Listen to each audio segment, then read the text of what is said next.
Hello, one and all, and welcome to yet another Triton Poker Super High Roller Series day of action here in Jeju, second festival of the year on the island, and the last of this year's Triton season. Of course, Ivan Leal, Player of the Year implications, something to be focused on, but for those that focused beyond the borders of our tournament coverage last night, Ali Najat, Henry Kilbane, we weren't a part of it. Randy and Kevin were. Ossie Katola once again in the cash game streets. What happened? Yeah, I woke up this morning and obviously saw on socials just some insane pots going down. It's like floating with 5 high with a backdoor flush and just money making its way in the middle on the turn. But yeah, it ended up 1 apiece between the two Finns. I think it was Elias that won the first event, and then Ossie just came back in the second one. And the murmurs at the coffee lounge this morning is he has adjusted really well. Someone's clearly coaching him. Someone's giving him some feedback, reviewing the tape. And Ossie seems to have made some really good adjustments. And players are saying, look, when this guy plays aggressive, it's not as clear-cut as everyone thought it was going to be. You know, interestingly, I thought it was Elias Talvidier maybe that was in his corner providing counsel. And yet, all of a sudden last night, the two squared off for $3 million. 1 apiece, as you mentioned, a mistimed 4-bet jam from Ossie running into 2 10s. That's what cost him that first match. And then, of course, he ended up winning the majority of the pots. I think that's key to equalize across the 2 matches. He, however, much like in tennis, won more points, even though it's a set apiece. So with that said, we don't know what's in store tonight. I don't think he even knows what's in store tonight. Very impulsively, but I suspect we're going to have more cash game action. I think it's going to be Kyan Mokri's turn. I bumped into Kyan, and Kyan was like, look, these pros, they're just not getting it done against Ossie. I'm the man for the job. He's thrown down the gauntlet. But obviously, Ossie is still in this main. So, yeah, I mean, Kyan's going to have to wait until the end of day. Of course, 100K main event, day 2. That's what we're going to be covering. And we will touch on Ossie and where he stands in the leaderboard on that one, as the young Finn seems unbelievably tireless. I'm not sure when he's finding time to sleep, but he has definitely put some people to sleep in that main. More on that later. For those of you that maybe slept through, however, yesterday's coronation, it was, of course, the largest payout thus far at this Triton Festival. It was the 150K, and this is how it played out. Junobara of Japan absolutely has won over the hearts of Triton fans worldwide. Within the borders of Japan, long ago, he made fans of people, and Ace-10 was something he was a fan of until he was shown 2 10s by the aforementioned Kyan Mokri, who flopped a set, but all of a sudden, Obara found a ray of hope on the turn with the money in there, and aces and 10s not going to cut it, as he needed the jack and couldn't connect. 410,000 for a 9th place effort. 8 would remain. Kings for Kyan Mokri as things continued to look very good for him. Brian Kim had just 25,000 left after he ran what felt like an incredible bluff that you would think would have gotten through just about anybody. Unfortunately, he got caught with his hand in the cookie jar. That's why ultimately it would be Queen Deuce suited, with which he would have to do battle. Wang Ye, the man that sniped him on that bluff. If you missed it, it was a spectacular effort from Brian Kim. Less than spectacular, the final pot, as he found the deuce, but no queen and no third duck. 530K for 8th. Ace-King then for Wang Ye, who sat pretty, courtesy of the absorption of most of Brian Kim's chips, but wasn't sitting pretty here against Javid Ismailov. 2 jacks, holding on the 10-8-3 board. Ismailov poised to haul in 5.2. All of a sudden on the turn, add hooks, which were interfered with. 2 extra outs, and then find the ace as a nasty blow dealt by the deck to the Azerbaijani, 7th. For 718K. Final 6-figure payout. That was on deck. 6 remaining. Samuel Muller, always impressive. Engaged in a little bit of a civil war with his buddy Mario Mosbach. Aces against 3s, and one of these battalions was a lot more robust than the other, as Mosbach's platoon grew stronger on the flop, even more so on the turn. And no crab on the end for Sam would spell an exit. In 6th, 957,000 as we breach the 7-figure payouts. Jason Kuhn on the hunt for title number 13. 10-5 off. He decided to rip with just north of 5 big blinds against Zhang Yu, who unfortunately for Jason had a dominant five. And you could hear Jason say, no more of that. Bad news. And then also admonish the rail for getting a little bit greedy, perhaps, calling for the king, which is what they hit on the turn. And Jason realizing that that is actually better than had the king not shown up as he swapped into some jacks for a W. Unfortunately unavailable, and his run would come to an end. Fifth, good for 1.22 million. 4 remaining now. Zhang and Wang. A raise. Queen 8-6. Post-flop action here on the side as Mokri decided let's team up on the all-in Zhang Yu. Queen Jack outflopping the King Jack. Wang Ye would step aside, and it would be an ace on the river. The only way for Zhang Yu to avoid doing the same. Out of there. In fourth, 1.52 million. Still a Chinese runner in the field, and that would be Wang Yi, who slammed it in with ace-9 after Mokri ripped with force from the small. Wang Yi feeling the heat, and then feeling this monotone board. Aces, 9s, add 8s to the mix, along with spades. So very many outs, and none of them showing up on the end. Shaking his head, a bit breathless, as Wang Yi would fall 1.52 million, 1.85 million rather, for third. Mosbach then, after that very protracted four-handed battle, would find himself all in, heads up against Mokri, who would flop trips. GG's issued early, and with good reason, as Mosbach would need king exactly. They did make a deal, so they played for 130,000 and carved up most of the money. 3.07 to Mosbach. Number 4 will have to wait. Number 2 for Kaihan Mokri, $3.84 million richer. And Kaihan, by the way, you want to bother diving into that Triton Poker Plus app real quick, Henry? It seems like you've already got his Triton track record up. There's something, if you just click that box that says cash is only. Cash is only tab, yeah, I'll click on that. Okay, so, yeah, all right. Back-to-back wins, buddy. I mean, if he's going to find the money, he's going to do it in the most meaningful of ways, it would seem. When Mokri shows up and he commits himself to playing his game, he was down to just 2.5 big blinds, by the way, but he chiseled. I mean, he never had that sense of like, how am I ever going to win this? Four-handed, 2.5 blinds. And what was it, 9 hands later, he had the chip lead, 3-1 heads up? Something like that. I think the thing that really stood out for me was throughout the entire final table, almost, I want to say every all-in, he just said, I have a good feeling about this one. Like, it was almost like he genuinely just had a good feeling. The other hand that stands out is he was all in with Queen 9 against Ace Jack. 4 left came Ace 8-5. Surely he's out the door. Turn 7, River 6 for a 9 high straight. Like, what's going on, bro? Yep. And he even said, it was just one of the most absurd, lengths of hand that he'd ever experienced at the poker table. Yeah, the play took so long four-handed, and everybody, it felt like, was on the short stack. At one point, I remember Wang Ye. He was 35 bigs, playing 16, 12, and 11, and somehow didn't even wind up heads up. Wicked witch for Wang Ye. Let's talk about Mosbach, Henry, shall we? Yeah, Mosbach, look, one of the most decorated players on tour since he's joined.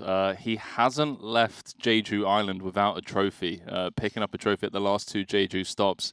So, if you're a betting man or woman, you're going to have your money on Mosbach. But yeah, he came up short against Kaihan, and he's going to need to get it done in the main or one of the side events. No shortage of earnings, though. Now 15 million plus over the course of a relatively short Triton career, 2023. Now here we are, less than 2 years removed from that particular stop, it seems, and he has punched his way into the top 20 all-time in career Triton earnings. Coming back to Wang Yi real quick, that battle for him, I think it was a bit soul-crushing. You saw him when he busted. He was just kind of like, how on earth, especially given the sheer volume of outs he had in that situation. I mean, talk to me about Wang Yi, because he, for me, is one of those that maybe isn't the first mention when we talk about Chinese participants, but yet he should be. I actually think he's the name that stands out for me. I mean, he's made $7 million in Triton earnings since joining not even a year and a half ago. Multiple 7-figure scores, now came second in that 100K short deck earlier this series, came third in this event last time out for over 2 million, third again, and you could even say, very unfortunate to get third yesterday. Yeah. A couple of big hands just not going his way. You just saw the bust out hand, the ace-9 with the 9 of spades against the 4s, had like half the deck of outs. So, 50% of the time he just doubles up there and goes on to close it out. It just goes to show you how ridiculous just one single pot can be in terms of having it all unravel or having you punch your way into victory as Kaihan Mokri did. So let's punch our way out of that 150K and into coverage of the 100K rather main event. That's what we're going to be bringing you here today. And there's a lot to talk about. I'll get through the numbers. 187 entries on day one. 91 would bag. A further 41 have max late regged, I'm told. So we're going to get down to that action. 228 total entries. We'll have the numbers. But there's only one thing to talk about, and that is Ossie Katola, because he's up toward the top of the leaderboard, Henry, and he's done it in savage fashion. Yeah, he's been on a bit of a tear. He I wouldn't say max late reg, but he regged with an hour, hour and a half left on the clock, and you kind of click through his profile with just some absurd hands. I think the third hand he played. Look at this one, graph. 2, 3. Fourth hand he played. He just gets it all in a 4-bet pot with Jack 10 offsuit. It comes ace high, bro. Well, first off, aces is what he's up against for Emilian Patavi. Yeah, sorry. Let's not bury the lead. Obviously, up against aces, ace high board, ace 7 deuce. Like, the mic's off, the hoodie's off. I'm out the building. Someone's going to have to call me back. It needs to come perfect, and it does for him to double. Not even, 7 hands later? Again, monster pot against Santosh Savannah. 3-bet pot. They both see a 10, 8, 7 board. Santosh's got ace jack of clubs. Ossie's got the king jack-o. They both flop a gut shot. Turns the queen. So Santosh turns a double gut shot. Ossie turns the open-ender. Again, chips go flying in. We're talking about, 60 plus big blinds going in on the turn. And ace jack high is good here. Ace jack high is good. 9 of hearts river, 168 big blind pot going Ossie's way. I mean, what is this guy doing, He's mowing through people, and he's breaking hearts. We're not done there, though. Look at Seth Davies. This is ace-5 suited against ace-5 suited, and this run-out is absurd. This was a 3-bet pot again. This time, Ossie being the 3-better out the small blind. Seth making the call with the ace-5 of clubs. Came Jack 4-3, 2 clubs, both players flopping the wheel draw, obviously. Seth loving life with the potential free roll on the flop. Money goes in. Turn, there's a spade. That's when the rest of the money goes in, both 225 big blinds apiece. They have the exact same equity, Henry. Exact same equity, both with the nut flush draw to go along with their wheel draw.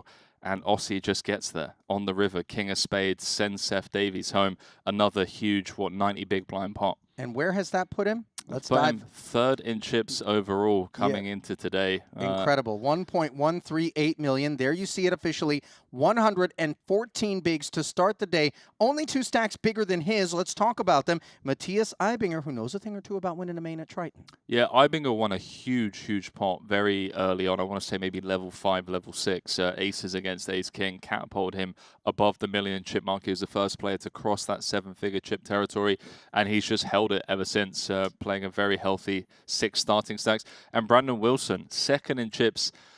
A cooler not going his way, not to take anything away from Eibinger, but Brandon ran a savage bluff against Nacho Barbero on the feature table with just jack high, busted gut shot, and got Nacho to fold a full house in spectacular fashion. And yeah, he's impressed on this tour and really earned himself his second place. I was a little bit surprised because I ran into Nacho right after he had mucked that boat, and they were on a break, and he was just talking to himself. And I was surprised because he said, yeah. I said, how do you know you got bluffed? He's like, he showed it. Yeah, he did. I was a little bit surprised by that. And I'll tell you what, Brandon, there might be a little bit of spice, a little bit more seasoning on that plate than we realized. Youngsters looked very, very strong. Maybe not a surprise to those who know him outside the borders of Triton, but still kind of cementing his roots here. I mean, what else is there to say? This main event, it's the highest drama, even though it's not the highest buy-in, right? We've got 125K that's going to be going on, but you got the extra large trophy. You got the Jacob & Co. watch. Eibinger, by the way, going to have the opportunity to be the first person to adorn both wrists potentially here. My question is, Ali, what do you do? Do you put it one on each wrist, or do you do the double Jacob & Co. on the one wrist? I know you're going to think I'm being weird, but I actually buy a necklace and I hang one off of it like Flavor Flav. Then I take the other one, and I don't know, I'm dating myself, but Karate Kid used to have the bandana. I take the other one and I actually make like a, but that's me. I don't think that's not Eibinger's style, is it? I don't know, man. I think maybe he watches this back and says, yeah, let's do it. All right, let's talk really quickly also about the Ivan Leal Player of the Year award, because Artur Martirosyan very much in the mix here, 8th in chips as it stands. And, producer James, big fan of golf. he's brought up this idea in golf. The best way to, protect a lead is to extend it. James, is that the best way to defend is to extend? And that's obviously what he's looking to do. Lots of points available in this one. Story checks out. Let's see if he can get it done today. All right, and today is on tap. Here it is. The room bubbling over with participants as many found their way to that max late reg. There's Katola and Chidwick, along with Suvarna in the foreground. Looks like Danilo Vilasevic. Joe Chuen, part of the conversation here. Mosbach as well. Wow. Sorry, I'm just scrolling through the app. Javid Ismailov, who's going to be at the feature table, he was up to 1 million chips late last night. Okay. And then the final, quite literally the final 12 hands of the night, he goes from 1 million to busting on the last hand of the night. So he's max late regged. He's got a fresh 250K stack, good for 25 bigs. But to think that he would have been one of the tournament chip leaders, I believe he would have been bagging 4th in chips overall, to having to re-enter a pretty swingy state of affairs for him late last night. A number of stacks in the teens, by the way, that didn't bother maybe trying to force the issue in the interests of max late regging if they weren't able to double. Looking down, we find Sosia Jang, second shortest stack in the room. Chi Jen Shu, the shortest. And they've got plenty of company. There's Katola. Monarch, 3rd in chips overall. Bumped into him in the coffee lounge. I said to him, bro, do you sleep? And he said, well, I should be sleeping right now, but I thought the tournament started an hour earlier than it did. So wow. He was up an hour earlier than he should have been. Sat in the coffee lounge at like 11:45. So. Sat in here is Nacho Barbero. Perhaps that Brandon Wilson bluff going to be stinging for some time. If I had to guess, Nacho takes it personally sometimes out there, Henry. 17 bigs. Yeah, he's petty like me. I love it. I'm the same. I know you're the same as well, bro. Come on. Dude, in your game, I think you're holding on to grudges from 3 years ago, still trying to get people back. I got a hit list. I buy my chips, I look at the list, I find out who's at my table, exactly. And then I decide to make their day a living hell. Yeah, it's like, oh, you're here, are you? Okay. You remember in 2009 when you spiked that gut shot on me after I check raise turn? Okay. By the way, you see in the top right-hand corner of the screens that Triton Poker Plus QR code. Cannot recommend it enough. It really is just the ultimate streaming partner. You can get up every table in the tournament, keep an eye on your favorite players, see what hands they're playing. It's a good tool to have. Alex Foxen's partner, Kristen, wife. No need to be diplomatic about it. 585,000 in front of her. What's Bad's working with? Doesn't look like a whole lot of tokens there. Yeah, just south of starting by the looks of things, around 220K. Malinowski, by the way, on the right of Bad's. He's the one that went 2 for 2 against Aussie, the first of the cash games, or rather heads up sit and goes that were played out here. 2 million, 4 million, I think, for a total haul of 6. Does that sound right? It does. Looks a bit tired, doesn't he? The bags under the eyes. It's been a grind. Who knows what time these guys have been up till. What's Victor got? 759,000. 3 starting stacks. Looks like Dylan's playing around 400 or so. I thought you were going to say he's playing a round of Magic on his phone. Maybe he is. Maybe he's grinding slots. Looks like Ike is on a fresh bullet. You know who's grinding slots? I'm not necessarily trying to put someone on blast, but late night I went up the escalator toward my hotel elevator, and Anatoly Filatov was in the lobby. He had his whole setup going, and the reels were spinning. Put it like that. Phil Ivey, he can leave some head spinning. 663K. Good to see him healthy. Clemens Reuter keeping him company there. Vincent Huang engaged in Little conversation. Looks like Juno Barra also at this table. What's Reuter cooking up? 34 bigs. He's had some nice performances thus far here in Jeju. Man, the number on the app is flying, by the way. It's going up because they are waiting for everyone to max late reg. When we came back today, it was 189 players. We've had 33 max late reg. We're up to 222 runners in this one. Oh, no, hang on. Drop down, 220. No, back up to 222. I was going to say, did 2 people get a refund? What happened? 2 people reg, and then they're like, you know what, nah. Well, you're not allowed to reg, look at your table draw, and then unregister. No, I didn't mean that. There's Talvidier, by the way. Went 1 for 1 against Aussie. In the heads up, sit and goes. Ding Biao's a name I feel like I haven't called all that often here at this particular festival. JNT, Bryn Kenny, Sirzat Hisu. What Sensei got? 349, 35 bigs. Longer levels in these main events, by the way, so not quite as hurried. Yeah, 50-minute clock. It's a very, very good structure. 620,000 in front of Punat Punsri.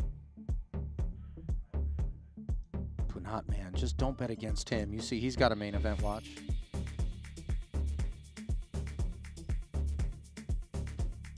What's happening here?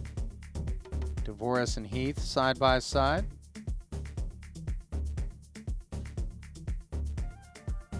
What's Danny got? 1 chip north of starting. That's a profitable day.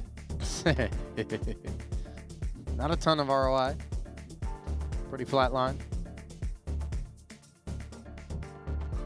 Ben Heath now. Max late reg. Max late reg galore. I mean, you just don't want to be on the outside looking in. FOMO when it comes to a main event, perhaps the most acute across the festival. There's Paul Pua, founding Triton player, 449K in front of him. Masashi Oya right beside. Oh, there's Bucky. Matt Wantman.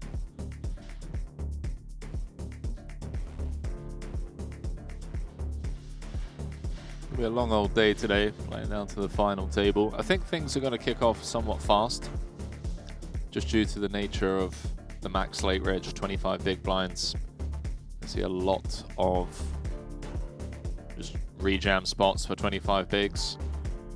So people looking for a spin to work into that much more playable depth of 50 bigs. It's not even necessarily the looking for a spin situation. It's just for 25 big blinds, chips go in a lot easier than say 40, 50, sure. You know. All of a sudden, you know, like a Jack 10 rejam looks a little bit more inviting. You know, with an open and flat in front of you, you can pick up like 6 bigs. And you run into top of range, you're out the door kind of thing. So let's see. I mean, look, here alone, we've got 3 on each table. Yeah. Max late reg stacks, that is. Marta Rosian, by the way, able to be the mayor here at this particular feature, given despite the fact that he is overall 8th, and none of those other 7 bigger stacks than his own have parked themselves at his table. Eibinger presiding over the other feature. We'll keep it here to start. David Yan, 22K, 6s. Here comes Kion Mokri's Ace King. It's going in, first hand. Here we go. 25 bigs. Cut off against small blind. Like, good luck, boys. We're flipping. 70K, the 3-bet. Yan deliberating. Yeah. See, me, Ali, I'm like, wow, first hand. Do I really 6s, you know? Maybe I just fold. Not David. And a very straightforward confrontation to start the day off. And if this is going to set the tone, much like you prophesized, Henry, we could see a lot of violence early. I don't know. I have a good feeling about this one. 1 6 is out. No ace is out, huh? 1 5 is out. Ooh. We can counterfeit. Just give a jack or a 10. No spade. Jack of hearts, I'll take. That's not too greedy. You want no spade? Why do I even talk? Spade on the turn to punish perhaps a little bit of greed for Mokri. Yes, he's got 7 King of outs. clubs. That starting stack vanquished. Jan ends up with the flush, and Mokri ends up with no further run in the main. That's a nice way to start your day on the other side of things for David Jan, by the way. You know, you don't quite have to hold your breath as much. Well, Jan started the hand with, what, like 30, 37 bigs or so. So now playing a very comfortable 60 bigs. Yeah, it's a lot tougher to bust a 60 big blind stack than a 30 big blind stack for sure. Then Tolerine, Yarashevsky. This is a fun table. We've got Sleeping Dragon over here, as Brian Rast likes to call him, Juliang. Yeah, that's right.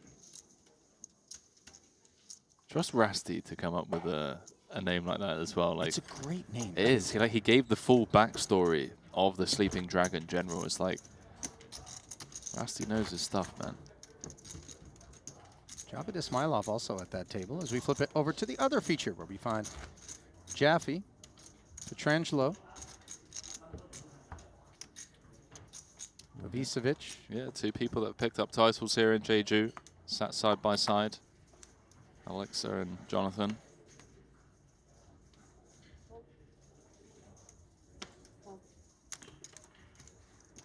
Ace King suited, picked up by the Dane.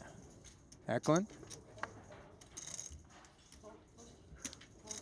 Every time I want to call him the Great Dane, he I remember you saying this. reminded us that no, that's Gus Hansen. I am but the mediocre Dane. Yeah. No, I'm not going to say that, though. He's a main event winner, too, Henry. Bottom move. Winner of this pot is Eklund. Yeah, I want to say Hecklin won the first ever Jacob & Co. Triton Epic X Skeleton Sports Watch. It was the Madrid stop. He beat Orpin Kishigoglu heads up. First hand of heads up, I remember it like it was yesterday. Kings against pocket fours. All the money went in after they had just made a deal. And that was obviously our first full stop post-COVID where we had the sponsorship of Jacob & Co. And yeah, obviously fast forward to today, the likes of Ibinger, Jason Kuhn, Punat Punsri, they've all got their own timepieces. But Hecklin is the, he's the original, bro. You know, that wasn't his first title. It wasn't. He had won one in Montenegro in 2019. 250K HKD. Pavicevic was a part of perhaps one of the most savage and absurd exchanges, three-handed at our last Montenegro stop. Kings and aces with Seth Davies sat there with a paltry like sub-10 big blind stack, and just 100 and some odd big blind pot just breaks out of nowhere. Bro, if you want to talk about absurd Triton track records, Alexa has played 4 Triton events. Okay.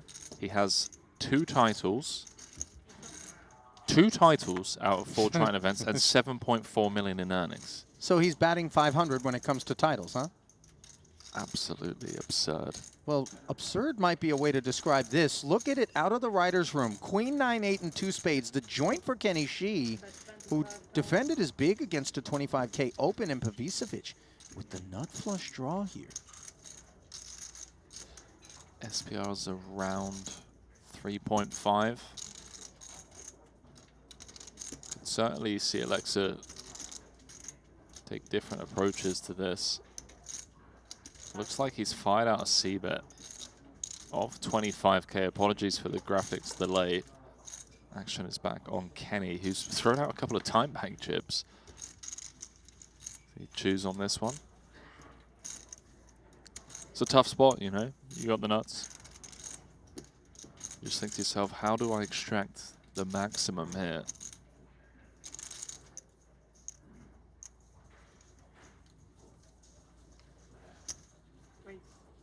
Decides check raising here and now. Let's go. Come on. Wow, it just all goes in. All right, so a flood of chips. As it does go 25K, 70. Show me the rest. No problem. Here's the nuts. Timeout. You're drawing live. 495. You know, this is what you don't want to see. Ooh, it's black. 6 doesn't cut it, of course. Any spades left in the deck? Kenny She hopes not. As he holds his breath. Oh, no. Doesn't hold his seat, though. And what more can I do than defend my big blind, flop the nuts, and mercilessly be left going out the door? You got to applaud the fact that obviously he is just wrecked there, but does take a moment. Fist bumps on either side. Wrap the rail. GG's, nice hand. Die in a grease fire. No, I don't think he said that. Dream crusher. That's just me. That's me assigning his thoughts.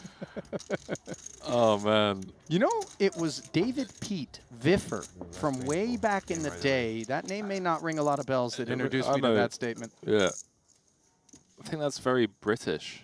Is it American as well? Or? Die in a grease fire? Yeah. I didn't know that was an actual, like, common thing. Yeah, I knew that before poker. Oh, wow, okay. My mum used to say that whenever we didn't do the dishes properly, you know?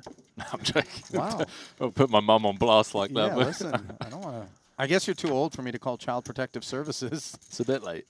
Well, Ismailov lacking protection here with ace-jack against David Jan's 2 queens.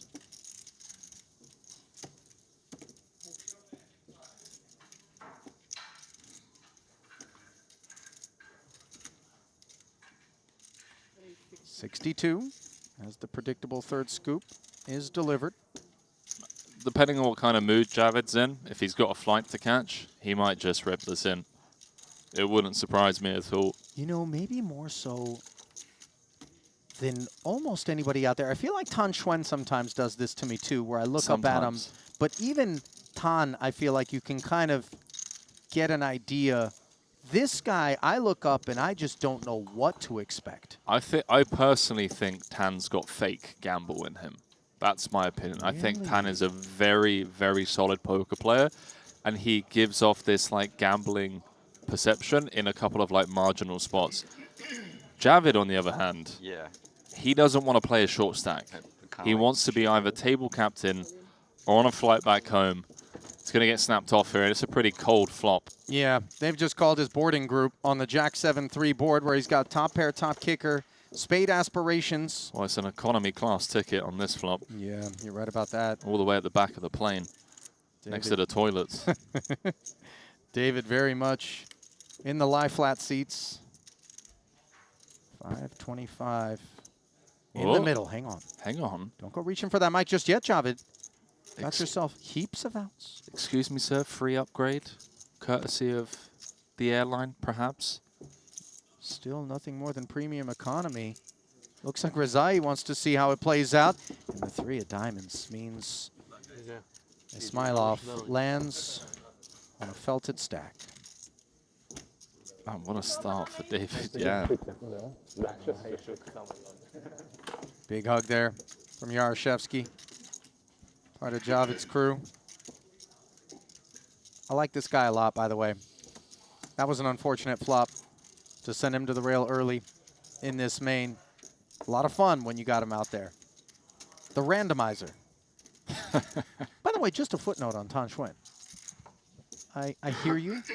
Perhaps some quotient of the things that we bear witness to are part of a marketing budget of some sort. But he also has a whole lot of real gamble as well. Maybe there's a little fake gamble, but there's a lot of real gamble. Show me the real gamble that isn't like a close marginal spot. I mean, I'm talking Javid style, like 6-3 offsuit, run it kind of thing. Bro, I've seen Tan just decide, you know, I don't like the way you look. Like, here, you want my stack? Take a shot at it, buddy. I've seen that. You've seen that. I- Pre-flop. I don't recall. Not 6-3 offsuit. I've seen it. Don't look so greedy at my chips. Jia Wenshen of China. Ace-9 in the cutoff. I haven't sat down yet. He's already counting my chips out of the rack. How much can I get? Whereas I saying that Artur's eyeballing his stack. As Artur did stack Rezai yesterday in a massive pot. Shirt today. Now the Sleeping Dragon. You didn't ask Nacho today to put Truly your young. chips out, huh? No, Amiri. Same hand as the Chinese delegation squares off. 4-4 deuce. Don't like easy way. 15. Appetite for a c-bet on this dusty paired board on Yeah, display. big blind shouldn't have much 4x in the big blind defending range. Although, what we're starting the hand, like 36 big blinds deep. It's gonna have some.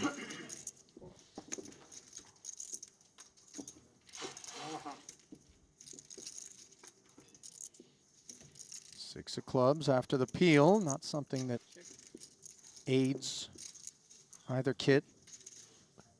Would like to see a slowdown here from Jai Wenshen.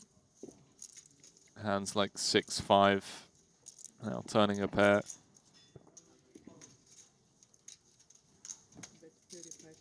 We do have ace of clubs, which is nice. Blocking some of the ace-x of club floats. Fires again, 35k. This is tough to do this against the Sleeping Dragon. Like he's he invented this game. What game is that? To try to sell a convincing story. Yeah, see, like he's about to piece him up. Well, he's not doing it here as he's just hung around for the 35. Credit to Shen for not shying away from that second barrel. Now here we are with a queen on the end. The 9 plays. Shed just has to give up. You've been called twice. Sure enough, he does shut down, and all this pride for the ace-9. No. That's not good. This is good. Just as good. Carve it up.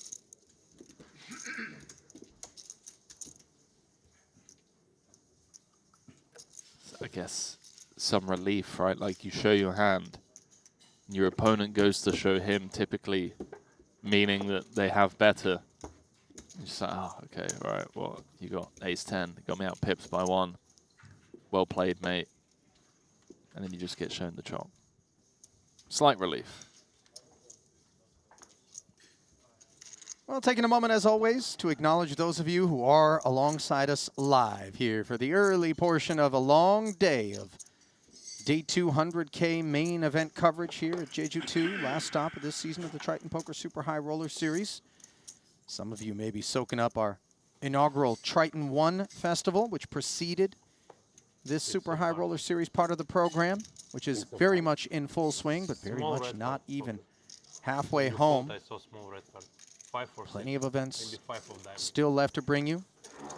I know I speak for both myself and Henry when I say we enjoy oh so much reading your comments as you stream alongside of us. Some great senses of humor, by the way, in the chat. Largely positive place. Things have been positive for David Yan on the day. Big blind deuce for a diamonds. The dragon limps. Check back. Let's see 3. Just looking through that updates tab. Top pair versus bottom pair, by the way. Julian comes out swinging. Go on. Soiza with a huge double against KT. Ace-King against 9-8. 86 big blind pot. Bads is out the tournament. It's Queen-Jack, no good against Dylan's pocket 8s. JNT's out as well. Jack's running into aces.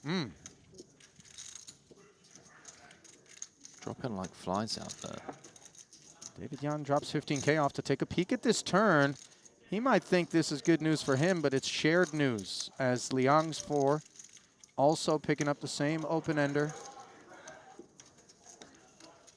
60 in there. No reason to slow down, says Shu. 25,000. I think we just have a call. Jan always takes his time, thinks things through, but just no real need to turn our hand into a bluff IMO. Blind v blind. Okay, no. Oh, wow. The deuce gets bailed out by an ace. Both players with the wheel. Camping or Let's not? see how heavily Shu Liang seeks to lean. 2 chops in a row for the Sleeping Dragon. I don't know why nobody used this because everybody, He's not going to be able to believe it as well. He thinks everybody he's just cooler David somehow when the chips go flying in. Although I think at some point it's just going to cross the mind that, okay, we're chopping. yeah, when we play Monaco invitation, He goes small. So Yeah. if David raises here and then this shows some Liang jams, I mean, show me 4-6 if you got it. yeah, blind v blind. I don't remember Limp to pot. when. I mean, David has so Which many invitation? chips with which to be wrong. Forgive me for Monaco. maybe not acknowledging the degree to which he would be capable of laying down a wheel with a chop at that point, maybe seeming like the best case scenario. But That one that was small amount. here comes the 4X from David. I don't know. I don't remember. I play with Nikolai. Shu Liang's brow furrowed. Yes, yes. I guess we just call, right? It feels like why reopen the action to me. Okay. I mean, we're covered. Because I lost a lot and last tournament 25. Yeah, that's a call there, right there. Well, the little nod of the head. Yeah, Kinda, yeah. Oh yeah, I like the drama. Show the king first. This is what you're up against, pal. Okay, see this? Luck sack. And by the way, that 4, I'm not impressed. Here you go. I got one of those too. Carve it up. See, this is, I'm mentally ill, Henry. You don't understand. I'm out there. The guy carves it up with me with that. Yeah. I'm just You just, daggers. you're I'm like, looking okay. over laser beams, Yeah. you know. You had 2 Oh. outs. You had 2 deuces. Deuce. All runner. Yeah, that's good. Deuces, that's a big effing hand, buddy. Tough freaking, wow. Look at you. You're in there nice and tough. If I have 6 of hearts, I never fold. This is why I stay here. I stay here in the booth, It's safer. the comfortable confines. Allegedly, it's safer. Sometimes we'll catch a stray or 2 in the chat. Yeah, my bow tie was catching strays yesterday. That's right. I mean, look, I respect it. I do want to point out, by the way, that not since Hugh Hefner have I seen the purple velvet. I mean, maybe a bottle of Crown Royal, but other than those 2 situations, that jacket you're wearing today, my friend, requires degrees of confidence. I mean, I'm big into it, by the way. Just make no mistake. This Yeah. is me actually feeling that jacket. No, I love the jacket. The purple comes out for the main, you know. Yeah. It's just, It's royal. Purple is a very royal color. you just have to respect the Triton main event. And a nation that is one of the few that still has a monarchy. Well, No, you don't respect that? I'm more focused on the main. Ace 4, the focal point for David here. Well out in front of second pair, which is what Jiwan Shen is left with after min-raising pre. 3 of clubs is tantalizing. Happy to check call and pour 40 more into the purse. I think on this turn card, I would like to see Shen shut down after being check called on the flop. It's a small blind flat, not a big blind defend. The range of hands that wants to call against an early position open from the small blind is going to be pretty strong.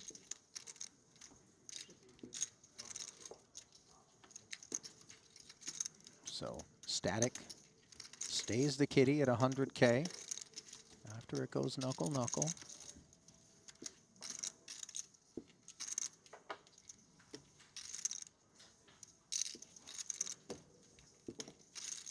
What do you like now? I mean, just check and decide. You can really get blown off an ace-4. No, I think we want to get value. Do we? Yeah, yeah. We want to get value against like King, Queen, King, Jack, Queen, 10. The better aces would have been heard from as openers pre on that turn card? Not necessarily. I see where your head's at. I do think there are maybe some ace-X, like ace-7 of spades. But we can Checks set a back. price by betting 25K, maybe facing a larger barrel from something like that on the end. Do we check? That's exactly what Jan's come with. Yeah, I do think he's opened the door. Wow, that's a solid fold. He was getting laid a pretty good price there. Especially because you don't expect the queen to make noise on the end. So if we remove that, getting the price, as you mentioned, of 5-1. Good tidy stuff on display here. And my goodness, David Jan putting on a display. What's he up to? 917K. That was the greenest green juice I think I've ever seen. Maybe it's the matcha. You think it's the matcha? It's the matcha. I was yeah. going to say, because listen, you can put all the healthy things you want in the world into that. Was like Yeah, it's good quality matcha.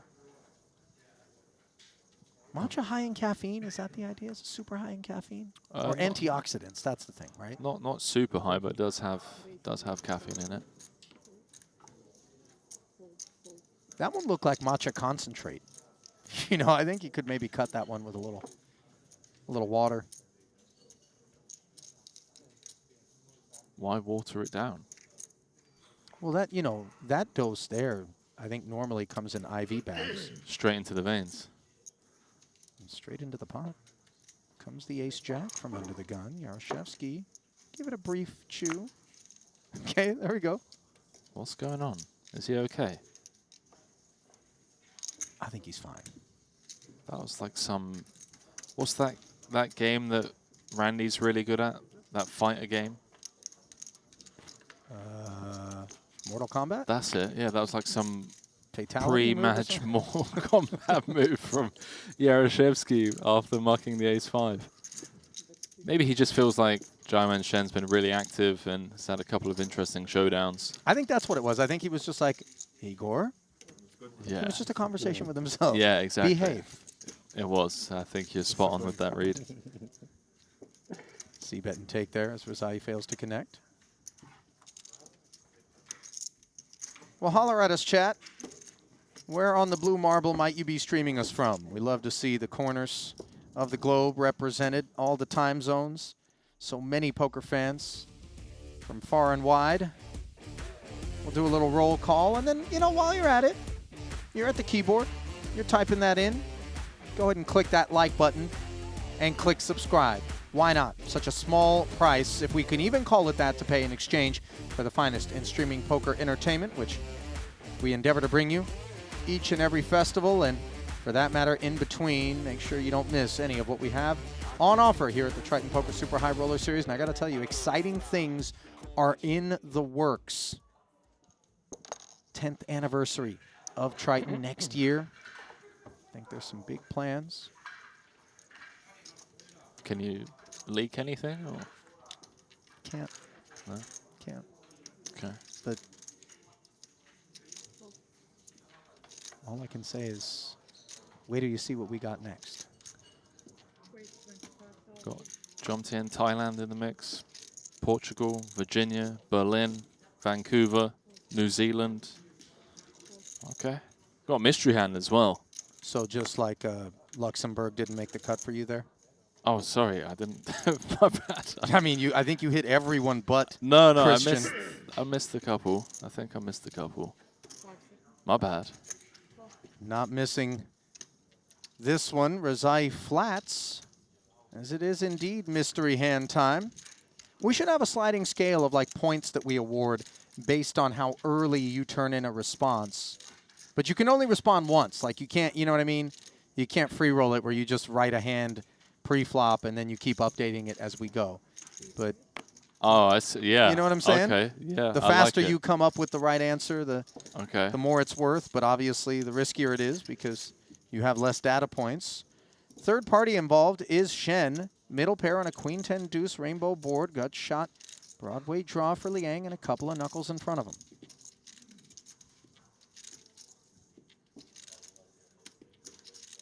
I don't hate c-betting here, especially against the blinds, although, again, similar to the spot earlier, Daniel flatting out the small blind, going to have a lot of Broadway type holdings that interact with this queen 10 deuce. 36,000. And assuming that Daniel's going to continue here, given that this is a mystery hand, I'd like to see Zhao and Shen just fold the 10-9. Because the pot's going to get inflated to 150. SPR is going to be like 3 for him at least against Daniel, and it just gets really uncomfortable. Like our outs could be tainted, right? Like 9 rolls off, you make 2 pair, and you're just up against King Jack. 10 rolls off, you could very easily be up against a stronger 10x. So I like this fold. Yeah. Big fan of this. Getting out of the way is Shen, and getting into top pair is Liang. 1-5-7 out there. Hands that would be willing to flat small blind and then peel versus 36, Henry. We start to range them into this neighborhood, don't we? We do, and I personally am not thrilled about continuing to build a pot here. But then again, I'm sat in here, he's sat out there. Value to be extracted, but I like this defensive play. We're now losing to ace-jack, which is very much a hand that Daniel can have. Losing to king-queen and other 2 pairs. So the real value that we could extract comes from what? King-jack, queen-jack, ace-queen. So I like the defensive play. And let's see whether or not Daniel goes on the offensive here. 157 in the middle.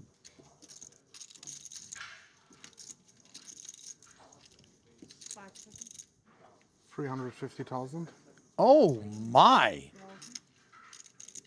This is one we don't see every day. Over 2x pot, Henry, the pile driver. Daniel Rizai trying to piece up the sleeping dragon. Okay, now it gets really interesting because what Daniel is saying is that he has the nuts.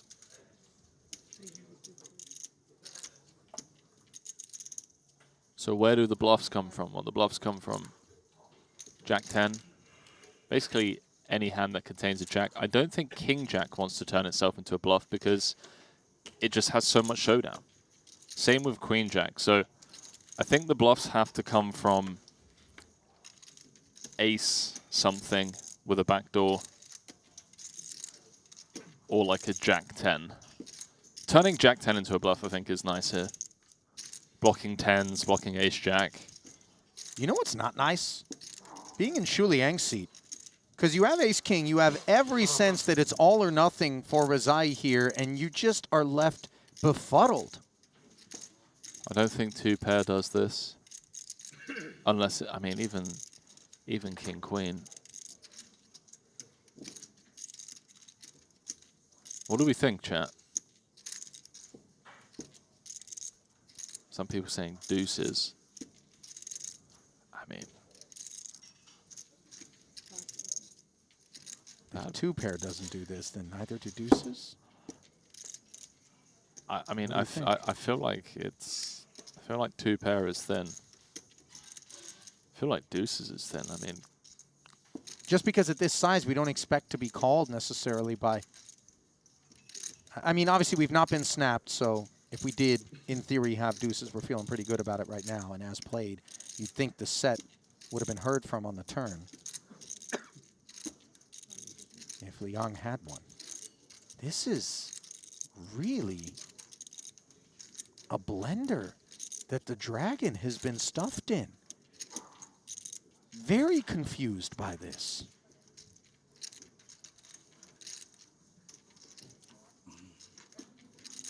people saying kings flatting.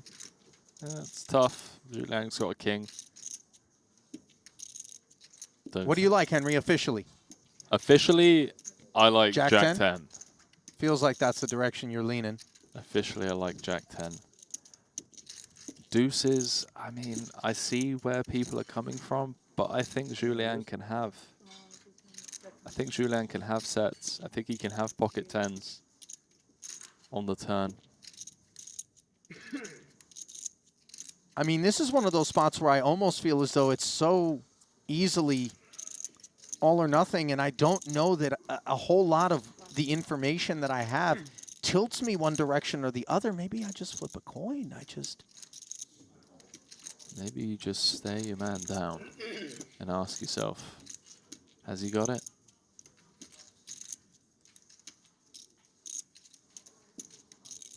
Feels like a pretty underbluff spot. But then again, Rosé found a very underbluff spot yesterday in a huge pot against Artur. Oh, let's see it. Right Oh, wow. The stones, ace, jack, and ask yourself whether or not you're willing to get that greedy. Daniel Rosé correctly. Correctly what? Oh, forgive me, value. he didn't end up getting paid. Right, Yeah. sorry. I think too greedy there. I mean, case in point, ace kings, multiple time banks deep, finding the fold. I don't know why. I just kind of thought that there wasn't a world in which Xu Liang, as I observed him, was going to take all of that time and then ultimately bin it. It just felt like he skewed that direction.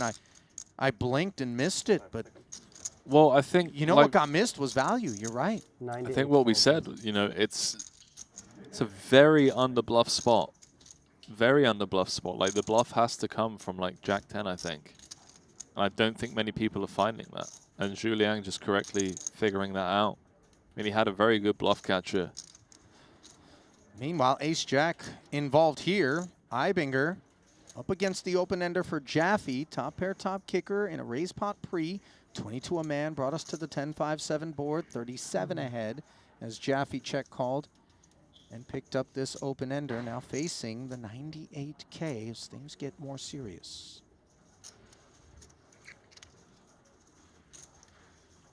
Clear value bet here for Ibinger.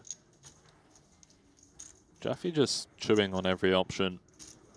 I think out the big blind. He's probably trying to figure out like, okay, does Ibinger ever have like ace king, ace queen here that bets this way? And if so, then you know some of my pair outs are potentially tainted. He's going to come with cool. No heart in hand. Maybe with some frequency he thinks that Ibinger followed through and then picked up a flush draw he's willing to barrel. Four-liner on board now. 329 in the middle. Let's see if JJ is going to really bring the spice. I mean, King High's not winning it.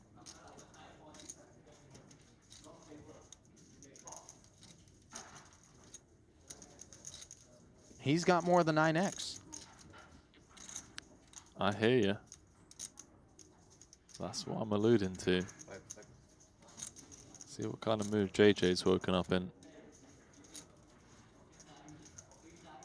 It's a great river to try and bluff on. Unblocking hearts as well, which is nice. Like you want your opponent to have some heart combos. Guess 210. that's so gangster. 210,000. It feels strong, but perhaps not polar. Henry, talk to me. 210 feels wrapped in value more than anything else, doesn't it? I mean, it does. That's the story that Jaffe's trying to sell. It's whether Ibinger wants to buy it or not. I mean, Ibinger's got a really nice bluff catcher.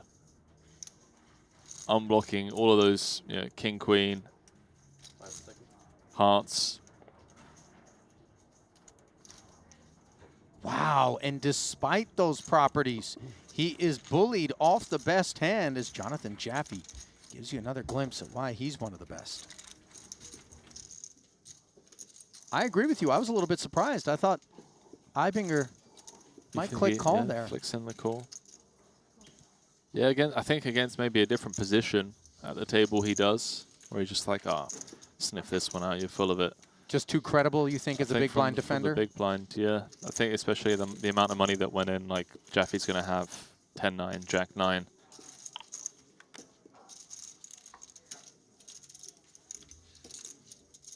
Ace Jack 8. Meanwhile, as we send it over to Yaroshevsky, Martirosyan. Entanglement. Igor following through for 41. Top pair and take it.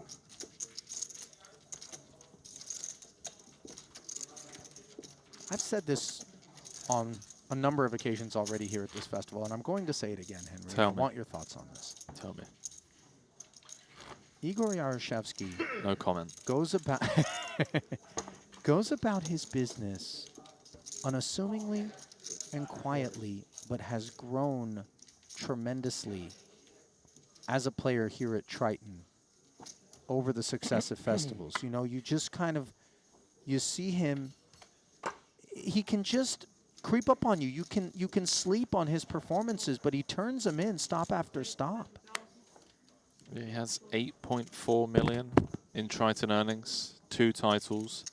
Most recently came third in that 50K that Punat won, and it's worth mentioning, 80% of the chips went in between him and Punat, and he got it in very good shape as well. For like, yeah, 80-85% of the chips in play. Oh, B-Tech's potentially in trouble here. Although, I mean, cut off 3-bet against early position open.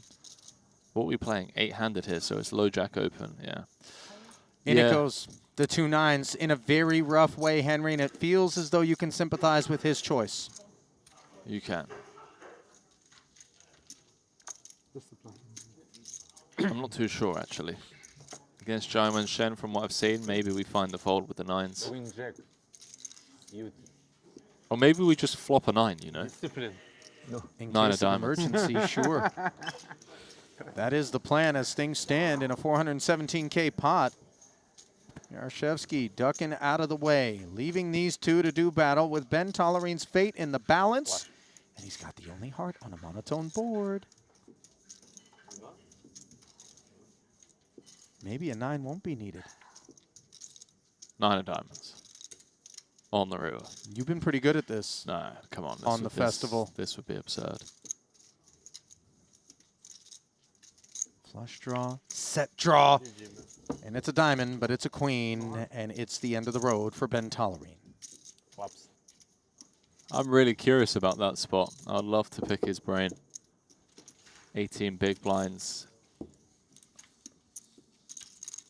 against the action that he had in front of him.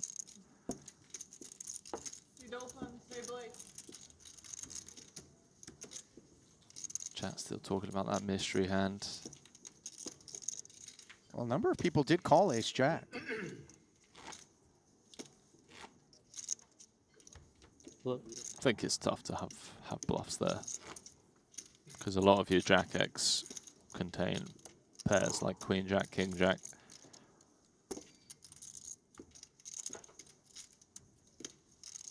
I saw there was someone in the chat from was it the Arctic? Are you talking about that little troll, It's like James Dempsey? No, I think, am I right in saying that's where they store all of the seeds? There's like a, it's like a laboratory. There's a repository. Thank you, yeah. Somewhere up in Scandinavia where, just in case of nuclear emergency, all the seeds of all the crops are stored. How does one get into that building though? Like, so say there is like a, you know, an asteroid hits the Earth or something. Through the front door? You can just press the buzzer and someone's going to let you in? I don't know if there's someone manning the doorbell, but I do think, you know. I'm curious if there's a, you know, for the pot smokers out there, I'm sure they want to make sure their strains are protected. So meanwhile, 20K a man lit up here. Ace, queen, ace, 8, and again 9-9, which is performing better. Shen dispatching Tolerine with that holding and then inheriting it along with a lead. Round of checks. A 5 is cozy. Note the gut shot for Razai. He was the pre-flop raiser, declining to follow through. The late C-bet. Yeah, here it comes.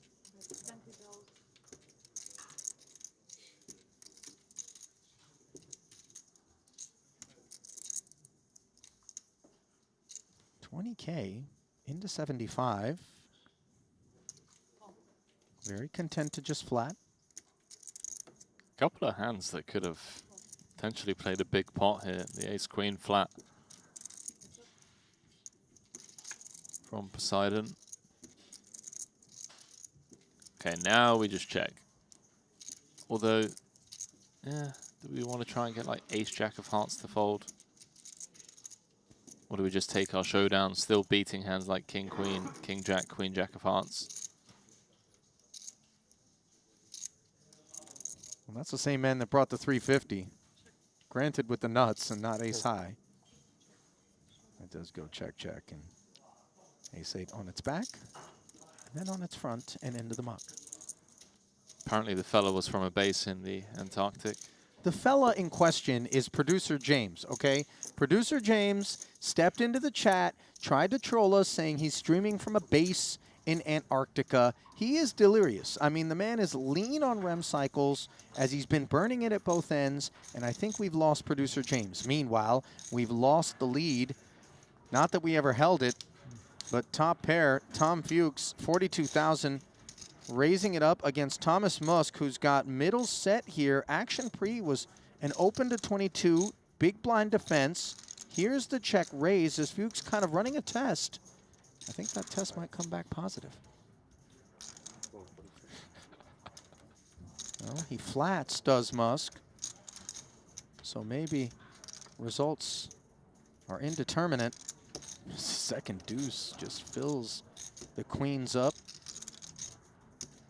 Well, at least Tom is drawing live now. That's a good point. Man, what life? You got middle set and you just get check raised by the big blind. The board pairs up on the turn. It's like, yeah, go on, buddy. I dare you to have jack 10 of spades. Well, I'm begging you to have ace deuce. Yeah, but then he's drawing live to, you know, 3 outs.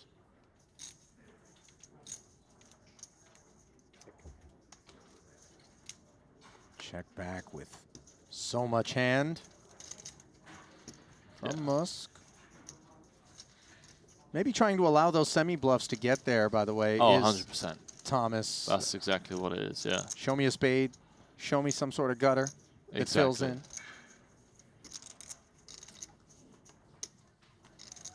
Tom's kicker on the board. I feel like Fuchs is very suspicious. You saw him kind of like glancing over at Musk. But ace-jack, it's strong. He's just targeting a queen and a queen only with this 75, right? I mean, what else would it be? As he had just 1K back, and that was demanded, and that'll do it for Tom Fuchs. I mean, do we ever get shown worse when the guy asks for all of it? Be honest, Ali. No. Ladies, huh? When you want that last 1,000. Yeah. Although I guess that one time you do fold, the guy's like, what? We chop. I just have an ace. You just want to scream. Like, no one's finding like the snap jam there with ace 10. Or an ace. Right. Like, in my opinion. No spread. No Musk, spread. the Cambodian version. Elsewhere in the room, Aussie has taken the chip lead. Eliminated 2 players in the same hand. Stevie Chidwick and Danilo Vilasevic falling short. It was all in pre. I think Aussie limped button with ace-jack. Chidwick jammed for 21 bigs out of the small with ace-3. And Danilo woke up with ace-10 of hearts. He jammed over the top and Aussie just clicked the call button and just came king-queen-10. Aussie just flopped the joint. Easy game. Razai under the gun, king jack offsuit. One of the healthier stacks. Alex Ponikov's. Yes. Did you clock that 1.2 million? He means business. That's Shu Liang tending to the business of ace-8 of clubs versus under the gun open, albeit deep stacked poker here. Henry, are these the ones we're supposed to get away from? Well, he's only playing 17.5 bigs. Wow. That's pretty gangster. He just thinks that Daniel is too wide here. And he's shed the ace-10 of hearts of Poseidon Ho with this near jam. Yeah, mandatory fold from the ace-10. Daniel conceding, but dressing down the dragon. Yeah, we saw him flash the king as he folded. I miss the glasses. Remember he used to have those like rose-tinted sunglasses? I feel like they're in play. They might be up in the room. Doesn't ring a bell? You don't remember the image? Yeah, yeah, I found it here on the Triton Poker Plus. Yeah, there they are. By the way, shout out to Jonas and Daniel in the chat. As they did step up to advise Henry and I that the seed repository that we were talking about earlier is located in Svalbard. Norway. Yes, sir. That's where Razai works, in between Triton stops. Razai. No. Kaihan Mokri works there. My bad. I don't know why I got the Austrian mixed up with the Norwegian. Well, hang on. Hearing a... Morton Klein owns the seed repository, by the way. Well, I'm hearing a rumor here that Arlene Najad did not tip at a Denny's. Here's the thing, What's right? going on? You know how you know that's not true? Because ask yourself, look at me, and ask yourself. Would you go to a Denny's? No. James Dempsey nodding his head yes. I mean, this is just insane.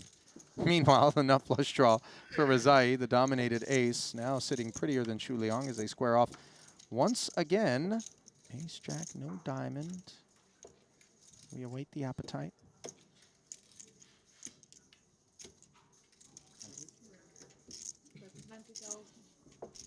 Little sprinkle. And these two have been trading blows, haven't they? Mm-hmm. Swigging for one another.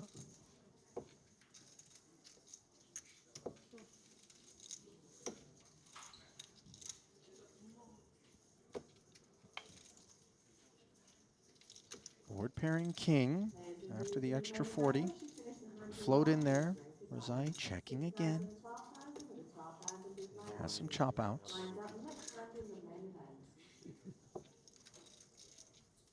I've seen Liang in a very similar spot to this in Monte Carlo, where he was up against a big blind range with ace-jack on a board texture almost identical to this, and sniffed out the river bluff. Wow, it's barreling again, 55K. Man, this is like deja vu.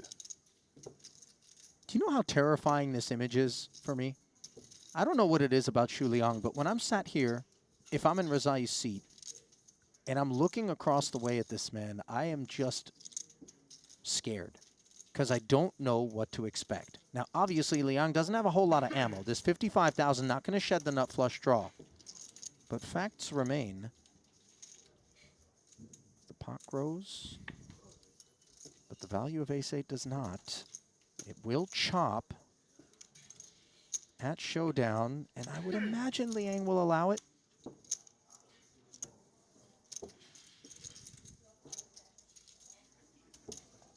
So Daniel looked down at his chips like he's gonna... There's no way, right? There's no way, like... Okay.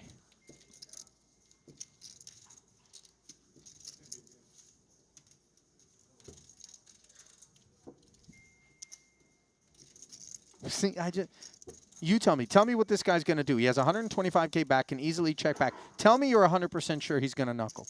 You can't. I mean, you just try and get a flush to fold now, or a 4. Or like pocket 7, 7 of diamonds. Well, he seemed irritated by making the responsible decision. And he'll be even more irritated when he realizes he had Daniel beaten. Do finish what you were saying before the hand, Ali. With respect to? Denny's. Oh, yeah. Well, one of the... well, hang on. Being told that maybe we've got some announcements with respect to the prize pool. Stand by. Players, I'd like to inform you about your prize pool. With 222 entries into this event, we have generated a total prize pool of $22,800,000. 39 places will be paid, with the 39 finishing position receiving $157,000, and the winner of this main event here in Jeju will take home the title, this magnificent trophy, the Champions Jacob & Co. watch, and $4,570,000. Another incredible number, and this is all thanks to you players for your continuous support. I'd like to thank you once again on behalf of the Triton family. There you go, Sonny. $4,570,000 going to the eventual champ. That is north of what the scheduled first place payout was in that 150K. And that'll buy you a whole lot of Denny's. It might buy you a Denny's or 6. Well, it's... For those that don't know, by the way, Denny's is a dusty American diner chain, okay? I hope our lawyers... $1, yeah. Man. Okay.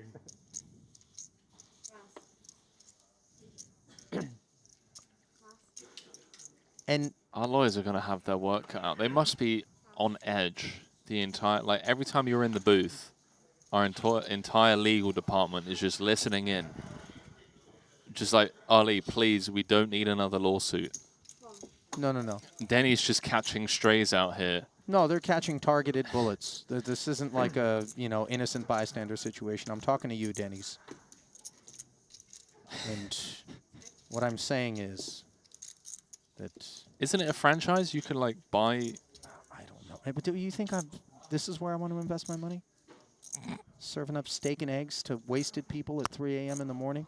The bomb sums it up perfectly, by the way. As we see an uneventful one kind of breaking out here. You can't ever go to a Denny's. You can only ever end up at one. And, yeah, that's true. It's not like 2 p.m. and I'm like, hey, Henry, what are you doing? You want to go to Denny's? No, it's never happened. Unless you're like 80 and your caretaker's trying to stretch out your pension. What's wrong with steak and eggs, man? You know? No. Now hang on. Dempsey is trying to expose something here. I feel like back in the day when Ali... go on. When Ali was, what, 17? He maybe wandered through there for a burger at one point in time? Yeah. It's not like I'm... Wow, 4 decades ago. Scared of it. 3. Martirosian. Ace, deuce of clubs, nut flush draw here. 85. Wow, hang on. Money went in on the flop. Sorry, like the queen high.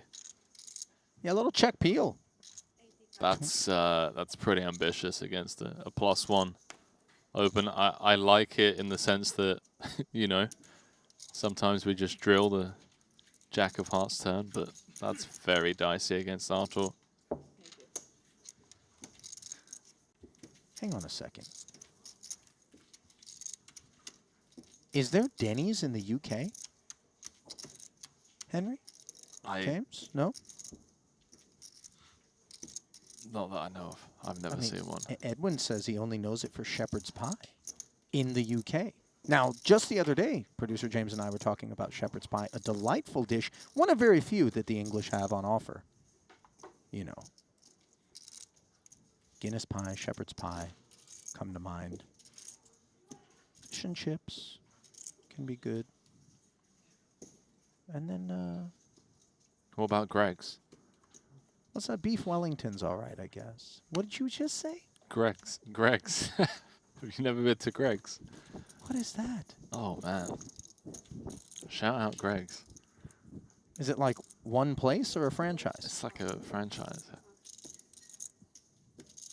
So, Producer James has just found out that there is a single Denny's in Swansea in the UK. Wow. Strikes me as a blue-collar kind of place, Swansea. That's where my poker career kind of started. I used to go up there for... My friends used to go to uni at Swansea University. I used to go up there, like, crash up there for like 2-3 weeks at a time and grind the local 1-1 game. Well, crashing into one another once more are Rezai and Xu Liang, who isn't afraid to get a relatively lean stack in motion as with the blinds at 6 and 12, Jack 9 of clubs chattering, and Rezai wagging his finger on the button with ace 10 off. Xu Liang staying invested, Henry. Rebuy period is closed. No, this is personal between these two. This is very personal. Oh, and this is very much advantage Xu Liang. Top pair open-ender versus second pair. 150 in the middle, playing 168 effective.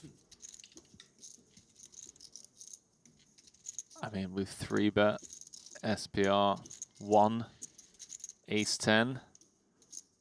What do we do? Like, we just... I mean, apparently we just bet 25k into 150. Is the plan to fold to a jam with the 1 over? I'm not sure how I feel about this. You just open the door for like spades, a 9x, king, queen. Just stick it in your eye. You end up playing a bit of a guessing game with the nut 10.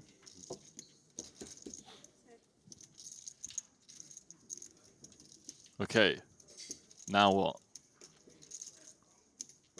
0.7 SPR. We got a flush draw, we got top pair, we got an open ender. If Rezai does anything, I think Xu Liang's ready to stuff it. Yeah, Xu Liang's not going anywhere. That's not what my question Oh, is. It's Rezai's like, standpoint.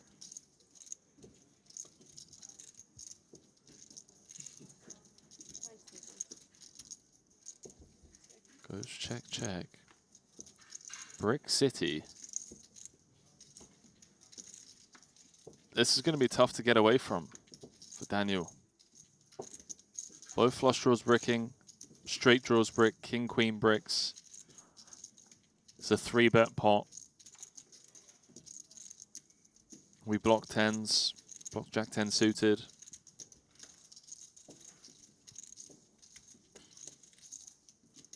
This would be a sick find from Xu Liang as well. Maybe a bit thin, but maybe it's not. Just given the history between these two. I feel like they're the only two players that have been playing at this table. Fearless, Henry. That's the way to describe Xu Liang. I just get snapped off. This one doesn't go down smooth. If you're Rezai, you're like, timeout.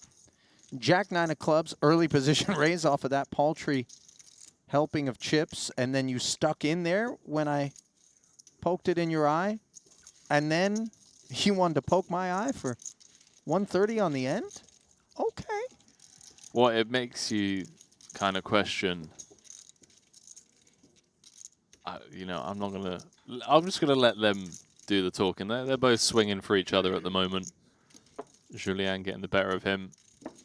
On a couple of occasions, I mean, the ace-king fold, massive.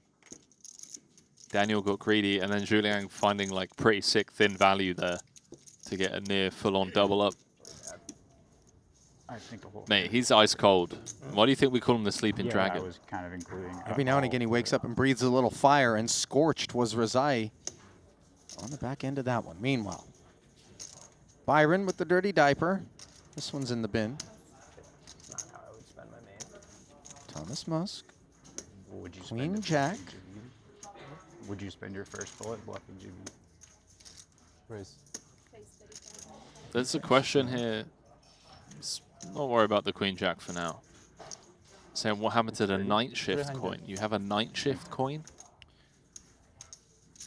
Well, Henry, you know I'm an enterprising gentleman and not afraid to get involved in white-collar crime. And during this year's World Series of Poker main event, I suggested that perhaps Nick Schulman and I should create night shift coin. And I did advise everyone in advance, as an advisory is forthcoming here from Ignacio Moron with Ace King. This should just be taken down pre with the Spaniard. Yeah, the Cambodian lacking durability. I said, listen, guys, we're going to create this coin. We're going to pump it, and then I'm going to rug it. Wow, okay, so just straight up. So just gamble. You want to ride. You don't know when to get off the train, but understand that it is going to implode. A zero value proposition, just night shift coin. You know, Wow, so if the FBI are listening to this, right. Again, Ali Najad. Is there something illegal? I don't know. I don't know. If I tell everyone we're making night shift coin, you guys pump it, we're going to pump it, at some point, I'm going to rug. Okay, I mean, I guess, yeah, that's... I'm going to cash out. That's fair game, yeah. So you're letting the people know. Yeah. Okay. You know, I wouldn't go putting your life savings in it, but if you want to give a little taste for a shot at glory, see what it tastes like. Welcome aboard. I'm in. Sign me up. 5K. Egam said, what do Brits call potato chips if fries are chips? We call them crisps. Like a normal person. Actually, abnormal person is what you're after there. Is this decision abnormal from Pavicevic? King, queen offsuit for the full 335 and Marone covering behind. Good luck, chaps. Ace Jack waking up. Henry, you can get behind this choice? Oh, is it 100%. very standard and straightforward? Very standard stuff from both players. The money. I mean, the other way that it doesn't go in is if Alexa comes with min on the button. Right. Just opting to jam. Maybe Marone 3-bets, and then we have options. Then we have options. But I think ultimately money finds its way in more often than not. Well, 694,000 worth of that money is in the middle, and two clubs as well. Huge advantage to the Spaniard. I mean, we're talking about Alexa Pavicevic, who's won 2 titles in a row. Wow, he's not going to win one here. Club on the turn, icing the king-queen. And Yes, count this. putting Pavicevic 340. in main event You got permafrost. like 10K more, I think.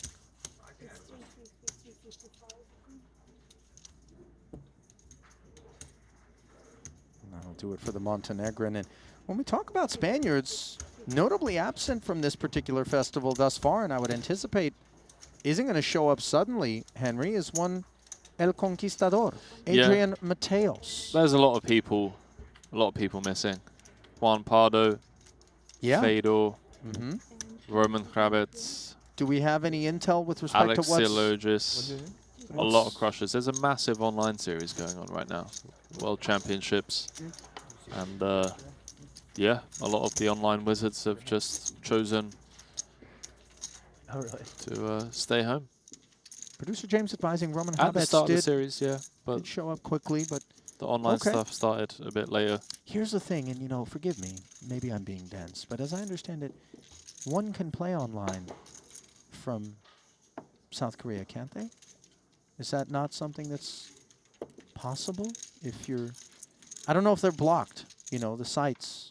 I don't know. I'm not going to incriminate myself the same way you do, so I'm just going to say no comment Okay. because I'm not 100% sure. Since when is being 100% sure the requisite for me to say something? Oh, for you, yeah. I mean, that's why we have an entire legal team dedicated to putting out Ali Najad fights. Pre-flop dedications coming to the tune of 26,000 here. Shen got it started with the ace-9, which lagged behind Panakov's 5s, chosen to flat on the button. 21. And now with deference post, Panakov's flush draw and an idea, barreling 21,000.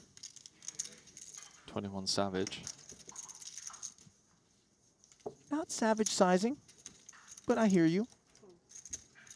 Shen obviously going nowhere. And I think this allows Ponakovs to pot control turns and just realize a very, very cheap river versus having checked back flop and then facing a big barrel on the turn. Maybe even finds a double barrel, but seems unlikely.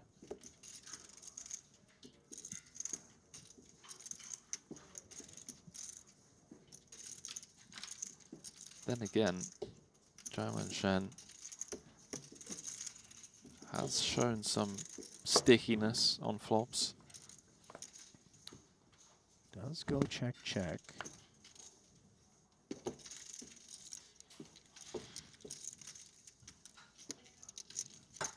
I think this river likely goes check, check as well. And Shen maybe goes for some thin value, but it does open the door to get put in the bin.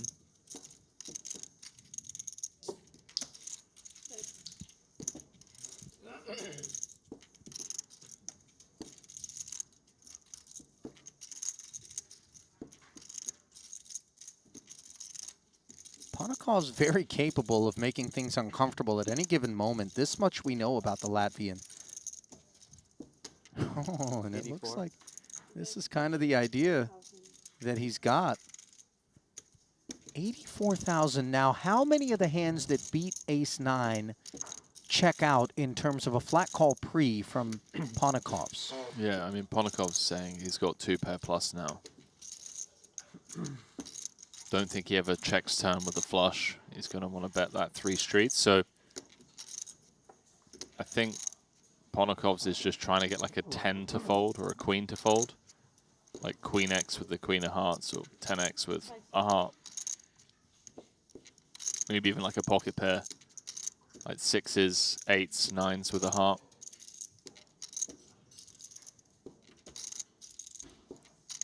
Man, he's got the Miami Vice sunglasses on. Just doesn't have the hoodie to go with it. Good luck getting a read. All Shen needs to do is click call and snatch this 208. Man, that's quite the exploit. That is quite the exploit.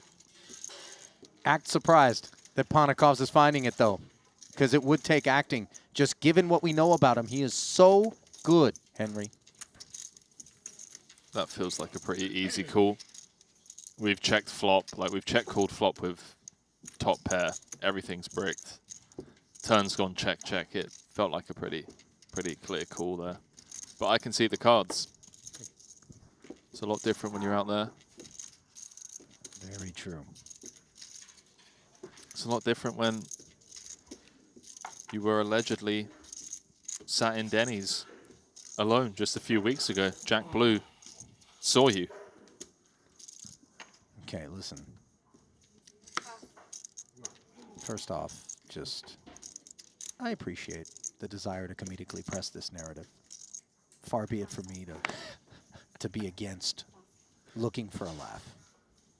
But make it plausible, you know? If there's one thing I punt on, food is definitely it. But if you're at a Denny's, the only thing you're punting on is your colon health. Where was that place you took Espen and I to? Remember one of the first times we ever hung out? Do you remember? Yeah, I do. That was Al Solito Posto in Las Vegas, That was an Italian restaurant. That was really good. Not quite a Denny's, was it, Henry? That was a good night out.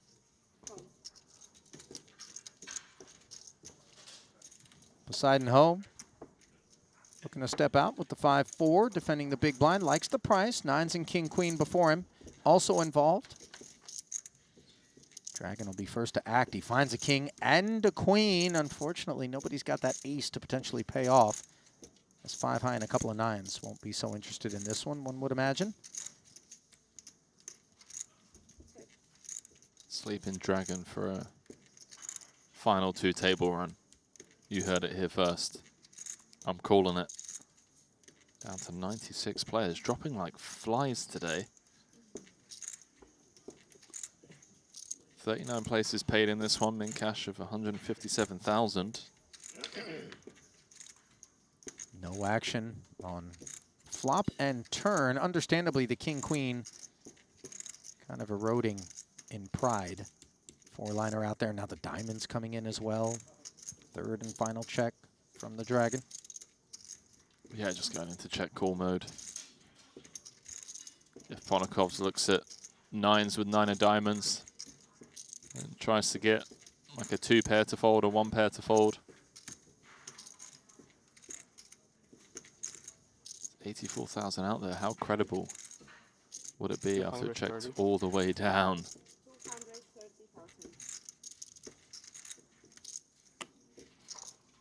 230,000. Oh, baby. 230. This is... Julien's got the queen of diamonds, by the way. This is this would be a strong find. We're in the streets now. Against 3x pot. Sleeping Dragon. Come on, man. Find the call. This is unsanctioned boxing. The Jack's not doing this. You've got queen of diamonds in hand. So dispatching a winner last pot and doing the same thing this time. Alex Ponakov's giving you a glimpse at precisely what it is that's yielded all those chips that sit before him, and it isn't simply sun running.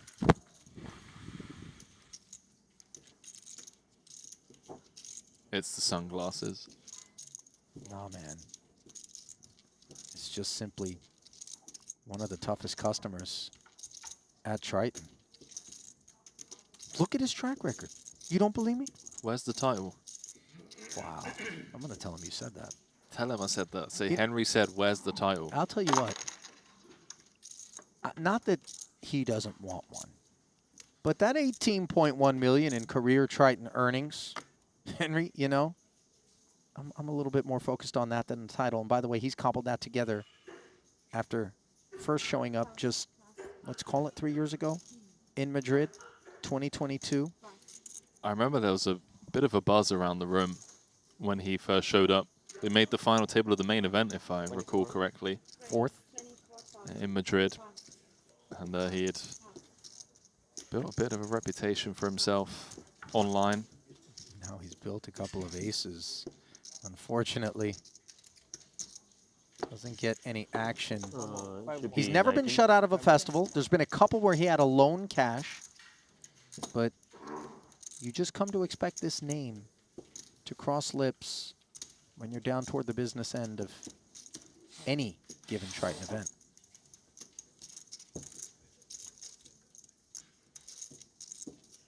Him and Ike, then? The 2 best without a title, Henry?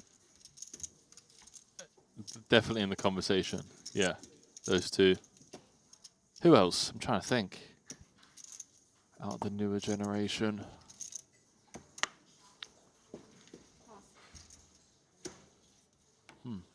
I think you have to have been around for some time, well, I mean, posting a lot of deep results and then not getting one in order to be in the conversation. You can't just show up, it's your second Triton, you're a really good player, and we're like best to not have a title. You know what I mean? Yeah. It's just, you have to have been grinding for a minute.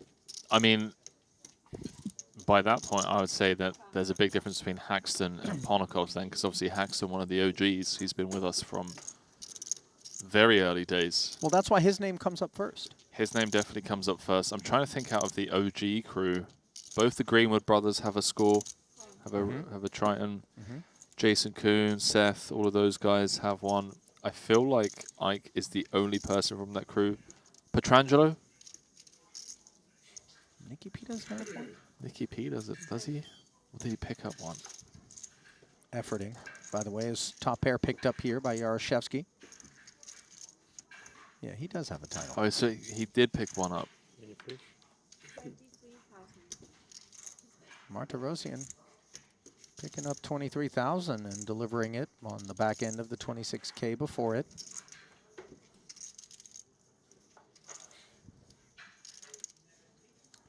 Easy check call here.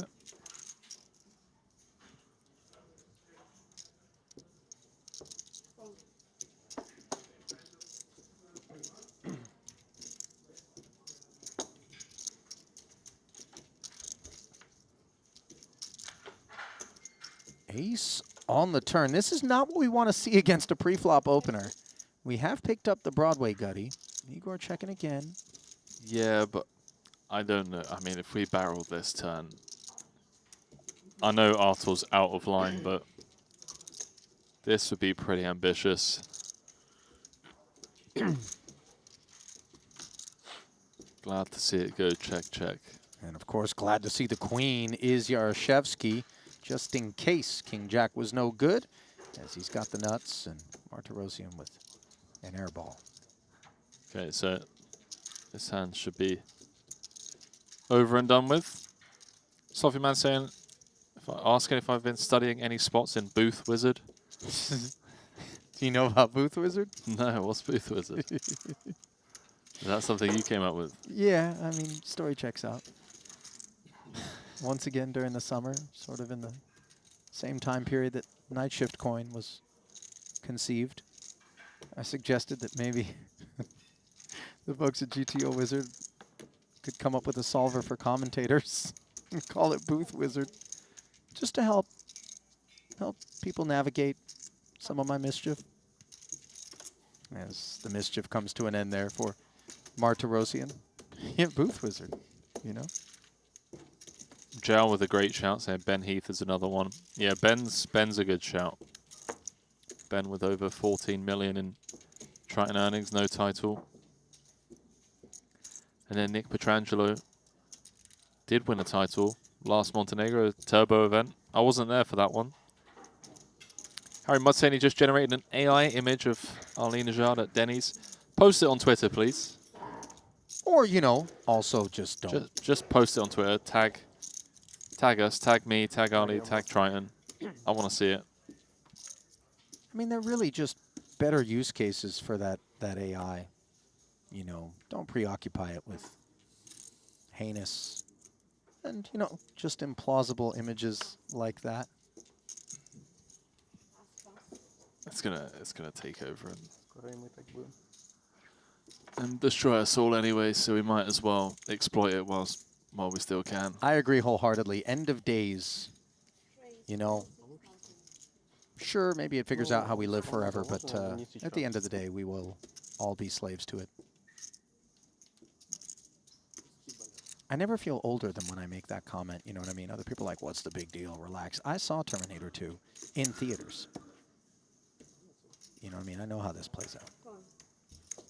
Rizai looking to play it out against Jan, 10-9. Defense against the ace-8 button open. Queen 6-5. No pair anywhere. You're going to have to hit up that friend of yours down in the Antarctic. You talking about producer James?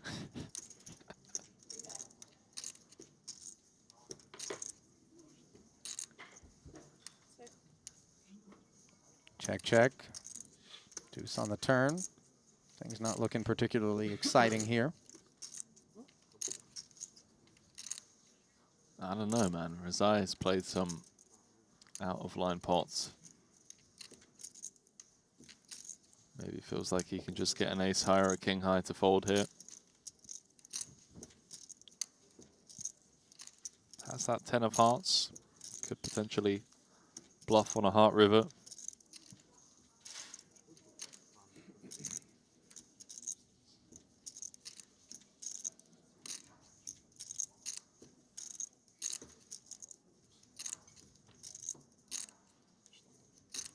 Full time bank before checking.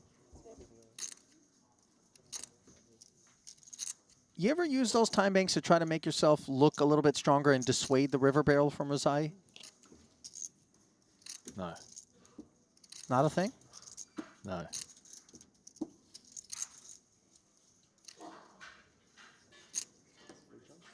It's the one of the only downsides to our job is watching two high cards, max time bank check, all three streets. I do think that high card is a generous way to describe 10-9, but yes.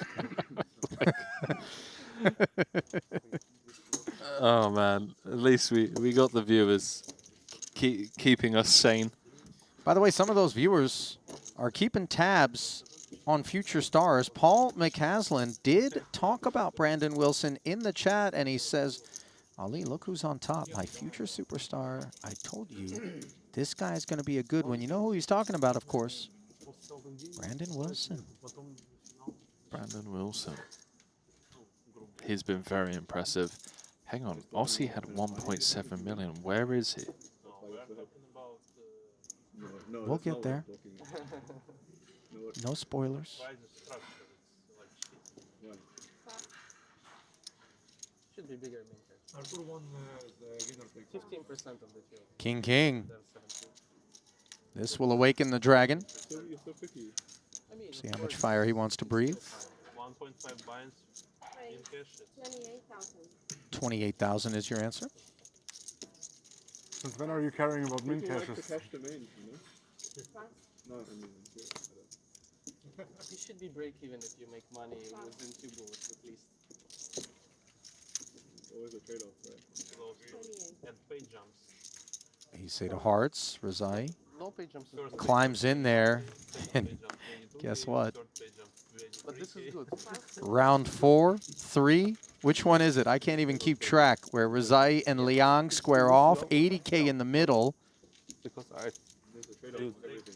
Man, Ali, a couple of hearts or like an 8-high flop, and it's going to be fireworks. I mean, this could be fireworks. 10-8-5, middle pair, no heart out there. Over pair for Liang. They play 305 effective as agree. No pay jumps. Chu covers.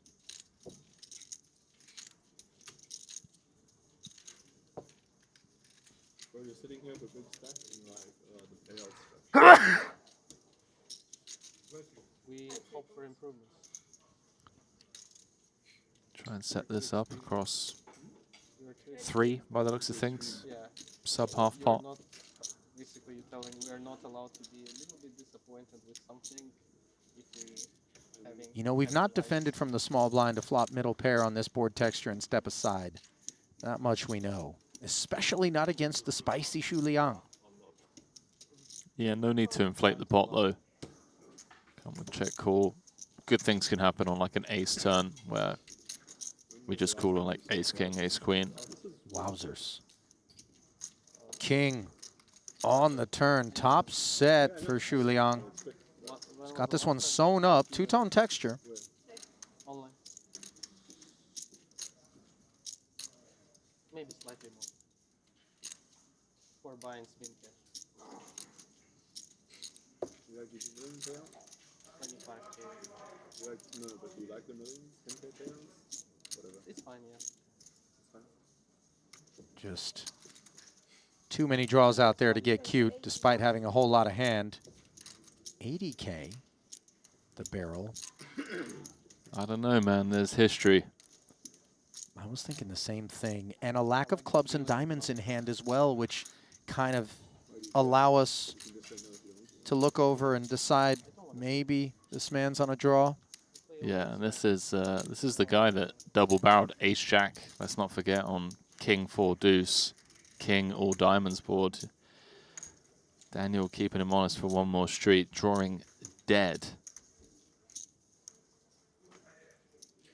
That is a fortunate run out for Daniel. I mean, backdoor diamonds and all those straights filling in. Everything. Third and final check, and in the face of a barrel here, very much it would feel as though Razai will be done with it.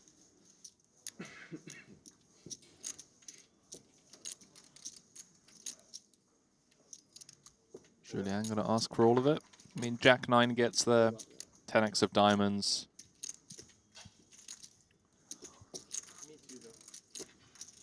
But this stack to pot ratio. Yeah. Man, Sleeping Dragon has just been really laying down the hammer on Razai. It has to fold. Ali, I was asking you. Tell me. Just before this hand, because you were calling out Brandon Wilson building up a stack, and I was looking at the leaderboard and I couldn't see Aussie anywhere in the top 20. Wait, what's that? I couldn't see Nowhere him, in the top 20? Not anywhere in the top 20. He was up to 1.5 million. He was first in chips in the leaderboard, and then there was a 1-2-3 KO by none other than Mr. Triton himself, Jason Kuhn, getting the better of Aussie 3 hands in a row.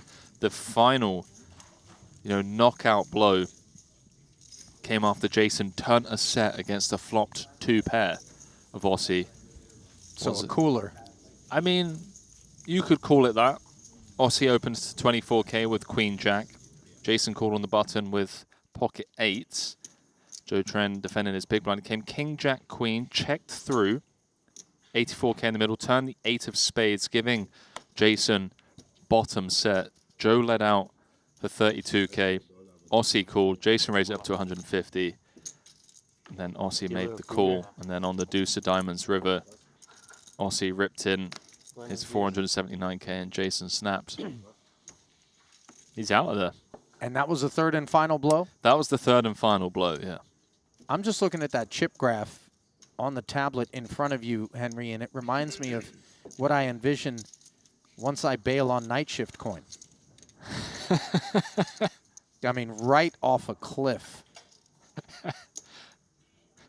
Meanwhile, Shen with 10-6 offsuit, limping in here against Ponikovs, who's really been a menace at this feature. Look at this, 9-7 offsuit. He is taking no prisoners.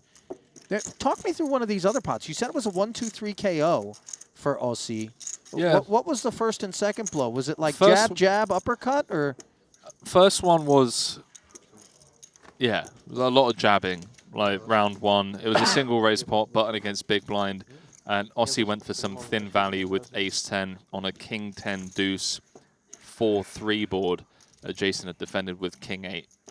And just like check called all 3 streets. All right. I don't hate the thin value. Yeah, you can get value from like a weaker 10. I think when you have the image that Aussie has, finding those thin value spots is absolutely fine. The biggest blow came in the second hand, in my opinion. Seong Lee opens 25K. Aussie trapped with pocket aces pre-flop from the cutoff. Jason flat king 7 of clubs out of the small. Vinny Lingham defended the big blind. Came 7-5-4. So top pair for Jason. He led out for 30K.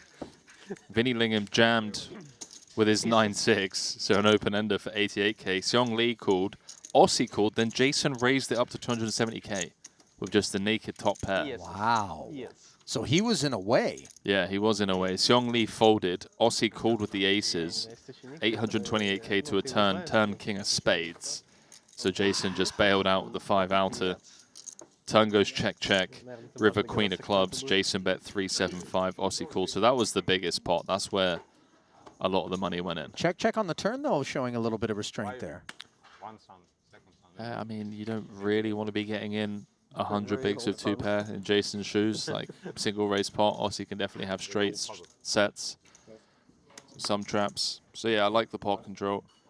And then going for value on the river. So all of the damages being doled out by Jason Kuhn. And where does that leave him on the leaderboard then? 24. None other than at the top. 3.2 million. In a main, 1.2 north of Wilson is Jason Kuhn. Ace-king now for Artur Martirosyan, dominating Ponikovs, who's open from the button with the suited king, and we're not done. This 25 becomes 110. And should be over and done with.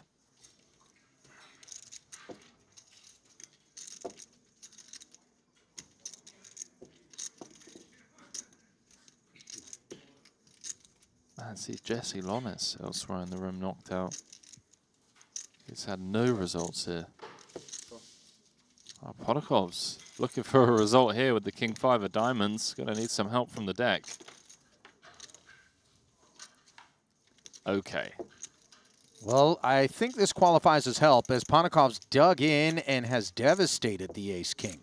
Trip 5s, unclear how much trouble Artur is going to seek.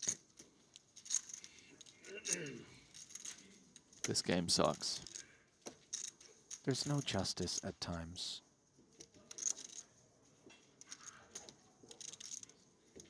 It shouldn't get too expensive for Artur. Obviously, the board dry enough for some follow-through here. 50.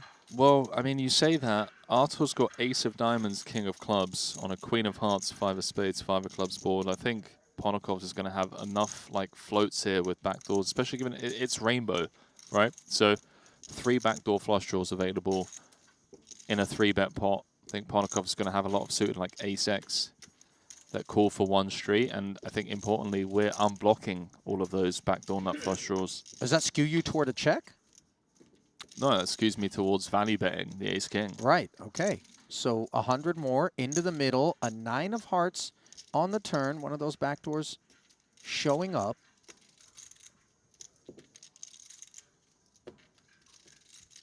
Wouldn't fault Artur for betting small here, but it's so awkward out of position. Does pump the brakes instead, and now Pontikov's will presumably activate. Yeah, now we want to start building the pot. Our hand is strong enough to play for all of it by the river. I think we just go Geo.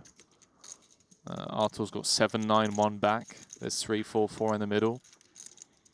140. Oh, he doesn't. Okay. 140. That's 140 into 340.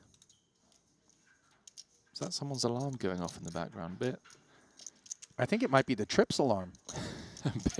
bit late for the alarm. Artur's bell getting rung to the tune of 140,000. I mean, these guys are both deep.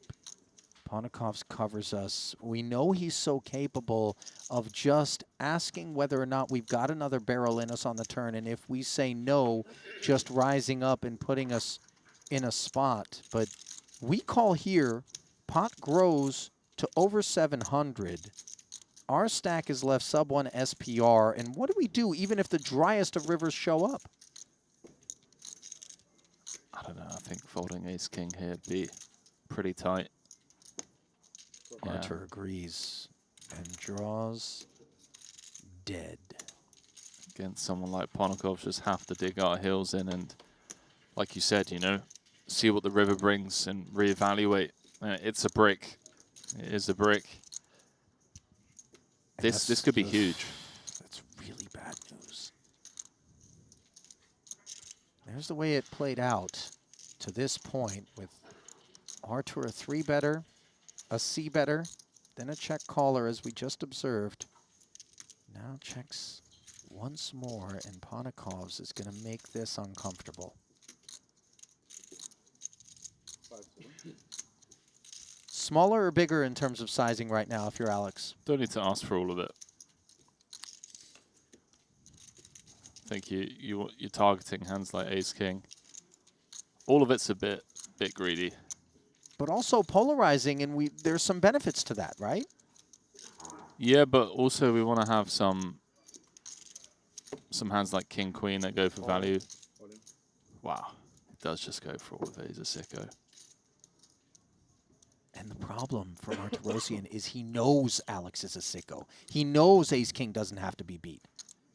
But he doesn't make a meal of it. I think his mind had been made up, hoping maybe after the turn call that a check back would be the next step.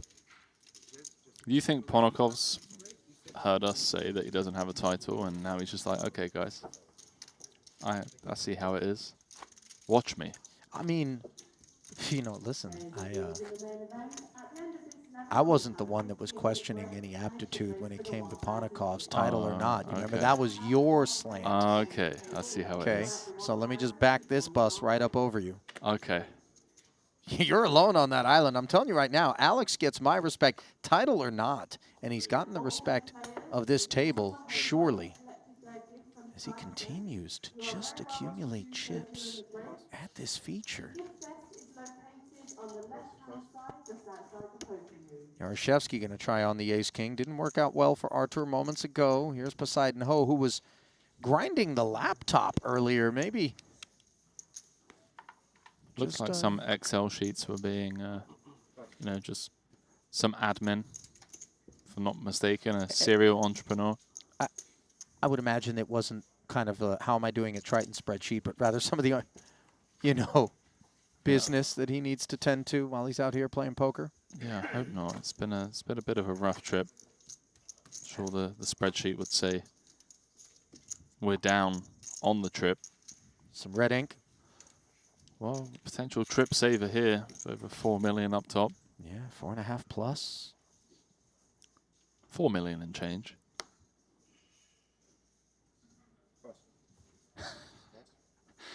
What's that?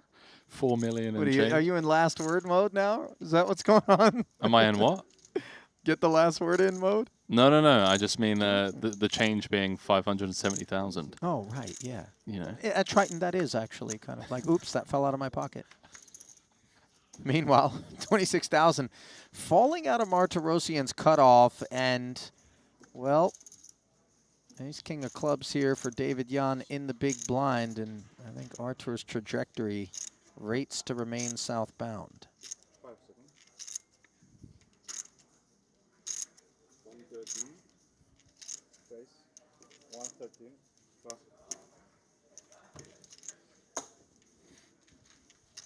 113 as he gets snacked on by the Kiwi. What's the festival been like for David Jan, by the way? I believe he was out here playing some of the Triton 1, wasn't he? I think it's just been Brick City for David. I just haven't seen much of him. Like min cash in the 50K, like north of a min in the 60K, but not ideal. Let's put it that way. And yeah, he played a couple of the Triton 1 events, fired a few bullets in the main, and the Triton 1 high roller bricked all of those. So yeah, thanks for that, Ali. Listen, it's not like I was trying to throw shade his way, okay. but rather an empathetic illustration of even for some of the solid regs like David Jan, a festival How are you doing on the trip? can be brutal. Are you up? I'm down. Although, Down bad, or? as I understand it, it ain't pretty, you know. But I'm not like in the pits, by the way. You know, famously, I like to trade the markets, and I think people like to be on the other side of those trades historically. Meanwhile, Shuliang, Jack 8 of clubs, King 10 on the other side of him, defending its big blind and flopping top pair against second pair.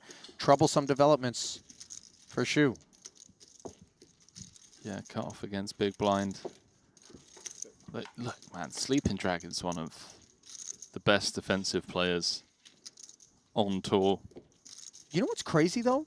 Is I feel like he's a pretty good offensive player as well. He is. He's one of those guys that falls into the camp of playing big pots when he's got the goods and losing the minimum when he's in these kind of cold deck setups. I mean, it's going to be tough to get away from this on the turn, although pot from Yaroshevsky is kind of helping us a bit.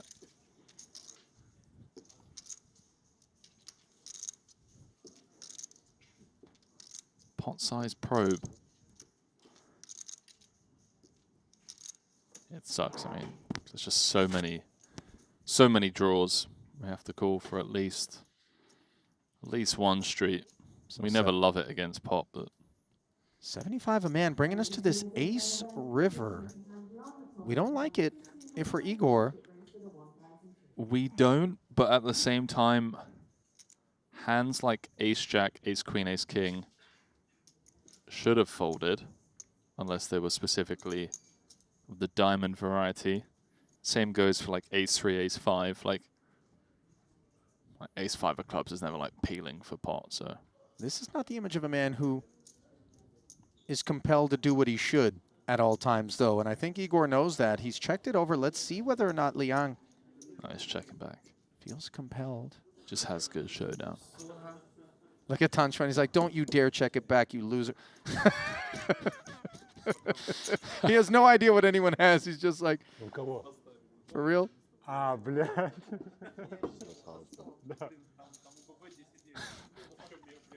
What's Tan up to? He must be chilling out there. Or has he just come out of the cash game room? One never knows.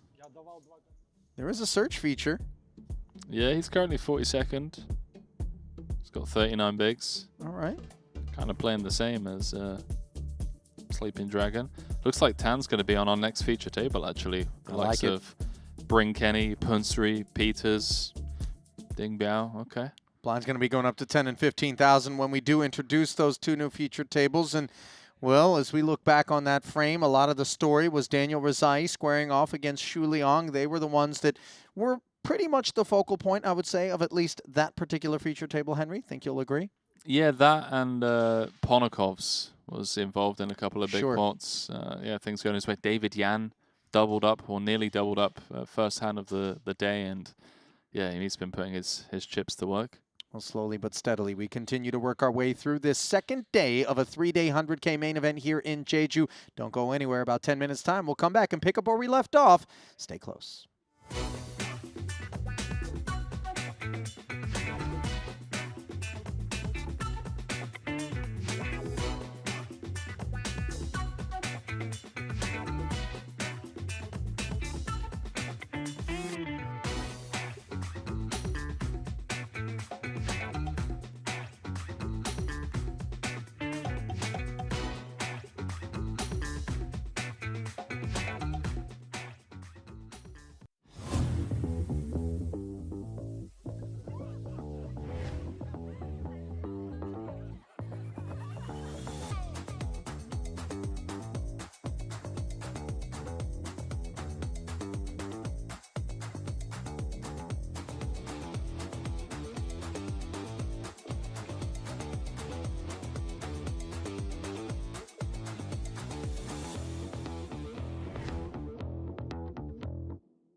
I've played against the best, I've won on the biggest stage. But what if I told you, it's not just about luck or talent. It's about using the right tools. GTO Wizard is the fastest and most efficient way to study any spot in poker. This is how you level up your game. This is how you unlock your potential. Don't get left behind. Get GTO Wizard today. Beat the best, crush the rest.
Here at this particular feature, given despite the fact that he is overall 8th, and none of those other 7 bigger stacks than his own have parked themselves at his table. Ibinger presiding over the other feature. We'll keep it here to start. David Yan, 22K, 6s. Here comes Kyan Mokri's Ace King. It's going in, first hand. Here we go. 25 bigs. Cut off against small blind. Like, good luck, boys. We're flipping.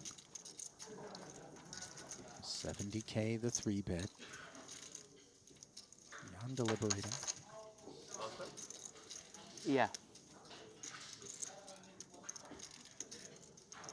See, me, Ali, I'm like, oh, first hand.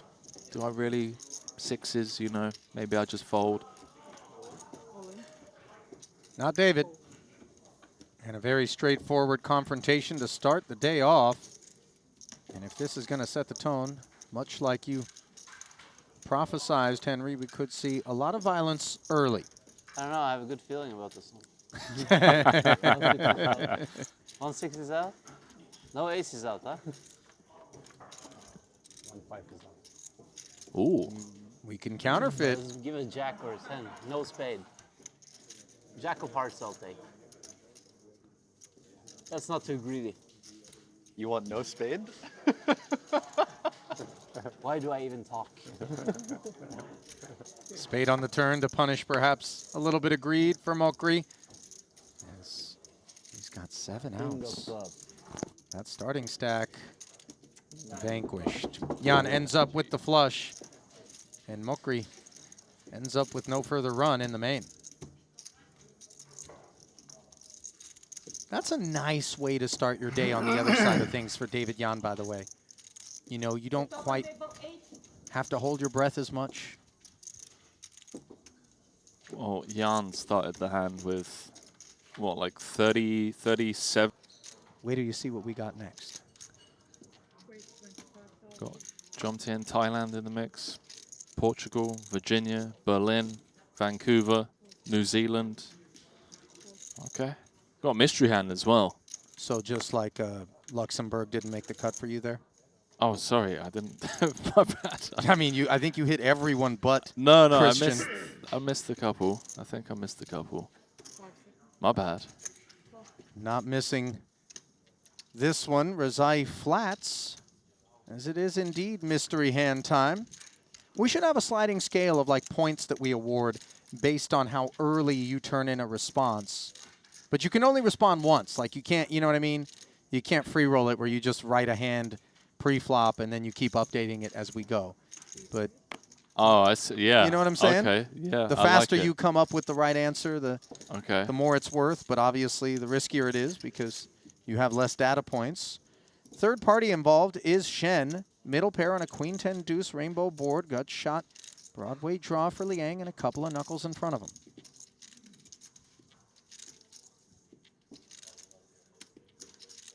I don't hate c-betting here, especially against the blinds, although, again, similar to the spot earlier, Daniel flatting out the small blind, going to have a lot of Broadway type holdings that interact with this queen 10 deuce. 36,000.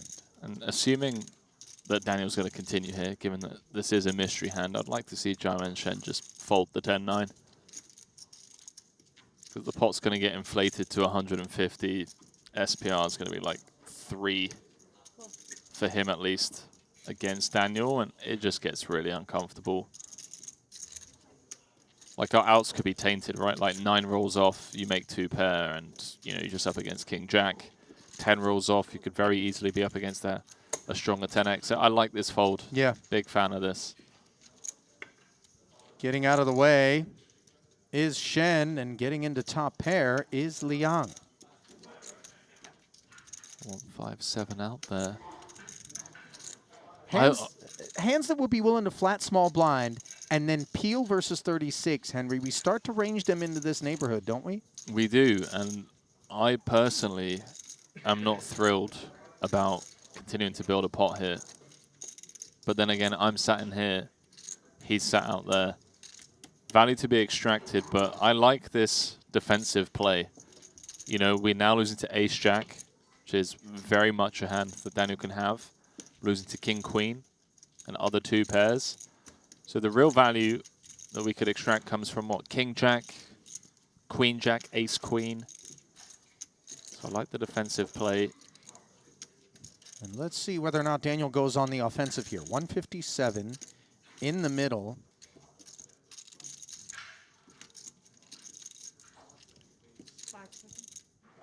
$350,000. Oh my! This is one we don't see every day. Over 2x pot, Henry, the pile driver.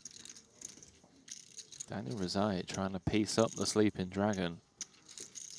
Okay, now it gets really interesting because what Daniel is saying is that he has the nuts.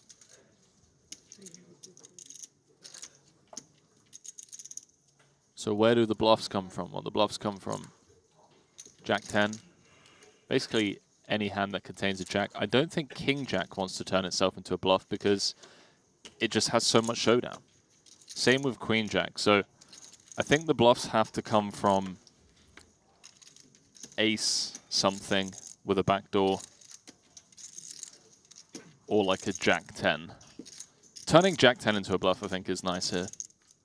Blocking 10s, blocking Ace-Jack. You know what's not nice? Being in Shu Liang's seat.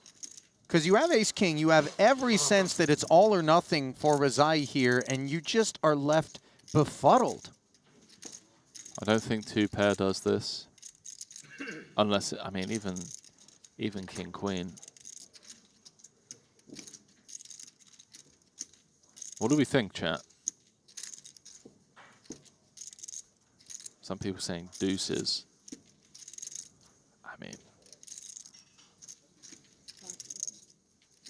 If two pair doesn't do this, then neither do deuces.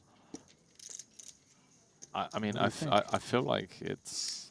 I feel like two pair is thin. I feel like deuces is thin. I mean, Just because at this size, we don't expect to be called necessarily by...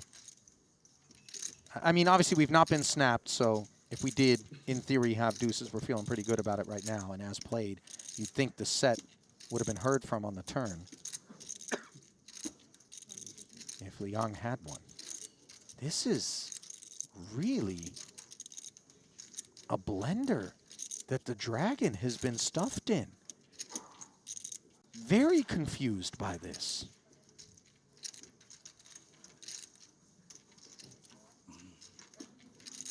people saying kings flatting. It's tough. Liang's got a king. What do you like, Henry, officially? Officially, I like Jack Jack 10? 10. Feels like that's the direction you're leaning. Officially, I like Jack 10. Deuces, I mean, I see where people are coming from, but I think Julien can have... I think Julien can have sets. I think he can have pocket 10s on the turn. I mean, this is one of those spots where I almost feel as though it's so easily all or nothing, and I don't know that a whole lot of the information that I have tilts me one direction or the other. Maybe I just flip a coin. Maybe you just stare your man down and ask yourself, has he got it?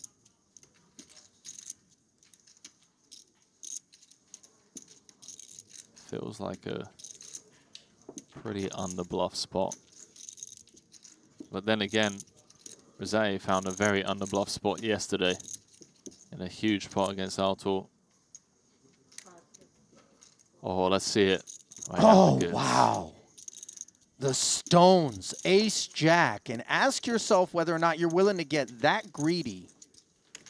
Daniel Rosé, as a player here at Triton, over the successive festivals, you know, you just kind of, you see him, he can just creep up on you. You can sleep on his performances, but he turns them in stop after stop.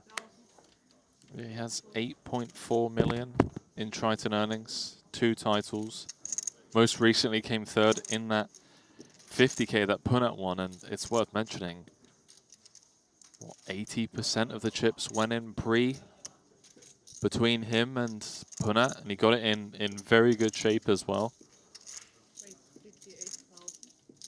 For like, yeah, 85% of the chips in play. Oh, B-Tech's potentially in trouble here.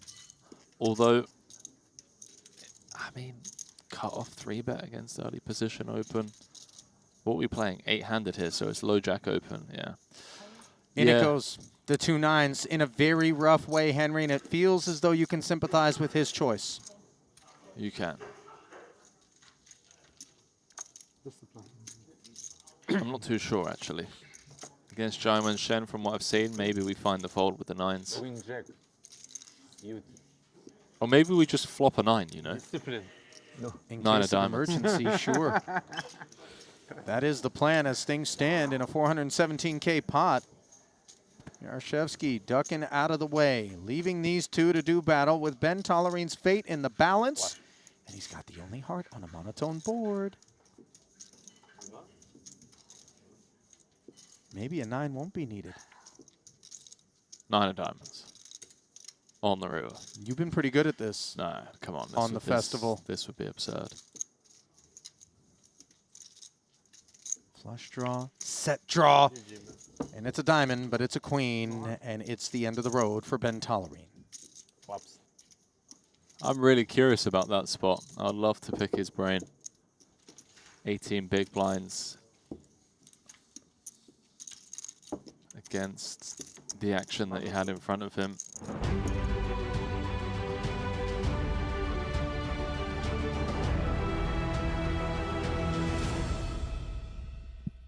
And welcome back to the Triton Poker Super High Roller Series, where the booth has gone from 2 to 3. Ali Najad alongside Henry Crown Royal Kilbane in the beautiful sartorial purple velvet. And then, of course, one Seth Davies. And the unfortunate reality here as we continue our coverage of the 100K main event day 2 is that for Seth to be able to be here means he's not out there where he was once upon a time. And Seth, I understand you were one of more than a few people who fell prey to Monarch himself, Ossie Katola. Yeah, we actually, he free rolled me. We had the same hand. We got all in with the same draw, and he had spades, I had clubs, and the river was spade, and here I am. Yeah, pretty gnarly stuff. I think Henry might have it actually up in the Triton Poker Plus app, and you can see the particulars. Is this the one? This, No, this was the 9-8. one I was about to say. Seth making the straight flush one hand before to bounce up to 316, and then the very, very next hand, 3-bet pot, very unorthodox sizing preflop, small from Katola. Yeah, you make the call, buddy, and the deck just wanted you out the tournament, my friend. Yeah, I was kind of riding after I made that straight flush the hand before, but turned on me pretty quick, huh? Yeah, it did. And we have turned our feature tables on their heads as we've got a couple of new collections of players. Let's take the time that we have here, Seth, to take a peek at what we've chosen, and I would imagine you can get behind this selection. Yeah, I mean, this is a super exciting table. You have the guy who sticks out is James Chen, guy who comes around not super often, but loves these mid-events. That guy, he plays every hand of poker like it's the last hand he's ever going to play. I'll tell you what, He is super exciting. For me, it's Ding Biao, Tan Xuan, Bryn Kenny in order, and then, of course, Punat Punsri. And we don't have a ton of time, but let's see if we can just sink our teeth into this red feature table ever so briefly. And what stands out here? Well, Phil let's Ivey. see. Yeah, Phil Ivey. Obara's on this heater, so he should be less encumbered by, he's not going to play scared. No, So, he's yeah. definitely not. And with that, we will send you back into the arena where the field is dwindling quickly and steadily. 86 remaining. Payouts begin at 39 players. There it is officially, brought to you by BetACR Min Cash, 157,000 with 4.5 million plus up top. Very befitting any particular Triton main event as we do flip it over for the first peek at one of those two new featured tables. Ding Biao presiding over the blue table, but the cluster ever so tight. I mean, that is a log jam. 7 big blinds separating first through 6th before we get to the drop-off where Peters and Jesu bring up the rear. Very different state of affairs for Juno Barra and Kong Pham, who are at the top 2 slots, and a big drop-off before we get to Ivy and Wantman in Redville. Yeah, I mean, the blue table is very interesting to me. There's not too much unequal stack dynamics going on, so what that should mean is that a lot of very free, bluffy type play should come in here. Basically, when you have a table like the red table where you have the short stacks and the big stacks distributed, the short stacks can kind of pressure the big stacks in a way, especially pre-flop by going all in and forcing one of the big stacks to be scared to put the call in or a raise because he has another big stack threatening behind. Yeah. But you take the even stack table, people are more free to just get all in pre-flop. And you take a peek at the top of the overall leaderboard, and you find Jason Kuhn where we left him, 3.2 million after the 1-2-3 knockout punch delivered to Ossie Katola. Perhaps a pound of flesh on behalth of his buddy Seth Davies, who fell prey. Brandon Wilson, who was ever so solid, 2nd overall. And then KT, Kanapong Tanaratnakul of Thailand, has entered the conversation, 1.7 million in 3rd, Ponikov's 4th, and Wu Kui Song in 5th. So cards in the air. Tan Xuan's chips in the middle, 30,000 of them at least. Water? Who do you think's got more gambles, Seth? Tan Xuan or Javed Ismailov? Those are two gambly fellas. I'll say Tan. Tan is a guy who's played just some colossal stakes. Well, I'm sure Javid has as well, but Javid's a little more new to the scene, at least to our scene. So I got to give Tan the edge there. Boy, and I got to give this dealer a tip on how to get that flop out there. Ace, King, Jack, catching strays. Queen high flush draw here for Tan Xuan. Just a gut shot and backdoor hearts for Punsri, who defended his big and checks it over. We could see a lot of money going in on the flop here. Punet has a very check-raisable hand. It's obviously a very bad board for him with the 3 high cards, and it favors Tan as the opener, but he's got the back door. He's got the gut shot. I wouldn't be shocked to see a raise here. Do we check raise with the intention of just clearing out the riffraff that we feel as though Tan has with some frequency and then very easily releasing from this point forward unimproved? Yeah, usually you can potentially bluff the future streets. The main thing you want to do with a raise is you just looking at pocket 9s down to pocket 4s for tan that are just in a really bad spot versus this raise. So there's a lot of hands you can fold out immediately or potentially get more folds on river from hands like Jack 10, King 10. As you suspected, in comes 70,000, and Tan's not going to go anywhere. Yeah, it's kind of appealing to go all in over this, or at least come over the top, but I think he just wants to call. I don't think anything in his range really wants to raise. Only like a hand like black ace queen makes sense, but his range is mostly just going to want to call. Punat's just basically telling him he has something very strong like a straight because Punat can't have ace king, ace jack, king jacks. And plus, Tan, unbeknownst to Punat, interferes with the diamond draw, so... Yeah, that's scary for sure. Does also block a queen. Yep. So let's take a peek at this turn.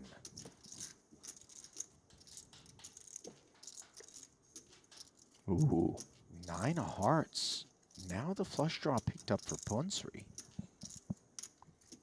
I wouldn't be shocked to see him check shove here. I think the SPR works out pretty nicely for that, and he has a pretty good customer for it. Tan Xuan is not a believer in a lot of spots, so I wouldn't be shocked to see.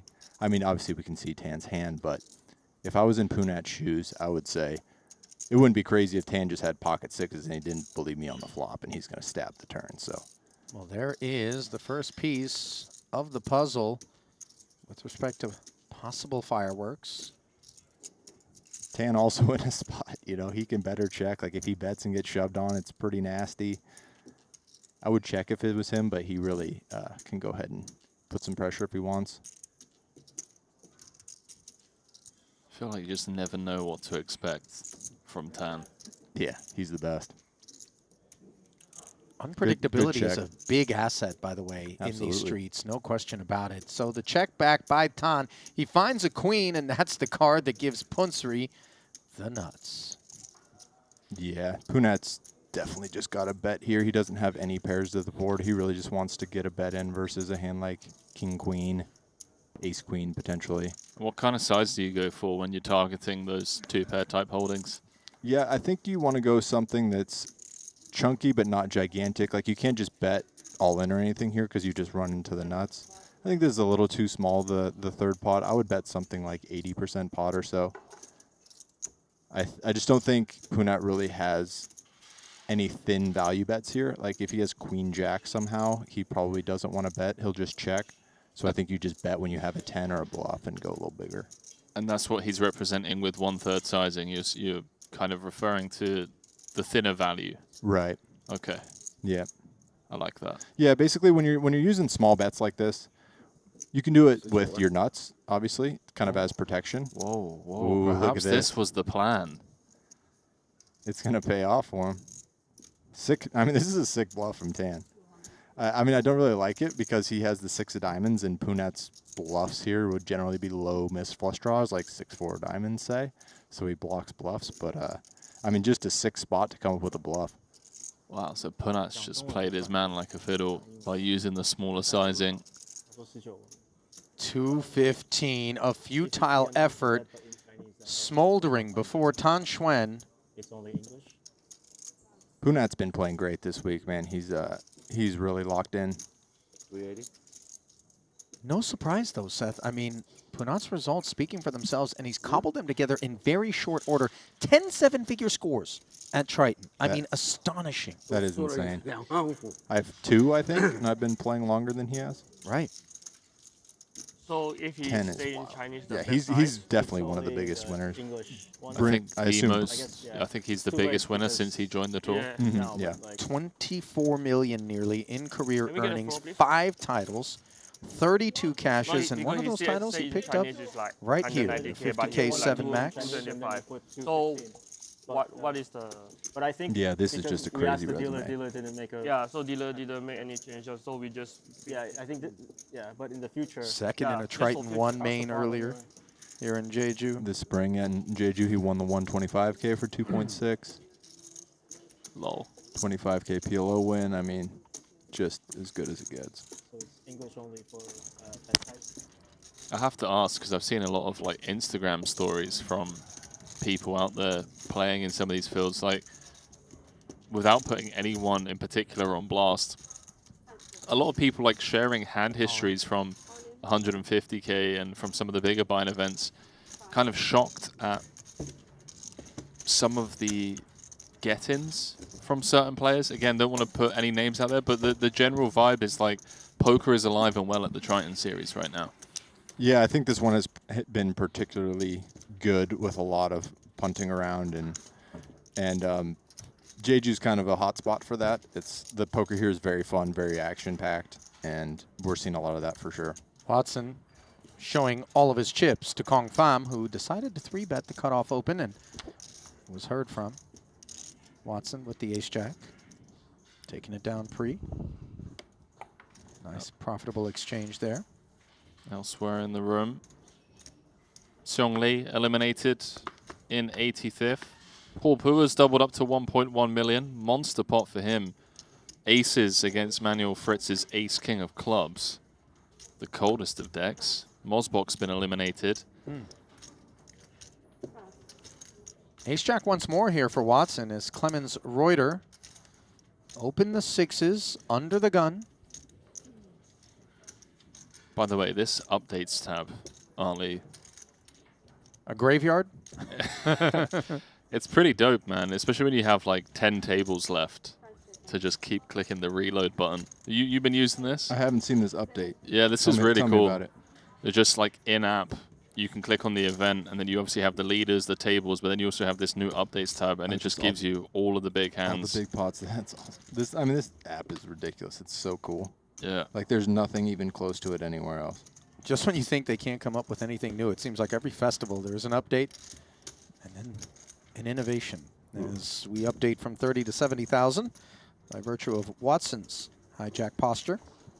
Should see a call for sure. On the set mine is Clemens Reuter. Yeah, getting a great price there. Doesn't even need to hit a set. He just gets some kind of good board for him. I mean, we got a really short stack pot here. This is a very interesting flop, though. It's kind of just right in between the... It's just middling equity for Clemens, where it's like, do I have enough hand to stack off or do I not? 10-8 deuce 2 clubs, 2 overs for Watson and the betting lead with 180 in the middle and action checked over. I wouldn't hate to just see a shove out of Watson, honestly. Small bet was kind of the standard, but he can shove and potentially stack some worse hands if Clemens has like a queen jack or whatever. Even like a king jack of hearts, king queen of hearts type hand, Clemens might just stack off with. But yeah, this is kind of the standard, is to go small.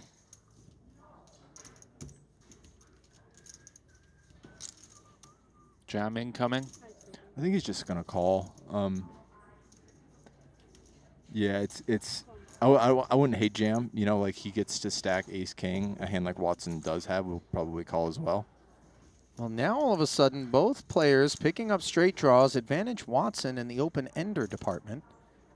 Just the gutter for Reuter, who does have the best hand in 68%. Yeah, and again, another interesting spot for Watson, because Clemens should be so centered around suited broadways, and he gets to, you know, he turns a second, or he turns a flush draw with, say, king queen, queen jack, or king jack. So Watson is kind of incentivized to just put him in here on the turn and stack those hands, kind of like what I was saying on the flop, but we'll see what he does. He obviously has the jack of clubs, so if Clemens does have not a slow played, but a king jack of clubs, queen jack of clubs that didn't want to raise the flop, it's a little less appealing. But he also has the obvious, that we can see his cards, benefit of putting a lot of pressure on an underpair. Let's see whether or not that's the path chosen, playing 220 effective, sub 1 SPR. Checking back. Ensuring that he realizes now he's found top pair awkwardly. 4-liner out there, and a 7 or queen has brought home the 1 card straight. King queen, as you pointed out, Seth, a real possibility. Now this is a really dicey river spot. I think Clemens will check and just try to win versus ace king. But if you think about Clemens' range, he kind of has the worst hand he can have at this point, so I wouldn't be shocked to see a bluff.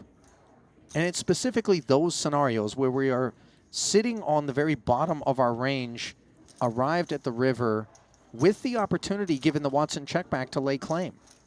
Yeah, absolutely. This is just a great run out for Clemens. Like I was saying from the start, he's very centered around suited Broadway hands, virtually all of which, not all of which, he can just have some top pair, but make at least a straight, maybe 2 pairs. And then even pocket sevens has a straight now, so he's kind of just really in the gutter as far as his range goes. Been so impressed with Clemens this entire series. He's a great player. Very good PLO player, too. Very impressive guy. Well, he does elect not to take his chances checking, and I don't know that Watson's got value on his mind, boys. I mean, after he checks, it's potentially out there, but yeah, he does just knuckle back, and it's finally played by both of them for sure. Painful for Reuter, who slips to sub-starting stack here. Yeah. Any whispers without naming names, Seth, about the most bullets invested by somebody thus far? Jesus Christ. Man. No, I said without naming names. I heard who was. I won't name any names, Yeah. but I know somebody who's in for 6 in this one. Oof. That's man, these Tritons, you know, the way it works is the higher stakes you're in for more bullets because you play the same amount of levels with mostly the same starting stack. So like the 150K, I was in for 3 bullets in the 150K, and you're just constantly in for so many bullets in the highest stakes. It's intense. A lot of pressure, no doubt. Well, that person needs to make the final table and get a couple of ladders in order to be up. So he's not. Have you guys ever heard the upside down story out of Nick Schulman? Yeah, that's, I think, I haven't. Ralph Perry? Yeah, I think it was Ralph Perry. You got to do it some justice. Do you remember? I think Ralph had been playing in Bobby's room with Doyle, as we see Kong Fan playing around with 10-9 off suit. Bucky going to react with the ace-king. But yeah, I think Ralph Perry had been playing in Bobby's room with Doyle, and then he left his stack and kind of hadn't shown up for a long time. I think Schulman was in the game as well, perhaps. And when an inquiry was made as to, you know, where's Ralph? You know, he had kind of gone over to a slot bank that apparently was plus EV based on the jackpot. I don't know about these things, but he was. That's right. He was firing at it, and when Doyle was asked, "Where's Ralph?" he said, "Oh, Ralph. Oh, Ralph's upside down in the machine." Ralph's out there upside down. And for those who don't know what upside down means Ralph was into this machine for more money than the amount of the jackpot. So even if he wins the jackpot, he's down money. So he was out there upside down. Now, I believe, if I'm not mistaken, somebody else had come up to that slot bank as well and begun playing, and Ralph attempted to negotiate a chop.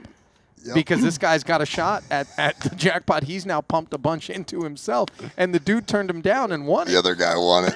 Turned him down, and Ralph went home with nothing. So good. Breathless. So yeah, somebody's out there upside down in this tournament. They might have to win to just get out. That would be bananas, by the way. You would need to be in 45 bullets. We saw that.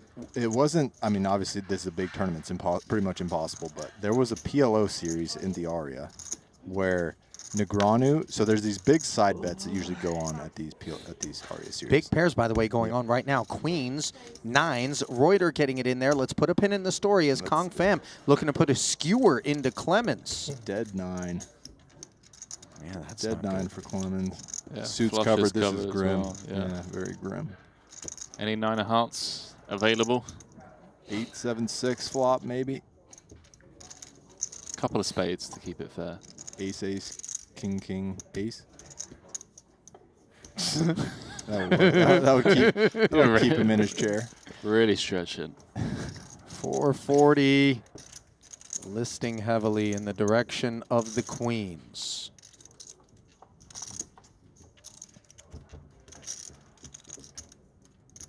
Bell tolls. As one lone 9, not 2, given we know 1 is in the bin, is the only thing that will reseat the Austrian. And he is displaced from this main. So There was a PLO tournament at the Aria, Seth, where we last left you. Yeah, so these Aria series, there will usually be a group of guys who will do a side bet, usually 50K ahead, and there will be, you know, 8 to 10 guys. So if somebody wins the player of the series out of this side bet group, they get everybody else's 50K, so okay, 500K prize or whatever. And there was a situation on these PLO series where Negreanu had to win. There's usually a final side event. There'll be a 25K main event, and then a final like 5K turbo that goes alongside day 2. So it's this 5K turbo, Negreanu has to get first place. And I think he was in for like 16 bullets or something. And I think first place was 14. Like he was completely upside down in the tournament chasing this side bet. And I think he got second place. Oh, wow. Max Payne. Yeah, I think Lonus was the one who won. Well, listen, Lonus, Henry, as you last mentioned his name, has not been making waves at this festival thus far. It's been a rough trip for Jesse, yeah. Breaking pretty much everything. But he's one of the names that I mentioned earlier. He's posting on socials like some spots where he's getting it in good, and yeah, the deck just not cooperating with him.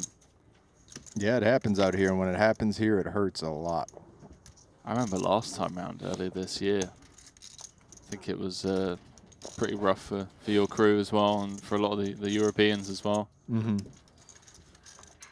Sevens in far from rough shape against 7-8, headed to the flop. Heads up, and oh boy, 9-5 deuce, gutter and spades for Duan Bin. What are some of the adjustments you'd expect to see now, Seth, where it's like ITM 50% of the field remaining? Or is it too early to really see anything too notable? No, it should come into play for sure. It won't be as pronounced. I think mostly you'll see it between 2 big stacks. If people are sub 30 BB, I think they'll generally just be playing the same way they would for Chip EV. But I think you'll see big stacks being a little bit more careful versus each other. Really nice defense here from Sir Watts, just keeping the size of the pot small. Yeah, 2 checks out of bin. I don't hate it. I would have preferred betting flop, but you know, this is a pretty, like a hand like this goes very efficiently into a line like this because it bluffs the river so well, and it's good to have deceptive flushes and that 6 straight in a check line. So yeah, I don't mind that line from him. I think that's pretty nuanced and good poker that isn't necessarily that easy to do. It's easy to see a combo draw and just be like, all right, I'm going to bet and try to get him to fold ace king, but you got to consider a lot more than that when you're playing the hand. Things going well for Sir Watts. He did pretty well here last time. He had a 150K. It might have been Jeju 2024. Let's take a look at that. I think he cashed a 150K for about 4 million or something here. Is that correct? It was the 100K main. Might just be Montenegro. That was Jeju 2024. He cashed for like 3 million. Yeah, he came 4th in the 50K for 770K, 3rd in the 150K for 1.9. He won a short deck for 380K. Yeah, good shout. He cashed for like 4 million. Very, very strong short 3 deck million. player. Mike, he's a very good short deck player. Another 8-7 suited here for Bin Duan. Looks like a hand he likes to play passively, huh? Limping, checking. Watson says, show me the flop, and finds himself backdoor diamonds in a gutter. Swing and a miss for Bin. Quick check back, and now he finds a 7 on the turn. I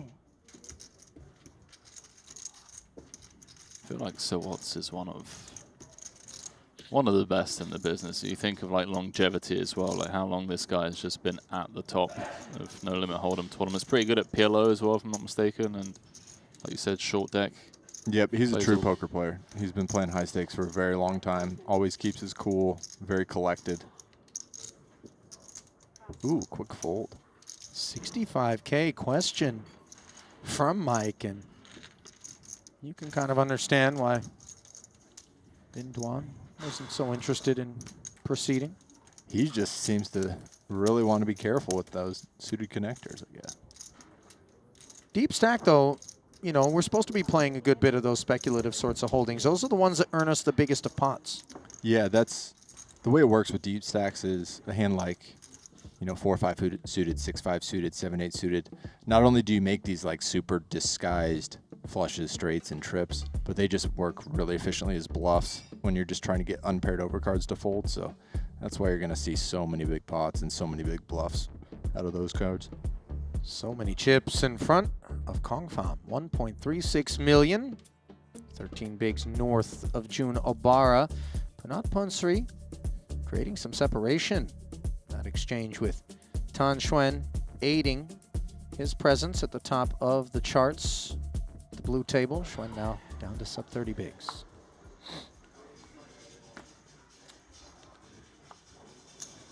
Don't mean to keep harping on about Sir Watts, but he's won 4 titles in the last 2.5 years. A Triton, he's won a title in PLO, short deck, and no limit hold'em. Not many players. Well, triple crown. How many people have done that? It can't be many. I want to say 3. Jason for sure. I know he's won a PLO. Chris Brewer maybe? He's won a PLO. Chris Brewer hasn't won a hold'em event. Okay, he's got a PLO and a short deck. Yeah, that's right. Who else? Makita would probably be a likely. Well, Makita's been stuck on those 5 titles for quite some time. And remember, Seth, that he and Jason shared 5 titles as the most ever, but 2 short years ago, and then Kuhn just caught fire. I remember that. I remember seeing Jason and Makita's banners side by side in Vietnam, I think it was. And Madrid. That's right. Madrid as well. Madrid, yep. Because there was before we had the LED screen, so it was the banner. You had the tiers. You had the five-time winners, the 3-time winners, and then the 2 times below them. Yeah. Because I remember in Madrid, Makita pulled ahead 4-3 after coming back like 22-1 chip deficit against Danny Tang. Danny at the time had no titles. And then Jason came in clutch, last event of the series, 150K short deck for like 1.8 million. Yep, I was at to make it four apiece. That was a tough final table, that short deck. It was a really tough final table. By the way, we're going to talk about people who know how to catch fire. Danny Tang, reigning Ivan Leal Player of the Year award winner, put together one of the most impressive year-long stretches at Triton, not to be overshadowed by Kuhn. How? What's the update on this year's race? We got Artur and Foxen battling it out, right? We do. How are they doing in this tournament? Well, in the Triton Poker Plus app is where we find such things. What? Down at the very bottom under the rankings tab, you can click the season 4 Ivan Leal Player of the Year award standings. 4,595 points for Artur. Alex Foxen, 4,166, and Punat Punsri, 3,916. Those he's not out of it. Seem to be the He's 3. not. He's got a stack here in this main event. If he can win, I think the main event is worth about 800 or so. DeVoris and Lonis rounding it out in 4th and 5th, but a bit further back, almost 1,000 points. Yeah, so 800 or so here. If Punat does pull it off, he can kind of come out of nowhere and take this thing from him. Junhao Wu currently with the most points accumulated here at this Jeju 2. James Mendoza in second. Yeah, courtesy of that massive 25K WPT Global Slam field. Probably picked up like 800 points in that. Yeah, I was bummed out to miss that one. You were busy golfing?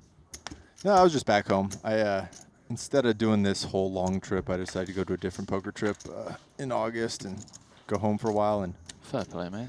Yeah, there's a lot of poker to be played. Got to take some time to be home. It feels like, honestly, now 2025, every week there's just something popping off. You know, often overlapping. Oh yeah, I mean, especially if you consider both Asia, the U.S., and Europe. I mean, you can just play nonstop nowadays. Yeah. Ivy considering float? Yeah, I think he should. This is a really small bet. It's just going to be unpaired versus unpaired very often here. So usually all 6 cards of his are live, like we see in this situation. Well, not necessarily usually. Like Fam can certainly have his queens near dead here with pocket kings, but if you're just talking about what they usually have, what they have most of the time, it'll be unpaired cards. So the ace-king still in front here. Little c-bet of 25K on the heels of the 30K button open. And Ivy, queen 4, thinking about it. Here it comes. Yeah, he does go for the bluff. I would have actually given up with the queen high. Kind of for the same reasons I talked about on the flop. He's just going to have a backdoor flush draw unpaired type of hand very, very often. In a situation like this, you generally just want to choose your lowest cards to bluff with. So if Phil has, you know, 7-5 of clubs, that's the one. Those are the ones you want to bluff with. And oh, and the bluff catch. Yeah. Kong Fam is going to feel pretty good about that. Here it is, first ever Triton Super High Roller Series. Nice call from him there for sure. Guys, this is just Kong's second event. He played the 50K Turbo Bounty Quattro, got shut out, and now he's splashing in the main. Looks like he's got a pretty big stack too, you know. He's got 100 big blinds. What's he sitting? Top 5 for sure, right? Looking at the leaders tab right now. Kong is ninth. Ninth. Wow, this is a deep stack tournament. Well, Jason's got 3.3 million.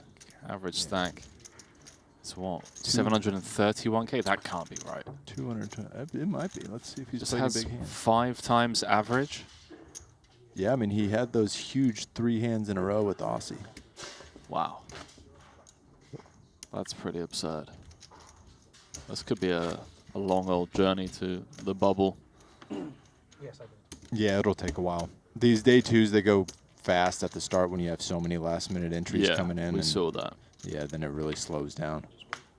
The fact that we got down to 78 in the span of 2 levels is pretty absurd. Yeah, that's pretty sick. I think we came back with like 140 or so, if you include all of like the max late reg guys. Yep. So like losing almost half the field in the first 2.5 levels. I was one of those lucky guys. Well, now we get to have you here, mate. Ali will pay you in food vouchers. In that sense, I guess we're the lucky ones, obviously beneficiaries of your misfortune when it comes to how it took shape here in this main event. But there was a point in time where I would maybe have felt, not that I lack empathy, of course, Seth, but maybe a lot more pain just when you were going through those dark days, that dry spell, but you've since turned it around handsomely here at Triton, and I bet you're quite relieved that the deck started breaking even, maybe even tilting in your favor. Oh, yeah. I mean, I'm the last person on earth you'll hear complain about running bad lately. It's I'm on a sick heater this year. It's been a joke, so I'm not complaining. Well, let me ask you this. You know, obviously you're there. You know kind of when you're taking the worst of it and it just seems to keep working out and working out. Is there anything that makes you feel less validated by your results?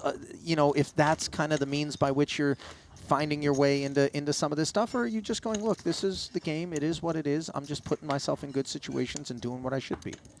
Yeah, I mean, I think most people get some amount of kind of imposter syndrome when you're doing these, when you're on these huge heaters. You know, like when I look back at this 200K in Montenegro that I got second in for 4.2 million. And yeah, I mean, what happened at that final table was I just like got all in a bunch of times and won. You know, I didn't do anything special. I didn't earn it, I guess you could say. I think I've earned it in the past by just playing a lot and having it not go my way. So yeah, it's at times you feel like, what have I done here and why do I deserve this? But like I say a lot, it's all about the the rare kind of nuanced poker hands that they may not be big hands. They may not be the ones that make you all the money in that particular tournament. But when you carve out some edge in some simple spot, doesn't have to be simple, but the edge is there and you can feel it. And that's when you really get the satisfaction of being like, okay, I belong, and okay, I deserve to win, I guess, is the word I would use. But yeah. Do you think that that kind of is something that every one of these high-stakes regulars grapples with? Do I belong? Am I actually good enough, or am I just running ahead of EV? You know, you want to believe, based on the observations of the way people are at the table, where they're not necessarily letting on, that they're all comfortable, that they're all confident. But you know, I mean, you have private conversations, and I'm not asking you to name any names, but there is some insecurity and a little bit of anxiety and self-doubt in all of them, isn't there? Yeah, 100%. I mean, this is a game where there's no objective measure on how you're doing, right? Like, if you take any sport, you have stats where you're succeeding or you're not. You know, it's very clear in virtually any other competition, but poker, there's none.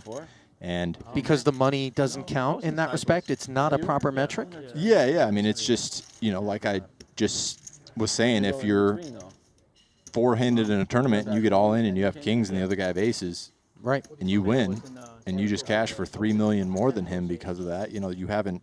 That's not a measure of how well you're playing. It's just a measure of how you run. And so the time horizon is just very short, or the time horizon needed for that money to be a true measure of your success is so long. So it comes down to these subjective measures about what are people's opinion of you.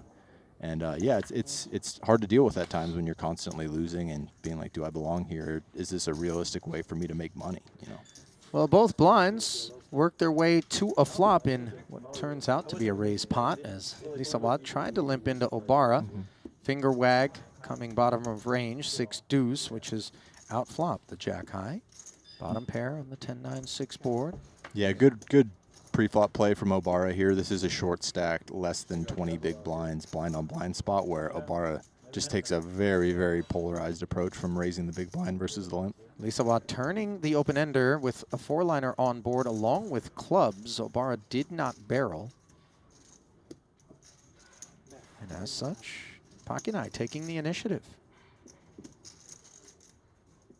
Yeah, just trying to stab out Obara's worst hands, a hand like, say, King Deuce with no club, or even possibly even Ace King. I mean, there is a 4-liner or 1-line straight on the board, so I think he can get some folds with a hand, from a hand like Ace King with this small of a bet. Super dry river under normal circumstances. Pardon the interruption, Henry, but that deuce actually hooking up with Obara for 2 pair. And it's the call on the turn that you were saying was sick, Henry? I just love Obara, man. Like, he's been finding these spots the entire series, and I think that's why he's had the results he's had. Yeah, he's battling. Yeah, he's not a guy who's going to let you win pots easy, which is exactly how you need to play these, especially short stack. You just have to battle for your equity. Oh, man. Ooh, he's going for it. Nice. Wow. Credit to Pakinai Lisawat, and there's a lot out there that beat 6s and deuces, guys. I mean, value range 6s and deuces is torched. This is a great bluff. I mean, Obara should have a lot of ace, king, ace, queen, king, queen with a club.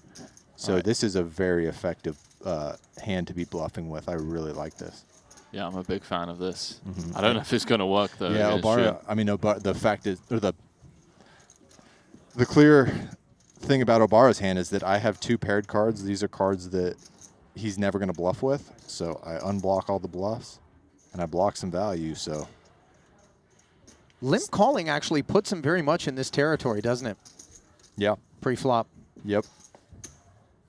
And, I mean, if I was in Obara's shoes, I would call. Again, I'm not just trying to say I know he's bluffing, but the reason I would call is because, like I said, Obara's range is so heavy in those ace-king, ace-queen, ace-jack, king-queen type of holdings that a hand this good, if you're folding a hand this good, I think you just get exploited by bluffs.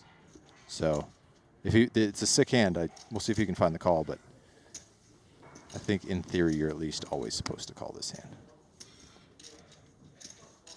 Credit to him for chewing on it. It's also very hard for him to have a straight. Not the Lisawat, is that how you say his name? Lisawat? Lisawat. Yep. Lisawat, yeah. Lisawat can certainly have straights, no problem, but it's really hard for Juno Bar to have a straight, so you have to defend with something that's not a straight or a flush. Man, Pack and I just show him why the Thai delegation are so tough to play against. Yeah, this is a great hand, man. This is a really good hand. We'll see if... I mean, either way, if Obara calls or not, this is a really sweet hand. Pakinai not looking nervy, even though he's left himself just 5K back with jack high here. All Obara needs to do is click call and leave him all but vanquished. Yeah, he's ice cold. Look at him. Rock solid, running this huge bluff and 100K tournament with 77 left. Yeah, no stranger to high stakes. It's Pakinai Lisawat. In terms of his Triton track record, 226,000 in career earnings. First joined us in Vietnam, where he cashed 3 of 7 events. Didn't see him again until this festival. Came out and played Triton 1. Yeah, no, he's in the high stakes cash game streets. Spent a lot of his life in Canada, I believe. Last time I talked to him, I think he went to university there. Savage bluff. Yeah, he's taking Obara to school. Oh, it's going to work. That's a sick one to get through. That's a highlight reel hand for sure. Nice. Well done by both guys, really. I mean, I did say I would have called if I was June with the 6 deuce, but I don't mind him folding at all. Tan Xuan has picked a poor time to get involved from early position with 6-7 of diamonds, given Sensei Bryn Kenny direct left, has found aces. And, you know, this is one of those game-recognized game kind of standoffs. Seth, these two guys cut from similar cloths in terms of their willingness to embrace the gamble. Yeah, absolutely. And talk about guys who have played a lot of high-stakes poker before. Neither of these guys are scared of anything. So Tan digging in, pot growing to 210. 5 in the window and a gut shot straight draw on a diamond-free queen-high board.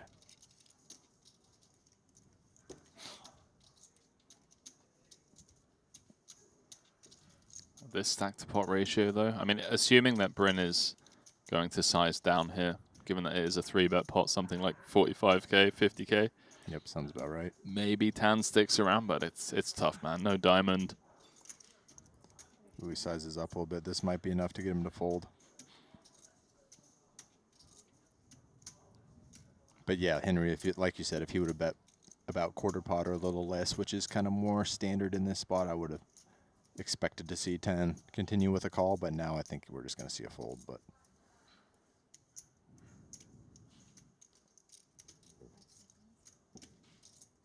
he's not a man who likes to fold, that's for sure. Yeah. It's almost offensive to him, I think. It's like, I have a reputation to uphold. I like it when he flicks it in and says, gamble, gamble. One of the funniest things I've ever seen at a Triton was with Tan. Actually, here in Jeju. I think it was. All right. I think it was 2 trips ago. Okay. But Dan gets moved. Ooh, he does call. He gets moved to a new table, and he does a little, you know, pirouette around the table. Divorce? No, Tan. Oh, Tan. Schwan. Okay. Second queen on the turn, by the way. Not exactly what Schwan had in mind as he checks once more over to the aces. Yeah. But anyway, Tan purposely dodges the blinds at his new table. And tournament director Luca sees this. He sees it. Tan doesn't get away with it.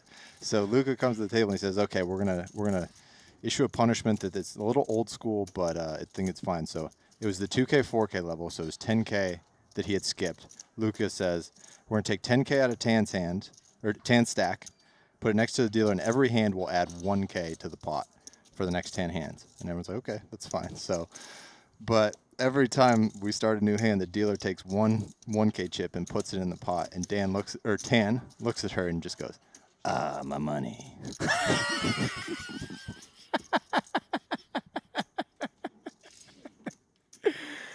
Oh, he really is a character.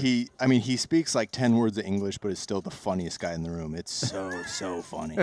He's really, really entertaining.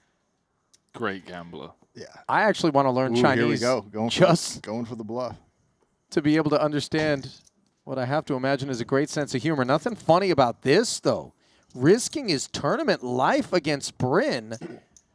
And I'll tell you what, having that ace of spades for Bryn Kenny, is this something that skews us more toward thinking it's a queen X that Tan Xuan's got? For sure. I mean, I think Bryn's going to end up folding this. Like, it is so hard for Tan to be bluffing here. Like, Bryn has a good blocker, but, you know, Tan can very easily just have a queen, queen jack suited, queen 10 suited, king queen, a flush. You know, it's just really hard to find a bluff, and I think Bryn's going to fold this. It's a lot easier to find this call against someone else, even though it's never easy. Just Tan Xuan.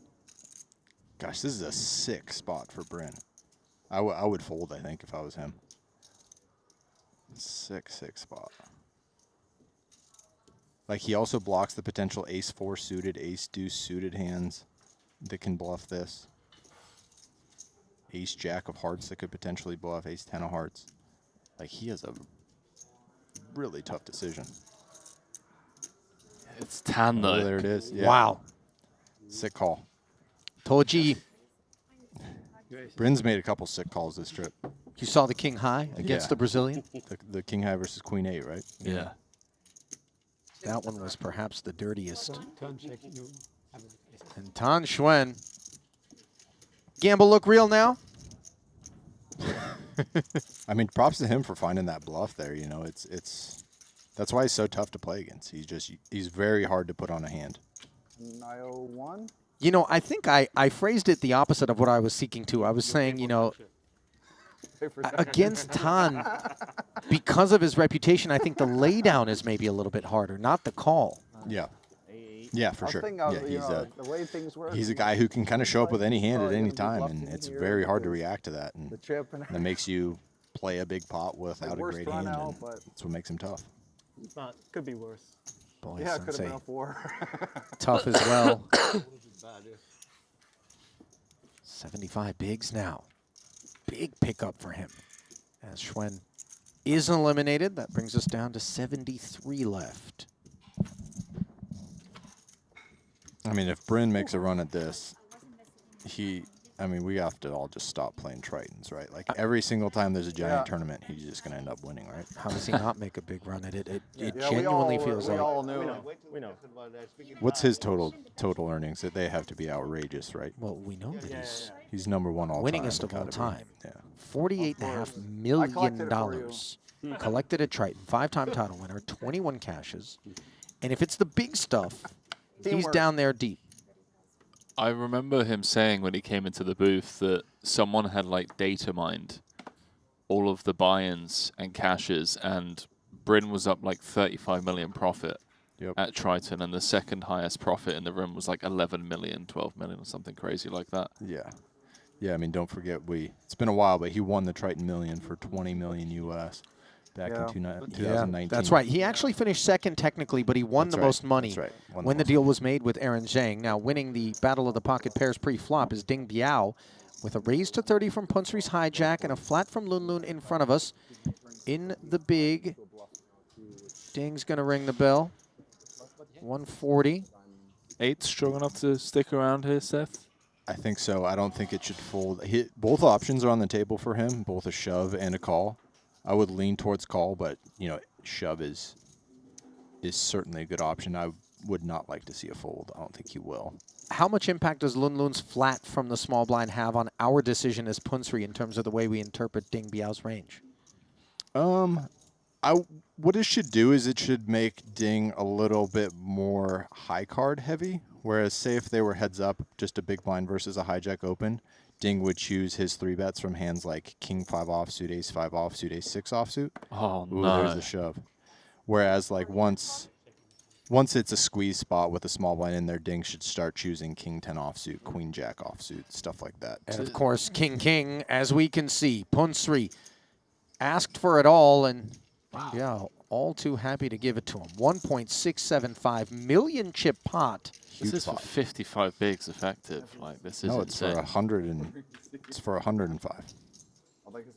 Oh, effective each. Yeah, you're right. Yeah, 110. Just look what happened, guys. Oh, Are wow. you kidding me? Jack 8-5, snowmen aplenty for Punsri as the frost encapsulates the kings. He's got the club. No good there. Yeah, take that off the board, and it's going to take a cowboy to keep Ding Biao in the saddle.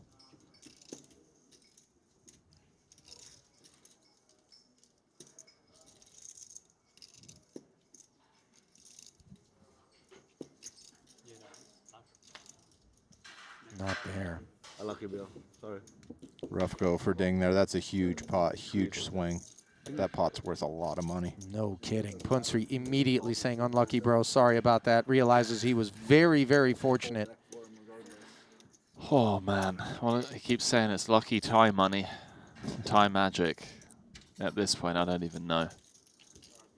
Spike to 1 outer. Yeah, I have more. I have 2 tables in that 50K, goes on to win it for 1.7 million. Here, it just spikes a 2 outer. Like, it's so crazy just what has to happen in a poker tournament for it to end. I don't know if you guys remember my friend Jeremy Osmus here. He won a 25K. Tell the story about the misclick Aces versus Kings survival story. I don't know this one. You don't know this one? So Jeremy Osmus wins the 25K Global Slam, I believe it was, this February in Jeju for 1.8 million. 25K buy-in. There's about 20, maybe 15 or so players left. Jeremy's under the gun with pocket kings. I think he has about 25 big blinds to start the hand. Okay. He accidentally limps. He tries to raise. I think it's the maybe 125K level. Yeah, this rings a bell. Go on, go on. Whatever he does, he throws out the wrong chips. He accidentally limps. Person in position has aces, raises. Jeremy 3-bets. Person with aces calls. Then the flop comes ace high, and Jeremy ends up not getting stacked. But it was a spot where if he ever had opened properly, he was most likely getting stacked. Yeah, yeah. So I mean, running good, coming in the form of even the misclick. Yeah. For Jeremy. Just If you fold, I call. crazy things just happen all the time in these tournaments. I think it's important to remember that and maintain perspective because we can get so inward and think like, oh man, I run so bad. Every day that we hold an event here, somebody in the room has run as bad, if not worse than you, is what the chances are. You just don't necessarily know about it. Yeah, and the practical advice there is just like don't give up, you know, like don't lose a pot and have 4 big blinds and think it's over, or you know, don't go from a 90 big blind chip leader to a 30 big blind stack and think it's over, because it's just not. Going all the way up to 1.8 for 4th overall in the field is Punsri, as he will kick it off. Queen 10 doing well against James Chen's speculations. Induced by Puna.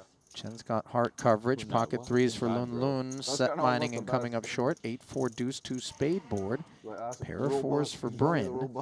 Could see a clash between Chen and Bryn here. They both have hands that could put some money in.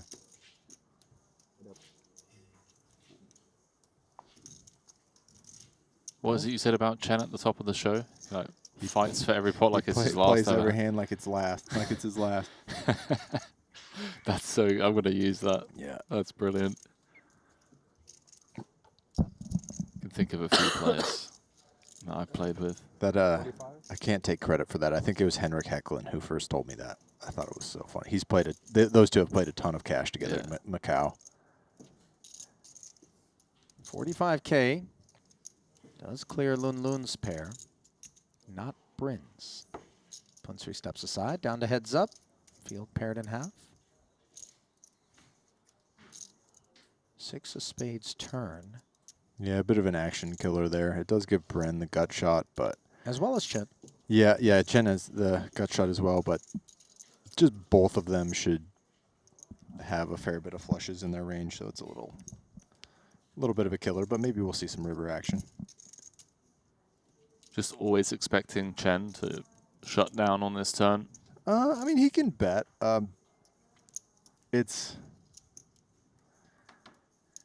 would check primarily. I'd really like to realize my equity versus a hand just like an 8. Say Bryn has 8-5 suited or something like that. I would really like to not be potentially blown off of that, or be in a situation where I can't value bet a 10 on the river anymore. Wow, quick fold, good play. 110 and take it.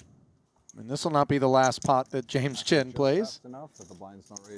Yeah, and the quick fold from the reason Bryn's folding so quick there and so confidently is because James's range is pre-flop is very centered around pocket pairs and suited cards in that situation. So James should have made a flush or had an over pair to Bryn's 4s there. Very often he just happened to have one of the suited hands that could barrel as a bluff. So I totally get Bryn just quickly mucking there. Dude, I can't believe we're down to 70 players. That's insane. Yeah, moving along. 6 career cashes at Triton for James Chen, by the way. 4 top 10 scores. In my head, yeah. First cash coming in Macau, 2017. Way back. That must have been one of the very first Tritons, right? Early on, yeah. 2016, the first year of Triton Manila. Playing host, as I recall. Kiat Lee hosting 2 kings and the button. That's a party. Great to see Kiat in here. Awesome guy. Great energy. He's one of my favorite people to be around in Triton. I remember just how many people turned up when he finally got the monkey off his back and won his first.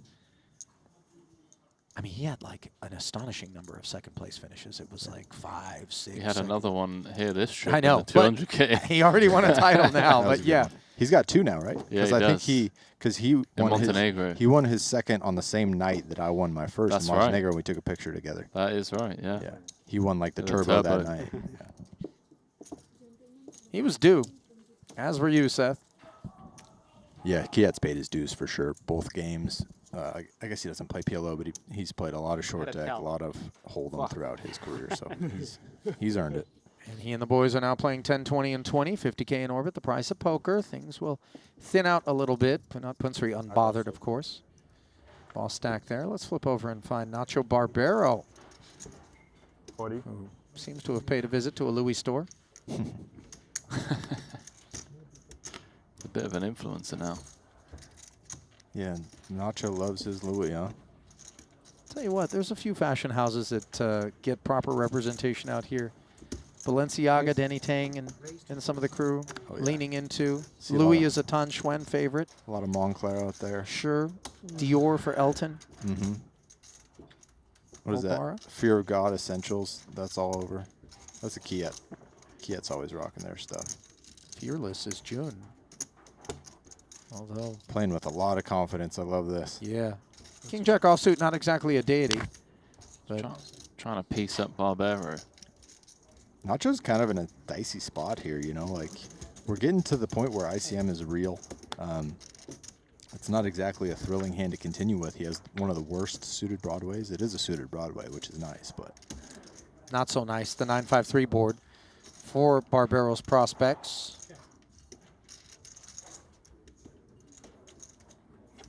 Quick check. See if Obara leans. yeah, I imagine he will. I mean, it's a board where he should be c-betting pretty much always. He kind of has a hand that isn't thrilled about c-betting. Like, if he gets shoved on here, it's kind of gross. It would probably just be a fold, but he would hate to see, you know, pocket eights with no spade just check shove on him here, which is a realistic possibility. And get blown off those 2 overs and backdoors. 55. No heart out there. No further participation.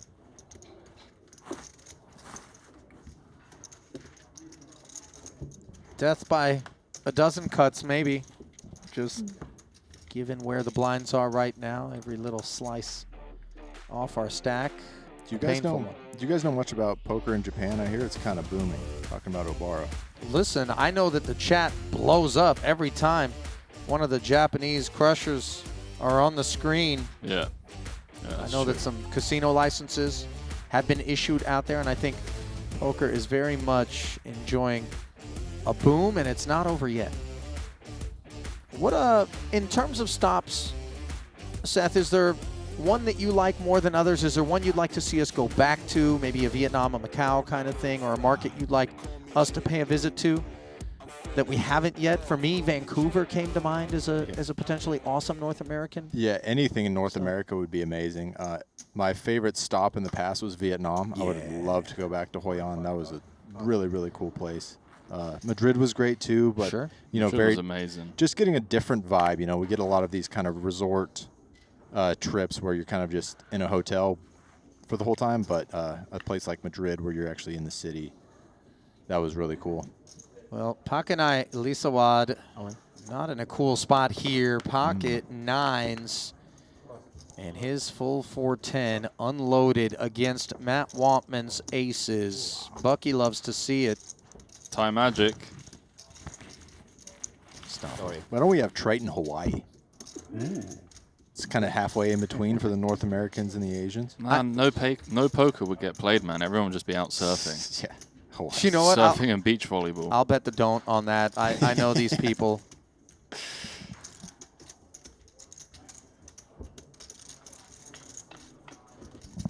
You know, there was a Triton scheduled to be played in Bali. I remember that. 2021, I think it got so tilted when that one came off the schedule. So tough.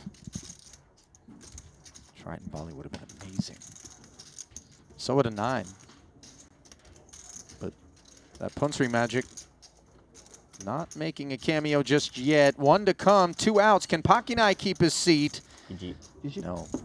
And the GGs did look good there against Obara, pulled off the bluff, and here just... So like we were talking about earlier, I think this is a good example of where Lisawad can take away from this. Like he played that great hand with the Jack-5 and really created some edge for himself in the tournament there. And then he goes to this point, plays his hand totally reasonable, and just busts. So like we were saying earlier. Right, nothing unreasonable about the choice. No, not at all.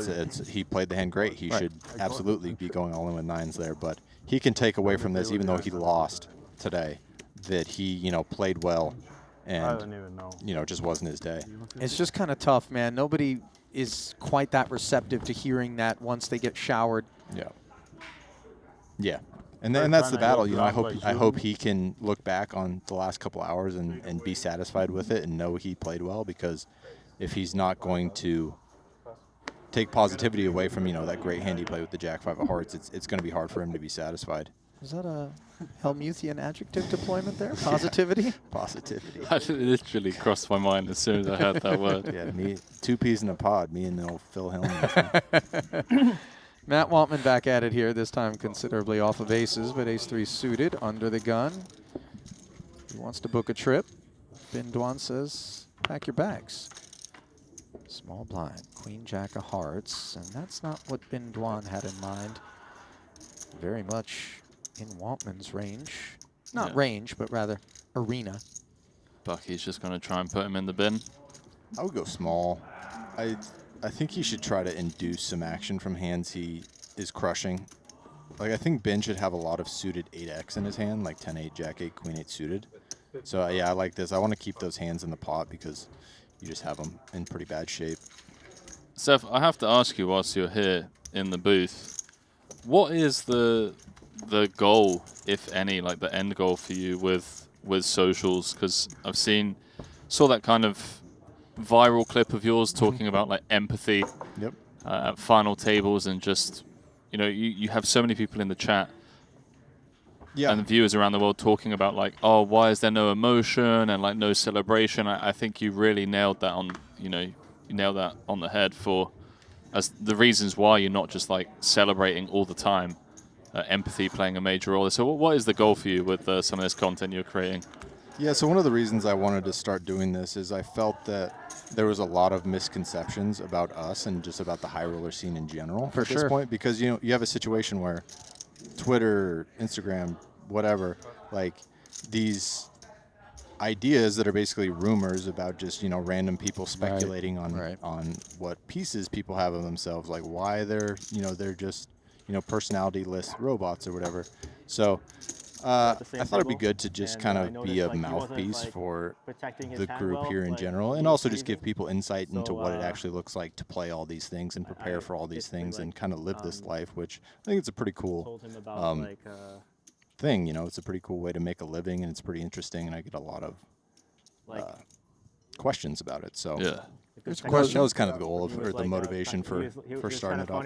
King 9, the motivation for James Chen to ask David Peters for all of it, and DP, it's not learning how to look at my cards.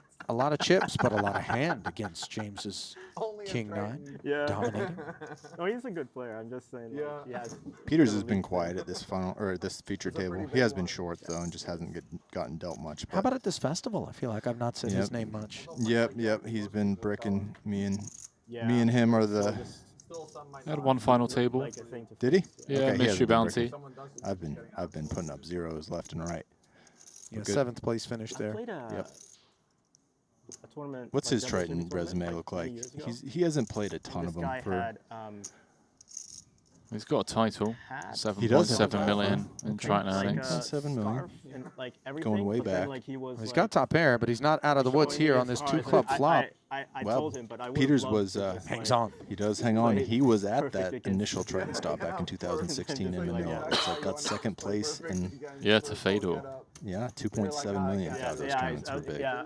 The Triton main events back then used to be 250K buy-ins. They were 2 million in Hong Kong, and some of them got so big. Not that they're small now. Yeah, for being fair, but right. 100K with 230 people in it. We're not talking small.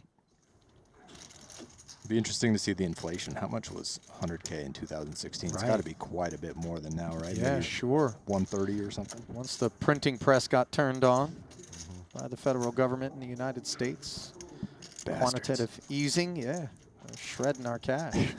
Meanwhile, top pair here, Obara betting 90,000 against the double gutter on a spade-free board. Pre-flop, it was Obara under the gun to 45.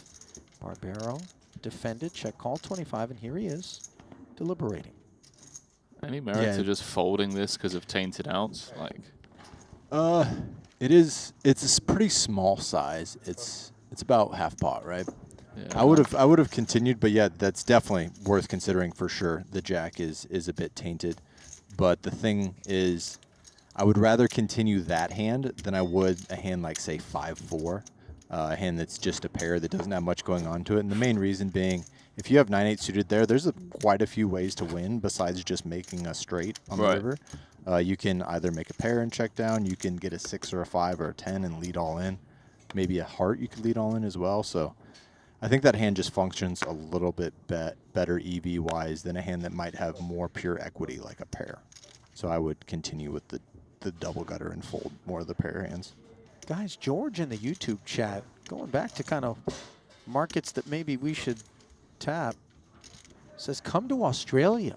Oh, man. How cool would that be? And maybe not necessarily like the Sydney, Melbourne kind of beaten path. Go up to the Gold Coast. Oh, yeah. You know, do something different. We had one poker stop right before COVID, actually, at the Gold Coast. It was the Australian Poker Open. It was a Poker Go trip. Okay. We did right after Aussie Millions one year. It was kind of hilarious because it was when COVID was first kind of spreading. Okay. And, you know, it had come out of China.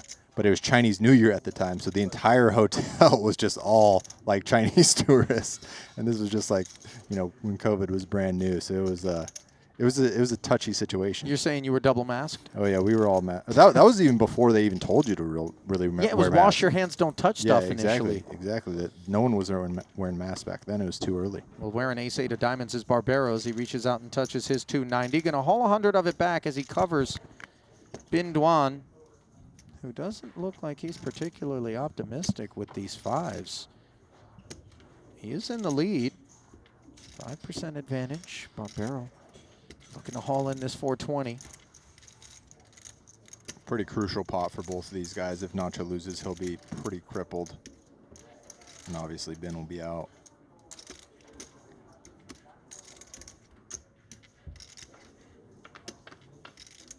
$66 remaining, and Bin Duan rates to remain among them with a set, but a gut shot for Barbaro. 6 is threatened.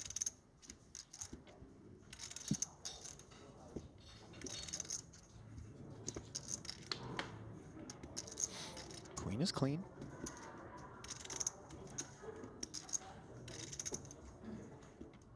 Nacho kind of looks like he hasn't slept so well lately. I know he was partying a lot in Barcelona last month. Maybe he's kept it up.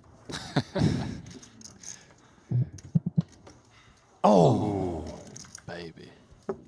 That'll start the party. And oh yeah. I knew the prepaid was gonna work. Wow.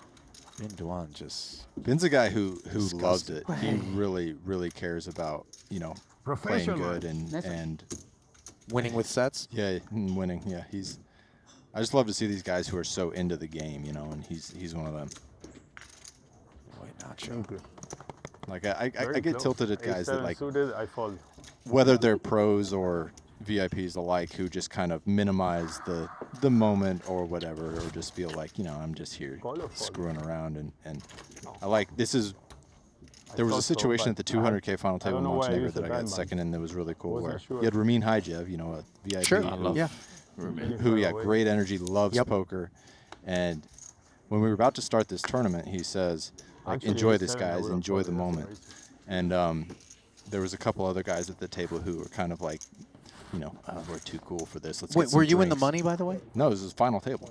Oh, okay, final table. Final table All at 200K. Yeah. We're playing for $6 million. Yeah. And it was just this juxtaposition of Ramin, you know, this guy who plays for fun. He doesn't do this for a living, and he was just like so into the game, so like happy to be there. Right. And another couple other guys who happened to be pros, and they were like, "Oh, let's get some drinks," you know, like kind of trying to minimize it. And I was just like, "This is, I'm on Team Ramin with this." Oh, 100%. Hard not to be. He really is great energy in the room. Yeah. Bucky Jones playing the game. Wow, Nacho's got chirping chips after spiking a 4-ouncer. Act surprised. The way I've been running, I saw that had 0%. And he's complaining about running bad too. Do you hear that? Of course. The way I've been running. That's a classic right there. Immediately win a big pot running good, and then telling everybody about how bad you ran yesterday. Yeah. Well, he didn't hit him with the justicia, like the justice. Yeah. I've been there for that one. Bucky, if you ever want to bet NFL, Nacho, your character, let me buddy. know. Yeah, I already had some bets, so I didn't. Oh, it's okay, but Yeah.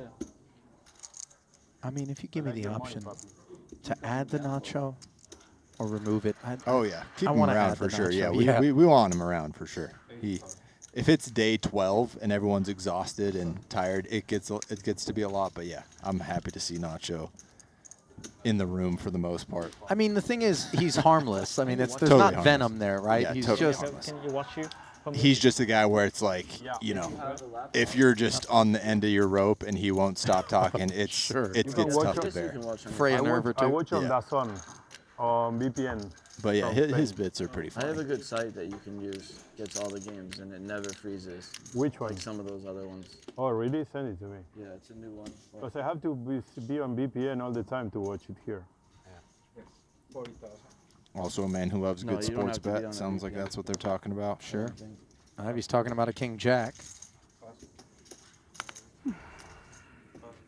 It's actually not too bad. It starts at like 2 a.m. No, it's not terrible. 17.3 million in career Triton earnings for Phil. Second game. One of the other 5-time title winners, 42 cashes. So maybe a 3-game winner.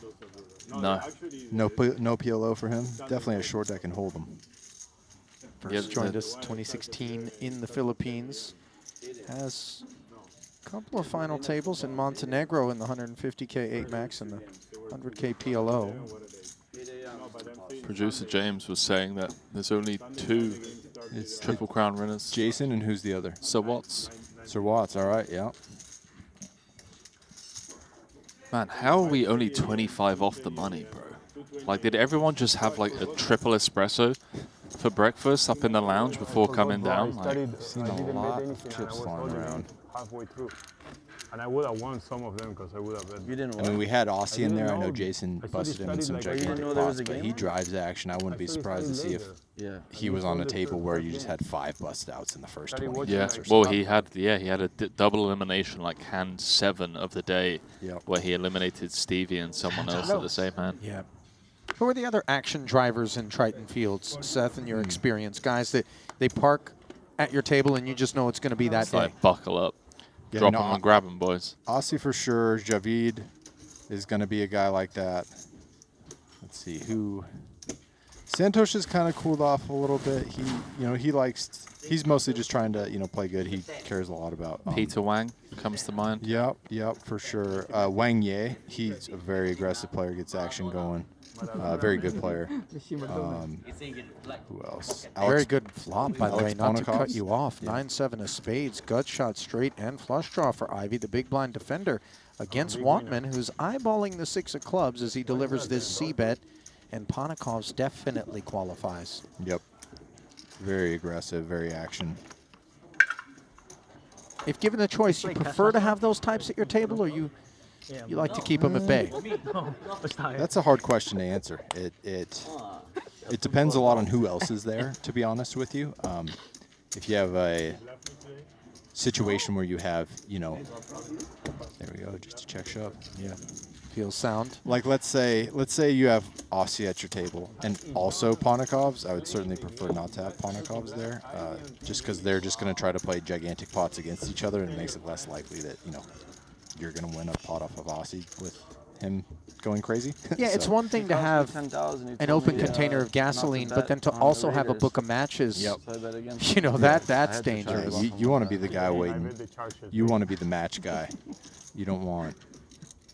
And when there's 2 players like that on one table, you get this kind of they were playing the dynamic Patriots. between them where it's just didn't like like the it's just like Raiders. 2 trains coming down the track straight at each other. They're just like, we're gonna play a gigantic pot against They each won other. or they lost? And No, the Raiders won. The Raiders won. Okay, deal 2 guys. By the way, don't you think it was a fishy? I was happy to bet New England. That used to be my team. The Raiders are good, actually. I don't know about that, Yesterday, Nacho. they lost, but the game, they had 2 interceptions on the last quarter. Geno Smith played like shit at the end of the game.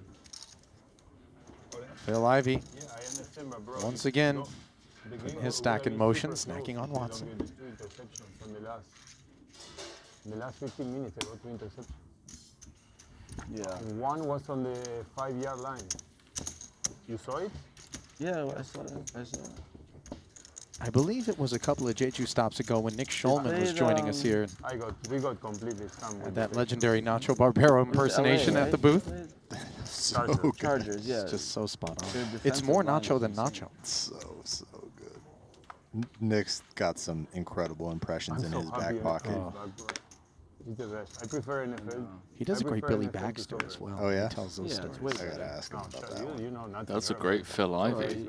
Nick's Is he real? For Nick's a betting- great No, the World bridge Cup is between the the new best. school and the old For school. betting, NFL is the He's best. played so World much Cup is poker with insane. all those old school guys that he's really fun to listen to. Europa League and all that bullshit. It's too many games.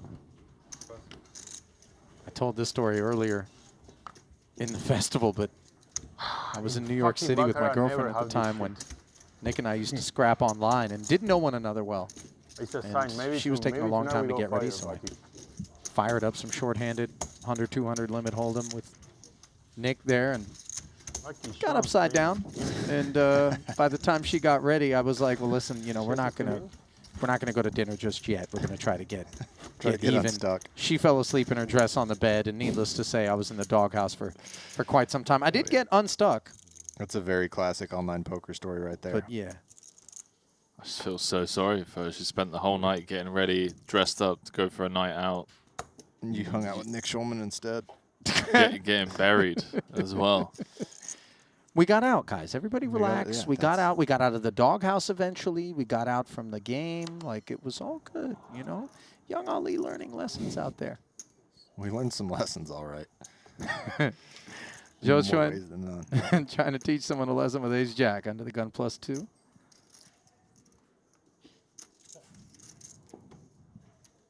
Punsri. Just give the pot to Punsri. Oh yeah, if he's not 3-betting here, I'm gonna eat my shoe. I still got to pay off a he's jump in the ocean marker, man. You got to be careful. I said know. if this guy folds kings pre, then I would do that a festival or two ago here, and the guy mucked kings pre. And he was right, by the way. Was that Right? against Espen's No, he aces? was wrong. It was ace queen, is what James was saying. We got to stop writing checks. We can't cash. Right. 10-6 deuce is we pull out some steak sauce for Seth Davies' shoe. Mm-hmm. 10-eye board not really hitting any of these hands. Now the turn I can comfortably say does. And how about it, by the way? Top pair, top kicker for James and Joe, and then for Punsri, the open-ender. This is a very interesting spot. We got James on only 400K here. Like, if Punat leads, he's going to be very tempted to put in a raise. Guys, you know the ace is coming on the end, right? Oh. So,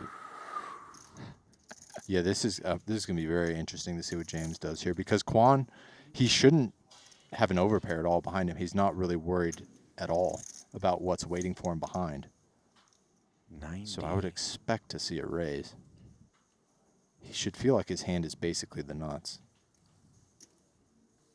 I love how he's just like scanning around the table. Yeah.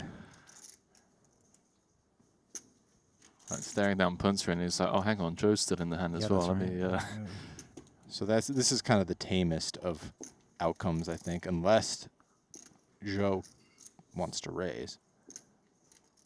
I think we'll just see a call and check, check, check river on most rivers, unless it's an ace, king, queen, or 9. So sure enough, a flat 270 more into the middle, and that is not exactly a spicy river. 5 of spades. Well, Punsri is not going to be proud of king, queen. yeah, I suppose if Punat checks, then James might look to go for value against Joe. So maybe we're not done yet. I just can't believe Punsri bricked. It's a tough hand to mess with. He has the king of diamonds, too, so he could have bluffed a diamond.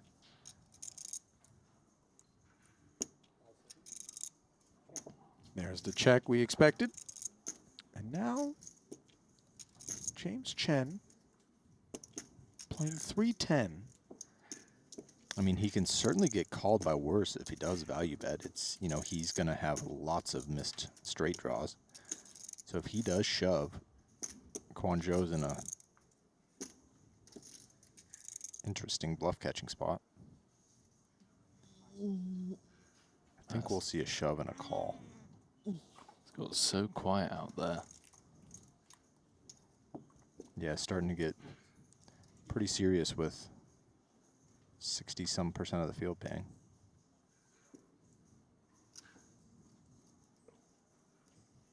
$275. The commitment quite clear from James. I mean, Ace-Jack is a lot of hand here. Yeah, and he doesn't block any of the bluffs. There's no 8, 9, king, queen in his hand, so it's a very appealing bluff catcher. Punsri will be out of there and pretty nicely chop it played up, boys. Nicely played by both of them. I wouldn't hate to have seen James play a little bit more aggressively on the turn. On the turn? I guess it was your turn, just not that 5.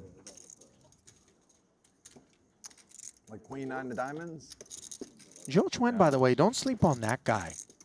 He plays it all, and he shows up, makes runs. Fire too good. Very unassuming kind of character, Seth. What's your scouting report on Joe Chuen? I'm just glad to see him back to wearing the suits. Dude, I was about to say, like, fair play, man. Put some respect on the main event. Oh, it was great. I mean, when I first played with him, at least maybe, I don't know, 4 or 5 years ago, he would always wear a suit.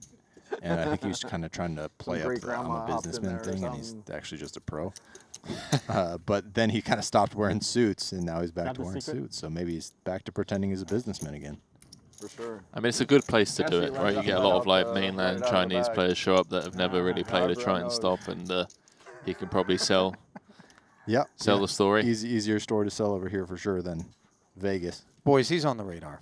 If you're playing poker in China, you know the Joe Chuen stuff. Oh, yeah, for sure. One of them is always giving me Loon bad Moon's ideas. been playing great these last couple trips, too. He's been really working on his game. It's been cool to see. I love the guy, and I'm there with he's you. really becoming a really solid player. Paid his tuition. Mm-hmm. King, queen. If we're going to talk about solid and Malaysian, can't leave out Kiat Lee from that conversation. 40K min raise open, and ace king of hearts for Sirzat Hisu. 265 back. Does not hesitate to unload the clip. 8s for Punsri. How do we like it off of 1.5, Seth? We got Kiat's open under the gun +2, the jam of 265 in front of us. I would, gosh, this is a bit dicey. I think I would go with it. I think I would just go ahead and put it in. But I don't mind a fold at all. I mean, that $1.5 million is so valuable right now. Yep. Maybe we pick spots with a little bit more clarity. So into the min go the 8s, and around to the king-queen offsuit it comes. Kiat. That's kind deliberating. of, sorry. No. That's kind of like what we were talking about there with how early does the ICM come into play in this situation. I think we kind of saw it right there with Punet being more defensive on his 76 big blinds rather than taking this thin get in. But also just respecting the fact that he still has to get through Kiat, who's opened, from the low jack off of like 30. For sure. So a great spot here for Hisu, who I confessed we have watched run like poison for quite some time. Ali, what the hell, bro? He's got ace-king against king-queen. Like, listen to me. If the queen rolls off now, this is entirely your fault. No way. I'm just saying it's been bad. 8-9 jack. Could this be a double that he's been waiting on patiently? Flops the nut flush draw. Gutter for Kiat. Couple of queens would hurt. 9 is painless. 580 in the middle. Just 11% of the time it goes somewhere other than towards Hisu. What's it going to be?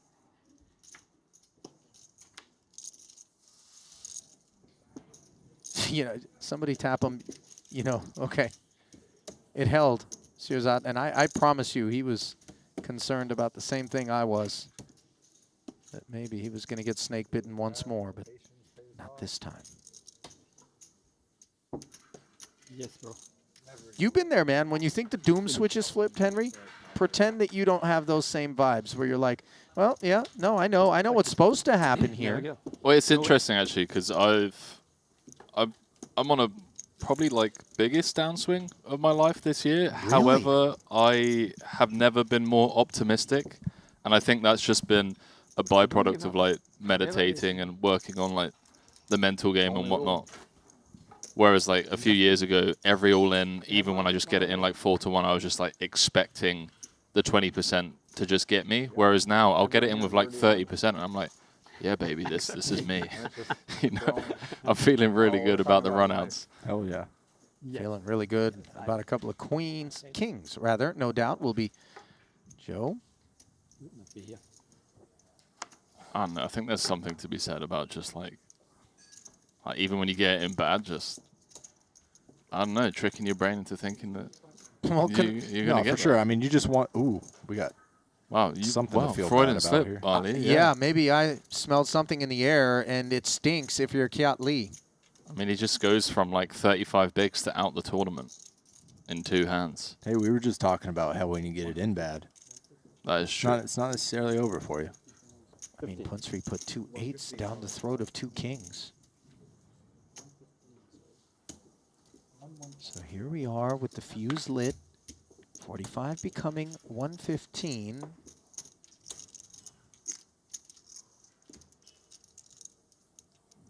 See if Joe just wants to do anything fancy here. Just put it in. I would just put it in his shoes. Yeah, against this position. Yeah. What, 22 bigs plus 1 against UTG? Mm-hmm. And we do this because we assume Kiat's range is definitely going to contain hands that are going to call. Yep. And you don't want to give like jacks away to like get away from putting all the money in. Right. Yeah, you can lose your action versus queens and jacks. You want to stack ace king and not see a 10-9-8 board and not stack ace king. Boy, this is a little uncomfortable. Not that queens can do anything, but when the man 4-bets to 235 looking at us with 330 back, it feels like he's asking us to do his bidding, which is exactly how it plays out. And I don't think Kiat Lee's altogether surprised to be behind here in a 940K pot. Wow. Back-to-back hands. Just 23 off the money. A little pre-flop boo-boo. I had Jungle Man. Let's see if the deck will kiss it and make it better. No. Ace 7-4. 3-5 of hearts. Those ace magnet kings not downed on this occasion. Couple of spades. And that flop's a perfect example of why you don't want to just call pre-flop. What was that you said, Henry? Couple? How about 3 spades? How about backdoor flush prospects as we go from 2 outs to more? You do it. Are your angels here? And the 6 of diamonds. 3-5. Makes it official. 3-5. Would have been dirty. Kiat Lee got himself a sweat, but that'll do it for his run here in the main. Man, 22 off the money. Punsri's got company, by the way, Henry. $1.5 million in front of Joe Chuen. He wants to make that money. Oh, yeah. He's spinning it up. So far, it's been every time. Pretty interesting stack layout now at this point. We have these kind of 2 tiers. We have these guys with 20-something big blinds and then the big stacks with 50+. At these tables, yeah. Elsewhere in the room, you got JK on 170 bigs. Canapong. Then Aratrical's playing 104. Richard Young, by the way, 3rd in chips currently with 93 bigs. Go on, Richard. I played day 1 with Richard yesterday. He was playing really aggressive. It was fun. He was driving a lot of action. It's not necessarily that usual out of him. It just depends on the mood. You know, if you have a good breakfast, you come down and something that some people don't. you find a few light 3-bets. Yeah, he won a tournament a few days ago too, so he's just kind of feeling himself a little bit more, I think, which is good to see. Looking up at the clock. There's definitely something to be said about that. Oh yeah, Others are very weighted towards monsters. You do it on both sides. Especially guys. Yeah, I was just saying, especially guys that the money is Talking about the hand against the money doesn't hurt when they lose, so they're very like kind of fun based. When he's having fun, he's going to play aggressive. When he's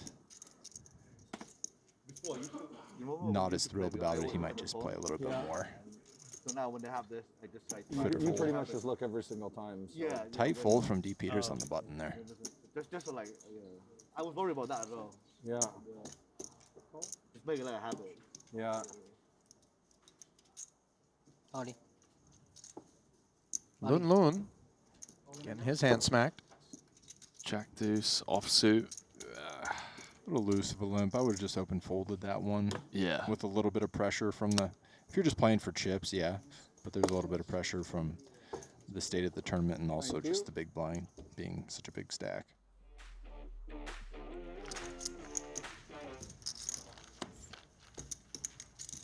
Junobara opening over at the other feature and picking a rough time to do it as Matt Wantman finds ace-king. I don't believe that's the way that glasses work.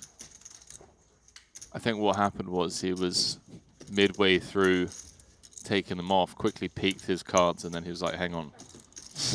let me deal with this 3-bet spot first. I mean, this hand should be over and done with. Sure enough. 3-bet announced. Come on, Game, bro. You been able to get much tennis in yet, Seth? I played once. Haven't got out there in probably 4 or 5 days. It's just so hot and humid out there. It's like if you're not out early in the morning, it's exhausting just to be outside. What about golf? Haven't played golf either. Been on campus the entire time. I'm just 1-4. I'm just working out here, man. Dialed. Trying to dial in. How's it work with respect to family, Seth? I know, Big player. you know, you've got your wife. I believe you have a kid as well, Seth? Got one You little don't know one. me from a hole in the wall. You know, being gone from home for long stretches of time to do what you do can get really difficult, but so can bringing the family along. How do you find balance?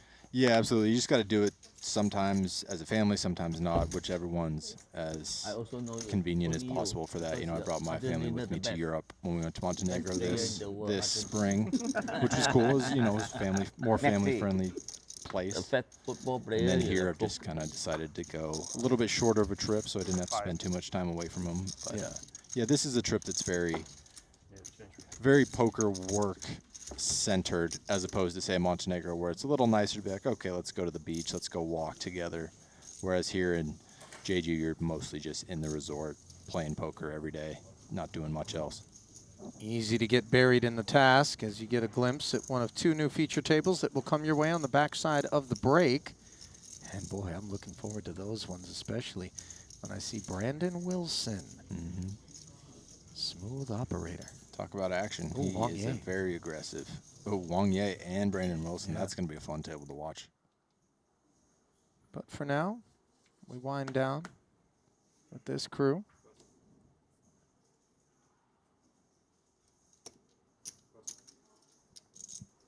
You going to be in the PLO street, Seth? I will, at least for the first couple. I think I'm going to leave 1 or 2 tournaments early, but I'll play the 100K main and I think a 25K. I'll miss the 75 and then, but yeah, I'll be in the main. The half and half? That'll be, yeah, I'll be in there. That'll be super fun. I'm looking forward to that tournament. Nice. Interested to see how it does, turnout-wise. It's the first one we've ever had, right? That's right. Yeah.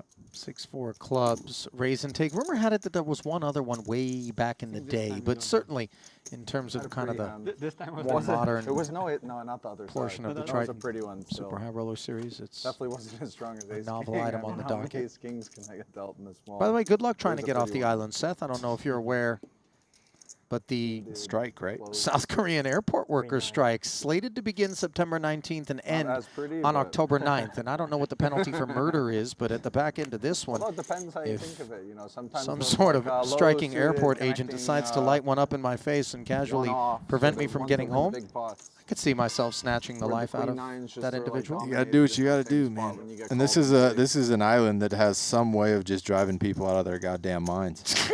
I've seen many a person lose their mind in this place. Yeah, I don't get that angry at airports, but this last time round was one of the it's one of the few times where I've just been my jimmies have been rustled at the airport. Which airport was it? Was it Gimpo, Jeju, or Incheon? Jeju. Yeah. Okay.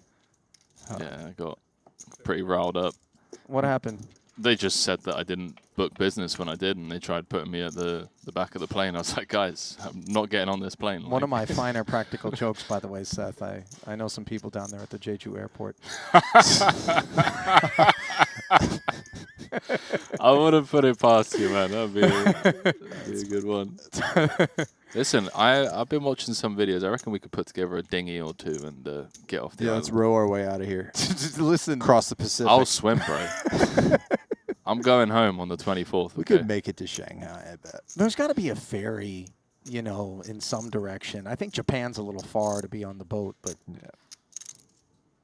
Something. The first time I came to Jeju, me and Hecklin made our own bar in the Jeju airport. It was all under construction, so there's nothing but a little concession stand in the middle of the airport for food and drinks and stuff. So we just bought all the cask beers they had and made our own little bar, and there you had go. a nice time together. Did you mark up any of that stuff for other potential? No, we were handing those things out like it was Halloween. Speaking of Halloween, look at this costume here for Moment in the sun. Rin. All the fun happening in the lower torso in today's ensemble. Right here. Here's the fake He's sun. got some outfits. Oh, dude, Sensei. Just perhaps one of the most unique closets in all of poker. Ali, do you want to buy a piece of my first Montclair purchase?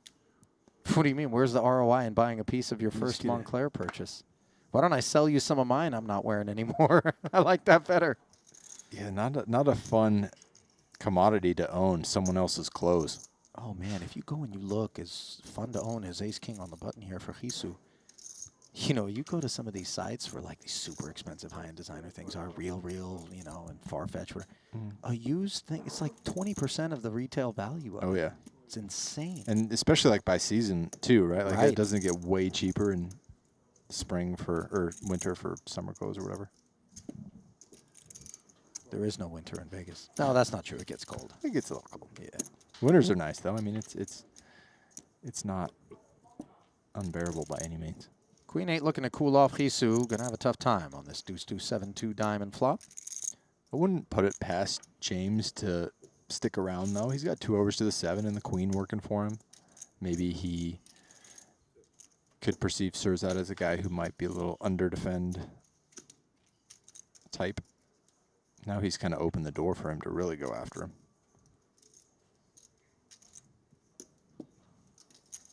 Five of spades. The thing is, when we do choose to check back the ace-king, Seth, we are compelled to keep an eye on the invitation we've granted the opposition to lead at all sorts of things. Absolutely. Including this. Yeah, when you decide to take this route, you got to be ready to defend it. 40, just 1/3 pot.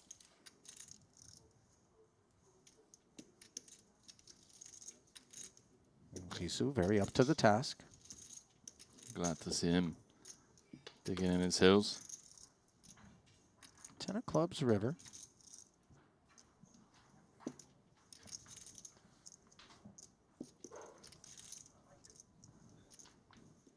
So 200K in the middle, diamonds bricking, spades bricking. See if James wants to follow through. I mean, how credible would it be? How thin would we go? Are we betting like a 5 here? I think so, yeah. I think Surzat is just so centered. It's kind of similar, well, not too similar, but we had that Juno Barra versus Lisa Wad hand earlier where you just end up with a range on the river is just so overwhelmingly heavy in unpaired high cards that you can just value bet any pair if you're the big blind. I think he goes a little small here. Like if I had a 5, I would bet bigger than this. Maybe see if Surzat can sniff this out. Like I think a 5 is worth 150,000. I mean, Ace King needs to be good, what, 20% of the time? Yeah, it's the pretty, price is being laid. Pretty massive price for him. A lot of stuff misses too. You know, Surzat could consider bluffing with this hand as well, raise it up. He has some good properties in that sense. He is unblocking all of James's bluffs with the ace-king, and also is blocking some of the good value bets out of James, like ace-deuce, king-deuce, even ace-7, king-7, king-5, ace-5. So he just finds the call. Nice. Nice find. Yep. Well, Surzat on a bit of a spin, up to 40 bigs now.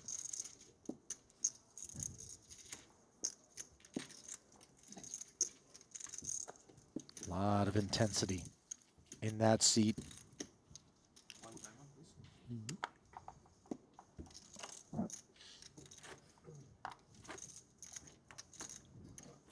I wouldn't mind to see Surzat run well in this. He's taken some tough beats, like you said, and I feel like he is due at Triton for sure. Couldn't agree more. I haven't had many interactions with him, but the ones that I have had, He's always just been really polite and courteous towards me and other Triton staff as well. Yeah, absolutely. Seems like a good guy. Yep. The other day I got policed for the player band. I went into the Shanghai Bund early when they were doing like the buffet. Mm-hmm. She was trying to slide in, were you? Yeah, she's like, "Where's your wristband?" And Surzat was there, and he just like pulls his out, and he's like, "Yeah, mine is for me and Henry," kind of thing. I was like, "Thank you, dude. That's like, you know." Yeah, it's just the little kindnesses, right? Like makes you feel good. You get a lot of those around here. You do. Good, You really do get a good lot of group those. guys, yeah. By the way, Guys and that women. we fight the daily battle with the Bund. By the way, that's it's a fight, bro. It's us versus them. It really is. We got a potential big stack on big stack clash here. Now it says 3-bet to 45,000, but the raise to 45 would make this a call by Punsri, whose clubs are smothered, and the fact that D Peets has casually put 2 white chips in front of him, I think this was very much a flat from Punat. So 3 players looking up at ace 8-6. D Peter is the mystery hand. Got a little graphics error here. Oh yeah, you're right. Good There find. we go. Mystery hand looks pretty strong. I think it was ace 9-6 with 2 diamonds. Is that correct? Ace 8-6, yeah. Oh, just 2 one hearts. diamond. Okay.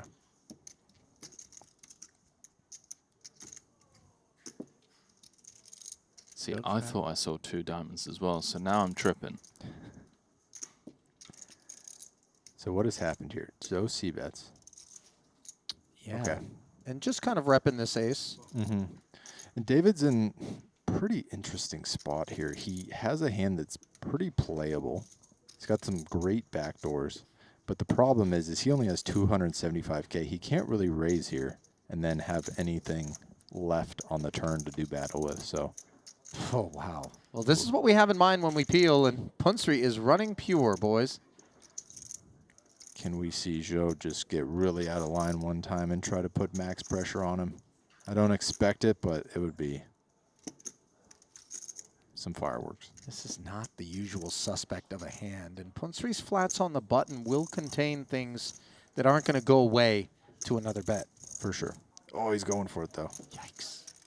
Yeah, I mean, especially, like, I would not bet this hand because, you know, you don't have any good removal towards his continues. Like, you want to have one heart in your hand or something a little bit. Listen, we're a fan of the 0% equity bluffs. Yes, we are. In these streets, when it comes to entertainment value, we want to see people just staring someone down and running it. Yeah, and I mean, it's not only entertainment value either, you know, like those hands are real in poker. Like, they're supposed to happen. You're supposed to take absolutely nothing and lose your mind with it sometimes. I don't know. This could potentially be one of those hands for sure. I need to actually record that clip and then play it back on the end when people look at me strange. Here we go. I mean, so now we got a situation where Joe's going to have a great candidate for a river bluff if the hearts miss. Yeah, I mean, look at that. He blocks the straight. The hearts miss. Like, if he's come this far, I mean, it feels like it's doomed, though. Yeah, I mean, he certainly is doomed versus Punat's real hand. But, yeah, like, he can just try to go nuts on ace jack, ace queen here, represent ace king himself or better. Could be a pricey time to go ham here as the two big stacks colliding late in the frame. 595 in there. I mean, he has the perfect hand to bluff with.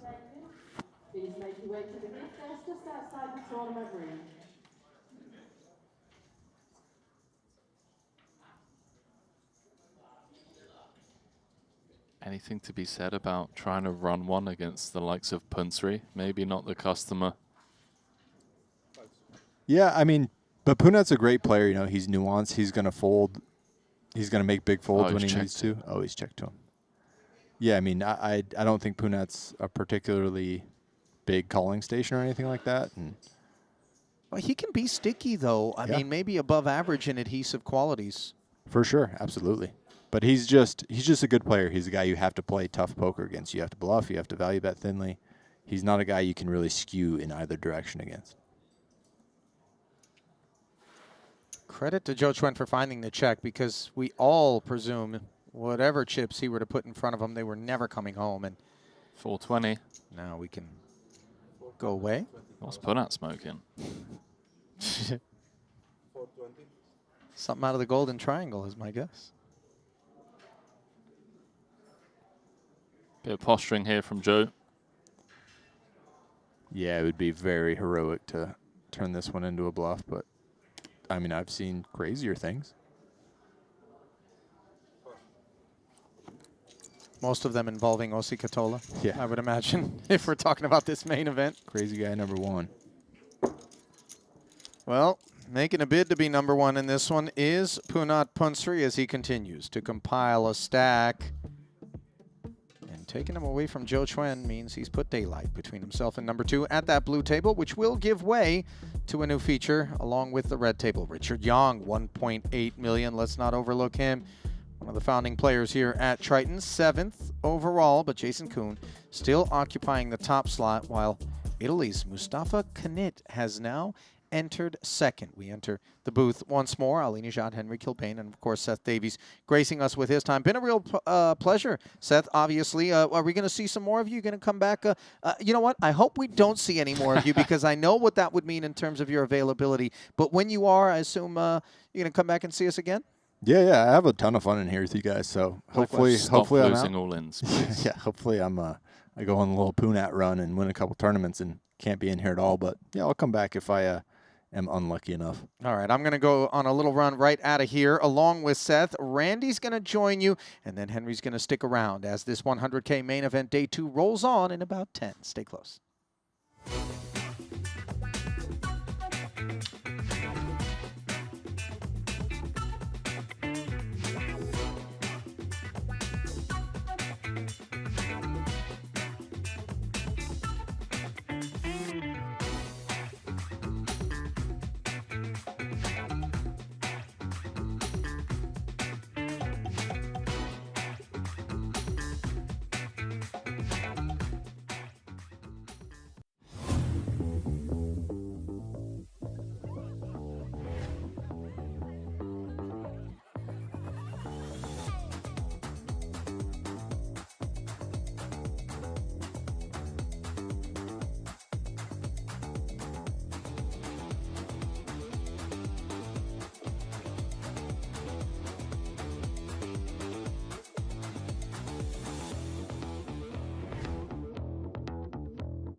What if getting better at poker didn't mean guessing? What if strategy was an instinct, but a skill you trained?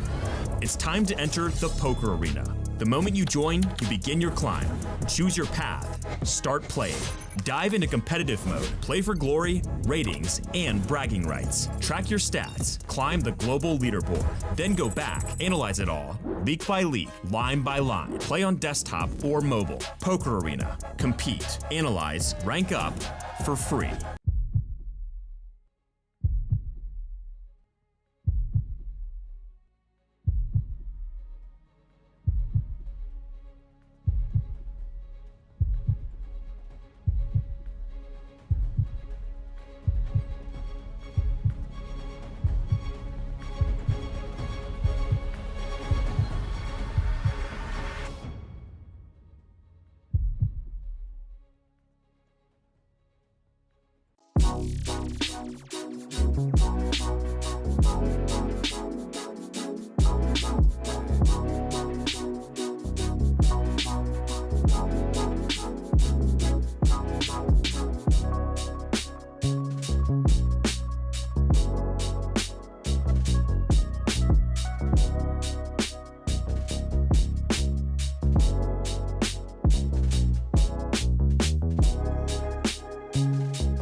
That test might come back positive.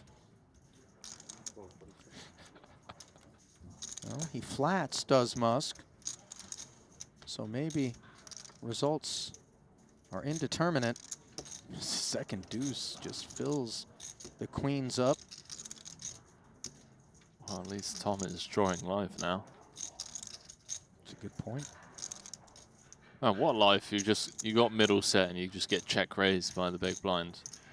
The board pairs up on the turn. It's like, yeah, go on, buddy. I dare you to have Jack 10 of spades. Well, I'm begging you to have ace deuce. Yeah, but then he's drawing live to, 3 outs.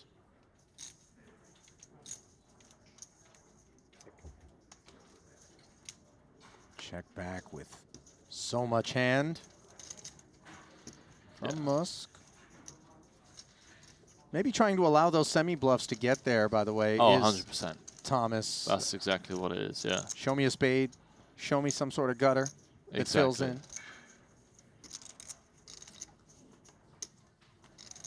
Tom's kicker on the board. I feel like Fuchs is very suspicious. You saw him kind of like glancing over at Musk. But ace-jack, it's strong. He's just targeting a queen and a queen only with this 75, right? I mean, what else would it be? As he had just 1K back, and that was demanded, and that'll do it for Tom Fuchs. I mean, do we ever get shown worse when the guy asks for all of it? Be honest, Ali. No. Ladies, huh? When you want that last 1,000. Yeah. Although I guess that one time you do fold, the guy's like, what? We chop. I just have an ace. You just want to scream. Like, no one's finding, like, the snap jam there with ace-10. Or an ace. Right. Like, in my opinion. No spread. Musk, the Cambodian version. Elsewhere in the room, Aussie has taken the chip lead. Eliminated 2 players. Announcements with respect to the prize pool. Stand by. Players, I'd like to inform you about your prize pool. With 222 entries into this event, we have generated a total prize pool of $22,800,000. 39 places will be paid, with the 39 finishing position receiving $157,000, and the winner of this main event here in Jeju will take home the title, this magnificent trophy, the Champions Jacob & Co. watch, and $4,570,000. Another incredible number, and this is all thanks to you players for your continuous support. I'd like to thank you once again on behalf of the Triton family. There you go, Sonny. $4,570,000 going to the eventual champ. That is north of what the scheduled first place payout was in that 150K. And that'll buy you a whole lot of Denny's. It might buy you a Denny's or 6. Well, it's... For those that don't know, by the way, Denny's is a dusty American diner chain, okay? I hope our lawyers... Man. Okay.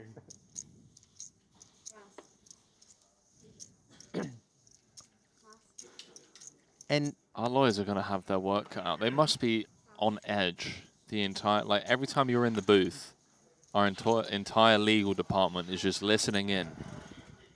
Just like, Ali, please, we don't need another lawsuit. No, no, no. Denny's just catching strays out here. No, they're catching targeted bullets. This isn't like a, innocent bystander situation. I'm talking to you, Denny's. And what I'm saying is that... Isn't it a franchise? You can, like, buy... I don't know. Hey, but do you think this is where I want to invest my money? Serving up steak and eggs to wasted people at 3 a.m. in the morning? The bomb sums it up perfectly, by the way. As we see an uneventful one kind of breaking out here. You can't ever go to a Denny's. You can only ever end up at one. And, yeah, that's true. It's not like 2 p.m. and I'm like, hey, Henry, what are you doing? You want to go to Denny's? No, it's never happened. Unless you're like 80 and your caretaker's trying to stretch out your pension. What's wrong with steak and eggs, man, No. Now hang on. Dempsey is trying to expose something here. I feel like back in the day when Ali, go on. When Ali was what, 17? He maybe wandered through there for a burger at one point in time. Yeah, it's not like I'm. Wow, 4 decades ago. Scared of it. 3. Martirosian. Ace deuce of clubs, nut flush draw here.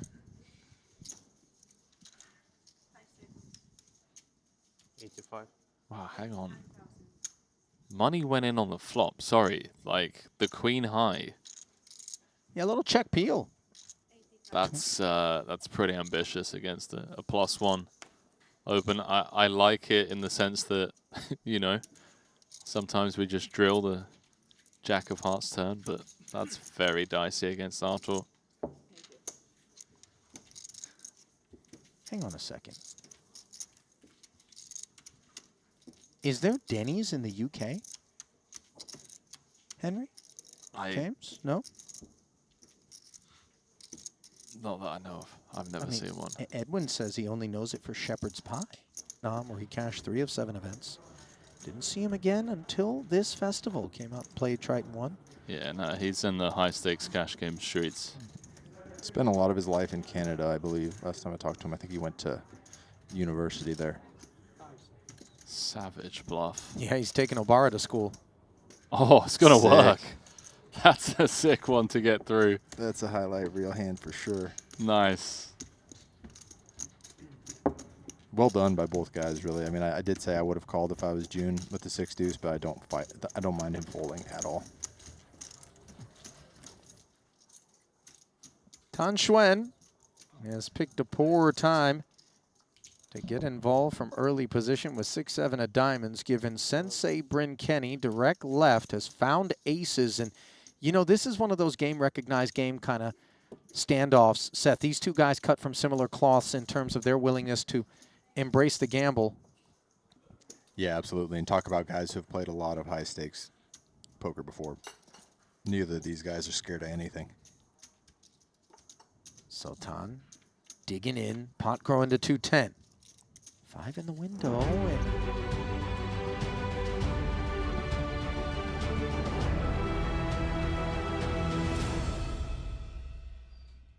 Well, we're keeping it a 3-man affair here in the booth for this 100K main event as Randy steps in for Ali Najjar. We got a son, Dylan Wiseman, jumping in replacement of Seth Davies.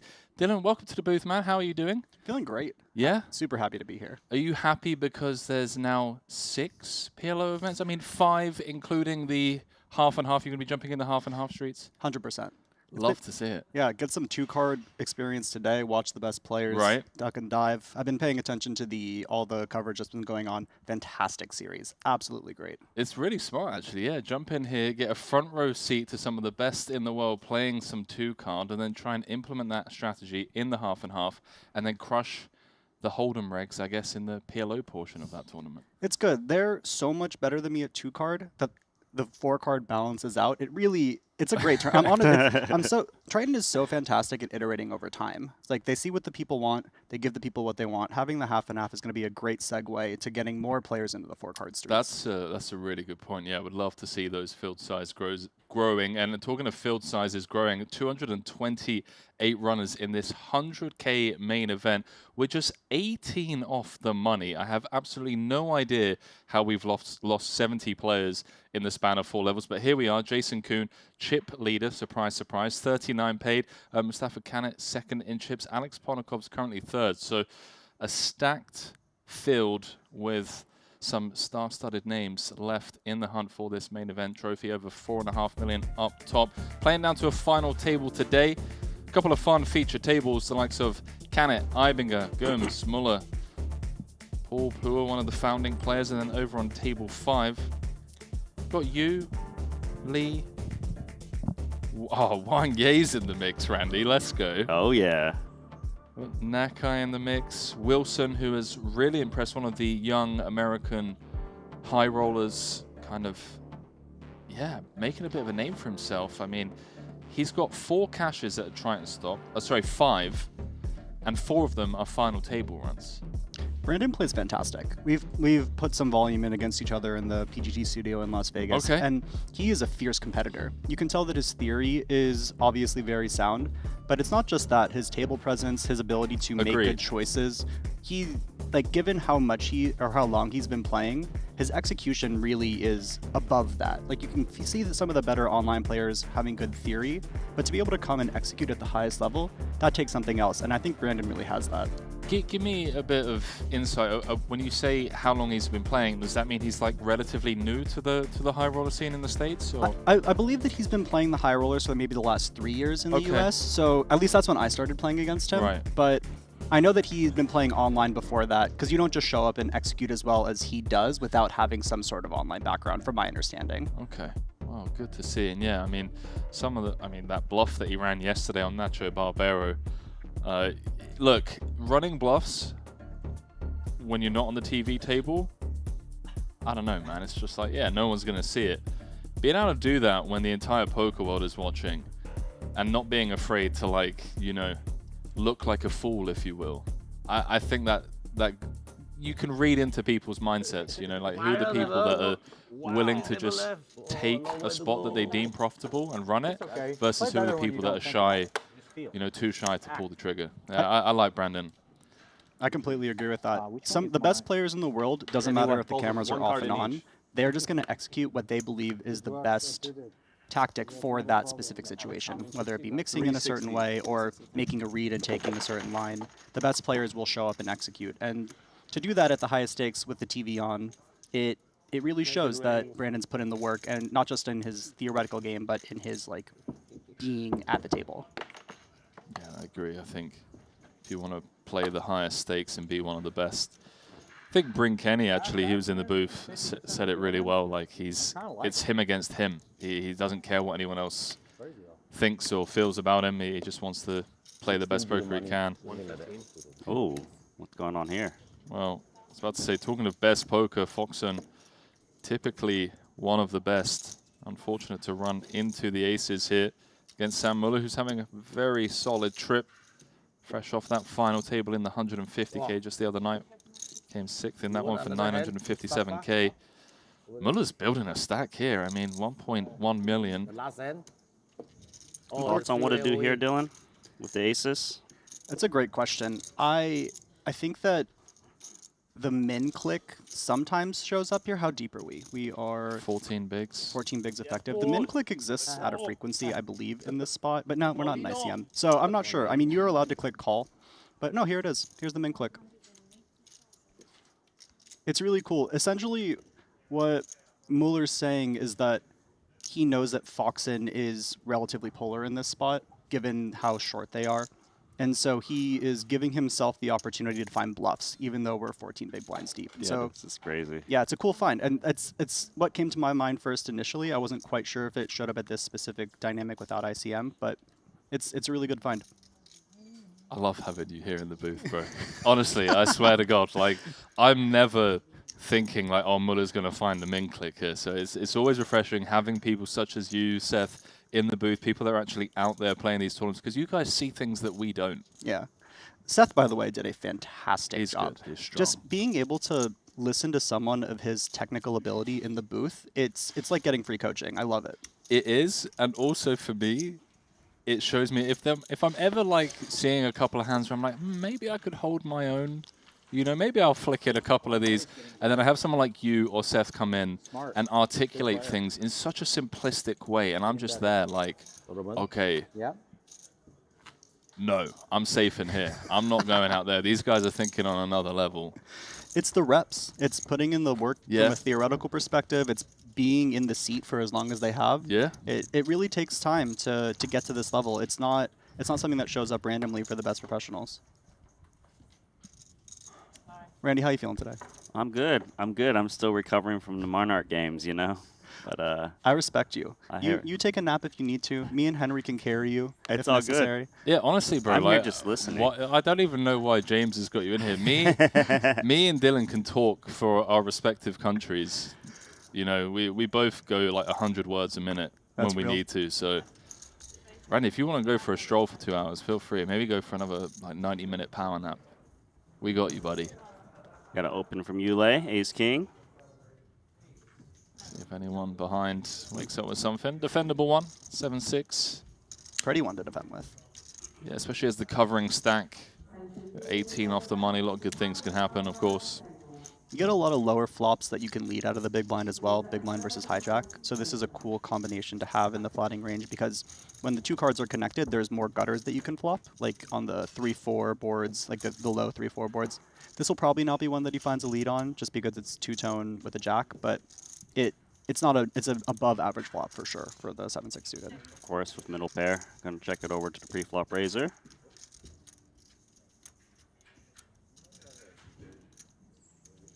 Expect to see a small c-bet here. That is small. I always find these small c-bets with like ace-king on these board textures a bit dicey because you're opening the door for a lot of floats, right? And it just gets so difficult, in my opinion, to kind of figure out where you are on future streets without improving to like, you know, a pair. I'm not too worried about my opponents floating me out of position. What I'm more worried about is my opponents who are going to find the very like tactical check raises at a higher frequency. Your aggression gets gated by more aggression. And so if I'm getting floated more often, I'm not too worried about it. But for my opponents that can find the check raises, that's where it starts to really become sketchy, and we maybe need to check back a little bit more. Maybe an opportunity to double barrel for the ace king on this queen of hearts. Yep, should be about a half pot sizing. A little bit bigger. I don't know if I like the size up here. I guess it's GO2, so it's okay. Does this just work? Like on this turn, Winfried with third pair, no heart. Yeah. Yeah. It's a great find by. Is it Lei Yu or Yulei? Yulei. Yulei, thank you. Randy, explain it to me, man, because I feel like, you know, the rules are different depending on who it is. Yeah, a little bit. It's just basically because I think they got it backwards on some people, and so it's. Yeah, I understand. Don't worry about it. I got you. I'm gonna ask you. Like for the ones that I know, like the people that play 4-card, I know who they are. But for the 2-card players, I'm gonna be lost. Fair. But a nice double barrel there. Of course, like you guys mentioned, some of those outs were going to bring the 4th heart. Feels like a nice double barrel because it worked. When I do that, I just run into a flush. King Queen gonna jam. Gonna jam. Think that he's maybe a little too short to find the min raise with King Queen O here. What is this, like 8 bigs? Yeah, maybe off of 11. Calvin's got 10s. But you really want to float out the A6s, so the jam is good too. Calvin's currently 4th in chips overall. I think I would be finding a flat with my entire continue range here. I don't think I'd be playing pretty much any 3-bets, and so I can expect Calvin to click call. You really want to protect that flatting range. You're right about that.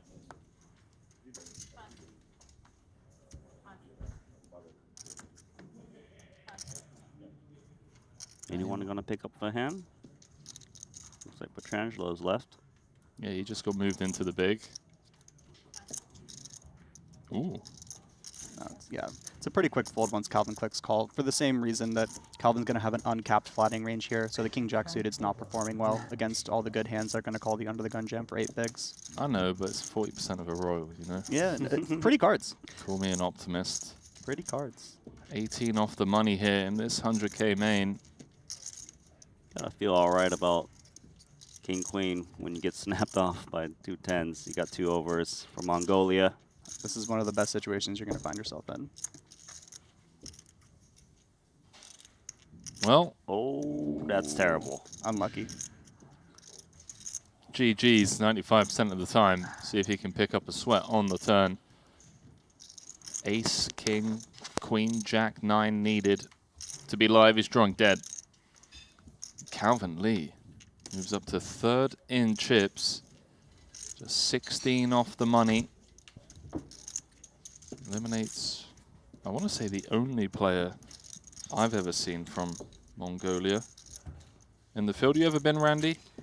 We've definitely seen one in the past. I'm not sure if it's the same player. That's not what I asked. Have But you in the ever field? been? No. No? It's great for horseback riding. That sounds historically accurate. On his horse, though, he's out. On his horse. Wow. You took it. You saw the line, you took it. I respect it. I think I like sleep-deprived Randy. He's just going to be a little less filtered.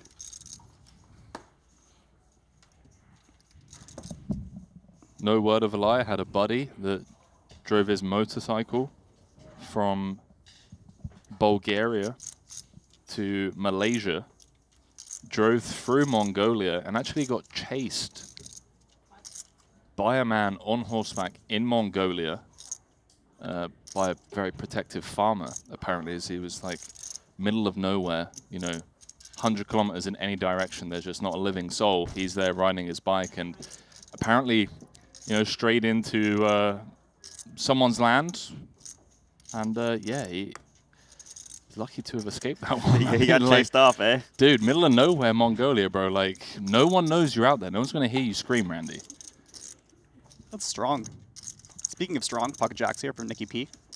3-bet incoming, I would imagine. Yeah, sizing an interesting one. Probably something in the 185 to 210 range, given they're stacked up. Yeah, about 30 big blinds effective. Went with 175.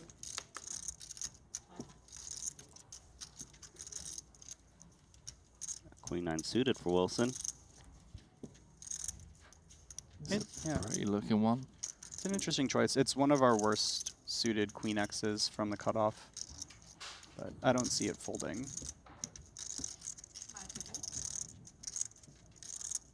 What hands would we look to fold after opening from the cutoff against a small blind 3-bet? You're gonna have suited King X's that definitely want to find folds. You have a lot of your ace-X bluffs that are very easy to pitch as well. The suited Queen X's, once they do open from the cutoff, they're usually going to be robust enough to call 3-bets, especially because the small blind 3-bets, they're a little bit more linear, but there's still going to be some bluffs that show up in there. Oh, ace 5-4, rainbow. This could be awkward. Definitely. There's a lot of the medium strength ace-X's that are calling the 3-bet here, but I can see a small set. Yeah, I was actually expecting the 10%er to come in with jacks. Really cool. Occasionally you get called by worse, by those small pocket pairs. You can kind of keep control. Such a great find too. So many people play check here or use a maybe like B30 sizing, but this one really just is immediately kind of forcing indifference on all of those like King X combo, Queen X combo. As you said, Randy, 6s, 7s, 8s that didn't rejam pre. Yeah, they probably need to kind of continue against this 10%. For sure. With the ace of diamonds on the board, Brandon's most likely to be continuing. The backdoor flush draw should be enough equity. That equity is 16% at the moment. Oh, just lines fold. Okay, maybe it's the Queen 10 suited, not the Queen 9. Need the backdoor straight draw as well. Story checks out. Man, a couple of our viewers, Fight Town saying I partake in Mongolian rice wine fueled fight clubs. Wow. It's a very specific form of fight club that they're looking for. That sounds like a... Oh, that's obscure. That reminds me, like in Cambodia, they bet on, you know, how much rainfall there's going to be. That sounds like something else. That sounds like a market that's going to be pretty easy to beat given modern technology. I feel like it's supposed to be, but yeah, that market is like pretty huge. Rooster fighting in Thailand comes to mind. You know, some fun ones. Yeah, that's a very aggressive one. I'd rather bet on the rain than on rooster fights generally. How about rooster fights in the rain? Ooh. Wow, Randy. Yeah. I mean, you're on the next level today.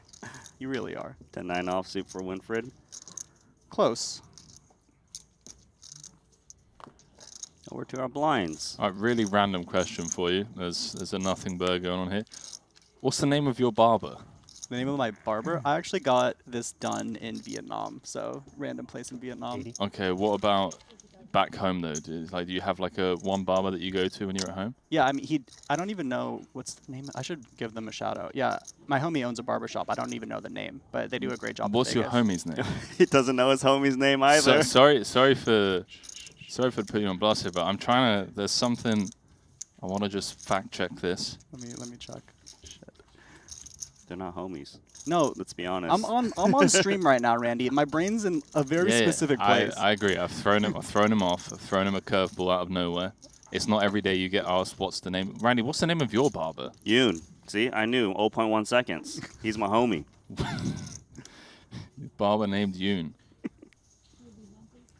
Gabriel is his name. There we go, Gabe. Yeah. So Mike Chapnick saying, hey Dylan, we used the same barber, Gabe. He was talking about you, had no clue how much of a crusher you were. Then I showed him your Hender Mob and he was in shock. So next time you go for a cut, just so you know, Gabe now knows who you are. He's probably going to be expecting, you know. We take care of him already. Sure, there we go. He's a good dude. Okay. He's a good dude. Shout out Gabe the barber. Yeah, good guy. I didn't know I was going to have my Hendon put on blast at the barber shop. That's crazy. Open jam here instead of finding min raise with the ace king o. I guess we're how far off? 16 off the money, 39 paid. Yeah. Definitely playing more open jams than min raises here in general, but we're like soft ICM, or soft bubble. You can get more behind if it were closer to the bubble. I'd rather open jam closer to the bubble. Right. Yes, Try because to not force getting all in. Exactly. Eric Cartman saying, using the term homie in 2025 should be a crime. Hiding behind the moniker Eric Cartman on YouTube, you know, bit weird. That should probably also be a crime. Someone that I would, you know, probably ask the FBI to keep an eye on. Isn't Eric Cartman the annoying guy on South Park? Precisely, Randy. The #1 annoying guy? It's probably oh, close sorry. to, yeah. Is that you in the chat? Unlucky. I mean, saying homie probably gives away that I'm a millennial. Like, that's just the strong ballpark for that. Calvin is the big chip lead, really leaning here, finding the Oh, he's loving life right now. Yeah. What's Calvin's background? I actually don't know him. It's from your part of the world. He is, right? yeah. It's from the States. I don't know too much about Calvin myself. It's the first time I've had the pleasure of calling the action on him. It's been to our Triton stops before. Yeah, he showed up in Vietnam, actually, 2023, and then skipped like an entire year. Showed up again in Jeju of 2024, played 5 events, a couple of min cashes there. Then again, skipped an entire year, showed up at Jeju this year, came second in the 25K WPT Global Slam for 1.2 million. Oh, wow. He's just one of those silent crushers that you just don't know about. And there's a lot of these hidden enigmas. But here he is, crushing the main event.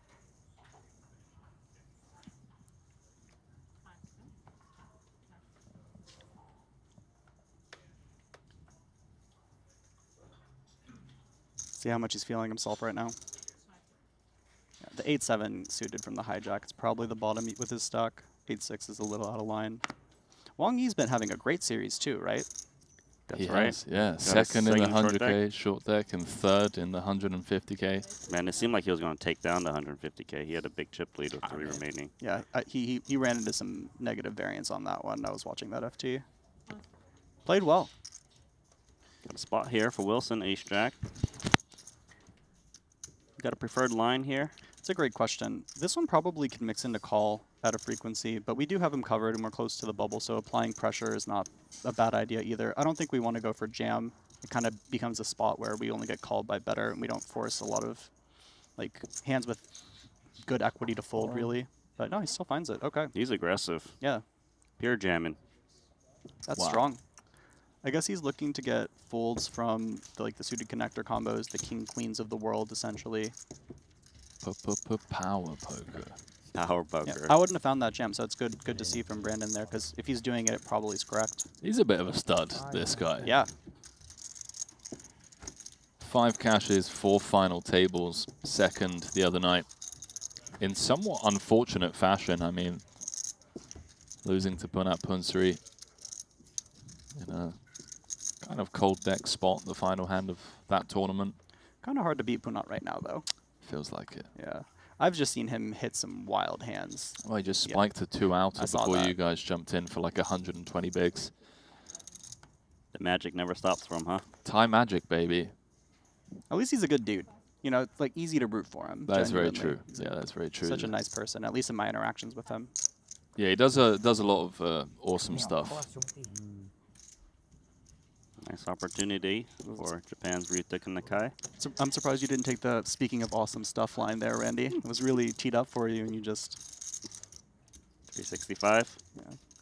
Tough one for Nick here. Probably a little too much for us to call with the ace 10-0. Maybe it's like ace jack-o, ace 10 suited, UTG versus button. Looks loose to me. Yeah, loose to make this call. I don't think this one's gonna click call. Ace 10 suited, I'd be really curious. Just dominating more of the other suited stuff, but yeah, offsuit, we're just out.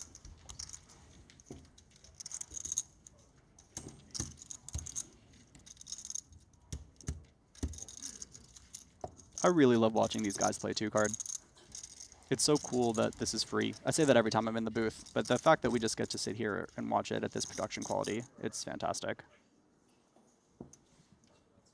Take a look at the blue table now. All of it before Fabian back. Good Goons timing to fold. playing the biggest buy-in tournament of his life. Saw on socials the other day. Always nice to see people as well, like working up the ranks and, you know, shot taking at a Triton. And more often than not, the likes of Jason Kuhn and some of the OGs, you know, smack people back down to mid stakes. But it's a big moat. It really is. To get to the Triton level of buy-in as well as skill and stay is so not trivial. Like, you can really feel the difference at this versus literally any other PokerStop in terms of not only skill, but comfortability at this buy-in level, essentially. Here comes the poker code. Queen 6 suited. Here comes the poker code. Well, Randy, please, go on. Top pair. What's Jason supposed to do with ace 9 in this spot? Backdoor flush draw is helpful because we block some of the backdoor flush draws that Matthias will be continuing with. So I think that this one probably finds a small c-bet. Oh, he goes big. Okay. Yeah, he's grabbed a really cool. I'm curious if this is a mix from Jason, where he plays like the B30 as well as the B80. I can see it on the Queen Jack boards. They have more connectivity for the cutoff opener because he's going to have like the ace kings of the world, the ace 10s of the world. Whereas Matthias is going to have more of these like one big card, one small card suited combinations. And so essentially what Jason's doing is saying that when I have top pair, I have the best top pair. And so you are forced to start playing a bigger pot immediately. And then, as I was saying, having the ace and the 9 and the backdoor hearts gives a lot of good backdoor, gives a lot of good barreling opportunities for Jason as well. And so you can kind of start putting in money on the flop to make sure that by the time we get to the river that Matthias will be all in. I kind of feel like this 7 normally is supposed to be scary as it hits the big blind a bit more, but with the bigger sizing, maybe he folds out some 7Xs. That's exactly what I was thinking. Yeah, I think we see the bottom pair get led a lot in the small c-bet node, but once we're in the big c-bet node, I don't think the 7 gets led at as high of a frequency. And then, yeah, once Jason plays the big sizing on the flop, he has to check back a lot of turns with his AR combinations like this when they don't improve to additional equity. What happened to just tripling off with 0%? It's hard to do against people who call correctly.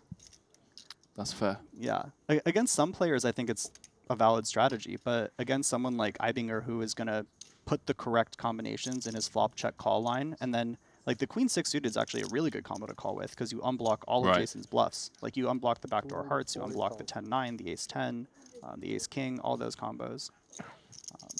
Cool sizing here as well, playing about a B65-ish. So what can we bluff catch against? Busted spade, straight draws? Yeah, we don't. This has to be one of our worst bluff catchers because we block the backdoor hearts, we block 9-10, we block the ace-x combos. I mean, we don't have the ace of spades in our hand, and so that is one consideration, but that's pretty much the only consideration I would say. Rather hero with like ace 5.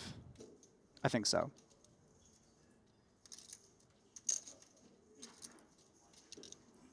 Jason giving Ibinger a bit of a stare down there. I mean, all of the obvious draws do brick. Curious if Jason's considering raise. I think he's counting bluff combos right now. Yeah. In his head. Yeah, that's probably what's happening. Falls on the right decision. Ibinger up to 1 million now. Making a bit of a run at things. Came in as tournament chip leader today. Been a bit of a rough series for Ibinger as well. Like, he's posted 3 cashes out of 6 events played. And all of them have been those types of runs where had 1 or 2 hands gone his way, he just wins a trophy. He came 14th in the 30K, 13th in the 60K, and 10th in the 50K. The 50K one was the one against where Punat just like kind of spiked the... Yeah, the one outer. Yeah, that's so Good brutal. chip lead. Yeah, Ace-9 versus Ace-King, I believe it was. Yeah, that one was something else. Poker's a fickle game. It really is. But I think Seth said something really cool in the booth. It's like your job is just to keep showing up.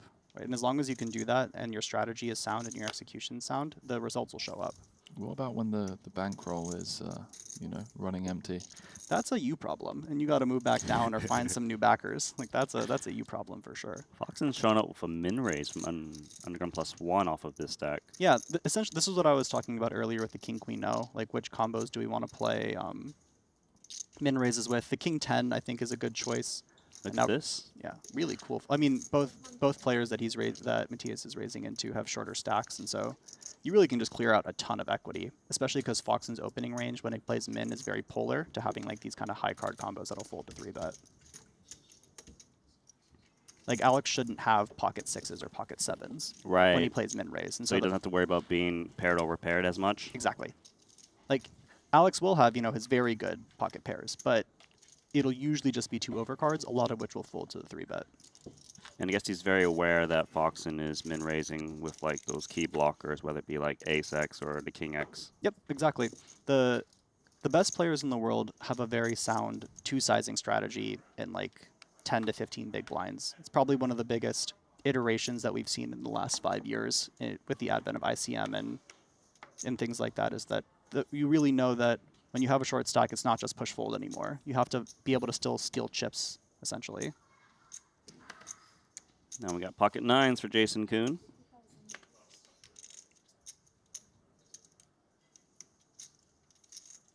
Number 1 stack in the room.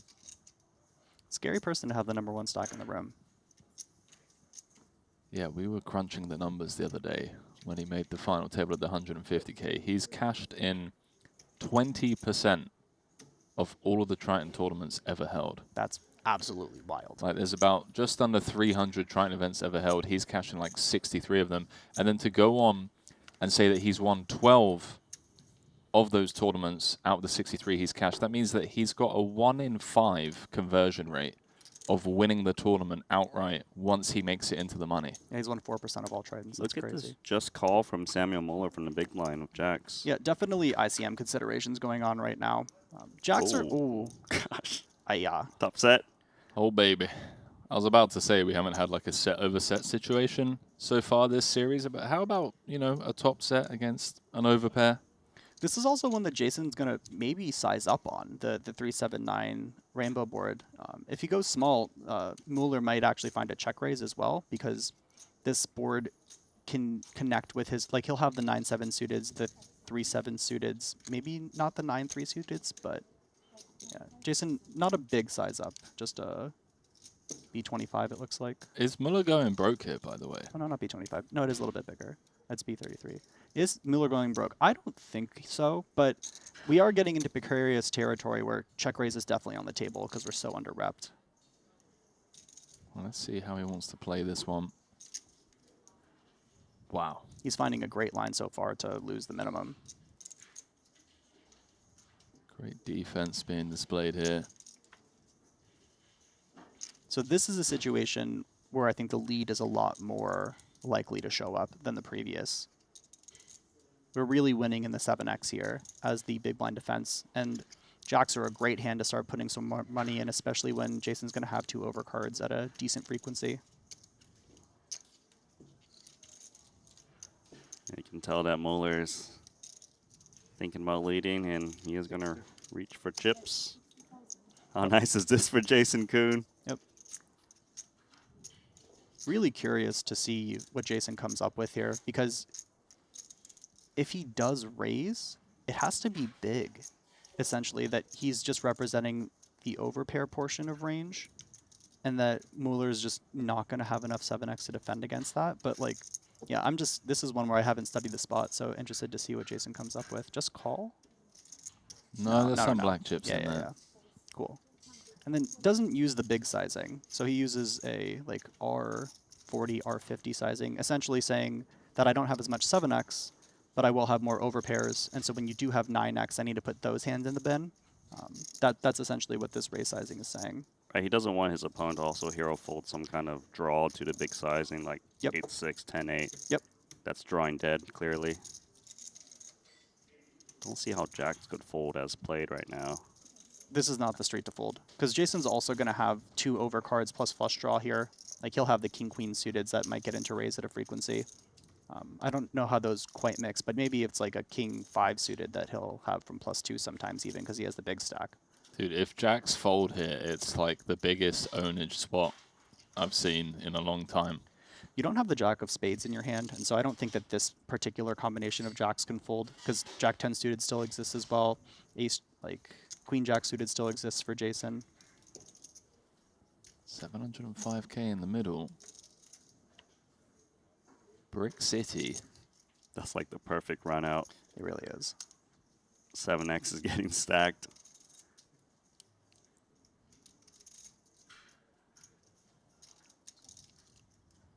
I mean, you're blocking top pair of the 9s.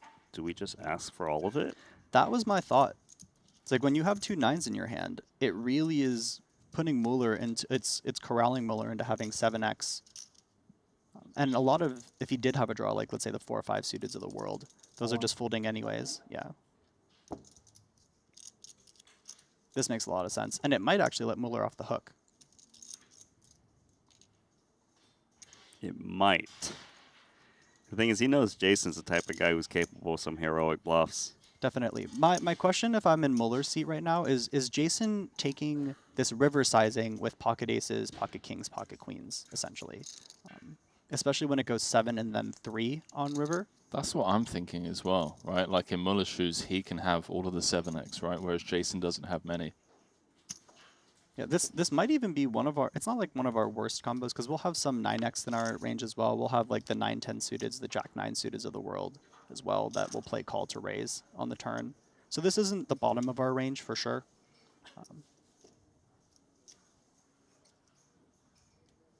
Really, really tough spot. Not having the jack of spades in your hand is really challenging.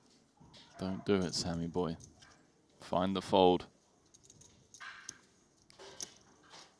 What do you think? Type 1 in the chat if you think he's going to hero. Type 2 if you think he's going to find the fold. I don't know why, but I feel like he's going to click call. If he does, he's going to be out just 12 off the money. He wants to call, but it's such a like as Randy was saying, Jason is somebody who will show up with the appropriate amount of bluffs here. He will find them, especially as the big stack. He will apply a ton of pressure. Oh, he Great gets fold. away from it. Nice fold. Well played hand from both players. Specifically, like for Mueller not to go broke there shows a ton of finesse in his game. It really does. I don't think he's convinced, though. I wouldn't be either. It really is just one of the most impressive young up-and-comers on tour. He's also a GTO Wizard ambassador. No shocks as to why the #1 learning app for poker players would hire someone such as Samuel Mueller. Always impressive, and you can start becoming impressive yourself heading on over to gtowizard.com. Head on over to their socials as well, X, Instagram, drop them a follow, get involved in some of the giveaways. We see GTO Wizard often giving away elite subscriptions. A shout out once again, GTO Wiz. They've really changed the game, haven't they, really, in that sense? The accessibility, I think, is the biggest part. It's like, for so long, you had to run your own sims. You ain't got to do that anymore. It's a huge game changer. But a bad hand for the situation, probably. Randy? What's up?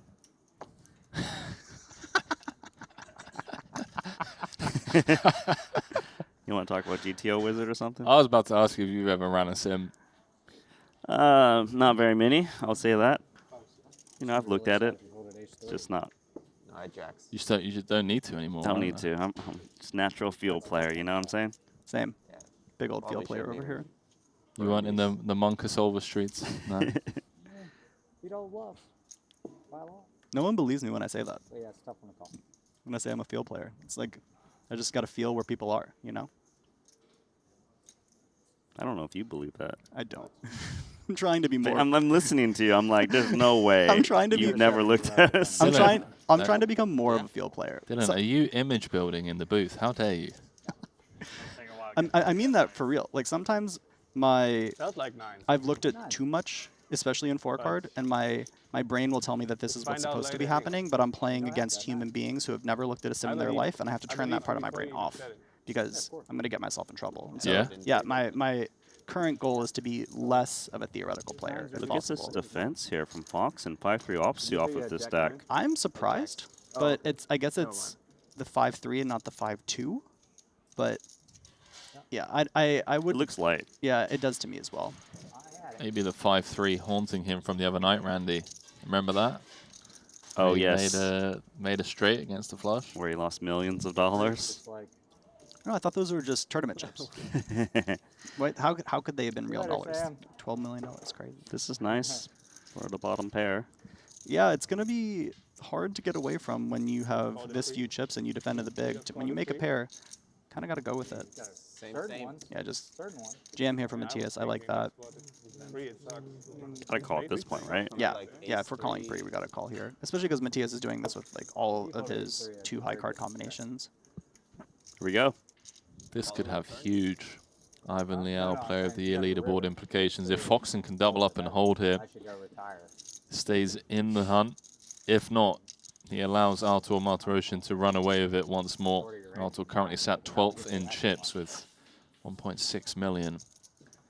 Can he fade the 6 outs? Well, he can just turn Ibinger dead. 145. Oh, you put it in with Queen High, buddy. That's what I'd be saying. 145. Yeah, I understand your reasons why. Because you're playing everything, right? Like you're playing 1,000 runner 3Ks out in America, right? Yeah. Like stateside, you just have these huge field 3Ks, 5Ks, 10Ks. And you just have a lot of people who do really well in life outside of poker. They have the spare liquidity to just come and have fun at a 5K or a 3K, flick it in. They play poker like 10 times a year. And against those guys, if you're trying to apply solver theory, you're just gonna get wrecked. Yeah, I think that you can still apply solid fundamentals when it comes to your own game in those situations, and you can build strategies that kind of abuse big fields. That's something that myself and a lot of people in 2-card I know do. It's like you can kind of build solves around what the population is doing, things of that nature. But that's honestly why coming to Triton is so fun, because it's like when you show up at this level and you're playing against people like Ben Tollerine, for example, who you know have just put in the work. It's really a test to see if your preparation can excel in such a challenging environment, because there's really nowhere else you're going to get tested this hard. Yeah, shout out B-Tech. Such a beast. So much respect for him. I know he runs with like the Jason, Steven Chibuk, all those guys. They're so talented, and it's kind of what you were talking about earlier. They're the people that someone like me, who's maybe of the newer generation, I'm trying to catch up to those guys because they've been around for so long. They've built the reps from a bankroll perspective, from an execution perspective. And even if maybe I'm better at theory in some spots, that doesn't mean a lot if I can't execute as well as they do. So it's a big hill to climb. Yeah, they really backed up the truck in Montenegro. I think they all cashed like for a combined 16 or 17 million, something crazy like that. It's a hard crew to beat. B-Tech won the PLO main, Jason won the 150K, Seth came second in the 200K and then shipped the 50K. Like it was just, they really backed up the truck on everyone. I like how Jason actually played against Ben for that trophy in the 150K heads up. That's right, yeah, I forgot about that. Yeah, Ben came second in that. Jason and Seth also, no, it was, yeah, Jason and Seth got 1 and 2 in the bounty as well at the end of the tournament, the PLO bounty. Oh, you're right. And then, and then Jason won, I believe. Yeah, he beat his friends twice in a row, right? Yeah. Good spot for queens. Yeah, this is one of those ones where you really need to make sure to find the min raise and not just open jam. But I think one of the issues, if you're not finding enough bluffs, the min raise kind of feels even more scary from the hijack in some situations. And so that's actually, I think, an issue a lot of players really run into. This is one where Jason probably will find the jam with threes because similar to the earlier spot, the 5s, 6s, 7s, 8s, all in. Yeah, those combos would be a jamming, and so it's unlikely that there's an overpair, but this is one of those situations where it showed up. What about when it's a guy playing his first ever 100K? Like, is there ever any merit to thinking, okay, right, this guy, he's playing 14 bigs, we're 11 off the money. That makes me want to jam the threes more, because maybe he'll overfold some combos he's not supposed to. I think the bigger consideration is what I was speaking to previously, is does he have enough bluffs in his min-raise range? And if he doesn't, then jamming threes becomes a lot saltier, but threes, it just performs so well in jam versus call at this stack depth. There you go. Ooh, spice. That's GG. It's been real. No. It's been real. Wow. Yeah, nothing you can do. I mean, nothing you can do. Hold up. Don't forget to take off the mic. 9 of clubs, maybe? Wow. Good game. Well done. Thank you, Musta. You saved me. You saved me. I think we overdid it with the certainty that it was coming. Otherwise, it might have. Firing your first 100K is a vibe. It really is. This is a great one to have in your pocket for the first one as well, the 100K Triton main. But I remember my first 100K. It's a different experience. Well, Jasper in the chat asking who's commentating right now. We've got Dylan Weissman in the booth as a guest commentator. Getting here a couple of days early. Just beat jet lag, I assume? No, I was in Vietnam for a week. Ah, okay. It was great. It was fantastic. It's my favorite place in the world, honestly. Really? Where did you go? I was in Saigon. Okay. Yeah, I lived in Vietnam when I did a study abroad program there in college. So I lived there for about 6 months and then go back as much as possible. They have a booming poker scene in Saigon. They do. Yeah, I didn't know. I went and played a couple tournaments when I was in town just to like hang out with the community. Such a great group of poker players. 2-card, 4-card? Just they only play 2-card in Vietnam. Only 2-card. This is good. Finding the King 10-0 min raise shows that Fabian has built a strategy that he can really lean on. And it makes even more sense why Jason opted to reshove the threes just last hand. Yep. Foxen, remember earlier, he 3-bet ace deuce of clubs. This one's even, this was even prettier. Ace 5 suited. Maybe a similar concept incoming? I could definitely see it. I would be surprised if Foxen didn't beep at this one. Wow. It's like bad memories. Maybe it's just that Fabian literally doubled up the hand before. And Foxen is somebody who's more likely than others to make exploitative deviations, for sure, depending on his opponent. I had a bad feeling that hand. See? Me too. Do you have something good? No. I would say King Jack is a good hand. My hand was not that good. Really? It's worse than King Jack. I'm going to come after you. Strap in, buddy. King 10, my King 10, Yeah, giving away data at this table to Foxen and Jason Kuhn, momentum, you know? Okay. I don't know if I would do that. It's a little dangerous. It really Alex is. got scared there, you know? Yeah. Yeah. I had the aura of a good hand. Just don't tell him it's offsuit. Yeah, definitely. You did.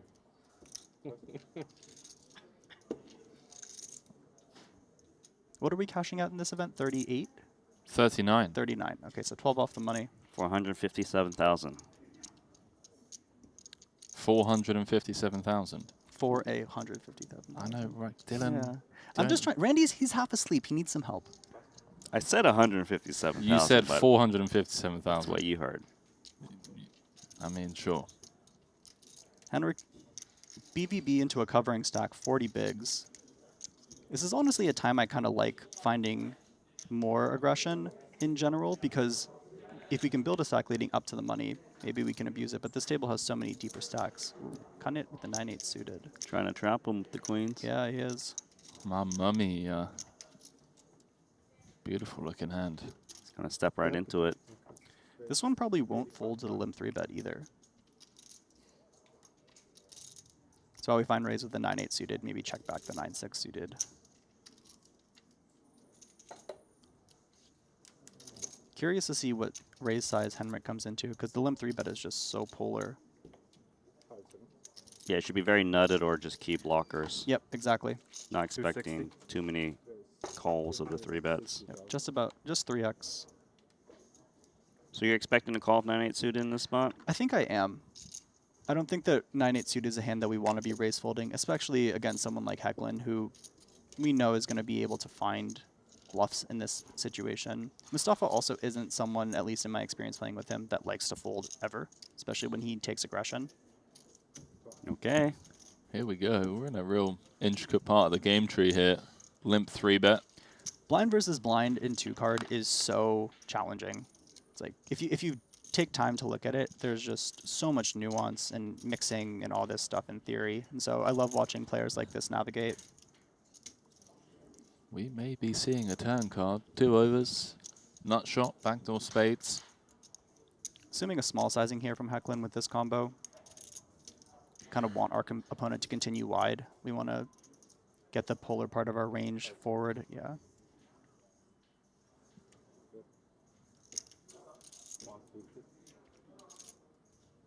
$150 small enough for you guys? I like it. Solid. Yeah, on the it's actually really interesting in the blind versus blind scenario because you have so many suited combos in the big blind check range. And so when it goes into raise call, now we really only have these like 9-8 suiteds and above essentially. And so on the Badugi boards, we are going to have a lot of Oh, he's jamming. Yeah. And that's getting snapped off. Yeah. Terrible Good timing. luck, boys. Hecklin has run pretty rough in these huge all-in spots in the last couple of stops. Famously lost that, what was it, like final 6 pot with like 60 left against Punat in the 50K at the last Jeju stop. You gave him that one? Yeah. Ooh. That's the exact turn you wanted, bro. Excited? It's a fucking deuce. He always the red deuce. Yeah. What's the turning? Yeah, the way too spade draw as well. It would be a dirty way to do it. Win a 2 million chip pot. 11 off the money, but he doesn't find it.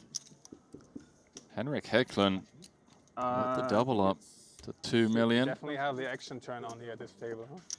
Yeah, just Each Big table side always relief action there turn. for Hecklin.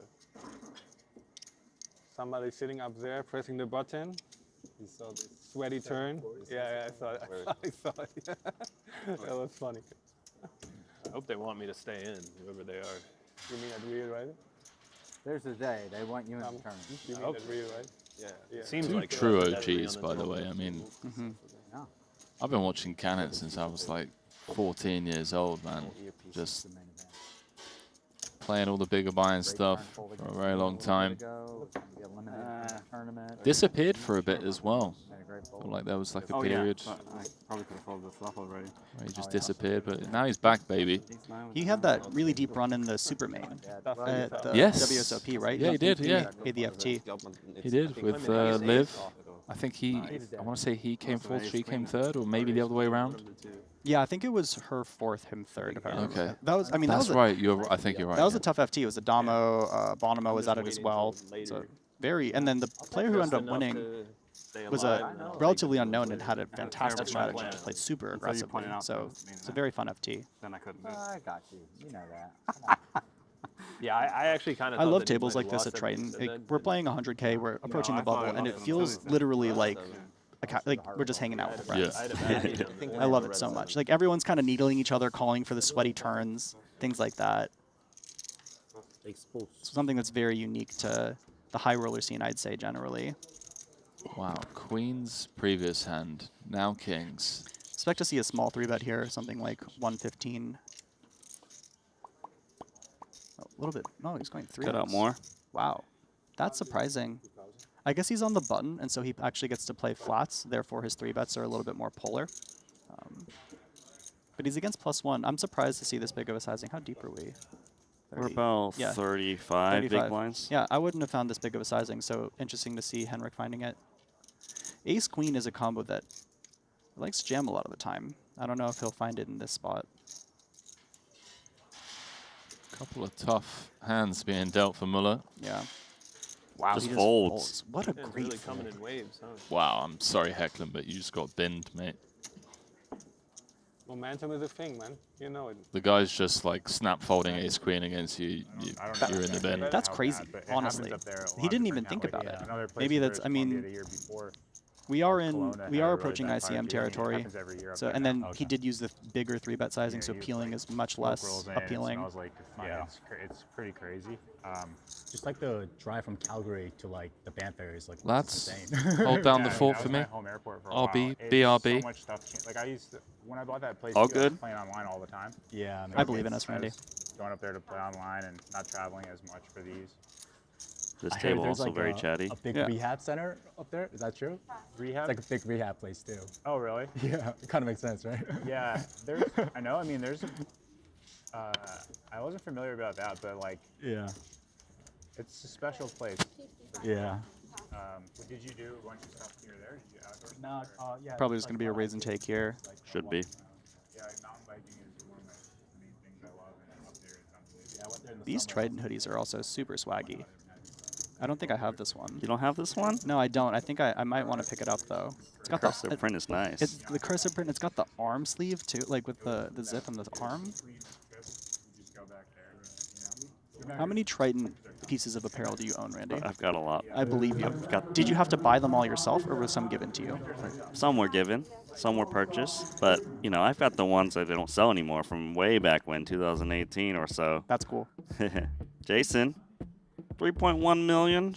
Short stacks are Foxen and Ryuta Nakai on these two featured tables, and the overall short stack in the tournament is Michael Watson, who has 11 big blinds, so he's down there by himself. Then it's Foxen, currently 48th of 49 remaining. 17 bigs is a lot of bigs for a player like Alex Foxen, though. Like, the best poker players in the world, they're cockroaches, especially in tournaments like this. They're going to find their spots. They're going to be able to still find steals in situations. And so 17 bigs for a player like Alex Foxen, it really goes a long way. And we saw him with the 14 big blinds, 3-bet fold, you know, base deuce of clubs. Yep. I'm in Summerlin, like Summerlin South, and newer. Pass on the ace-5 suited because he had a bad feeling. That was just wrong, but yeah, you know. Sometimes it be like that. Sometimes the vibes are off. A player like Alex, his vibes are going to be right way more than other players. Vibes are quite nice for Petrangelo, ace-king.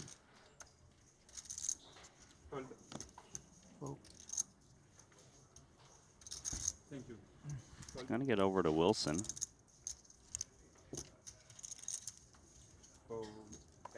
Wilson has those shades that sketch me out a little bit to wear because they're a little too reflective.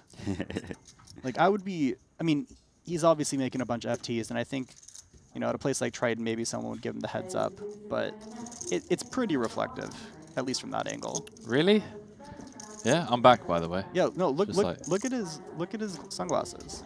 Like it definitely is close. Like if you're trying really hard, you might be able to pick something up. I don't know. I'm always aware of things like that because I've just seen it be executed on before. Maybe I grew up playing private cash games in Los Angeles. Right. And so you just see every angle get taken.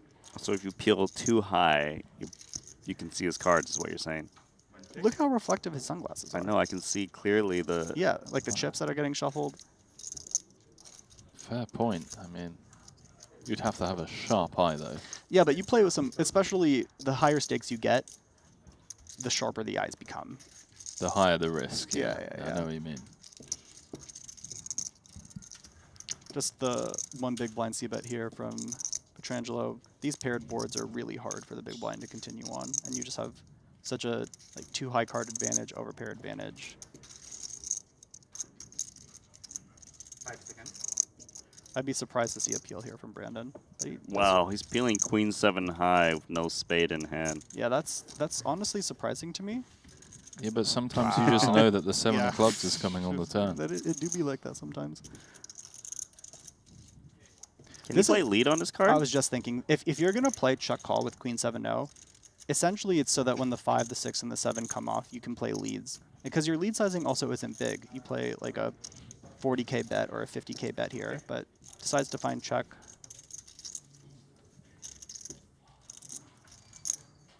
I would be surprised if Nick found bet here, especially when he has the ace of spades in his hand.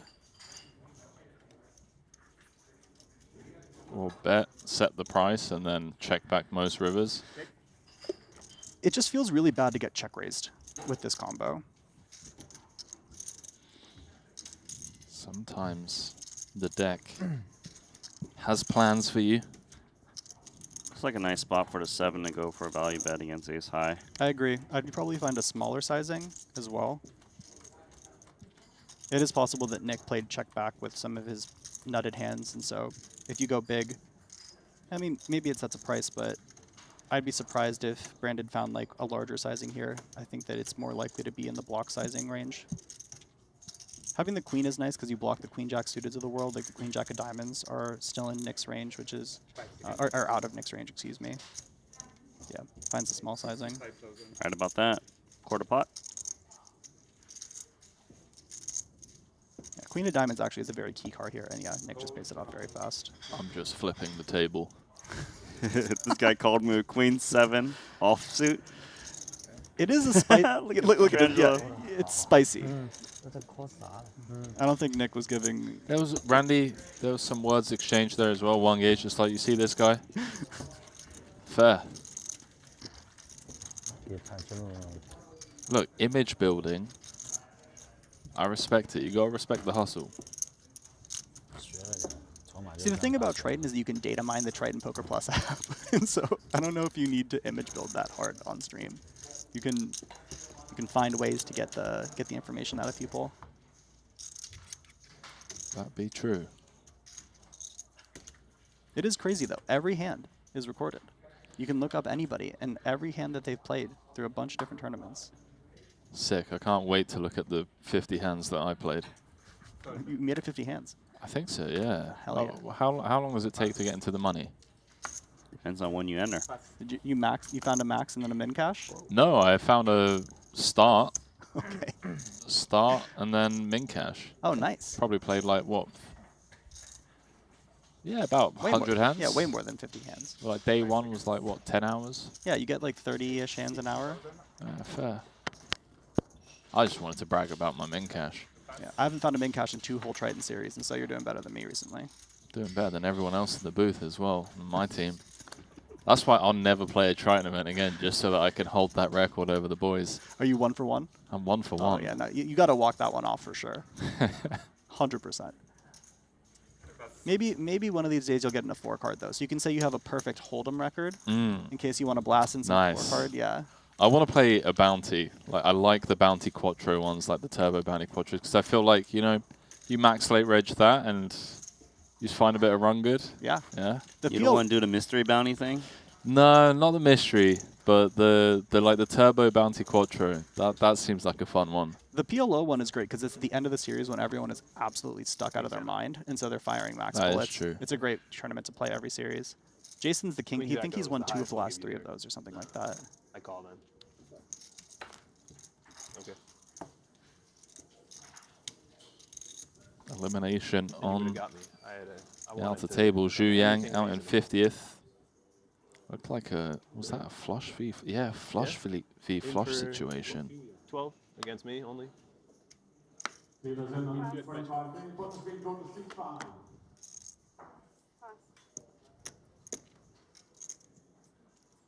So 10 off the money. Don't enjoy too much. Okay, okay, Musta. And when we are like 15, 16, like Okay. this, I'm gonna fuck you both up. Okay. No, I'm joking. That's okay, buddy. It's okay. I think that it's probably very close here, but this one's probably at the bottom of our open jamming range because we're going to want to play some small raises with our big pocket pairs, but 8s I think benefits a lot from just finding folds. Close one here for Paul, but I don't think that you should be calling the King-9 suited.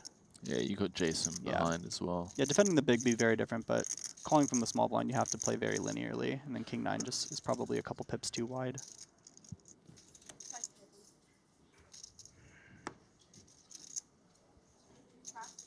Ace-3 suited. Probably going to click call, would be my assumption. Looks like Gotta be you're right. button jam. Button jam. It's 2 8s. Good luck, my man. Both of these guys are tough men to beat. Got out of that unlucky chair at least.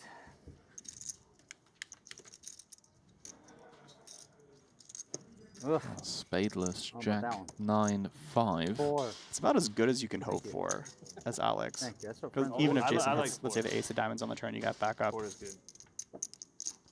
Always a switch. Okay. Yeah. No, that's good. Nobody pressed the button. If it was like the 7 of diamonds, I'd be scared on the turn. So much voodoo being implemented here by Alex. No.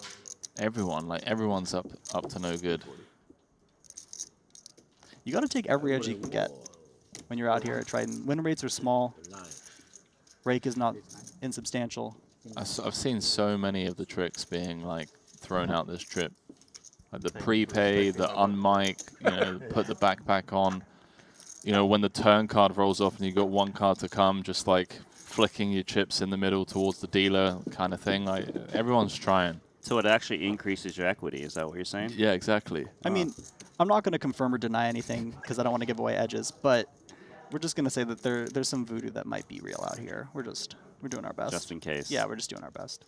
Feel the ace first. Yeah. Ace of spades. I saw you look at the first. I was like, Yeah, very disappointing. I mean, the 3 of spades is what. Andres saying, is this live or a rebroadcast? It's a yeah, live maybe one of the most rebroadcast. Disappointing ones, because like exactly the 3 of clubs. Like a is superposition broadcast. It's both live and not live. I think. I think I just. You have very high standards. If I see the ace of spades and the suited side card, I'm like super happy. Like, how good can it get?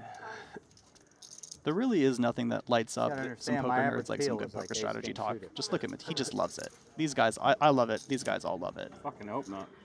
Maybe not Henrik. Maybe a little more salty. 10 I know it's going to be I would maybe even assume pure limp, the offsuit variant. You really don't want to have to raise fold this one, but they're pretty deep. 70 bigs effective. That's right. 2 of the bigger stacks in the tournament. Disincentivize from colliding with each other at this stage of the tournament as well. Well, they're going to collide here. Middle pair against the open-ender on the Queen Jack 4. I'd assume Jason's mixing this one, probably leaning towards check. Suited flops are a little bit better for the small blind limper because they're going to limp a lot of their suited combos. So when he has the 10 of hearts in his hand, leans towards blocking Hendrik's suited flushes as well.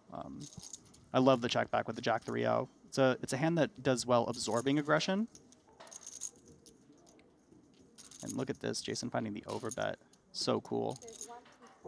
Essentially what Jason's saying here is that I have polarity. I will have the pocket queens. I will have the pocket jacks. You will never have any of the best hands. I will have the ace queen suiteds that we're maybe trapping at a frequency. And it's designed to put hands like Henrik's in the bin immediately, because not only is Henrik going to have to call the 1.5x on the turn, he's going to have to call it on the river as well. But I'm not surprised Henrik's in there. it's actually, the 3 of diamonds is actually it blocks the 3-5 suiteds of the world, but it's not a terrible side card to have here, I would say, and this might be enough showdown value for Jason to check down, or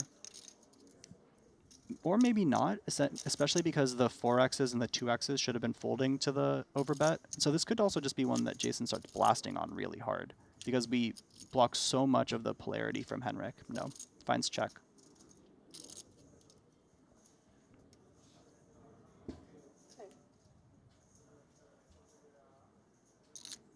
That seemed very, let's say, like, maybe some people would call this hand a nothing burger, but Jason finding the 1.5x turn overbet, so cool. Just to see that these strategies exist and that he knows what combinations need to go into that turn, that there even should be a turn overbet range because he has polarity in that situation. It's so fun to see those strategies get executed on.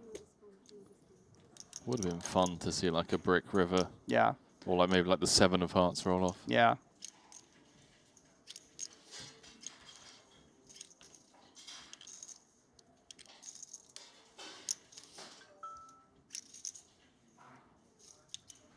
Hecklin on the up and up here. Love to see it. Sweet person, Henrik Hecklin. He's currently sat 4th in chips. Chip leader is Woo Kyu Song. Elsewhere in the room, he's up to 2.9 million. Alex Ponakov 2nd in chips with 2.7. Ponakov is a scary man to have a lot of chips in a tournament like this.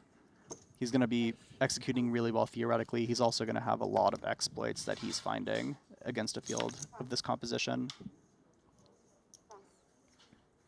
The big thing about Tritons is that it's not just about being good at theory, it's about being good at playing in Triton fields. What are the specific type of recreationals that show up? What are their tendencies? Have you done work on building strategies against those types of players? And someone like Ponikov's is going to have thought about that a lot and done a lot of work on it. I think Ponikov's is a fantastic exploit player. I completely agree. He's one of like the few elite like GTO wizards that just knows how to adjust and deviate, I think, against the recreational players. You know, I think he's one of the best to do it. I agree, and I think that's honestly how you get the biggest win rate in fields like this, unless you're the absolute best at theory, like a Jason Kuhn or a Steven Chibuk, for example. How about bottom pair for Canada against a half pot c-bet?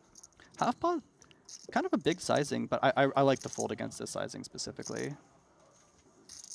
I'm surprised that Paul went with as, this is kind of one of those boards where you're maybe going to want to see bet range. Big hand, big bet kind of thing. Yeah. Maybe you have 2 sizings on this board. Nice for Canada not to lose any more chips. Drawing very slim. He's really hoodied up today. Usually he's very like jovial and talking. You can tell that he's focused and trying to be present. It's business time. Yeah, it really is. 100K main event, close to the bubble. Yeah, 10 off the money, shortest stack belonging to Michael Watson. He's currently on 10 bigs. We got your man, Randy, James Chen. He's still in here. He's got 18 big blinds. There comes Paul, pocket queens, back at it. We've become so desensitized to the fact that this is 100K. It's like just a normal, it's another tournament here at Triton, but this is a huge, huge buy-in. Speaking of huge. That's a huge hand around the button. This is unfortunate for Hecklin. Hijack to button. They're extremely deep. Yeah, this really shows ICM awareness for Hecklin. They do not want to be playing an inflated pot against each other at this stage of the tournament. So just a great find with pocket jacks here. We saw the same thing from Sam Mueller earlier, where he had the jacks in the big blind and also didn't play 3-bet. It reminds me of the classic meme where everyone says jacks is a terrible poker hand, and they just always get stacked with it. And then you watch players of this caliber not getting stacked with jacks, essentially. It's like, maybe it's just you don't know how to play the jacks correctly instead of them being a bad hand or an unlucky hand. Yeah, he's looking to not get against Paul, but he'd be happy for one of the blinds to kind of go for it. It's a great trap for squeezes. That's exactly right. Oh, or he just top set versus the queens. I'd like to see a check here from Paul. The 9-10 jack board is so strong for Henrik's button flatting range. I guess for Paul, the only redeeming factor about this flop is that he doesn't go broke because there's like, you know, straights and 2 pairs and sets out there. Yeah, he has the queen of diamonds. I understand the logic behind the c-bet here. We block the king-queens of the world. We block the queen-jack suiteds of the world, which isn't great, actually, because that's really one of the combos that we want to be continuing against us. But we, like, 9s, 10s, and jacks, especially in this ICM scenario, are all going to be playing flat. And so I really think that we're getting kind of wrecked in polarity. I guess he feels like he's never getting raised when he's got the key blocker suited straight. Yeah, that's a valid point. And he's also probably never check raising this combo, so maybe he just wants to set his own price. 3-7-5 in the middle. 6 of hearts on the turn. Are we expecting Paul to check this over now? Try and play defense? I'm curious. I don't think I would have found myself in this node at a high frequency, and so let's defer to Paul once he finds himself in this, but I think that was a Queen of Diamonds check back, by the way, to see. Yeah, I like this check. Now, Henrik, he wants to start putting money in the pot. I think that a B75 here feels really good. Sometimes people like to play a small sizing, like a B30 here, but with the top set, especially unblocking both flush draws, I think we're just going to start piling money in. I like betting pot. Big sizing? Like that big? Yeah. I think the issue with betting that big, and so, yeah, Henrik uses the B60. I think the issue with going full pot is you actually let a lot of hands off the hook. You really want to let Paul's ace-10 suiteds of the world even pocket queens, even pocket kings. Pocket kings against the full pot sizing is maybe over indifferent. Whereas this sizing is, I think, pretty much where you're going to find pocket kings and pocket queens feeling indifferent when we have these specific ranges on the bubble, right? Like, or approaching the bubble. A further 400k making its way into the middle. So 7 of clubs. It's a great river for Paul. Both flush draws bricking. I still feel like the jacks can go for a value bet. 8x seems very unlikely for Paul. I completely agree. When also the black 7, as Henry was saying, double flush draw missing. Paul should not be leading here, I don't think. And Henrik, I'm curious to see what sizing he comes with, because essentially he's trying to get called by a 1-paired hand, right? And so when we're trying to get a call by a hand like that, do we go really big and then try to essentially polarize ourselves to the king queens of the world and the missed flush draws, or do we go smaller? Because Paul's going to not have any 2-pair combos here, right? And so targeting a hand like Jack 10 is not going to happen. Maybe 9-10 suited is the only one that Paul will have. So I don't really know what the benefits of the smaller sizing is. Essentially, Paul pretty much has like the kings and queens of the world when he goes bet flop. Right, those are the main hands you're trying to get value from. Yeah. 400. Yeah. Cutting out chips. Goes for about half pot. And it's honestly very clean, this sizing. You don't have to bet, if you're bluffing, you don't have to bet more than this. And that's essentially what Henrik is saying. He's saying that I will have the sets the most here. And so if you want to call with kings and queens, I don't have to bet a lot to bluff if I do have a missed flush draw. I think Henrik may have earned himself a call here. Yeah, it's a great sizing. It's a great line.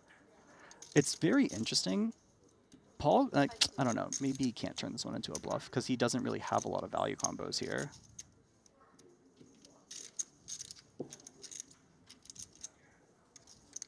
I just don't think it would be credible for him to turn his hand into a bluff. I agree. That's flop, check, cold turn. Yeah. I mean, maybe King, queen, I don't know. Is that really a thing?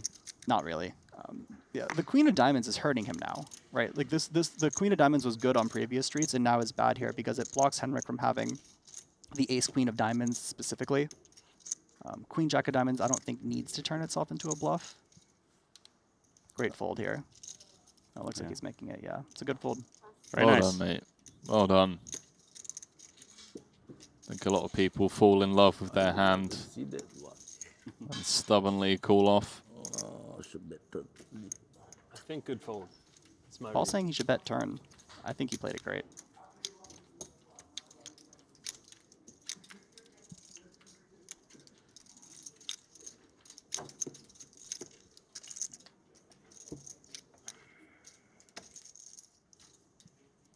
Just 10 off the money here. You have queens?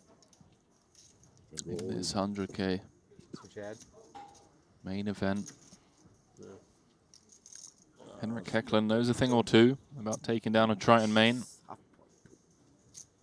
Queens is a good fold, Paul. He's up to 3rd in chips. Oh. Did Henrik just say queens is a good fold, Paul? He did. Nice. You know, Paul's not someone you want to lie to.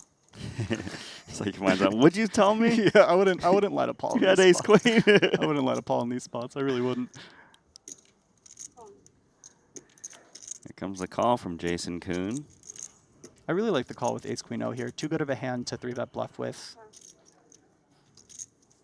Nice to have these premium offsuit ace and flat sometimes. Just on the ace high boards, you're protected. Alex finding maybe the bottom of his opening range, the king 8 suited. I guess he's deeper now than he was earlier. He's doubled up. So there's a little more spice in his opening range. Fabio, I think, has a very clear continue as a call.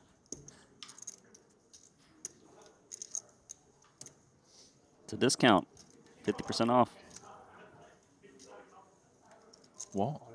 Oh, wow. Oh. He jammed King Jack suited.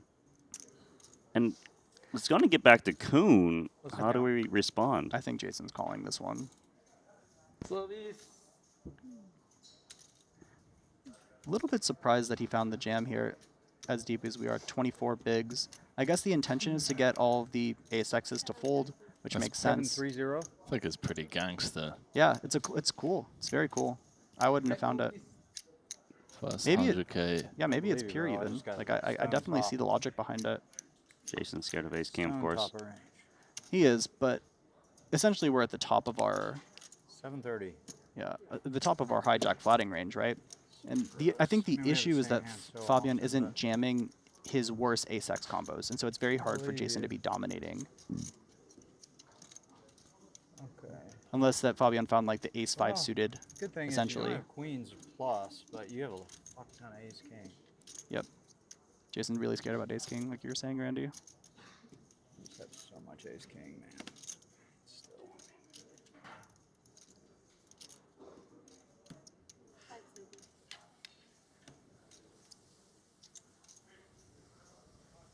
Man, you do not want to hear your opponent say he's got stone top. No, that's what I was saying. This is essentially the top of Jason's hijack flatting Good range. spot for you.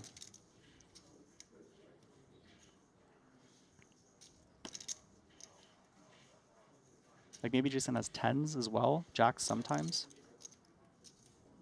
There you go. He's going to make the call. All right.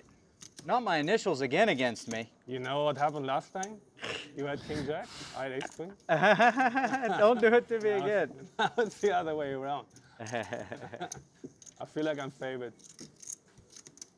Don't say One that. of the biggest spots of this young man's career. Everything's a flip. It's like Respect for finding the jam. 10 off the money. Can he do the dirty? No help on the 10-3 deuce. The good news is he can't be dead on any turn card. Ooh. He can just jump into the lead with that jack of spades.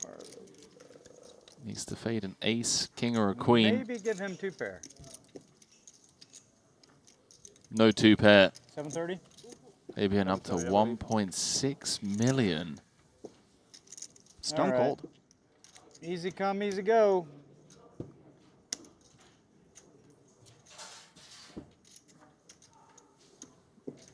Good call. Thanks. Jason, thanks. You know, Jason means it too, but it's also like... It's also like read the room, pal. Yeah, yeah.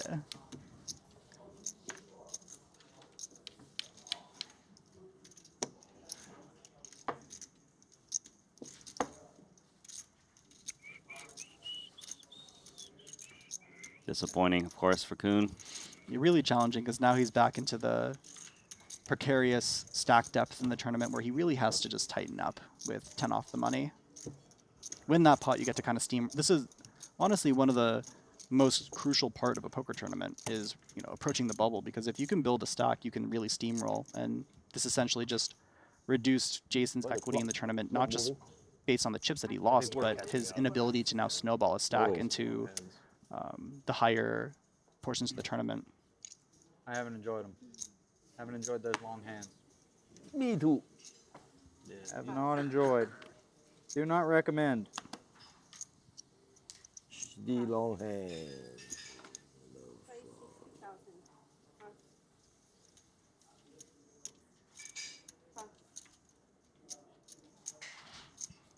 Curious now, we are 53 effective. That's right.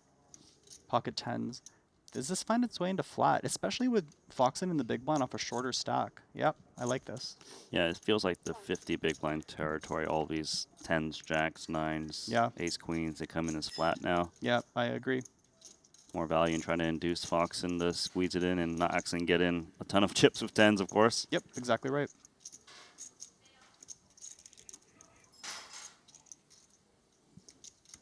Queen 3 of clubs closes the action. The queen of clubs is high enough to not get flush or flush dominated. Getting a very good price, obviously. King high texture, 10s are best. Hecklin's got middle pair. A6 might be one of those ones that benefits from finding a small bet here. The king definitely is very central to Fabian's small blind flatting range. He'll have a lot of like the king queen suited, the king jack suited combos, but we kind of like denying equity to the 2 overcards, and so I think a small bet makes a lot of sense here in position, which he definitely finds. This is also one of those ones where when it checks to you and you're the IP player, you get to play a very high frequency small c-bet strategy.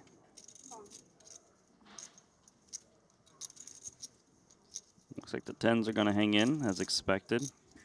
1 over. Oh, what's Foxen thinking here? I doubt he's making the play. Seems like a little bit of posturing, stage of the tournament type stuff, maybe just trying to get a little bit of time off the clock.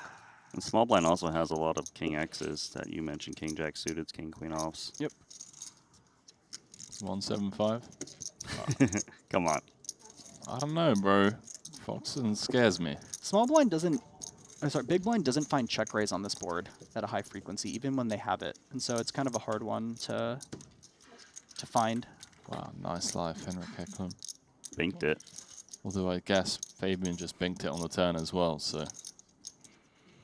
See a larger sizing coming in here from Hecklund. There should be some ace X's in the small blind flatting range. That check calls, right? Ace, queen, ace, jack. They have improved. You've got 2 pair. Agree. And Henrik isn't going to be c-betting all of his better ace X combos like the ace 10 ace jacks, but he'll be c-betting some of them. They definitely mix. And so we really want to start putting king X in the bin. Yeah, the big sizing here makes a lot of sense. I like it a lot. Slide over bet. Yeah, you just want to start binning king X, that like those king queen king jack combos. And so the big sizing is necessary to do that. Hopefully they come back and we do that again. Get in the bin. Did they enjoy it? Yeah, it's a great new poker term that's showed up, binning somebody. Like literally you're taking them and putting into a trash bin. By the easy fold here with the 10s. Good find. It's actually a rubbish bin in Australia. Rubbish bin. That sounds more offensive. It's like you got put in the rubbish bin.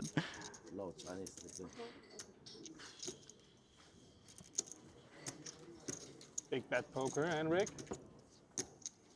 Big hand, big bet, you know? All right, I believe you. Big gut shot, big bet.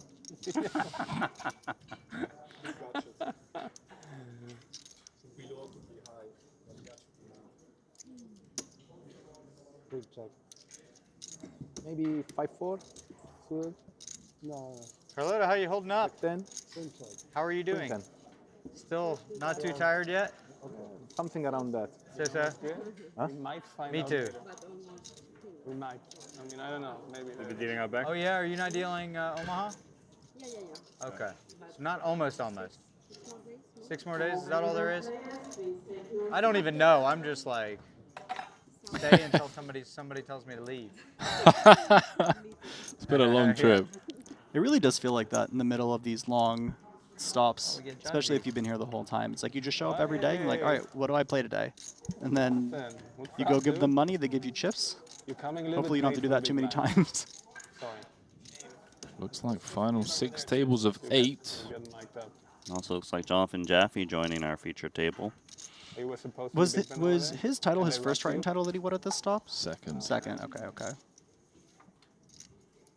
John definitely someone that puts in the time and the volume. Who wants the dinner break like 5 players before the bubble? Or like 5 players before in the money age? You don't even know yet. Players can go a while on the main. This is pretty deep. You don't even know yet. Maybe At one point, I was second to last with 16 bigs. Pretty nice. Depends a little bit on you too. That would probably be bad news. Players talking about how deep the structure is for the Triton main events. They really are. You get a lot of player on the bubble, both in the 2-card and the 4-card variant. Thank you. Foxen. Yeah. Foxen. Apol. Mustafa. So just waiting for Get your own table. I don't want to tables to be balanced out. So we've had an elimination elsewhere in the room. A lot of American representation at this table, but it is the Great Dane. Henrik Hecklund has taken down a main event at the Triton Series back in Madrid 2022. We beat Orp and Kisachoglu heads up. Hand number 1 of that heads up match. One, yeah, take one there. Yeah, it happened with me with another. That's not exactly what happened.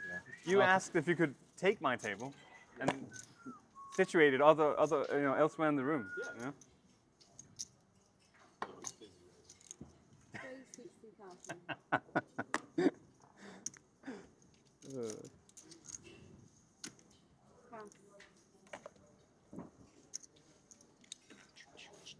Wow, 6 days left after this, eh? I'm fresh. I've seen you I'm can't ready. win it all in pre-flop. 6 days of That's 4 okay. Wow, thanks, Dylan. I can just flop a lot of stats. And Glad you're okay, bud. It's nice that you're fresh though, because some of these no limit players are gonna hang tight for the PLO That's as well. true. I'm ready. Yeah, that's share of all in pre-flop. definitely. I mean, they have the advantage of having kind of been in flow, like playing a lot of tournaments. That is And true. so there's always like being well rested is very important just from an energetic perspective. But having been putting in hands also is worth a lot, I think. We busted me in the 50. That's why I saw you was deep there. Nah, I love the sessions. Like, you're on like a full-day bender, grinding like 18 hours a So day, ridiculous because it minimal was sleep. exactly the other way You're like around. 6 figures in the hole. My ice queen off against your You king love just being suited. 6 figures in the was hole. it? That's crazy. You never remember? And somehow, I mean, it's just all day blurry, 5, really. Oh, yeah? last day of the Yeah, I trip, mean, I you vaguely remember us being somehow like, go on a it's sun run. Yeah. You have offsuit, that's why I was The words say of Chris offspring, yeah. Brewer that have always stuck with me. Yeah. I took a brutal beat a couple years ago at the World Series of Poker. Was it a The first 60 time I'd ever EV lost a flip, pot or for how much 7 was it? figures. And I asked him how he did it because he was, the one that had gotten beaten for the most. Oh, shit. And essentially what he said was you just show up, Like, it was early. you cash your EV, maybe they choose you, Yeah, I don't even remember. maybe they never will, but your job is just to keep showing up. And I really, it's a very kind of zen approach that makes sense Chris had to employ given the, brutal beats he's taken throughout his That one career, was worth a but little it's more. really stuck I with me guess. because That's that's your why I job. said It's I'm like if you can favorite, keep so showing up in the because I seat lost the last one. and playing well, Jack suited's the variance nuts. evens out over It's a hard time. hand to beat. I really love that. You have to be able to keep really showing bad. up, and that's the hard part. Yeah, in Italy we call it the donk hand. Offsuited. Double suit. He's gonna attack, isn't he? Yeah.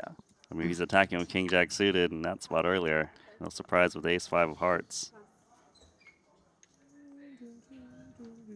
Also using a slightly bigger 3-bet sizing than I would have expected. I guess we're a little bit deeper. We're 35 bigs effective. Alex here, this is kind of a make or read spot, where if you think that Fabian is attacking a little more than other players are, someone like Alex might find the jam, but I think that this one plays as a fold in theory. As he does. No, Alex is always watching, though. You can see, like, he's always looking at you, paying attention, trying to pick something up on you. Yeah, I feel like in this spot he's actually watching Fabian, right? To see if Yep. if the cards are shown, can he get some kind of baseline on some physical tells? Yeah. Matthias will most likely be flatting here. The Queen 10 suited does not like to jam. It's one of the combos that takes the least aggression of the two Broadways. Wow, just finds fold even. ICM is real. Yeah, ICM is real. The King 10 suiteds of the world are the ones that kind of like to get in there with the jams, but the Queen 10 suiteds are I think it's the worst 2 Broadway I felt hand like against King the Jack. 3-bet range. Thank you. Fabian just telling everyone he's just 3-betting light. Okay. I don't know if this is image building or like what the dealio is. I mean, he's not had it a single time, so fair play to the guy. Yeah.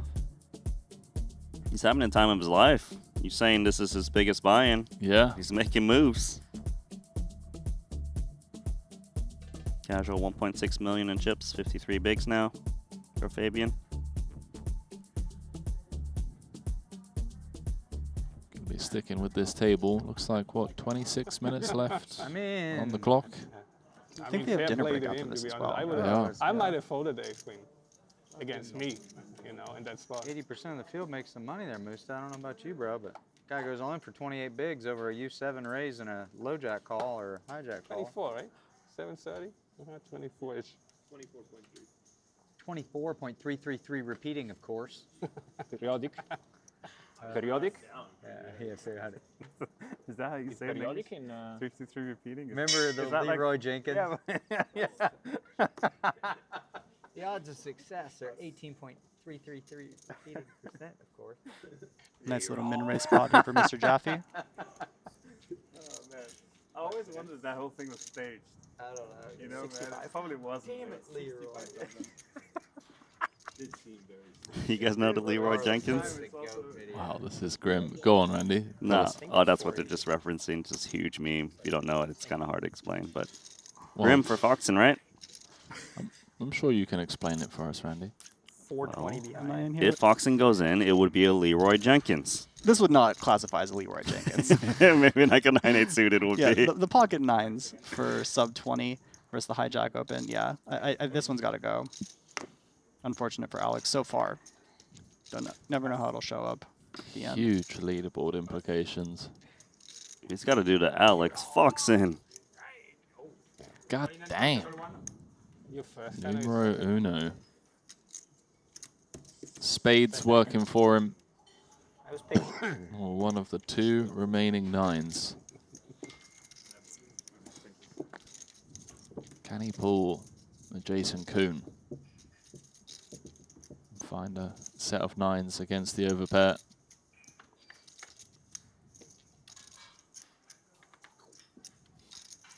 Okay, there are worse flops, Might lads. press a button again now.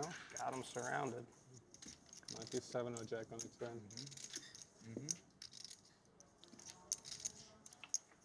Not Good news for Foxen as he has Jaffe covered. The bad news is he's 1 card away from being down to 3 bigs. 3 bigs it is. JJ up to a milli. Hey Siri, play A Milli by Lil Wayne on Spotify. Great song. No, don't actually do it. Jesus. Gonna get us. Didn't you guys already get striked one time this week? You say we? I didn't do anything. The royal we, the Triton YouTube channel. What's going on over here? So Lee's open from +1. Nakai in the cutoff. What's this? Just under 7 bigs? Yeah, gonna be a jam here from Winfred. I don't think you play. Do you play overcall flat here from the small blind? Probably not. It seems dangerous Yeah. because Calvin's getting kind of an okay price for that small. Yeah. I'm never shocked when there's these kind of subtle times to find traps, especially in ICM. And I should just go. Japan's going to need an ace. 5 points bigger. I think it was Patrick Leonard said that one of the most important parts of a no-limit hold'em player's career is how often they hold kings versus ace-x. Like, builds so much of your win rate. And that's me pair board and pair board. No hearts. Backdoor possibilities. Asking for too much? No. That's a lot of requests. Winfred. Yeah, he wants the paired board. Yeah, punish immediately. He did it to himself. Feels bad. Trying to just 1 out, shake of the head. Well. Stone cold here. People been finding these very big doubles just stone cold. That's what you said, but what Christoph said was funnier. I thought I died. That guy's not out of the woods yet. 17 bigs though. And then you said Gonna help him on his pursuit to make it into the money. All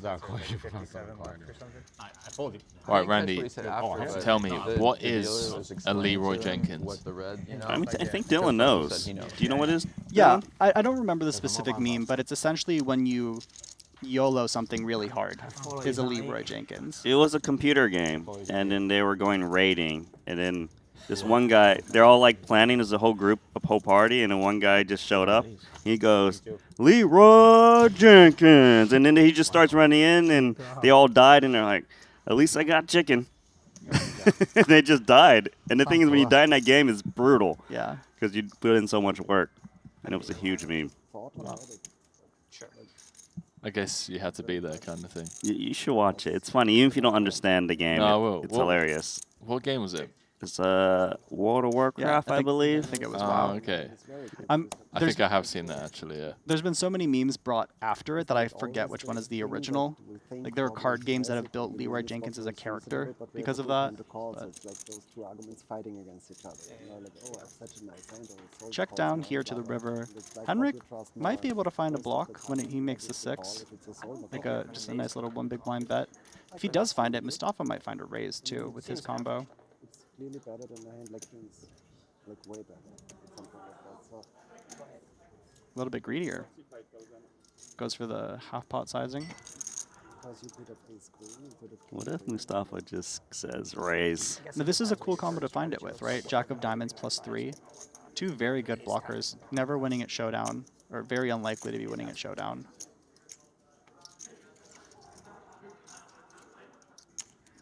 Henrik could potentially have like an 8-9, 7-8 combo, but 210,000, please, dealer. No, just finds fold. I think that's prudent. It's really easy to get carried away when you have good blockers because it's not just about the blockers. It's about how likely are you to actually have the hand that you're representing with those blockers. Like, are you going to actually show up with the flush? Are you going to actually show up with the straight? Would those combinations bluffed, or would the draws that made those combinations bluff the turn at some frequency, right? So you have to just be very mindful about what you're representing. Just 9 off the money, but there are a lot of short stacks out there, including Alex Foxen at this table with sub 3 bigs. One bet.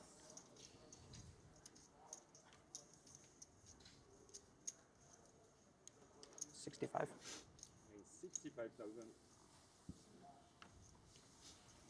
Oh, is this the spot? Someone got 75K back. I think Alex is going to flat here instead of jam. He's going to leave himself the... Oh, no, he raises. Is it... So if somebody calls, that means that the action doesn't reopen, so Alex would rather that scenario? Maybe that little extra 10K on top forces the big blind out a little bit more. Maybe. Yeah, that's a good point.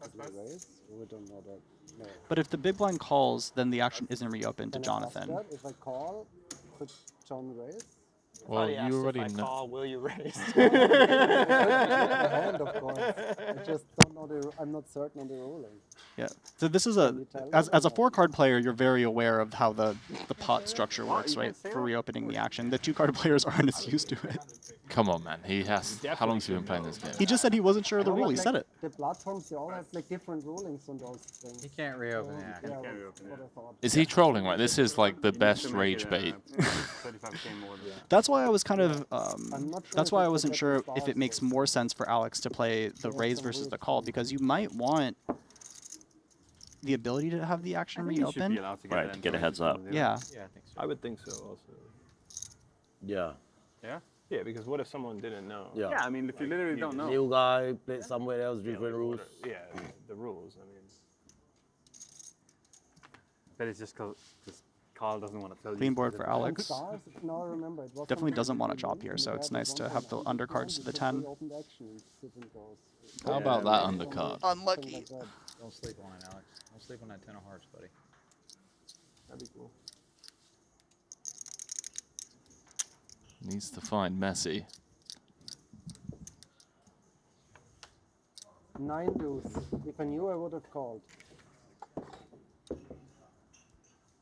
Well, Ivan, wait for the guy to, you know. Foxen likes to hear that. Wait for him to leave the table. Floor. You know. Such a swingy series for Alex. Had that yeah. FT at the beginning, and then he was up like what 9 against Monarch, and then ended up losing 3. Like whether he can big swings for him this Triton. Man who loves playing under pressure though. He loves it when, like, I think Alex performs the best at the highest possible pressure situations.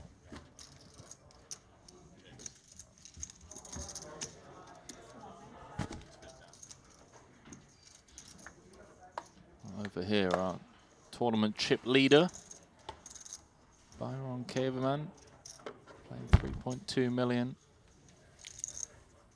Yeah, the swings are real at Triton, you know? Like, you see people posting like a big result at the start of the series. It's just like, Okay, buddy. Yeah, you took down the 25K for $1 million. All right. Good luck. I was having a conversation before one of my first Tritons with Eric Seidel, and he looks me in the eyes. He says, "Triton's a very scary place to run bad." Yeah. And I was like, that. And I've felt that in my last couple series here. It hurts. Yeah, I can imagine. It hurts real bad to brick a couple Tritons in a row. Got to go back and lick your wounds. I have the safest seat in the house. Yeah, your win rate's better than almost everyone in the field. Pretty much. Right? So, like, what is it? 80% of people are going to be losers when they leave Triton or something? 85%? Some huge number. These are the two big stacks. 3.2 versus a 2.6 million. Yeah, pretty unfortunate for Byron. I mean, he's tournament chip leader, but he has like a top 5 stack on his direct left. It's 8 off the money. I say unfortunate. I mean, he's still tournament chip leader.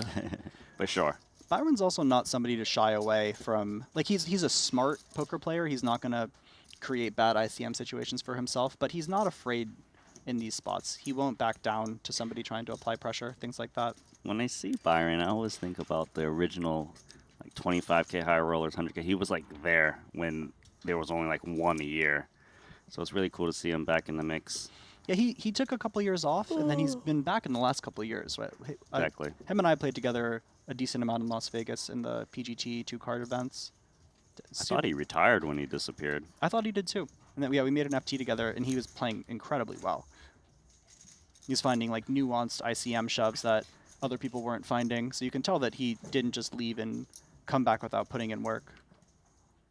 I feel like you see that quite a lot. You know, people like, I don't know, us poker players are prone to like quarter-life crises. You know, what else is out there other than poker? And we try and go and find out about it. And then, you know, a year goes by, 2-3 years go by, and you're like, you know what? Poker it is. Yeah, I'm grateful. I found my quarter-life crisis young. Like, essentially, after college, I took off 6 years, and so was able to come back to poker early instead of later on. I hear a lot of stories like that. Like Kevin Rabichow, so I think, took a, maybe not 6 years, but similar break. Espen Jorstad took like 4 years off from like the age of, I want to say, 27 to 31. It's a, yeah, I think something, ooh, wow, Oh, look nice at this call. call. Wow. As I said, this man is not scared. That's pretty gangster. Hell yeah. Well played. Oh, mate, how wrecked do you just feel there in Calvin's shoes? Sorry, but you show the jack 8, you're just like, all right, mate, fine. Man, what pair did you call me with? Yeah. Just king high, 6 kicker. 6 is a cool side card to have. Interferes with a lot of stuff, but we're not going to pretend this wasn't just him looking him in the eyes being like, I don't believe you. But I do think that taking some time off in your 20s is a good place to do it, because a lot of poker players kind of just grind their way through that portion of their life and maybe don't develop as people in some ways. And so having those key years off, I think when you come back to poker, you just are a much more, let's say, balanced human. Personally, I find it odd to take time off in your 20s. I feel like that's when you're the most hungry for the game, you know? Like, you're fresh, you're young. I mean, it depends what you're, like, I worked in tech for those years. Okay. And so I think it just depends on what time off means for some people. I think that if you take your 20s off and travel around the world, that's, I mean, you could be hungry in a different way. I'm not going to yuck anybody's yum. But I think for the elite poker players, what the hell does that mean? Yuck anybody's yum. You know what? You've never heard that before? That's never, brilliant. I've never heard that. Yeah. Randy's loving it. I love it. Yeah. It's another way of saying not king shaming somebody. Yeah. But hey, don't yuck my yum, okay? Yeah. No, I like it. Here comes Jacks against Yule. Ace-4 suited. Not a bad hand. Million chip stack. Yeah, good hand to find BVB for sure. Yeah, so some of us go and work in tech, others go and travel the world. Others just like go to Thailand and sign up for Muay Thai boot camps. That's sick though. It's good fun. Yeah, that sounds fantastic. Just getting your head kicked in all day, every day. Yeah, but I mean, I think that there's way more to that than just getting your head kicked in, because it takes a ton of discipline. It's like it's a really good learning opportunity. It's good for character building. How about character building on the bubble of 100K main? Pick up draws like this.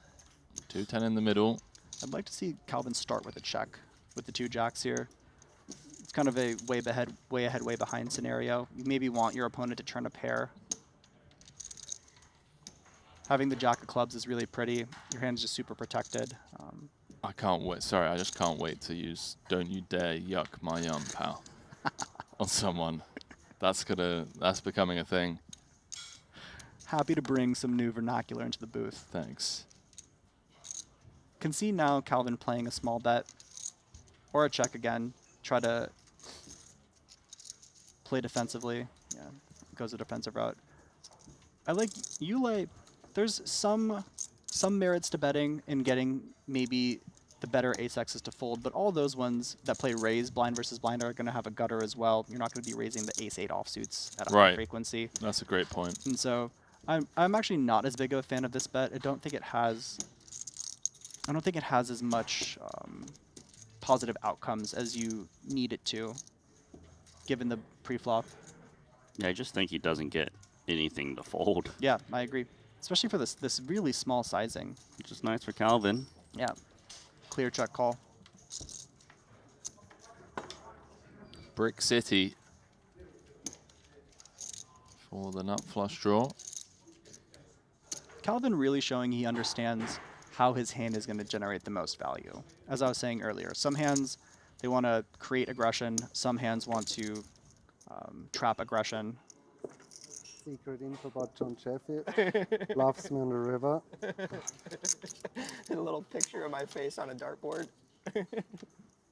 Hang on a minute, Randy. I've just clicked the updates tab. We were talking about how big the Player of the Year leaderboard implications could be with the departure of Alex Foxen. Did you know that Martirosyan busted one spot before him in 49th? So they did it again? They did it again, man. This just means the 4-card events are going to be even better. Both those guys firing max bullets. Oh, for sure. Good fold, good fold. Archer specifically, he's new to the 4-card streets, but he loves them, and he's not in there. Who doesn't? Yeah. You have to be wired in a very weird way to not enjoy having 4 cards. Preaching to the choir. Although to be fair, 2-card has really grown on me over the last couple of years as I've kind of learned about some of the nuances and intricacies. It's just such a technical game. It's just so much air versus air, whereas in PLO, you know, I've always got like 8%. Move to it. More at than, least. Yeah, more than 8. Back down somewhere. No, you don't know how bad I'm getting They it. say Mustache too quiet today. Henry hasn't found his limp calling range in PLO yet. He just I'm getting it in real bad, especially in 5 card. There you go. Two gringos. I'd be curious to have a 5-card Triton. That would be, I mean, 5-card is objectively a worse tournament game, but at Triton I think it would probably be very fun. Yeah, like a 5-card bounty. Oh man, yeah, that'd be chaotic. From his country ruled you all, you know. So just have respect. You know? Now your country's gotten its due.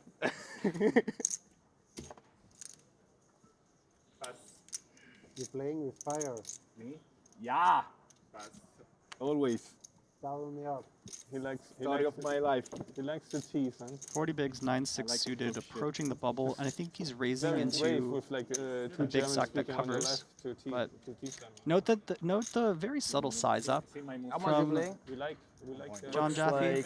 We like Italian. 1.2. Little nuances like this aren't lost on the better players. You have a covering stack in the big blind, approaching an ICM scenario. So instead of using the min raise, and I think John was using the 65, but even that extra 5k chip, essentially in the mathematical models, force a little more folds, and that's really what you want when the Especially covering. if it's Jason Kuhn in the big blind.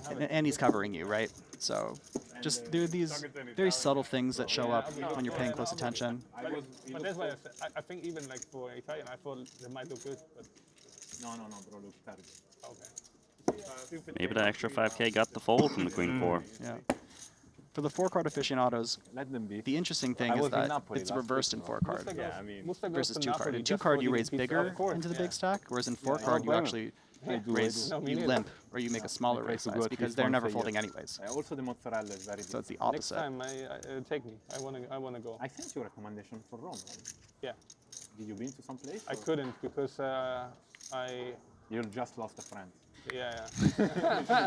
No, I couldn't. I didn't have time. I didn't have any time left. Vinaio? No, no. Antica Pizzeria da Michele? Michele, yeah. So abroad is shit. In Napoli is really good. Yeah, that's what I heard too. I only tried the one in London. Yeah, in London it's just a franchise. And, Okay. you know, the problem with the pizza is that the ingredients really deteriorate just by travel. You know? Yeah. Mozzarella change consistency. Yeah, yeah, yeah. That's just right. 65,000. 2-hour drive will change the consistency of it. Yeah. Oh, shout out to Canet for My to-go in London is giving us the Santa DL on Maria, because it was really close to my Italian house. food. And I will order da Michele. 190. 3-bet. Ace King suited from Jaffe. I used to live really close to it, so it actually traveled quite well.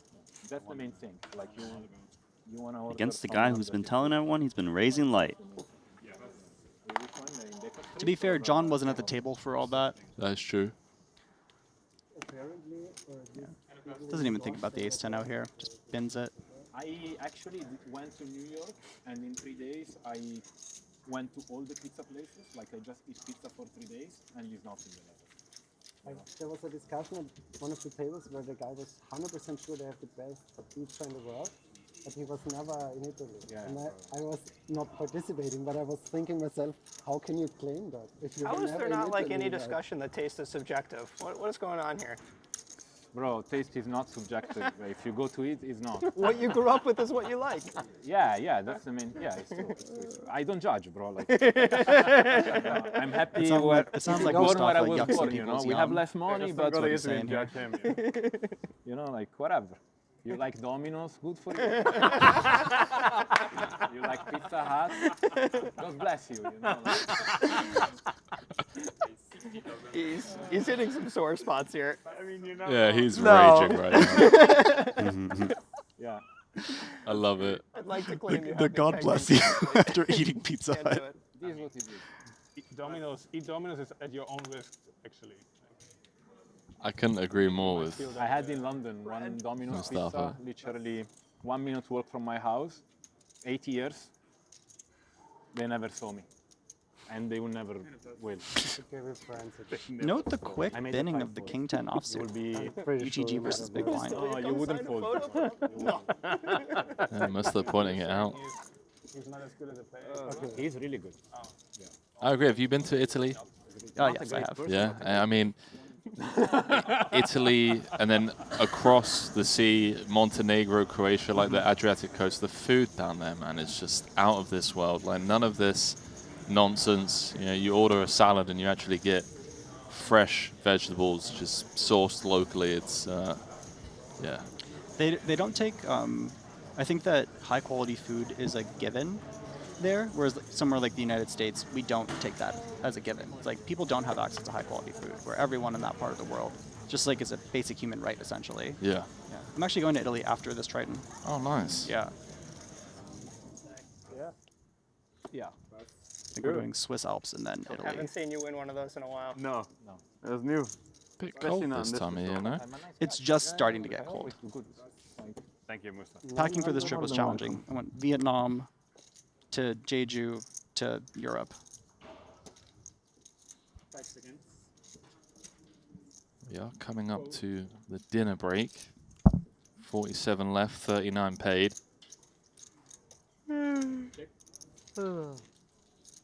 Blind versus blind spot.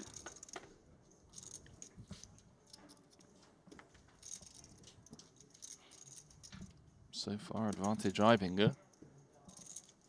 On the ace, queen, 6. Check.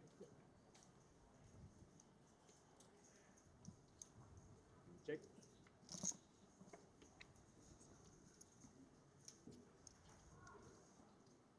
It's crazy how chatty this table was just moments ago, and now Canet's in a hand. But a lot of respect for Musta defending. You know, top tier pizza. You could really feel the cultural rage. Oh, man. That showed up there. Can you blame him? No, can't. Who was it? JJ. Sounds like JJ's just got a terrible palate. Saying good food's subjective. I'm in camp Canet. It's like, no, it's not. There's good food and bad food. Like Randy, for example, Randy's on a diet of fried chicken wings. Right now, it's actually just shrimp wontons from the Boon. By the Every way, day. subtle little value bet here. Very nice from the 6. Yeah. Doesn't seem like a lot, but getting a big blind is getting a big blind. Well, Seth was talking about that in the previous frame. Like, you're finding those small edges. Someone like Matthias is going to find those more than other people. He's just so incredibly studied. Especially when you get down to like the 20, 15, 20, 25 big blind range. Yeah. He's just so technical.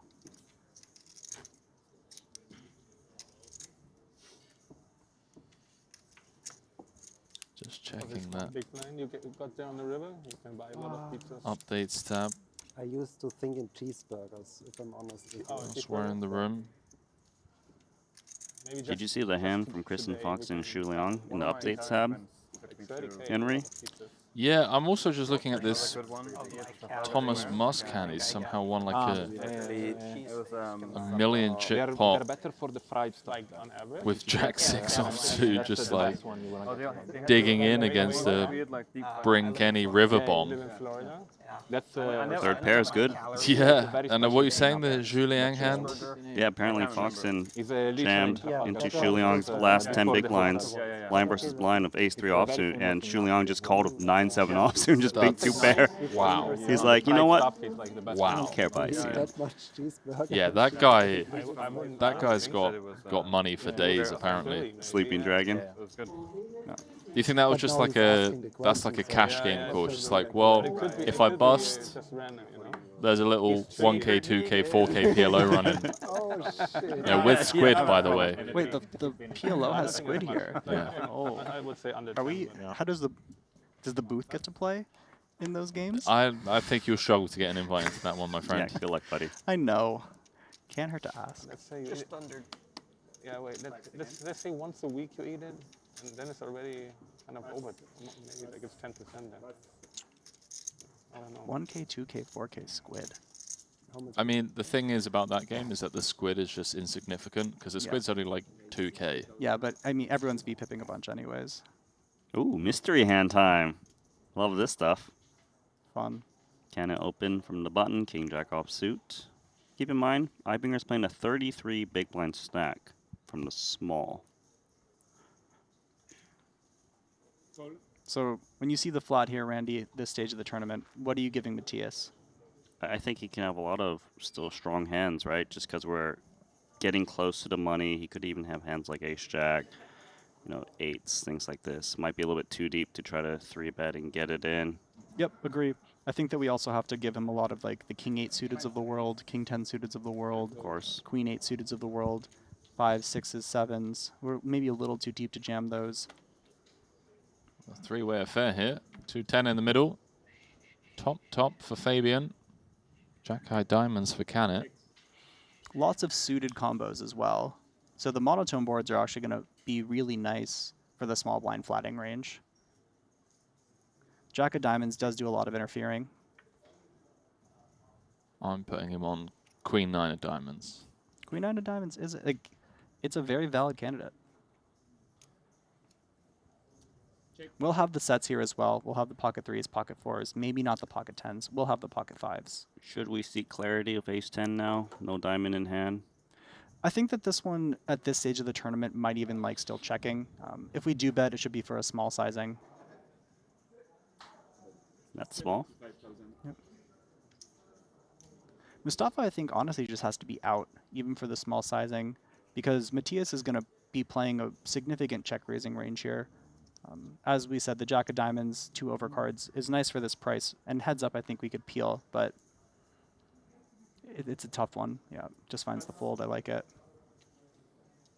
In before check raise?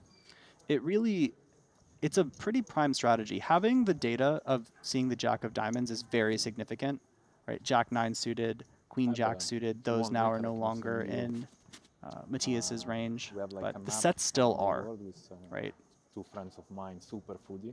Just plays call. From Switzerland. It's hard to range him on hand right now. The check call is also interesting. Wow, the 10. Trip 10's Mainly ace kicker. This is the thing. Switzerland, France, Just because he check called does not mean that he's capped. So you can still have flushes. Yeah, I really think still so. have sets. I think so. It just looks so strong when you check raise the turn. And obviously it's a mix. Like sometimes you still have to check raise those combos. But it's hard to find bluffs in the small blind flat because you're not going to have that many offsuited combos. And so the check call just makes a lot more sense because it's going to be harder to find bluffs in your check raising range. Have to find the value bet with the ace-10 and then kind of make a decision. But what are we targeting here, though, with the ace-10? That's my question to you guys. Worst 10, like, the worst 10x all exists. Okay. Like the 10-9, Jack-10, Queen-10, King-10 suited of the world, they all exist. Medium pocket pairs as well. Yep, the 7s, 8s. 9s probably start to 3-bet, but maybe even not 33 big blinds deep.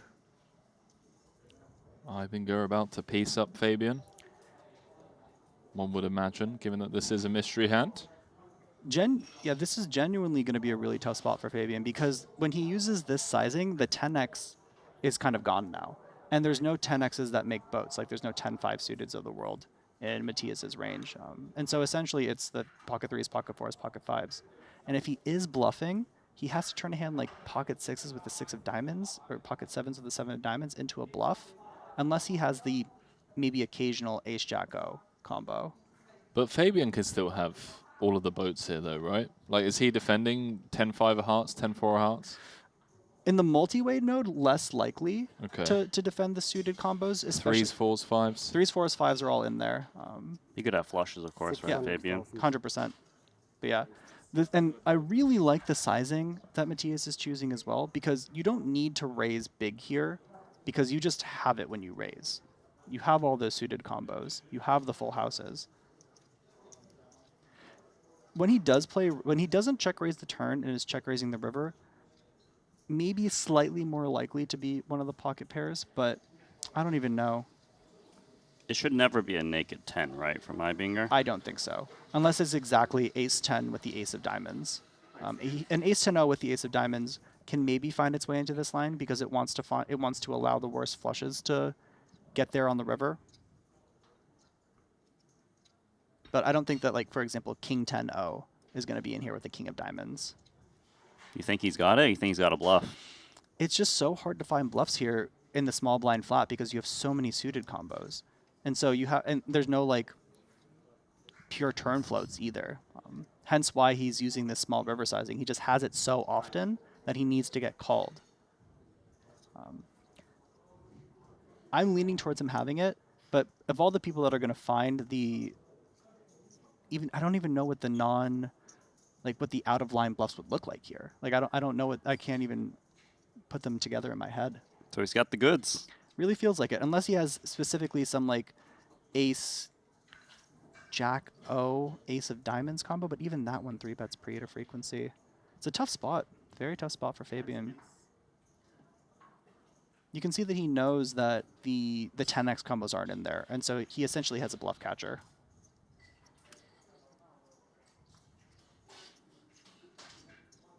Fabian deep in the tank here. Understandably so. So much future game stuff as well for him. If he calls and is wrong, he'd be down to, what, about 750k. Blinds are obviously going to be going up, meaning he'd be coming back from dinner break sub 20 bigs. Yeah, there's also no 4-5 suiteds in here. Like, there's like a lot of the natural bluffs would be the 2 pairs that got counterfeited, but those don't exist in this node either. Fabian playing his biggest buy-in tournament of his life. Does have to ask himself, is this just a Triton regular trying to put me in the bin?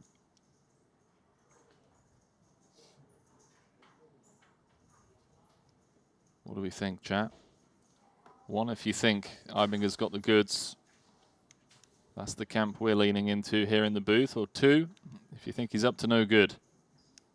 I would love to see him be up to no good just to see what the hand is. Like, Yeah. what combination is he choosing? Yeah. I think you're right. I think it would have to be like an ace-jack, ace of diamonds kind of thing. Or a pocket pair. Like the pocket 6s, pocket 7s with 1 diamond combos. They can be in the bluff as well, and especially when Fabian uses the non-pure polar sizing. Shades are off.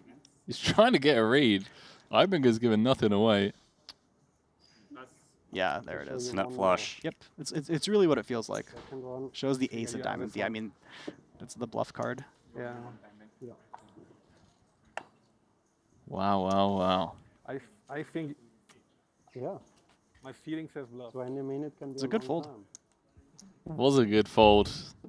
Well done, sir.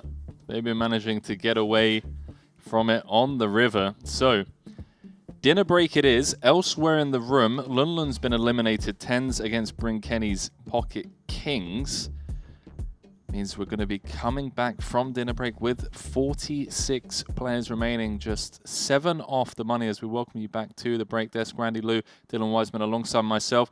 It is the US's Byron Caberman chip leading currently with 3.5 million. We saw him that pretty sick call there with King High not too long ago. And yeah, just 7 off the money. I expect to see him wielding his big stack. Yeah, I think of all the players that are going to know how to lean, Byron's going to do a great job of it. He does have Calvin on his direct left still, which is the hindrance, but there's still a lot of poker to be played, and you can find your way around having a big stack on your left. Well, we're going to be splicing down that dinner break. So only a 3-minute break for us. So stay close, as when we return, we're playing down into the money in this 100K main.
And welcome back to continuing coverage of the $100,000 main event, day 2. You think I'd have that down by now. Ali Najad back here in the booth alongside Dylan Wiseman and Randy Lou, steadfast here at the booth. $3.5 million. You guys talked about it on the way out with Henry. Byron Coverman up at the top. Some have fallen from the top, however. Looking at Jason Kuhn right now, slipping down to 8th. Obviously, no cause for concern as we take a peek inside the leaderboard.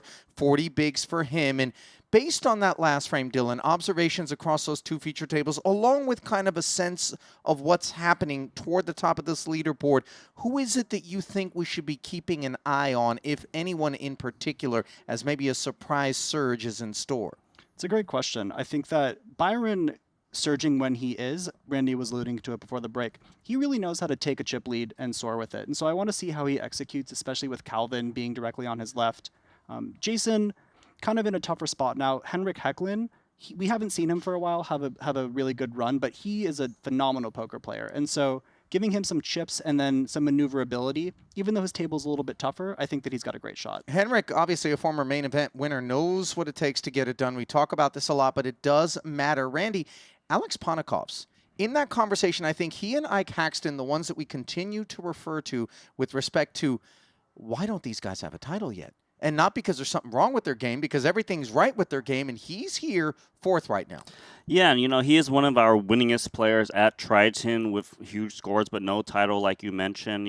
What's he got? Let me take a little peek.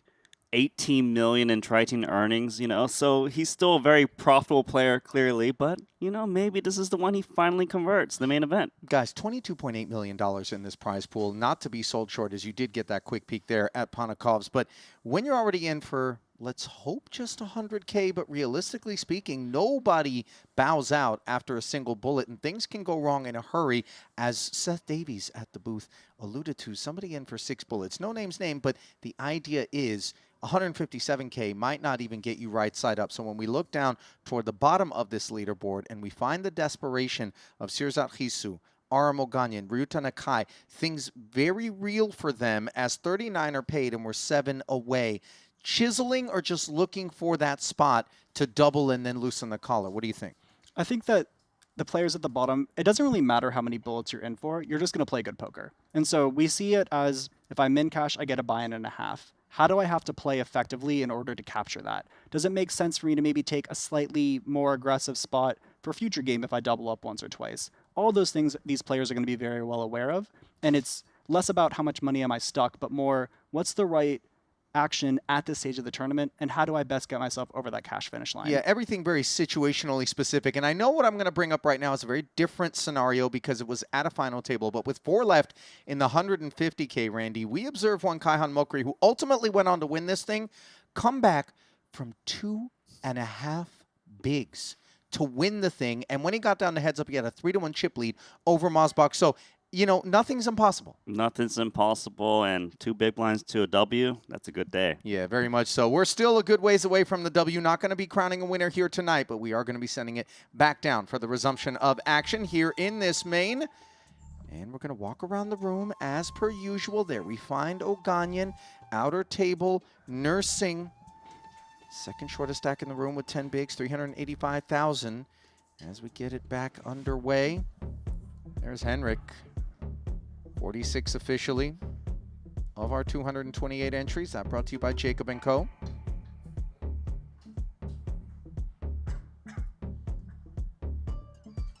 Jaffe, Eibinger, Kanit, Paul Pua, Fabian Gomes. That was our last feature table. A lot of fun to watch. It's nice. I missed Burning Man this year, but this music's bringing me back. It does have very tribal. It's got like that. It's got the tribal beat vibe going to it. 100%. It's like I'm walking down Deep Playa as I hear it. Between the music and those red lenses, my guess is you're feeling every bit. Oh yeah. Of the Playa right about now. Blinds 20, 40, and 40. By the way, congratulations to Liv Baree and Igor Kurganov, who got married on the Playa at this Burning Man. I love me a good burn wedding. They're so beautiful. They should have did their honeymoon at Jeju too. I don't think that's the pivot from the Playa nuptials to Jeju. It's not. It's a very different It's vibe. kind of a buzzkill of a honeymoon, if I'm being honest there, Randy. Poker will always be there, but not all of our remaining field will as we chisel away toward the money. There's Matt Wantman, bottom at the blue camp, 16 bigs, got company in Suvarna and Barbero, sub 20 stacks there. Sirzat Hisu all alone with 9 bigs on the other side. So let's keep it right here where Phil Ivey, Suvarna, Wantman, Barbero, and company are going to get those cards back in the air. Randy, Go you'll be on. happy to hear. What? Last Jeju, I came directly after my honeymoon. There you go. So I did honeymoon first, and then we did it in Asia, and then I came to Triton. Is that what, we didn't bump into each other during your honeymoon in Paris, Dylan, did No, we? we did. That was the previous one, in after it was Monte Carlo, I believe. Gotcha. Yeah. 2 kings here for Yaroshevsky. It is always weird when you see a friend in a random hotel in Paris. That was, It's like, what are you doing? It's like, what are you doing here? I think Awkward. Who's following who?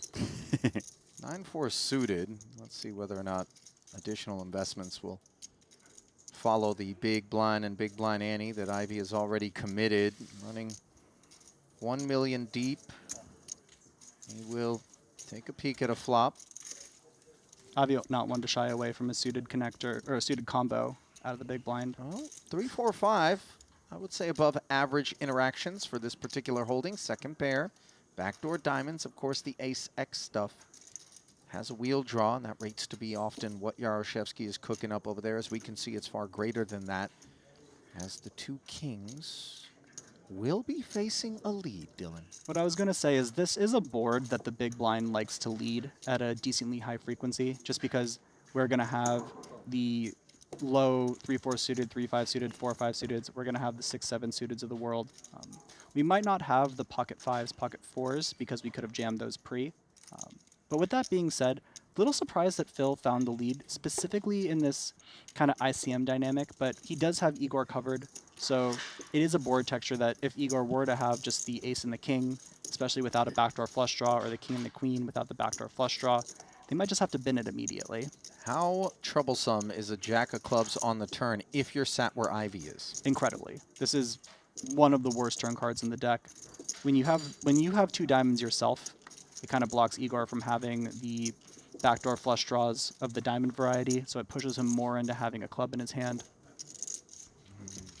Well, put a pin in that one, as it looks like we've got some violence involving Sirzat Hisu, who regrettably has woken up with 2 8s versus Cambodia's Thomas Musk with 2 10s. We saw Punat Punsri down a couple of kings earlier in today's coverage with 8s.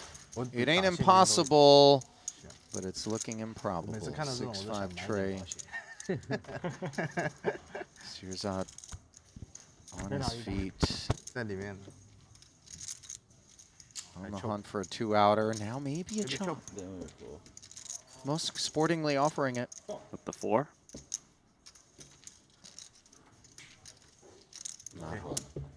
GG. And Hisu had put together what seemed to be a solid stack, and you can feel the frustration on him, Randy. Just cannot get it going. Hold on, so close, what happened but so here? far. And 9s and 4s on the river. Yaroshevsky checked back, allowing this card to roll off. There would have been sizes, I have to imagine, Dylan, that he could have barreled on the turn, Yaroshevsky that is, and not be facing a better hand. Nice fold. Wow. 300 and muck. Having the king of clubs in hand, I think, made Igor want to play check back there. He feels like his hand is relatively protected, doesn't want to get check raised on by Ivy on the bubble. Finds an amazing fold on the river. Wow, that's actually incredibly impressive. Real strong. That's so hard to fold that with the turn check through. Crazy hard to fold that. Because it's not like Ivy leads all 2-pair plus on the flop too, right? No, he will lead more of his good hands. He will lead the 6-7 suiteds, the 4-5s, and things like that. But also, those combos won't all check the turn either. Exactly. Like, they'll continue barreling. A lot of times we also feel compelled because we've opened the door to the bluff after checking back on the turn to maybe keep our opponents honest, but that looked like such an inconsequential river, but obviously not inconsequential sizing. That's the thing that I was a bit curious of, was why did Phil decide to choose the larger sizing on the river? Maybe doesn't need to bet that big to force indifference, but wasn't giving Yaroshevsky the ability to fold the pocket kings with the king of clubs. Nice spot here for Suvarna, pocket aces. Yep. Contemplating whether he can slow play occasionally. I think he has to use a small 3-bet sizing in ICM. I don't think he gets to play flats here for 15 big blinds or 16 big blinds. 220. Goes for 220. Maybe even a little big. I would have gone smaller as Santoshi. Maybe just like the 200K or even the 190.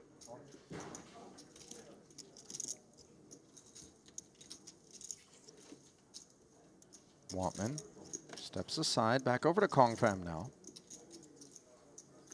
And King Jack with no further interest. Unable to get any more joy with those aces. Suvarna hauling one in. Let's get a look, shall we, at how this festival has been treating Santosh. We know that in the overnight portions, he's in those cash game streets, rumbling. the one-time title winner with 2 cashes thus far, including a final table appearance in the 60K. That was good for a $250,000, and a deep run in the 50K Turbo Bounty Quattro, where he hauled in 63,000. Those scores bringing him into 8-figure territory, north of $10 million earned over the course of Santosh's career. And when you consider, Randy, the game that he brought forth when we first saw him at Triton versus the one that he wields now, I don't think you can really pull anybody out of our field that has improved more. Most improved player by far, and you know he's got so many new tricks up his sleeves. You know, he even has a WSOP bracelet under his belt. Like, he's been impressive. Santosh plays good. Plays very good. Apparently, he slid the aces over to Ivy. Your turn. And once again, Kong Pham getting snacked on after an open. Like the sizing from Ivy. I don't see Kong folding this one. I think he's getting a good price. Gets to peel. You know, yeah, 190 versus 220, so obviously a little bit of a discount. But then also, more importantly, Dylan, perhaps the kind of hand composition that doesn't interfere with the opposition and has quite a bit of clarity post can win a big one. I agree. It's already a little out of line to open the 5-4 suited from the hijack, Right. I would say.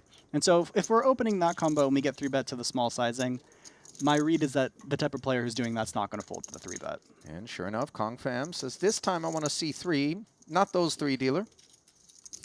But those 3 are all right for Ivy. Yeah. He's going to hear from Jack's pre-flop a lot.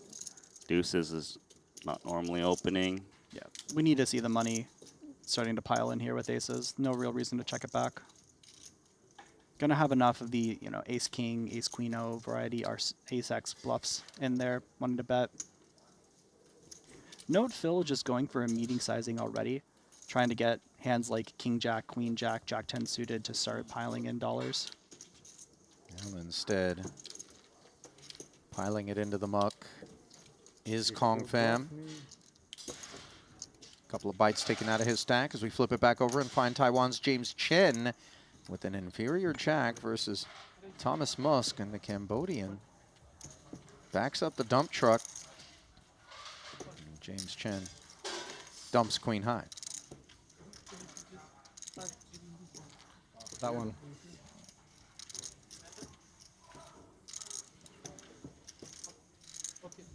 Thomas here at his first ever Triton Festival. How many players from Cambodia have we seen at the Triton Festival? It's funny because I can recall Kazakhstan and maybe even Mongolia having very limited delegates. I don't ever remember a Cambodian participant. Randy, you've been around even longer than me. You remember any Cambodian Look, players? I got a trick. You know, Talk you to can me. actually type in the country now into the Triton Poker Plus app and see if anyone is actually from Cambodia that joined. Well, while you do that, I'm going to pay some bills as I take a moment to thank Jacob & Co., the official timekeeping partners of the Triton Poker Series, famous for their iconic high complication designs that push the limits of ultra-luxury watchmaking to great pieces that are truly inspired by the impossible and perhaps inspired by a poker player's affinity for credit card roulette. What better way to sort out the dinner bill than that astronomia piece there? And to give you the answer, Thomas Musk is the only Cambodian player who's played a Triton series. Flying the flag solo. Thank you. Give me easy fold. Make it easy for me. Yeah, but if she give me like ace jack, how can I do it? Ace Yeah. Yeah. All dressed up. Who's dapper? Always is, though. Joe Chuen. Yeah. 85. Ace 3 of spades, a little dressing as well. Zhou Xuan, a player that when I initially started playing Tritons, I thought was only a 4-card player because he's deep in the 4-card streets. Yeah. But have seen him playing many, many 2-card tournaments as well. He's originally a 2-card player. Yeah. That's interesting. I Yeah. know him, yeah. I didn't, yeah, because he came on the scene maybe 3 years ago at the WSOP, dressed like this, and I was like, man, this might be a VIP that showed up, and he was. Because he was dressed to the nines, 25K PLO at the WSOP, and then we've played, I don't know, maybe 100 tournaments together since then. Yeah, it doesn't take long for the cat to get let out of the bag if you square off against Joe Chuen, as he can put the sting on you. And spades were covered here for KT, who doesn't find much other than bookending that 8 of diamonds. Backdoor spades, more texture that's supposed to be in his corner. Yes, and when it's not straighty, it's a little less in his corner because the overpairs are so much more powerful. You know, there's no 8-4 offsuits in the big blind defense range, where if it's like 8-6 or 8-7, the two pairs are a lot more prevalent. Exactly. I do like the c-bet here from Zhou Chuan on the bigger sizing as well, which is nice for the boards 8 and below to kind of just force indifference. This is also nice because the ace-7 offsuits, ace-9 offsuits of the world kind of just have to start folding very quickly. But Wow. This is frisky from KT. Off of that stack, too. Yeah, peeling 115K, not at all a small ask. Now a board pairing deuce, bringing a backdoor diamond draw. We are adrift with 9 high. I mean, if you're going to peel the 9 high here, the issue is if it's a 4 or it's an 8, we're much more likely to play lead. The bottom card pairing, especially against the big sizing, we're less likely to have it. But if we're floating the 9-7 suited, then we might be floating, you know, the queen deuce suited or the king deuce suited of the world as well. Please check. Yeah, so he's expecting Zhou Chuan to be c-betting a very wide range and just hoping it checks through and, I assume, stab. Yeah. It's kind of hard for that particular series of events to happen frequently enough against that big sizing from Zhou Chuan on the flop, though. Maybe he's reading into the larger sizing as weakness, It's given very- the dry nature of the board. Very possible. He's got to attack now. He's got 9 high. The queen is obviously a scary river. The king-queen offsuits of the world, king-jack suited of the world, queen-jack suited of the world, queen-10 suited of the world. But, yep, if we're here with 9 high. Yep, the idea is not to simply wave a white flag. And look at the bite on KT. Don't let that warm soul fool you. He is stone cold. Big sizing. Like, would he bet this big with 8x, with 7-8, with 8-6? Yeah, I love the call here. What a genius. Great. Honestly, it's a great call because, like, I would have much rather seen a small probe sizing from KT. It's a lot more in line with what the value hands are going to want to bet. But this weird kind of half-pot sizing, it doesn't add up. And so, really sharp call from Zhou Chuan here, picking him off. Are you suggesting that perhaps the smaller sizing, we are more inclined to muck that ace tray if we're Zhou Chuan? I mean, mathematically, we're not supposed to, but I think that given how the ranges line, it's one of those things where the bet sizing itself isn't in line with how much the value hands would want to bet. And so the math doesn't really check out. Whereas the smaller sizing, even though we're supposed to call it at a higher frequency because of pot odds and math essentially, we're just going to lose more often because they're going to have those 4x's and those 8x's in there. Whereas there's like 5-6 suited, 6-7 suited, 5-7 suited, and all those combos of the offsuit variety as well there on the river. And so that big sizing, it really was a little fishy. And so very clean call here from Zhou Chuan. I would have also, I mean, another option is to just go all in as KT. Like this middle sizing, I think, is where a lot of players will get into trouble. But having a small sizing and a very big sizing, I think, would have been a more profitable strategy to execute on. Yeah, based on how quickly Zhou Chuan arrived at that call and obviously the irrelevant nature of that river card, you get the sense non-belief was going to be something he would be afflicted with regardless of sizing. Here's ace-king, and here's 2 queens as El Clasico takes shape. This is the Bryn Kenny heat check. You know, he wins the flip. He's going to do really well. Like, this is where we see him really excel. Bryn Kenny is a man who has future game tattooed on his left bicep. Will skew away from maybe some of the ICM models. Although this is ICM call, right? Yeah, I'm confused. Like, I usually see Bryn taking these spots at a much higher frequency, and so a little bit taken aback by the flat here with the queens on the button. What feels greedier to you? Coming with that let's end it here 3-bet, or let me flat and then maybe try to win a bigger one than I would have otherwise? I don't think the queens are greedy in the flat range, honestly, because so many of the bluffs are going to have an overcard of an ace and a king in them. And so you really actually want to deny equity from those hands in an ICM scenario. Like, you don't want an ace or a king to pop up on the flop. And one does not. 10-8 tray, as you saw Punsri, undeniably light on sleep, it would seem. Not too often we see his head buried into the rail. When you go deep in every single tournament, it really takes a toll on you. It's a tough life. It's a tough life for Punat. What's he gonna do? Hasn't gotten to take a nap in forever. He's just winning all these tournaments. What's Thomas cooking up here? 65K follow through. Sizing is reasonable. Not a huge fan of the small sizing on the 3-8-10 board texture, specifically because Bryn's flatting range is just so strong in this ICM dynamic. We see it here. He has the pocket queens with the queen of hearts. And having the ace and the king blocks a lot of like the offsuit ace-x that he's going to be flatting, ace-queen, ace-jack off, king-queen offsuit, things like that. And so kind of hard to get value from worse hands here, although there, you know, the ace-queen still exists. Kind of hard to get a man off of 2 queens. When the 7 of spades rolls off, board texture for now really not showing queens the door. And obviously with the check, Bryn now with the opportunity to seize initiative, 410K in the middle. I think there's a chance he actually checks this one back, to be honest. Yeah, or small sizing. He does bet. 150, sub half. And as Tom is here, I think that this is really just not our board at this point. Ace-king offsuit's a pretty hand, but it doesn't really do well against the hands that Bryn's going to be flatting the button with and then also calling the flop. Like if Bryn had ace-queen, would he start bluffing here? I don't know. I would think not. Yeah.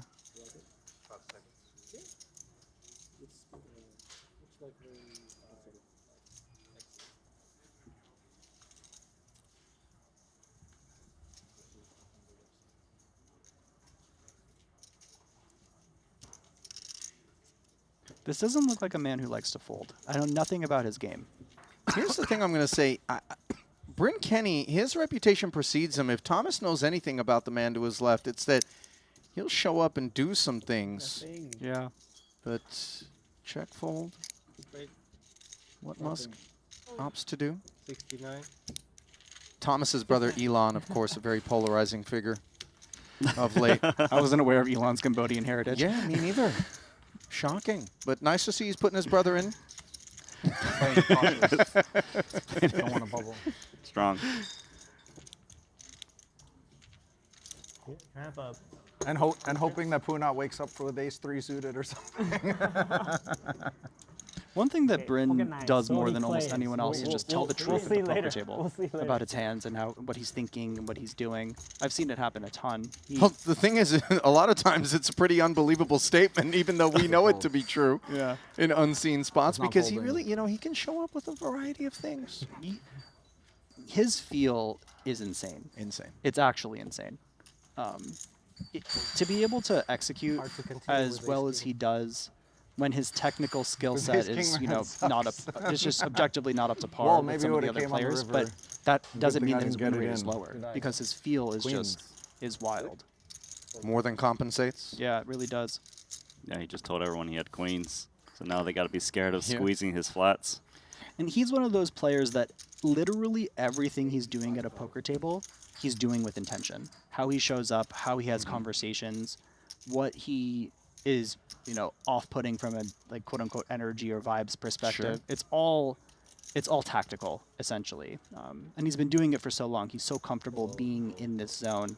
You know, and I think it's important to mention that there are those who can rub you the wrong way when they're tactical in that manner. Yeah. Bryn's not one of them. You know what I mean? It's not offensive.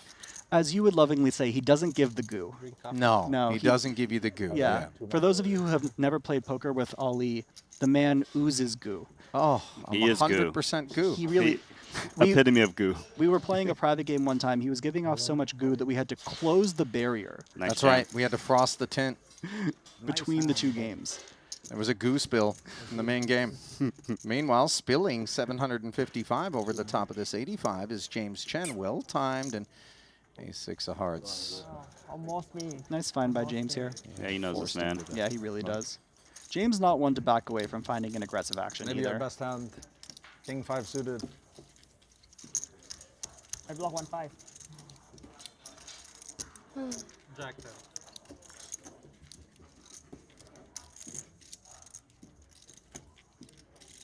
I'm just realizing that we've got Superstar Alley at this table and back-to-back KT and Punat Punsri, basically the most illustrious of Thailand's poker elite. Probably, yeah. To try hard. Both making a run at this one. Doesn't take one long to realize that's the case. When you scroll through the chat and you find all that Thai enthusiasm, Yeah, really turn up for their man. A lot of scribble in the chat now.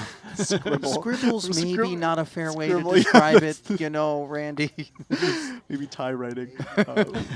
What I love about the Thai poker players is that at the table, they are stone cold killers and the sweetest human beings. Yes. Like, and it really shows how seriously they take the game. They give the game the respect that it deserves, but aren't taking it so seriously in a way where it is, you know, rude or cruel or overly intense. Like, no. Yeah. Really like kind of role models in terms of the way to carry yourself through one of these. Completely agree.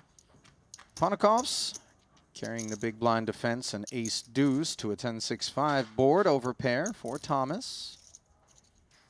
Ponikov's been frosty, and like his table image and vibes have a little bit changed over time. He didn't used to be as stoic as he is now. I think Ponikov's has a little chip on his shoulder of late. I tend to agree with that assessment of you, and I think maybe it's beginning to wear on him a little bit, that reality of when is it going to be my turn?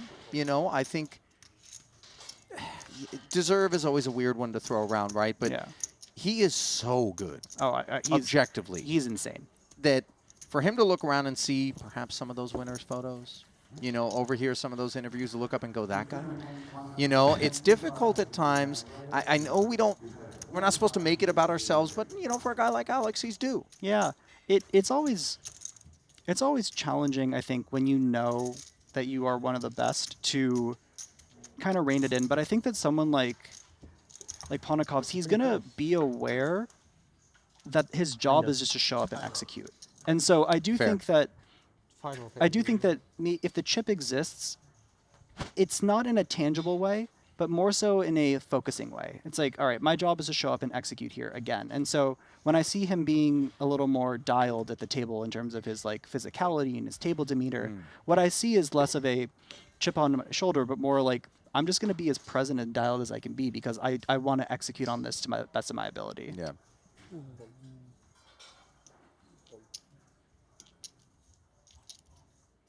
Let's see what kind of execution James Chen has in mind. Folded around to his button. 8-9 off. No thank you. Ponikov's with at least the queen of hearts. Someone who I wouldn't want in a BV. Yeah, I was just about to say this. Like, someone who I don't want in the small to big blind covering me on the bubble is Ponikov's, because he's going to take more aggressive actions than the computer is going to kind of give the allowance for. I think, like, if the computer mixes it 50-50, he might take, like, the 75-25 against the right players.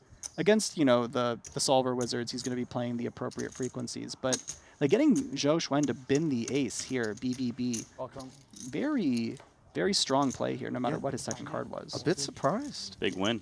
It's a huge win. And I actually don't even hate the fold with the ace-deuce offsuit. You're probably supposed to defend it just because when you have an ace in your hand, your opponent probably doesn't have an ace in theirs, or at least won't at a high frequency. But you kind of gotta fight. Can't blame him, though. Three Yeah. from the money at the moment. No. He's pretty much guaranteed to get in if he just doesn't make some huge confrontation. And by the way, I want to say, perhaps Zhou Xuan calls against other guys. Yeah. I think he's looking over at Ponikov's, and exactly what you said, Dylan. He knows his customers. Yeah. I don't want to get down into the weeds with this guy. That's something that Zhou Xuan does a lot, is he really picks his opponents. Like, when him and I are at a poker table together, like, let's say we're playing a random 10K PLO. When I'm at the table with him, he doesn't really mess around with me as much, but then he will go aggressive and really pick on the players at the table who he sees as the weaker opponents. And so that's a very sharp skill set.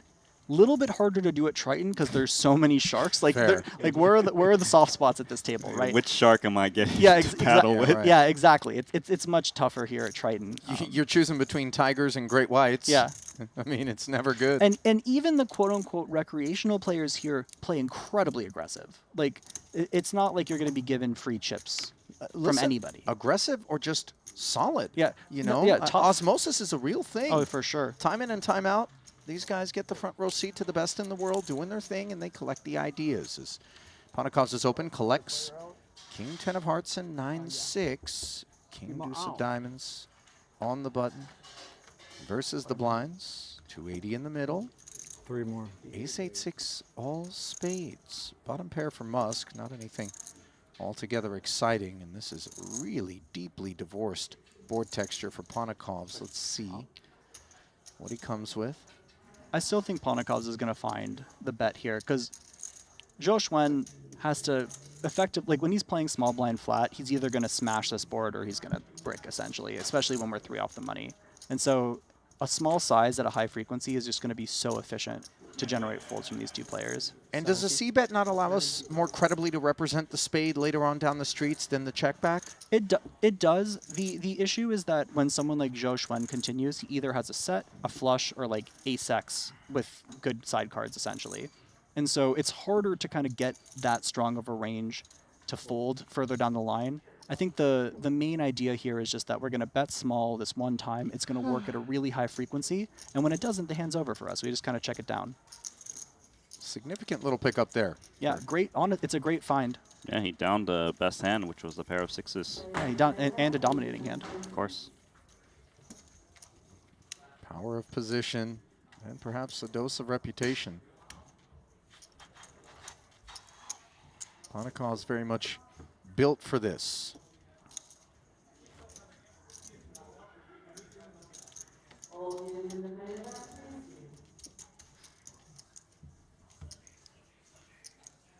So we'll rack them back up.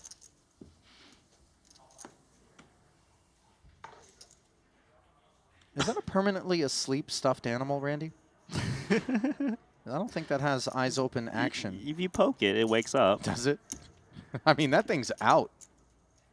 I think KT is starting to see a little bit of the repercussions of that spot that he took against Zhou Xuan earlier. Whereas if he doesn't take that spot, folding into the money becomes much more realistic. But when you float the flop and then your river bluff gets called, you're now in an incredibly precarious spot. I mean, that spot is dead last on the leaderboard.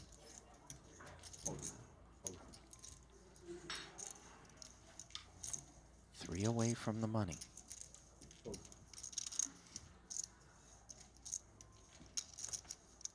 Most recent eliminations. Winfred Yu. We saw Shirzao Hisu Wang Ye out of there, and Ryuta Nakai, the last man to be busted. 3-5 suited. Kenny finds a 5 on an ace-king high board, which is punch raise to rep. I see Punat just finding a almost range bet here for a small sizing. B25. Bryn will not be folding this one. Backdoor flush draw on a pair for the small sizing, just getting the right odds.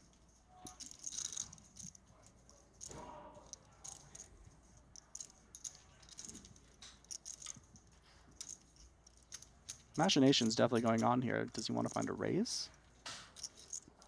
Nope, just the call. I think raise would be ambitious from the big blind on ace king 5, which smashes the +1. You do get to find check raise in this spot a decent amount, though, because you have to defend a little bit tighter. And so the ace board is actually not as bad for you as some would assume, even though the under the gun player has the ace and the king a lot. 6 on the turn, misses Bryn. Checks it over once more. Punsuri has some alarm. Specifically able to target the king if he continues aggression. Yeah, that's the intention, but 9s might be too good of a hand to continue with as a bluff. So he checks back. 10 on the end. About as bad of a card for Bryn as you can write up, because Punat's checkbacks that were not continuing are, if he has them, the queen 10, the jack 10 that didn't want a 2-barrel, the pocket 10s that didn't want a 2-barrel. I just don't see how the 5s are good as played. Yeah.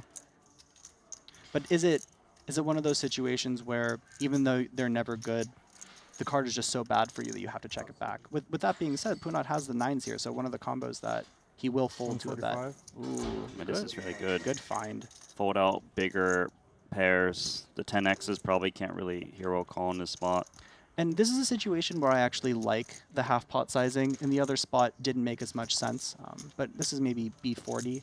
And you're allowed to do this because, as I said, you're going to have a lot of ace-X combos defending the big blind. And those combos want to get value from the king-X, the king-queens of the world, the jack-10, the queen-10s of the world, pocket nines, for example. Yeah, the kind of hands that are looking for a little pot control on the turn.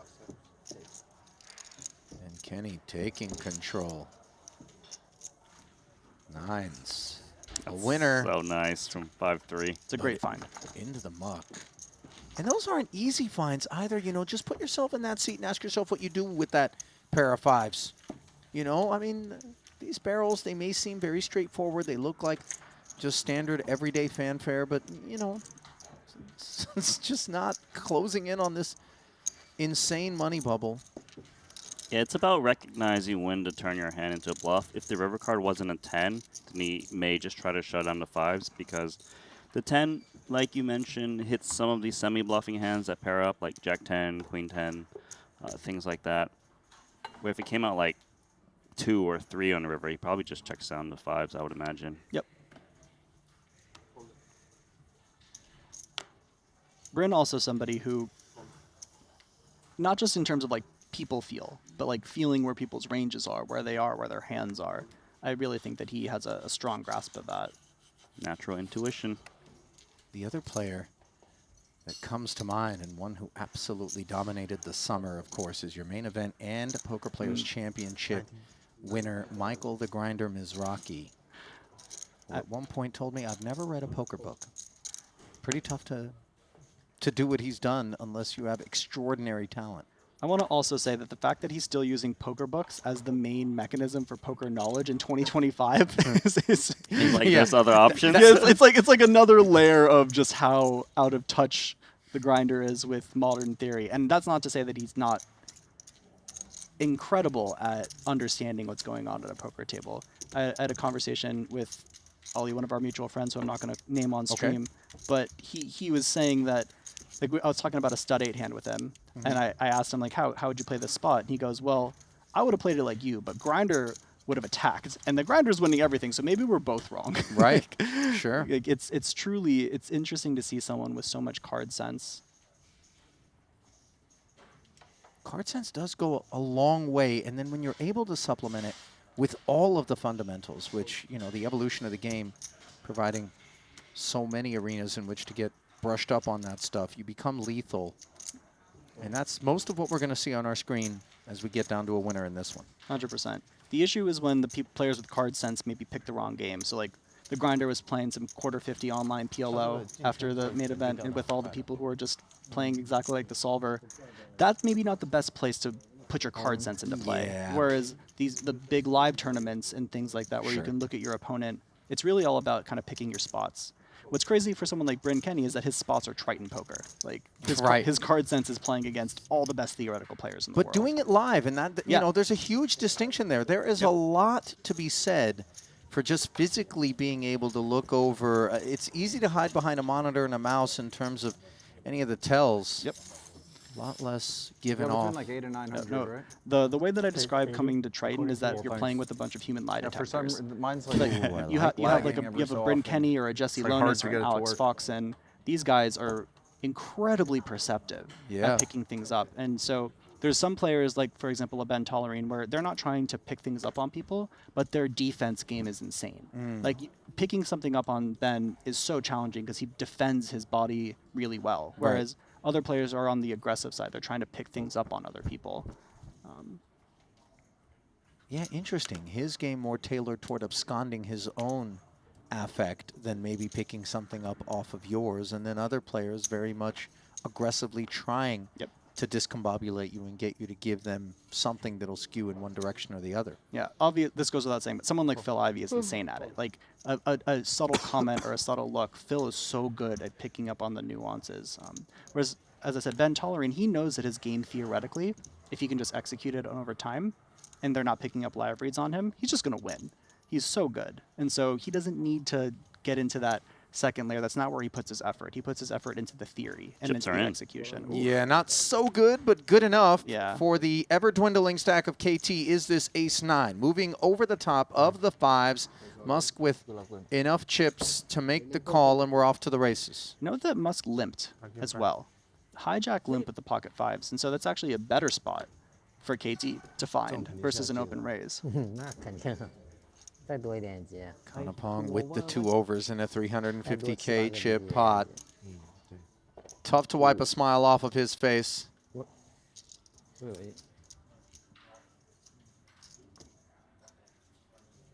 11% advantage.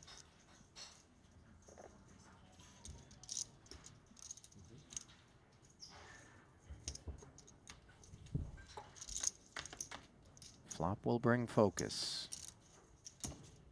but it won't bring an ace or a 9. King high rainbow texture in the 5s. Sit pretty. Any pair on a turn would counterfeit opportunities. Race 9. 8.3 is running. Lean on energy. Okay. Fair. It's coming home. KT accepting the added outs. Stick queens on the board. 10 of them in total to keep Kanapong in this main. And he finds the 9, getting it done the hard way. Well done. I just knew it. Just says it on the turn. Don't worry, it's coming. No fucking sweat.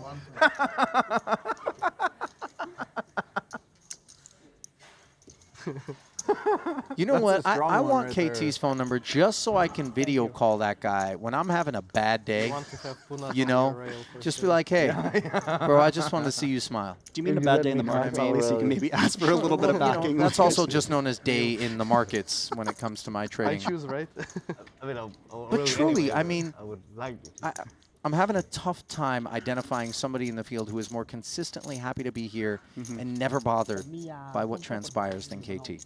I think it's somebody who recognizes just how grateful he is to be living the life that he has, right? Yeah. Just like show up every day, get to live your best life. All right, we're going to get to a quick commercial break, but in 3 minutes' time, we're going to come back and pick things up in this 100K main. Keep it close.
I've played against the best, I've won on the biggest stage.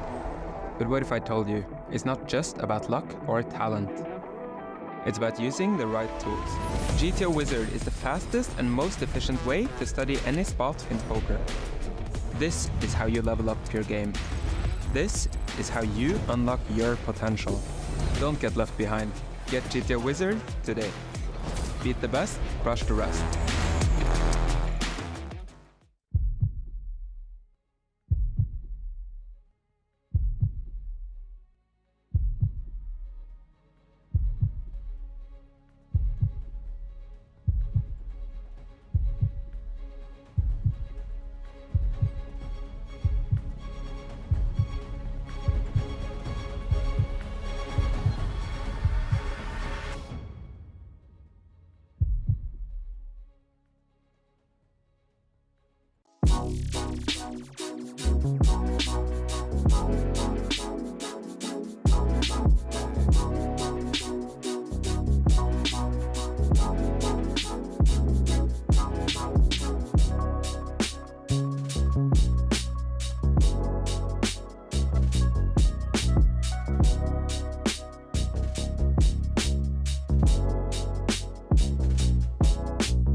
And after the quick pause, You will go right to back Bahamas. here at this featured table.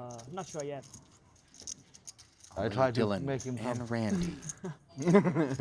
You need to In the invite booth. Ihan. Randy's You will even awake get now. your one. He's got some Yeah, I'm caffeine sure in you'll his get one. body. He's got some pep in his They're style. gonna be Life's like good. mix of Life is good. WSOP and We're out here in Triton. Korea. And 7 I'm hours. just glad we So didn't far. lose Randy. He was feeling a little under the weather, to say the least, on the front end. They ran him ragged during Triton 1, but I'm he comes recovered. back. Did And you have you're fun at like Triton 1? semi-professional. Of course. You get to play in Oh, yeah. VIP use field. It's USDT nice for or you. A lot of players did come out Yeah. and warm up during that I think so. week and change. I was thinking about it, but When is it's it? so hard because I skipped the Starts middle December 2-card events, No. like all the tougher ones, and so Right. I What come are you up- doing in the interim, right? Yeah, nothing. I guess you could pop over to Seoul or... Seoul's a cool place for me to hang out for a day or two, but to spend a whole week I think would be a little bit challenging. Well, there's Tokyo as well. That's actually a good point. That's what I did last time I came from Tokyo to here, and Tokyo is so cool. 4 days ago. That's a city one will never conquer. Absolutely That's not. my take on Tokyo. 4 trips, and I feel like I haven't even scratched the surface of that place. Same, actually. Yeah. Yeah. Let's see if any scratching is in store for James Chen's Queen 4. No. Fair gift. Doesn't want to find the polar small sizing into Ponikov's as the chip leader on the bubble. I have to pay Thai. That's a Your bad speech seat helped. as things get cagey, right? Because you're going to be in a lot of spots where it does muck around to you. Blind versus blind. James essentially is in a fold to the money scenario unless he gets a premium. Well, looking at the current leaderboard, it is KT down at the bottom, obviously bouncing off of the leanest levels. Chi Jianchu, 11 bigs alongside Pikowicz of Brazil, 12 bigs for Yaroshevsky, Thomas Boivin as well. And no doubt those guys are going to be fighting tooth and nail to outlast one another.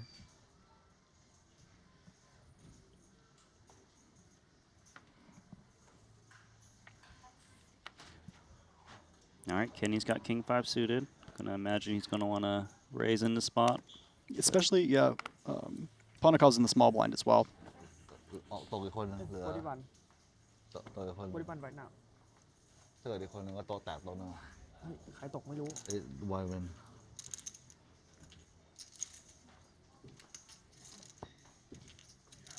Suited king, with plenty of chips and plenty of heart, has opened this one. Ponikov's pausing. 6-4. I don't think it's posturing. I really do think Alex has a sense of suspicion that Bryn's going to be dancing more than the average character, and as such, perhaps some hands he can target. Yeah, the 6-4 offsuit's a little too out of line to take. Agreed. Worse than Jack Deuce off, though. Also, I do think that there's a little bit of table, let's say, presence being shown there. I thought It's you were like actually every serious hand that's at open. first. Alex is going to try to take an aggressive line Well, or wants when to you give said off tight if he fold, will. I was thinking something like ace-3 offsuit or something. No, Jack Deuce off would be ahead of my hand, but I mean, obviously. But it was pretty. Yours was prettier. Mine is better, yeah. Jack Deuce. Not for everyone pretty, but for you. Beauty is in the eyes of the beholder. wrong suits. Weren't your suits. He 80.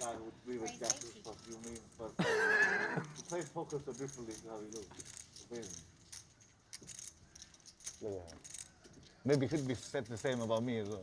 Yeah. I don't know. Yeah, same could be said about you for sure. Especially if you take Oscar's the been mask getting off. in there. With the mask on, not 8-5 as much. offsuit When now. you take the mask Should I say off, some fight? for sure Yeah, you- Dusty are part of the deck, but still a defend. Slipperier got your part mask, of the he's got deck, his it would glasses. seem, based on the delivery of the flop, which gives Ponikov's bottom pair. One of our better 3x combos, backdoor clubs, benefit a lot from getting a hand like 55. Musk's to fold, right? Just 2 overcards, backdoor straight draw, things like that. So, also we're the chip leader. We want to be betting a lot. Shouldn't get check raised at a high frequency. I would say very rarely do you get check raise. Yep.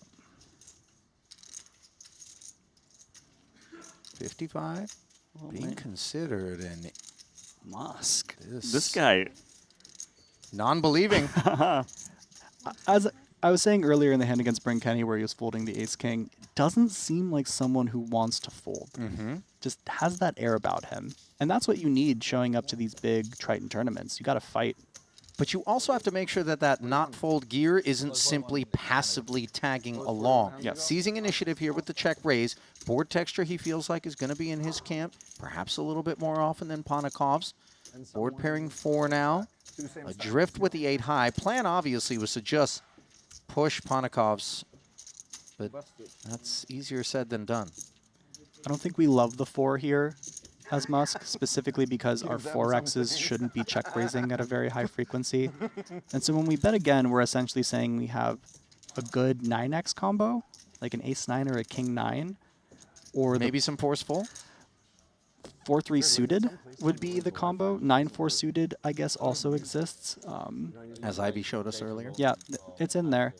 Having the king-3 is actually a good combo to call down with as Ponikov's. Yeah, I really like this. You unblock all the bluffs, the 5-6, the 6-7s, the 5-7s of the world.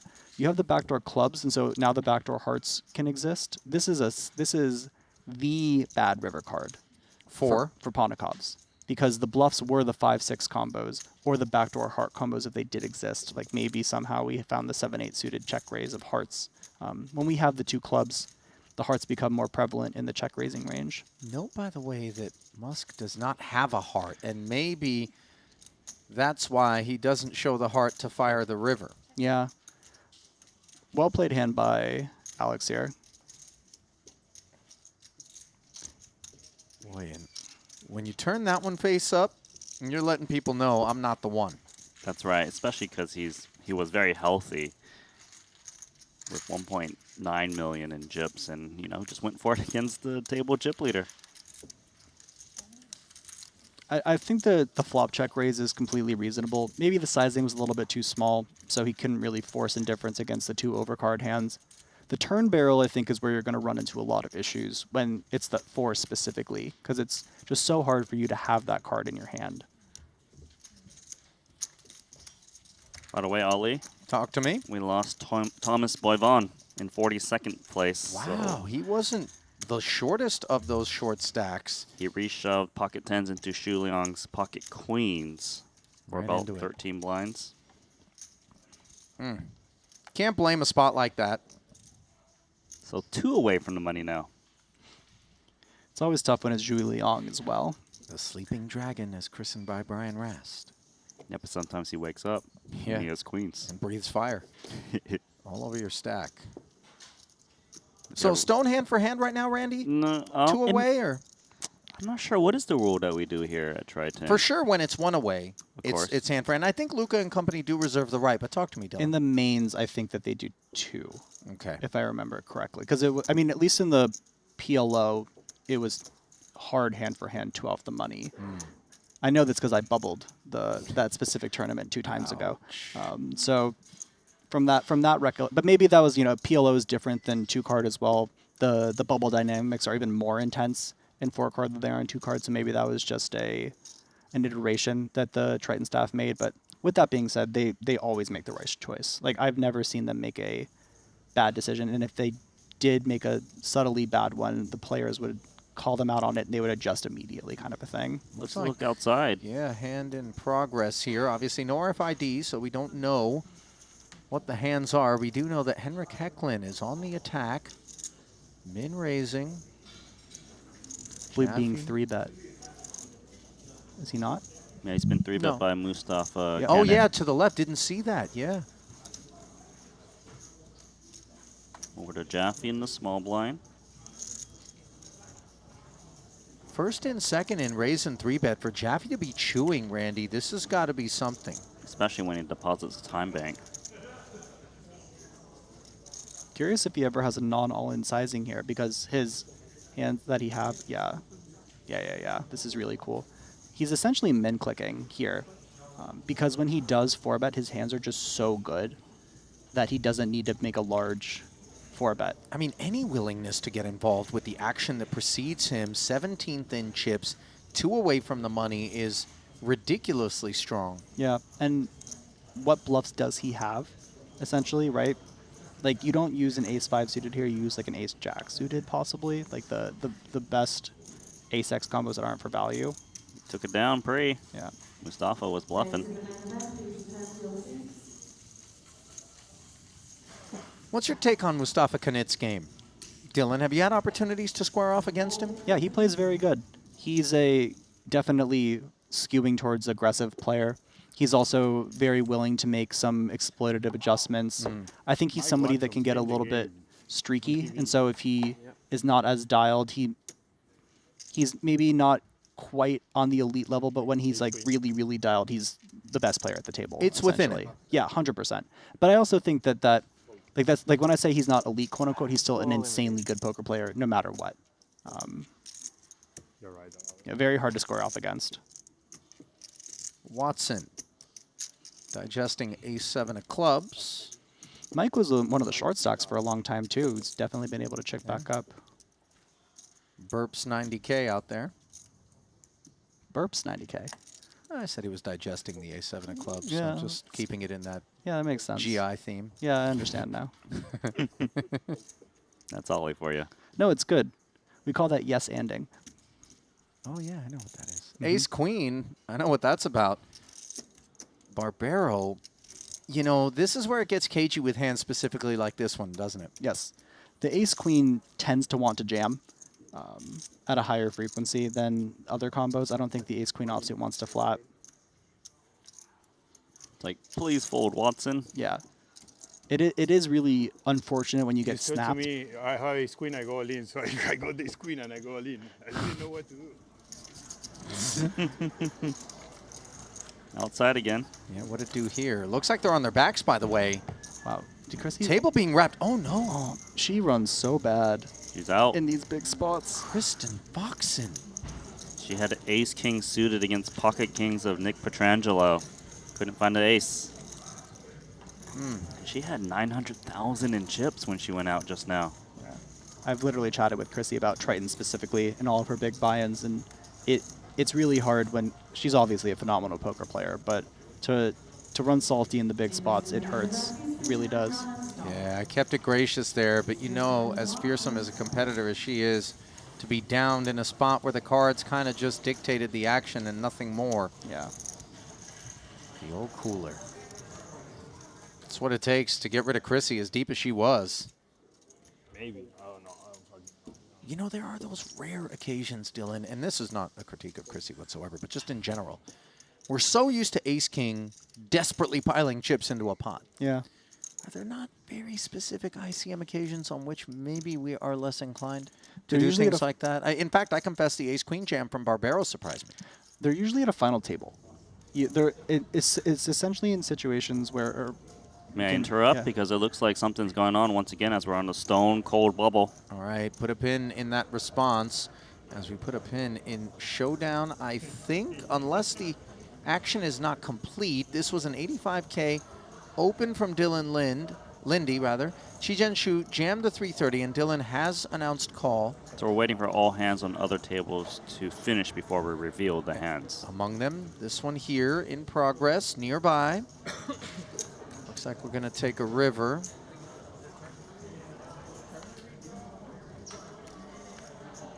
The involved parties, do we know? Christoph has some cards. He's got the hood up too. Yeah. He's in battle mode.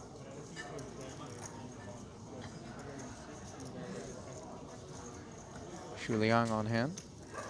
Looks like the involved party is Wu Kuei Song.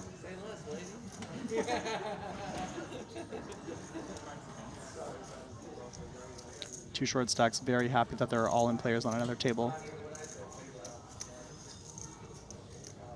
Wu was the pre-flop raiser, blind versus blind, made it 90K, bet 80 on the flop, 185 on the turn, with a run out of 9, 5, 4, 2 diamonds, ace of diamonds, and now the 9 of spades for the river.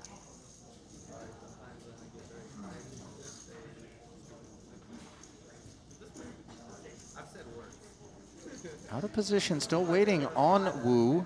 Eventually, he finds a check. Let's see what Vogelsang has in mind here. Blind versus blind.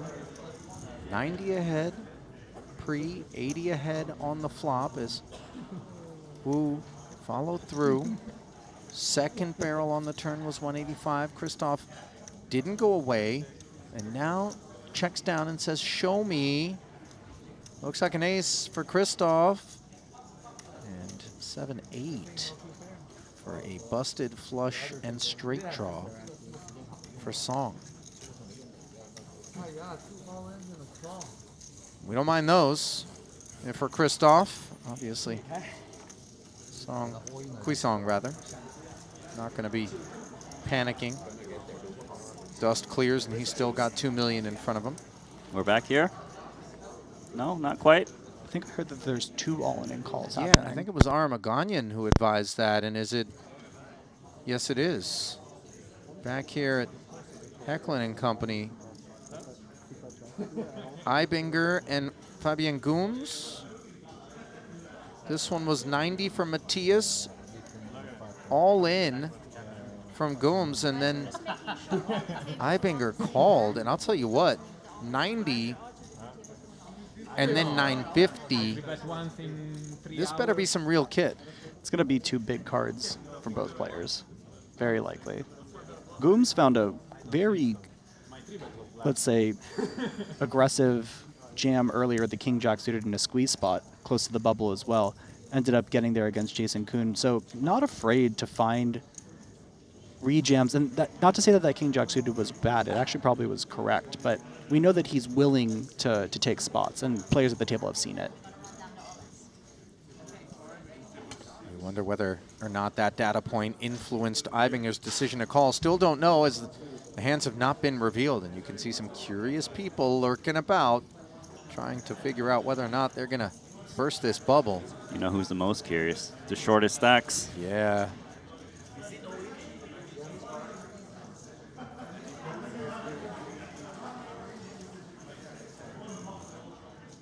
My God. Oh my God. No.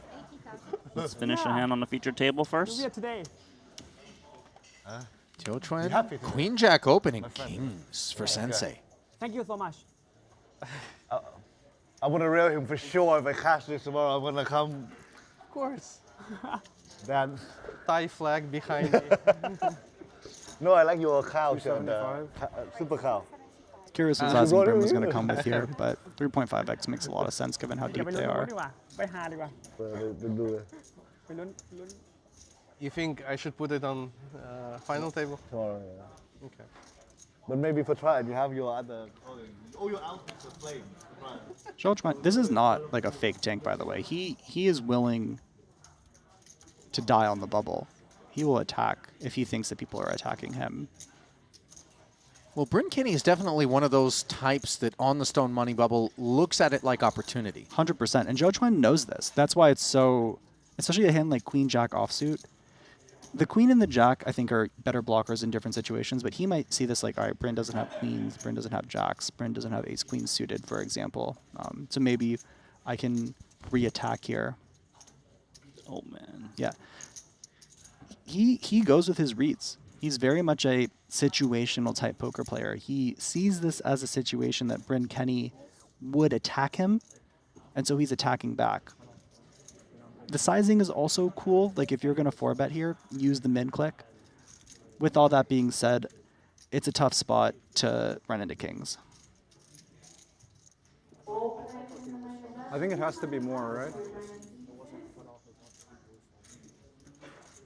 It was 85 to 275. It should be plus 275 plus 190, I think. It should be 465. So he has to make. Yeah, he has to make it 465 though.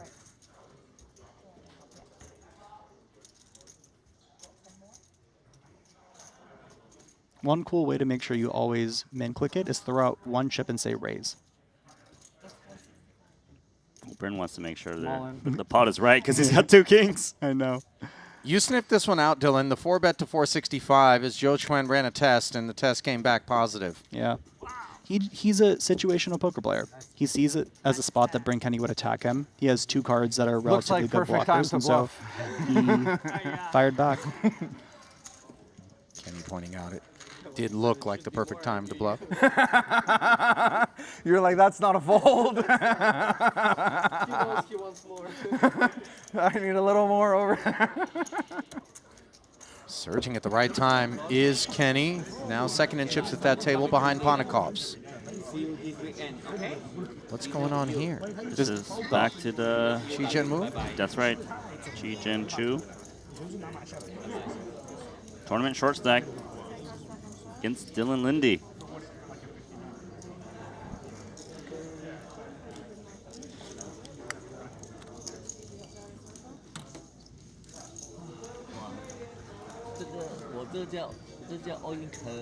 For Triton, if 2 players bust on separate tables on the bubble, they chop it, correct? Correct. Yeah.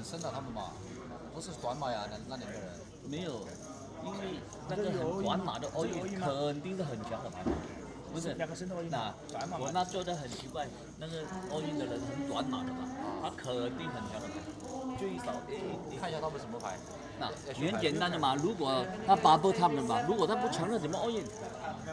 Patiently waiting for authorization. And now it's finally granted. Can we make out what's happening here? Looks like 2 paint for Dylan. Is it paired? See 2 pocket 10s, yeah. For Chi-Jen. And for his sake, you certainly hope it's not a pocket pair. 10 of hearts, and has been called by King of Diamonds, 10 of clubs. Wow. King 10 for Dylan. And the flop is 7 of diamonds, King of clubs, Ace of clubs. Brutal. Manages to connect with the cowboy, and Chu very much poised to end up on the outside.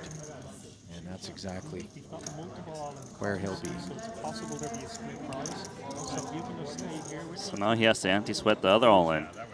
Yeah, you see the staff immediately on hand to prevent him from darting out of the room, because should the all-in player in collision elsewhere end up out, as Dylan pointed out, they will chop one of those min caches. So let's see.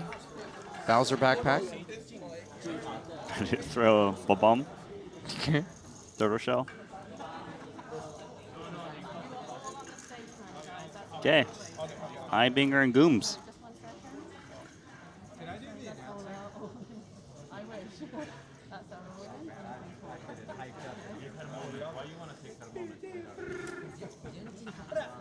They have to have told each other by now, right? Gooms is free rolling. We're on table 1, our second all-in and call. He Let's seems see the chill. cards.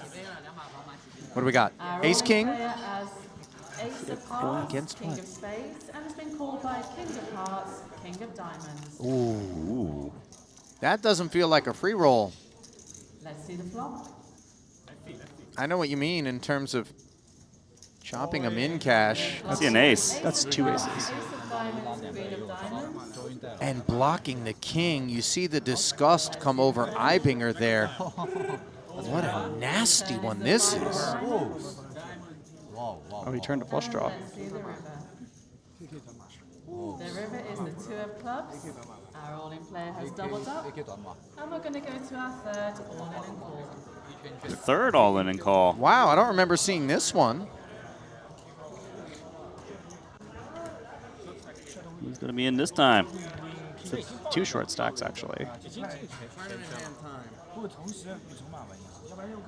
Another free roll in terms of if you do end up busting, you do chop the min. But that was a dirty beat that Ibinger took. That's going to take a big chunk out of him. He's been running salty in some big spots this series. Propulsion for Fabian. Table 6. Let's see the cards. What's cracking? O'Ganion, well off Our of all-in player has Queen of spades, that sub Queen 10 of big line diamonds, stack that he had some and time has been ago. called by Ace of diamonds, King of diamonds. Oh, and it's El Clasico. Queens Let's against see the flop. Ace King. Flop is the 7 of hearts, 3 of hearts, 6 of hearts. Our rolling Not player is looking sitting good front. Let's see the for turn. Arm's ace king. Turn is the 10 of diamonds. And let's see the river. The river is the 9 of Pikowitz. diamonds. Our rolling player has doubled up. With a little tilt of the neck there. We are 39 players remaining. Shaking off elimination. Congratulations, everyone. You are Finding the double. Like before I received their hand, like,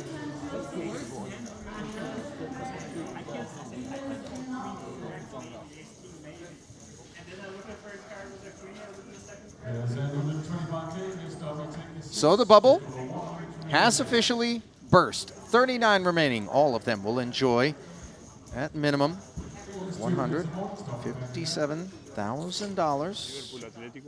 Number of those distributions, Bayern, Chelsea. 39 through 32nd. We'll I'm take gonna that watch down Friday before we watch find a ladder. Only if I'm And in the we're final going to find a table, I quick won't break watch. I mean, to maybe get our if I'm in the bearings, final fill in table. some of the vacancies, and then resume coverage of day 2 of this 100K Triton, Maine in 3 minutes.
I've played against the best, I've won on the biggest stage. But what if I told you, it's not just about luck or talent. It's about using the right tools. GTO Wizard is the fastest and most efficient way to study any spot in poker. This is how you level up your game. This is how you unlock your potential. Don't get left behind. Get GTO Wizard today. Beat the best, crush the rest.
Welcome back to Jeju for continuing coverage of this $100,000 Triton Poker Super High Roller Series main event. Cards back in the air. Ali Najat, Dylan Weissman, Randy Liu back with you. First hand, interesting choice for Ben Heath. +1 to +2. Ponikovs. Min raise with the ace-9 of clubs. Heath choosing to flat. I like it. 50 big blinds deep. Hand plays very well in position. Congrats. Don't need to turn it into a bluff as a 3-bet this deep either. That's good. In particular against under the gun, even if it is a deep stacked Ponikovs, who we assign some broader than average ranges, perhaps. Agree. Especially with the bubble You tell burst. me if you I will see think my I think the ranges are going to tighten up a little bit now that we're outside of the bubble because you can't exert as much pressure. Ooh, maybe we can. With King, Queen of Spades on the 6-5 deuce board. Not really Ponikov's to get after, but let's see. Yeah, Ponikov's is going to have the most, pocket aces, pocket kings, but that's pretty much it. Ben's going to have all the overpairs, more suited combinations flatting as well. He's going to have more like the suited ace-x stuff. I don't think Heath has many sets, 65. right? He'll have some pocket sixes. But not fives and deuces. Deuces, I don't think so. Fives, I think, are about the same as sixes. Fours, you usually see the drop-off. They're 50 big blinds deep, but maybe not the fives. Ponikov's will have them as the chip leader opening, though. I think given if you don't have many sets, then you're likely to just play it as king-queen suited more passively. Yeah, I agree. Especially when Ponikov's finds the bet. 65 a man. 390. Now in the middle. King smacks Heath. That's just the dream card for Heath because oftentimes the pre-flop raiser might attack on the king. You can just call down and expect to win. Heath shouldn't have too many king X's, I would think, too. Ace king 3-bets pre a lot. Just the king queen suited, whether they're spades or hearts. King Jack of suited, I think, will probably be in there as well. Interesting from Ponikov's perspective, when you don't have spades, you don't have hearts. I think I like this bet. Uses another small sizing. It's just a really cool way to force indifference if Heath does have, let's say, ace queen offsuit, ace jack suited, combos like that. We're essentially just trying to get the better ace-x combos to fold here, and you don't need a large sizing to do that. And then when we are in jail like this, we're losing the minimum.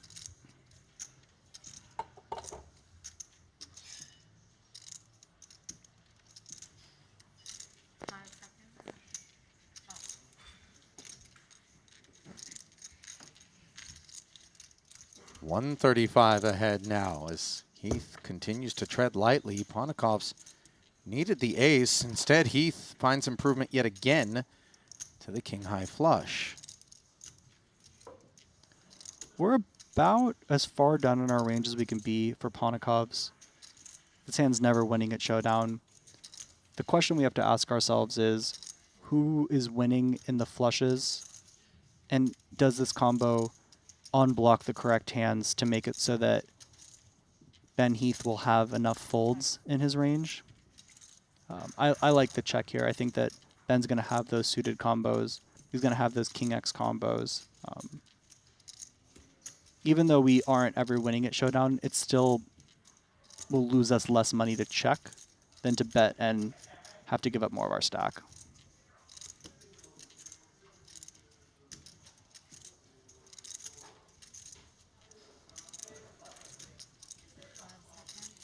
And consult that refrain or restraint, if you will, on the end from Ponikov's is another part of what makes him dangerous, because a lot of times you'll get these kind of one-trick pony aggressors, Dylan, that never know when to come off of the accelerator pedal, and the implosions can come quickly even though they've spun up what you think are durable stacks. Ponikov's not the one, though.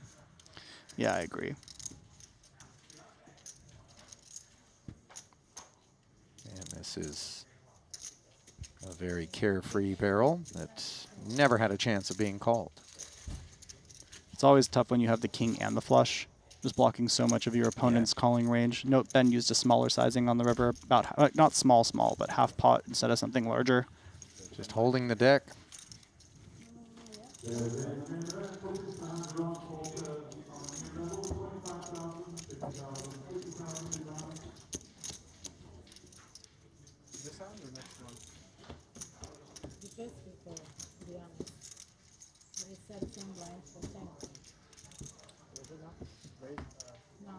Next time.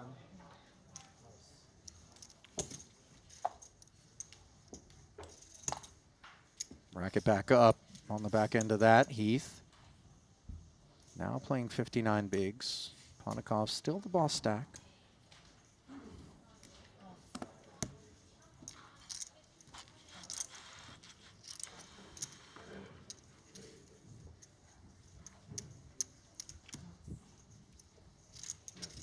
Round to the button of KT. That one's trashy. That's King not that 10. trashy. No. King 10 over 20. We're inside of the bubble now. I was like, I think this one just kind of likes jamming. Get the bad ace X's to fold. He'd be jamming into an 18 big blind stack of James Chen in the big. I like it. Oh, well, Ace this queen. Snap, snap. Here we go. Punsri on the inside of the bubble, giving James Chen a spin. And this is a consequential pot for both parties, even though Punsri is the covering stack. 1.36, flooding into the middle, and you can see exactly why. Chen in a great spot. Better than 3-2 favorite. Any more Thai magic for Punat Punsri?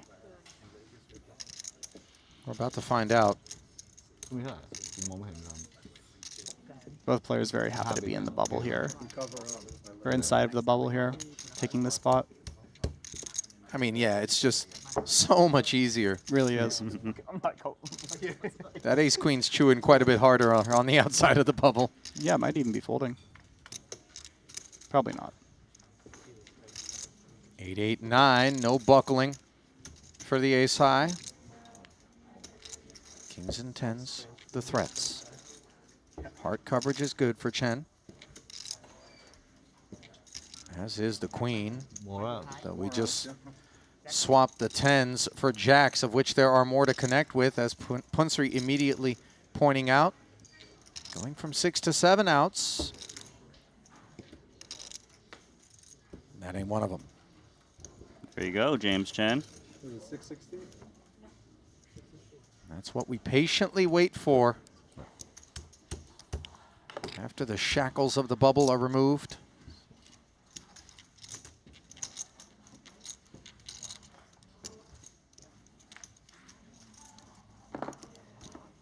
Boy. 1% of all the chips in play. You get what? I said it. Really? Really, Randy? You know? That's good. Just Like, reading the Tom, graphic. hey, listen, bro. Hey, Yeah, and he got kings you after got 1% He of got all kings the after chips that. in play. There's a lot of Well, after I economies did in the which black having chips, 1% would be. But exactly. Then I I don't passed think my this is friend one of over them. here. But Punat says if you double up, you have to go to Bahamas. Me? Kanapong's like, I live somewhere more tropical than that. I don't need to go there. So easy to fly from Thailand, though. That's the main issue with them. Yeah, flying from Thailand to the Bahamas. No Well, non-stops? Be careful. Yeah, it seems You get, terrible from you get just a direct flight flight to New perspective. York, And then right? the second answer is why. No? Too far? There's no Bangkok to New York? No. There's probably like Taipei to that, but then like you need like a transit in Asia anyway. Right? Singapore to New York is a thing. That one makes more sense to me. Yeah, I mean, you probably go BKK, SIN, Well, I think it's all JFK. people that's a very prominent like business back and forth between Singapore and NYC. Very prominent ace king of diamonds, exactly what we need. Let's to use try those to run it up. 1% with the chips. I lied for 140. Does he got fold equity? That's going to be a no for Brent Dog.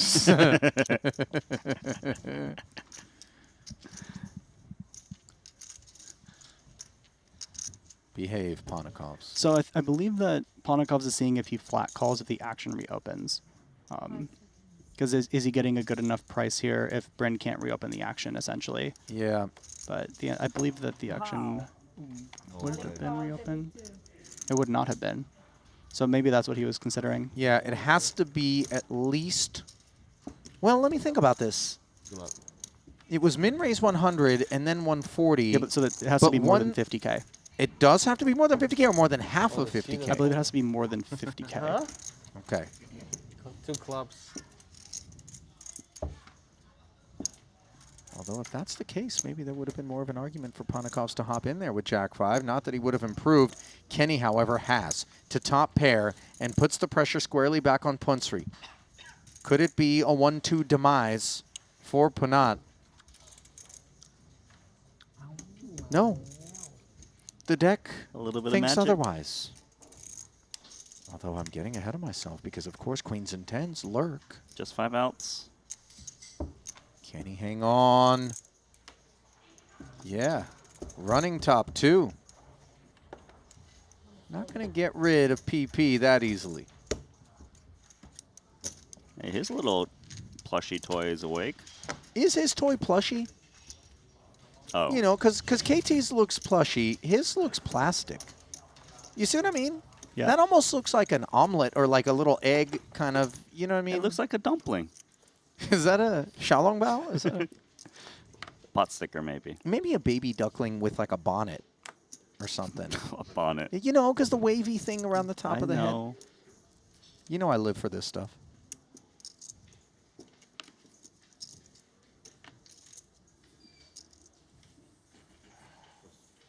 Randy, I thought maybe you would have known what Punat had, just given the amount of time you spend grinding the arcade, you know, machines with the hooks. The What is little that? claw machines. The claw machine.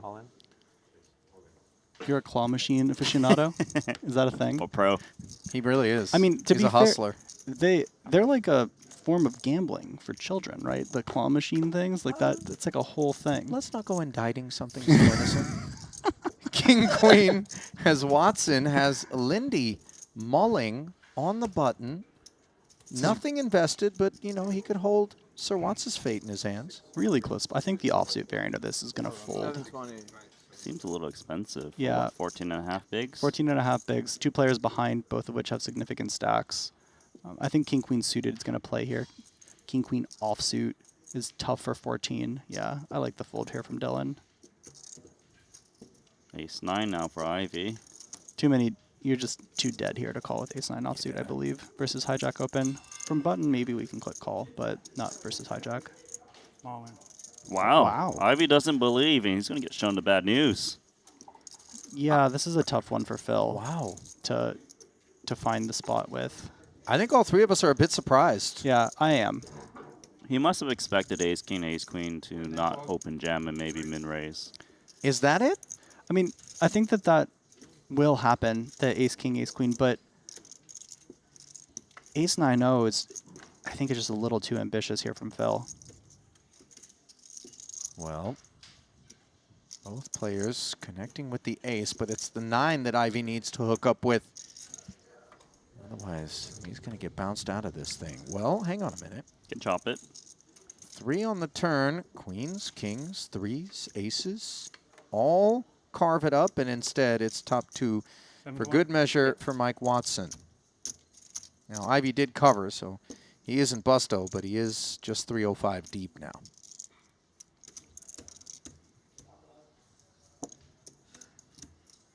Yeah, I think the nuance of would better ace-X approach the pre-flop spot that deep for Sir Watts as a jam was really the calculus. Ace-king, so the min raises are ace-king suited, ace-queen suited, ace-king O. Ace-queen O, I'm not sure if it gets into min from hijack off of 14. Ace-jack suited probably does ace-jack O jams, ace-10 suited and offsuit jam. And then the issue is that the worse ace-X combos, like ace-3, ace-4, ace-5, all of those play min. And so you're not actually dominating enough hands, I think is the issue, from my understanding.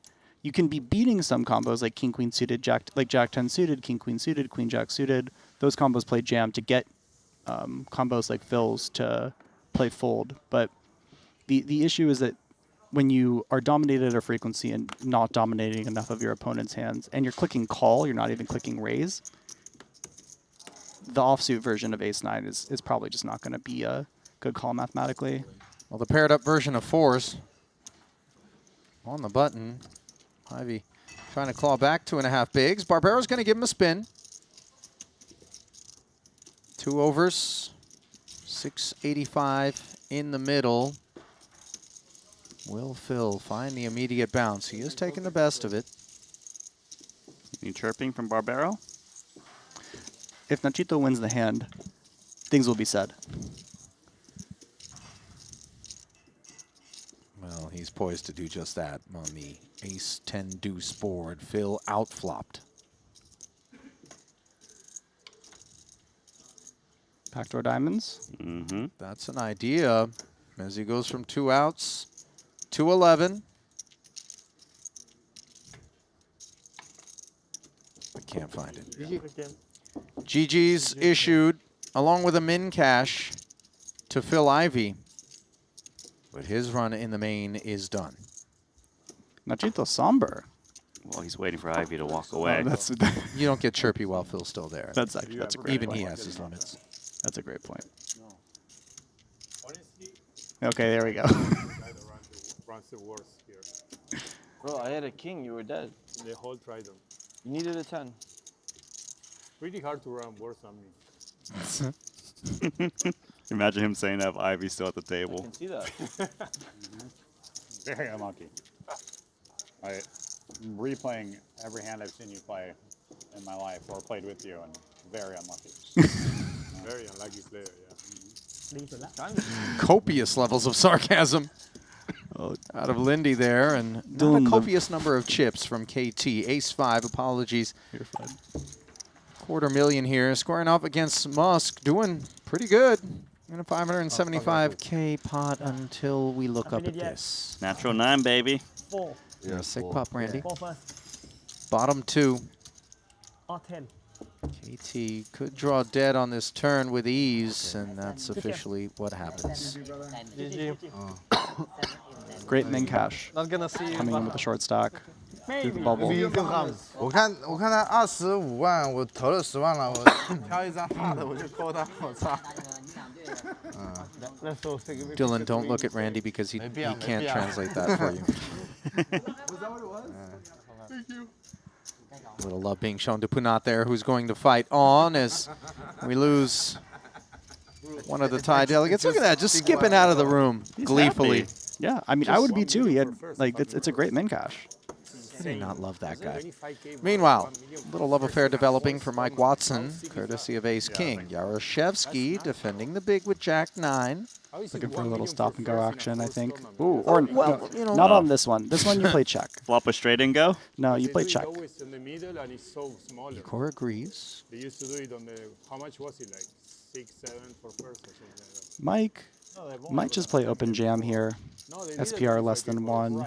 No real reason to use a small sizing. Chasey won it. Yeah. But and it has rebuy. There Okay, that was fast. Great.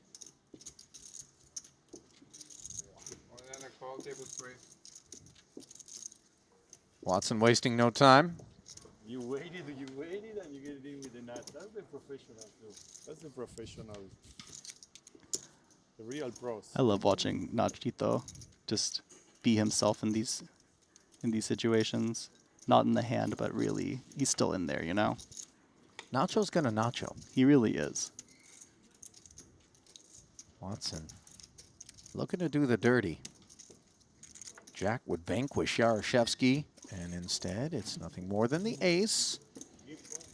Flop the joint and fight on. Igor, 715K. You probably feel the same way, right? Maybe 3. Look at Igor. Flexing. How do I not win kings versus aces? What's going on? What is this reality? I stand. You ran so good, you won the one that mattered the most, one of the biggest ones. That's true. Exactly. Almost 3-0? No, 2-2. Oh, that was the small 50K. And I had just a massive, really hard heads-up battle. Did you come in with all the chips? Yeah, Stevie had like 5 blinds, 4 blinds or something. You had like 100? Like 70 or something. More, yeah. Wow, what a ladder for him then. That was... It's a hand worth watching if you hadn't seen it. I kind of love this 10-second shot. Dylan referencing the 50K PLO that he won this year at the WSOP. There was some spice happening three-handed between Richard Grieco and him, where Richard put in a massive bluff to let Stevie ladder into second place, essentially. I remember it. I think that might be a generous way to describe. Richard's a friend, you know. He's a friend of mine. Am I conflating that event with a Triton? Is this the one where you had jacks? No, this is yeah, Didn't he have WSF, yeah, he had jacks. He had jacks Yeah. and a blocker.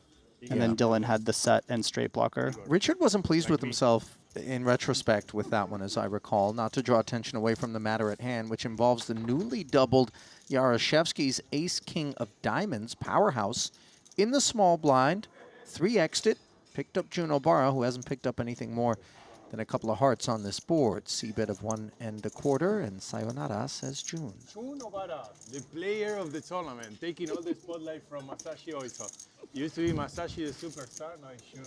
Wow. Where is Masashi? He's hiding. Masashi, we love you. Come back. Baccarat. Baccarat? Yeah. He's a good player. I need to go play with him. I'm very good Baccarat player. I haven't Randy, been very don't get lucky any ideas. in Baccarat. I'm excited. I'll be back. Go find Masashi. No. Maybe he'll bankroll you. It's really insane. The nines are You not get all the good baccarat hands in poker. Yeah. So sick. He comes and goes, bro. Comes and goes.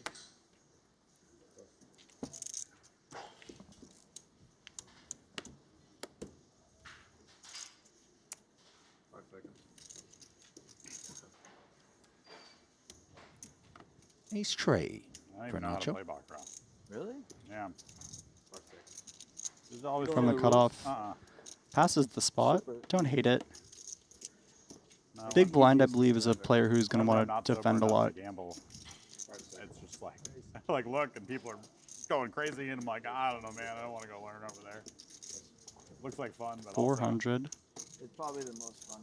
That's a commitment. The most stupid. It's the most stupid game. I like craps a lot when the table's good. Craps is fun. It's just so Whoa. hard. It's so hard. You can't Oh, win. maybe graphic issue? Yeah, it was 100, guys. I Okay. apologize. I was going to say, Watson's getting in there. with Yeah, I Jack thought six suited. That was a nonchalant snap call with the jack 6 suited. So it's a min raise pre. Yeah, min raise pre. Queen 4 deuce, no Or improvements. If you do a 45-minute roll, you win a lot. Yeah. But you have to do 30 minutes roll minimum. C-bet and take it for Igor. And It's bet really small when I play. he's working his stack up. Maybe 3 in a row. How many hands?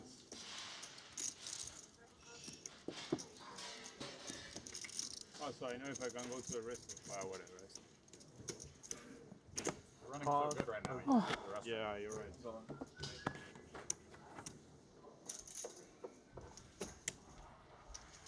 Flipping back over.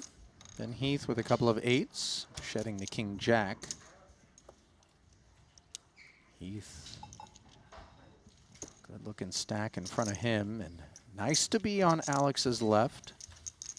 Ben's just so solid. Really good player. Fundamentals are dialed in. His table presence, he's like just very balanced. Doesn't really get out of line when he's not supposed to, but still willing to make big bluffs, big calls, things of that nature. Tough not to have a lot of admiration for Heath's game.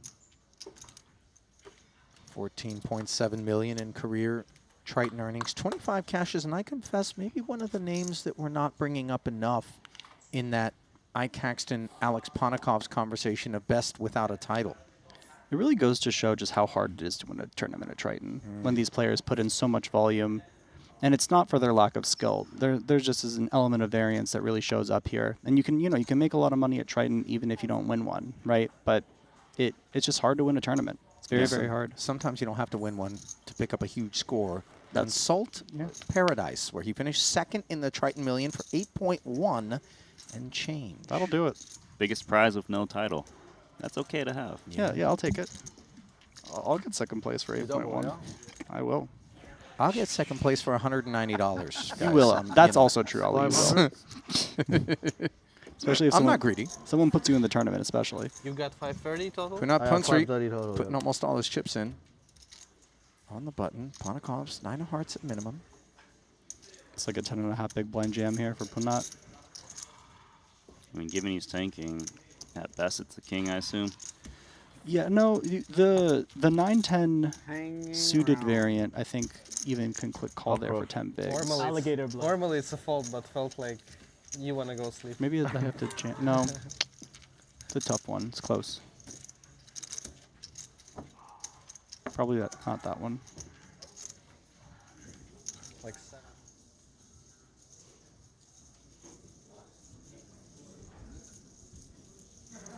What's going on over here in Camp Eklund?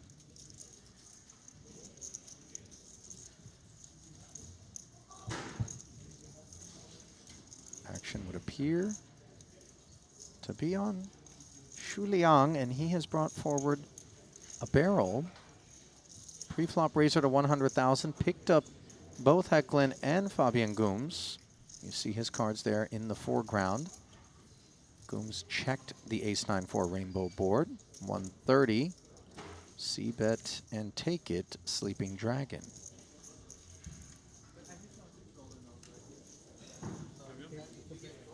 Matthias Eibinger, by the way, on the wrong side of that exchange with Gooms sitting 1.6 million, well below his high water mark. And just look at the stack distribution here. It's Hecklin and all others.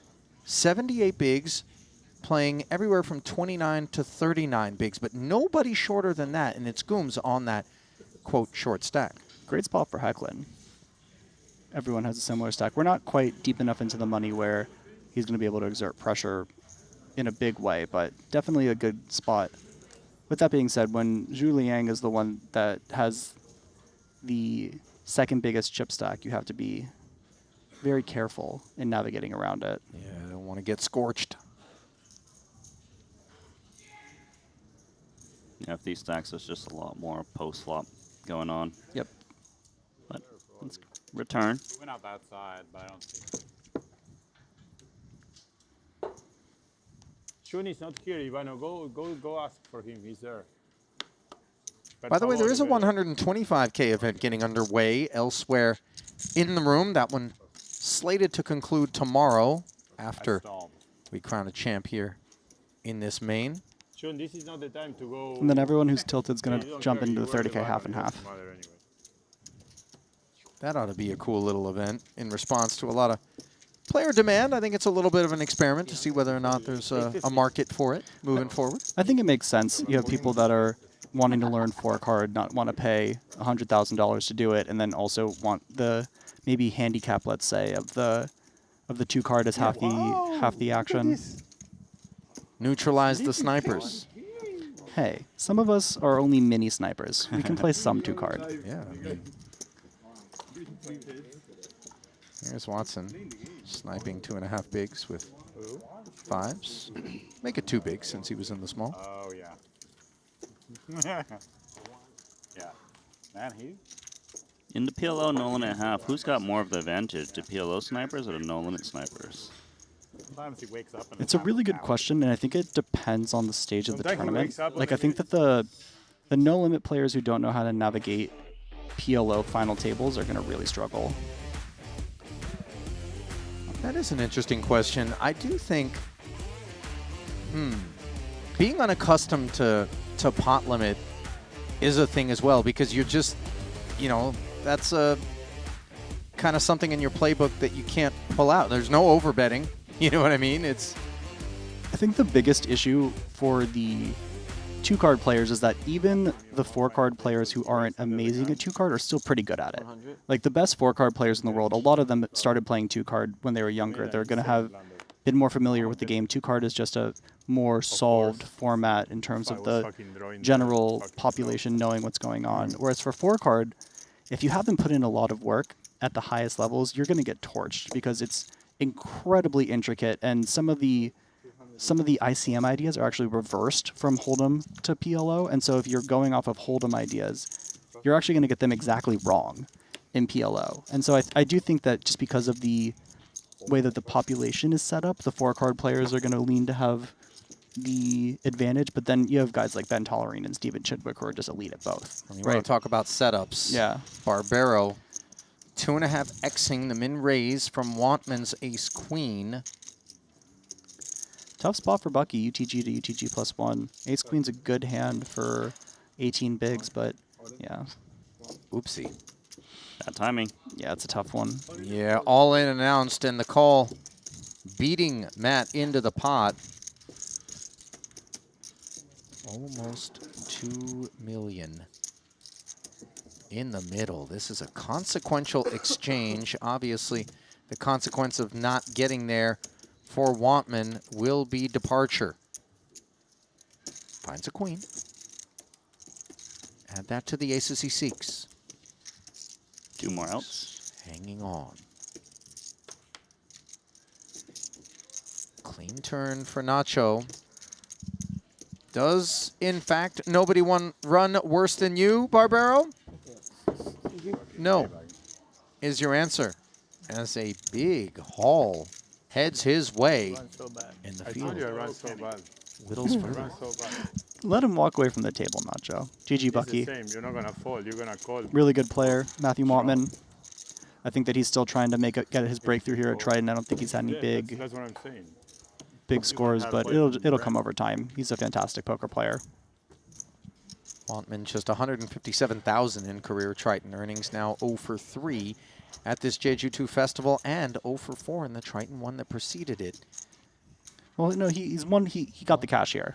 So 1 for 3. This is yeah, tricky forgive me. for sixes.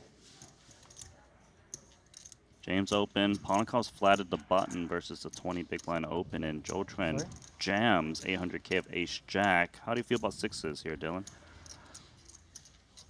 I think we need to put him in the bin because Ponikov's is going to actually have some traps here. You see him eyeballing Ponikov's. Yeah. More so than Joe Trent. Yeah, in the heads-up pot, there are actually lower pocket pairs that Joe Chuen will jam, like 3s, 4s, and 5s. And so you're going to be able to make the call. But having Ponikov's behind you is just such a bad situation for the pocket 6s.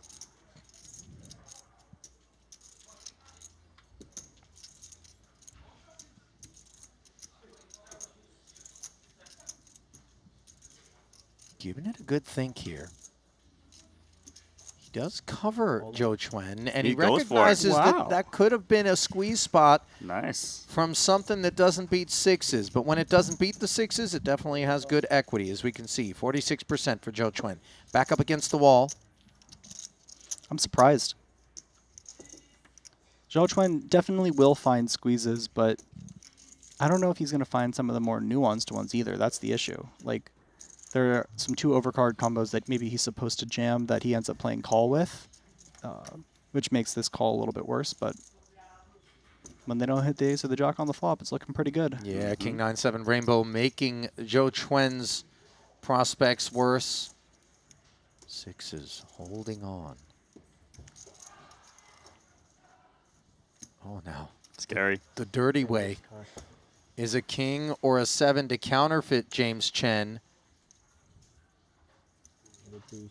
Add those to the aces and the jacks before them. Joe Chuen, can he find the double? No, we can't. Good game, sir.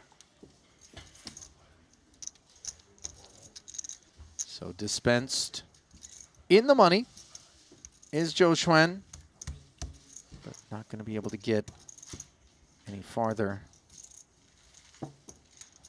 If this is indeed a 33rd place finish for Joe Chuen, it's going to be a min cash. I kind of see Alex kind of looking at James like, I'm confused. Bit surprised. Yeah, I agree with the sense of confusion.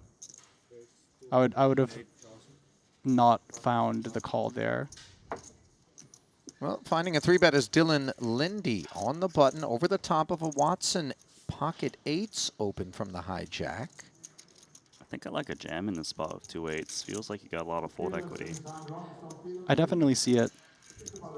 I don't think we're folding 8s here, hijack to button for 24, but... You want to call? Yeah. Definitely one of those polar spots that Dylan will be 3-betting in. So maybe it's just a way behind, way ahead, way behind scenario. But the ace-queen is one of those hands that is going to click call anyways. 9-5-4. One overcard to Watson's eights, which chose to flat rather than jam, Randy. And now out of position. They check over to Dylan. Dylan will probably play bet here. Small sizing. Targeting Broadway combos, Yep. inferior in nature. Yep. There should be a lot of merit to check jamming eights, right? On the flop? Or do you think it's a little bit too light? Because there's so much in the middle already. It's a great question. This is one of our cleaner boards, and then you do get to clean out some equity. The issue is when we get, I mean, we can get called also by 2 overs plus flush draw as well. And clearing out the equity from ace queen feels really good. There's also not going to be any under pairs that we're dominating. So essentially it's, if we get called, we're at best a coin flip. But clearing, clearing out the equity is worth a lot. It makes a lot of sense being out of position too, because if you just check call, your opponent can take the free card. Yep. And I think this is a good find by Mike. I mean, it's practically a value jam because it's not unreasonable for like ace king or ace queen to even bet call this flop. Ace king will be bet calling. Ace queen is a little more dicey, especially without a heart. 890. 890,000.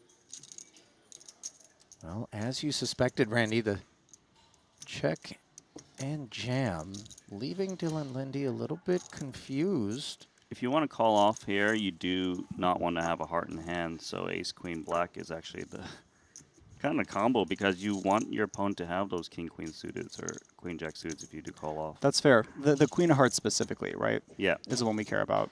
If 2 heart overs were face up here that we beat with the ace queen, would we be inclined to play for such a big pot given our opponent would have so much equity? Well, yeah, I mean, because what Randy is saying is that if they have the 2 overcards is like king queen suited, queen jack suited. So combos that we dominate, essentially. And you're what? Flipping or slightly ahead? Yeah. And there's obviously a huge pot in the middle. Yeah.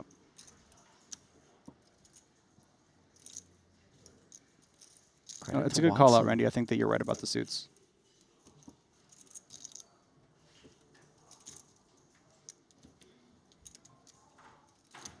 Given that Dylan is thinking about this as hard as he is, I was going to say credit to Watson for the find. Yeah, it's a great value shove. Dylan folding is not a bad result either. We get to stay in the tournament 100% of the time. There's a bunch of money in the middle already. We are on an immediate pay ladder, not of too much significance. 21K, the difference between 32nd and 31st.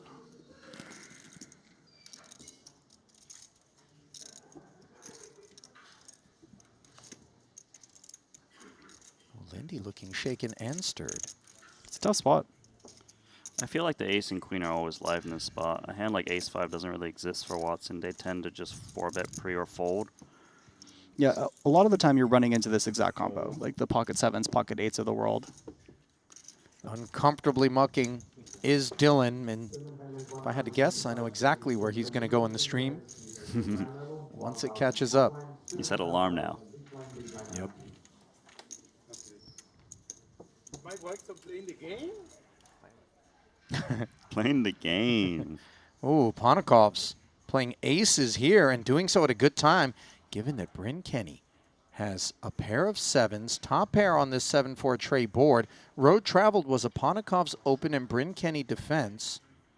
We have Bryn listed on the screen here as the small blind. I believe he's the big blind. I can't see a world in which Jack 7 offsuit would have just flatted in the small, and I don't see a button in front of Musk, so surely it is in fact the big that he defended, and now faces 130 as follow-through. The jack is not a great side card to have to check raise. I see Bryn just check calling this one. Good hand to absorb aggression with. So another 260 into the middle. Third club out there. Ponikov's unconcerned. Ace of clubs in hand, obviously very key for Ponikov's. When he does bet here, I don't believe he will use a large sizing. This also is one that we can check back at a frequency, but someone like Ponikov's, because he does play so aggressively, I think he's less likely to put this one in the turn check back. I think he's a little bit more likely to find something to the tune of like 200,000. Really put a hand like 7x in the bin. Does find the check back though, so This is the more theoretical line that he's taking here. And then when he does get it checked to him on the river, it's going to be a large sizing at a pretty high frequency when he plays the turn check back. It seems like Bryn is between block or check. Yeah. How troublesome is that queen, though? Decently troublesome. Although, to be fair, a lot of the 2 over card have a queen in them. So if he has if Ponakov has like king queen or queen jack, if they have 1 club, a lot of them will barrel. So 260 the announcement, 265 rather. This sizing feels a little chunkier than block to me. I think that the intention with this sizing is so that when Ponakov does have the queen X in hand, he's not going to play raise. And Bryn knows that Alex is good enough to play a raise with the, let's say that Bryn blocks here and then Ponakov has ace queen without a club in his hand. He's going to find raise. And so this sizing is essentially trying to get Ponakov to call his 1-pair combos. I don't know if it's going to work. I think the raise is going to come in. No, he doesn't know. So this is why it was a good bet by Bryn. He got to set his own price even against pocket aces. Like, he's not that upset with this outcome. If Bryn plays block, Ponakov is going to play a big raise, and then Bryn's in a really tough spot. So he sized up a little bit from standard block sizing there in order to discourage an opponent that he knows is very capable of finding thin value. And I guess, in some sense, mission accomplished, although chips flow away. Cost a $250,000. Yeah. However, what? If you pause the clock a lot and we're not down to 16 yet, we might stop a little bit. But the goal is 16, okay? It's more black? Yeah. You'll be beer button now. Yeah, I think I'm button.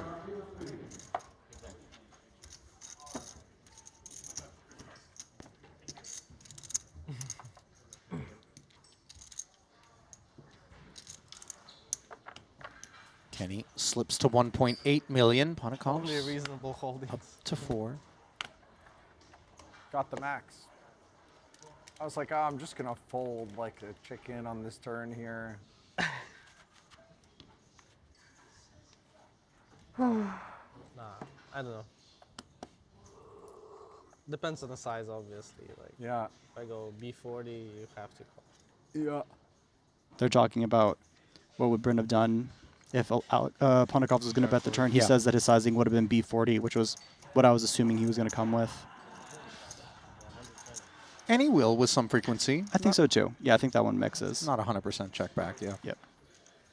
100% open, though, when we have ace, king of hearts in the cutoff, as Christoph does, and now Sensei with 8s in the small. Yeah. Do we take it to the 3rd floor? I think this one wants to click call versus cutoff open. 37 big blinds effective.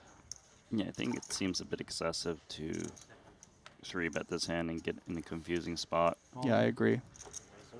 Wow, he just went for... He just went for pure jam. Straight to that one 5th floor. I can see that too. Well, here we go. Look at his pot.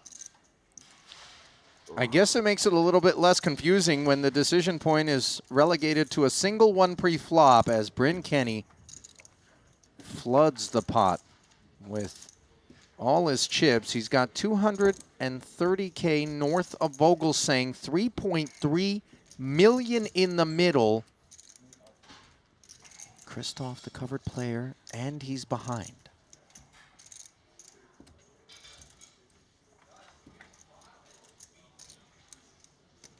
Stays there on the 4-5-6-1 heart board.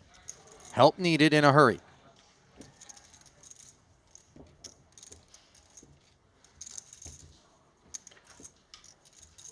Not found on the turn. And might we be 1 card away from Sensei ascending? Vogelsang hopes not. 6 outs for the German.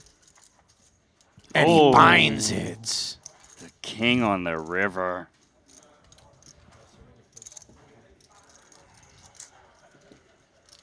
The donkey kick where the sun don't shine. You know it. You've used that one on me before. Did I? Use a swift kick to the nether regions. Yes, I like that one. Yeah. I like going to that one. I had to remix it. I got Did two you out. issue the swift kick? No, I got 2 outed on a final table at Triton, and you said that I received a swift kick to the nether regions. Yeah. How are your nether regions, by the way, on the back end of that one? All good? They're doing great. Okay, good I to hear. I always appreciate you checking in on them, though. Yeah. It's what friends do. Right? Nice. Who would I be if I didn't? Randy. Randy doesn't know how intimate our friendship is, Ollie. I will not be checking in. Oh, it's okay. We all have different relationships. Boy, Bryn's relationship with this main event compromised heavily by Christoph. Yeah, it's a tough one. Mhm. But the flips are, as we all know, a key part of poker tournaments. But it was a flip that didn't feel compulsory. I mean, I actually don't know the answer to this for 36 bigs, essentially. Like, what do 8s do, cutoff versus small blind? They are the type of hand that benefits from going all in a lot of situations because you get 2 overcards to fold at a really high frequency. I can see, like, 28 that jam just feels really good. I don't know about 36, though, versus cutoff.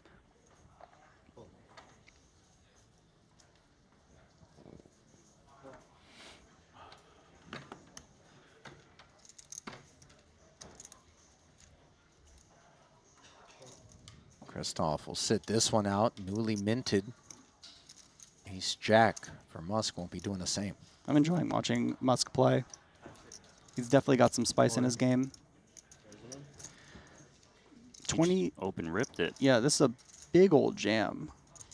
25 bigs effective with the Ace Jack offsuit. We know that Kenny's sitting just 4 big blinds to our left. We know that Another- Chung Ho yeah. Bao has 6 big blinds. Right. This makes more sense. Yeah, no, okay, yeah, a lot of like smaller stacks. Right, and Punsri with 11 bigs. And Punat wakes up with enough, but unfortunately, Ace 8 ain't the kit you want to do battle with when your man's got Ace Jack. 885K pot.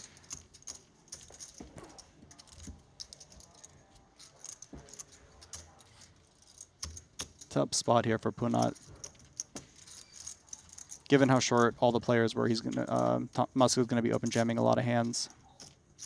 Ooh. Jack 6-4, top pair, making life even more difficult on Punsri's Ace 8. Could easily find himself drawing dead on this turn. 5s, 7s, and 8s needed. And the ace, top 2 for Thomas, will vanquish the other member of the Thai delegation that once sat here, Kanapong, before Punsri taking his turn, and sleep time was declared. Still, it's been a great series for Punat. Really has been. Flip it over here. 3-way all in. Oh my goodness. Side pot of 430,000 will be between Kong Pham and Mike Watson. Ace Jack and 2 9s. Jack 10 in a rough way. 1-5 nearly in the main that Obara plays for. 6 on the turn. Mike Watson claimed not 1 but 2 pelts.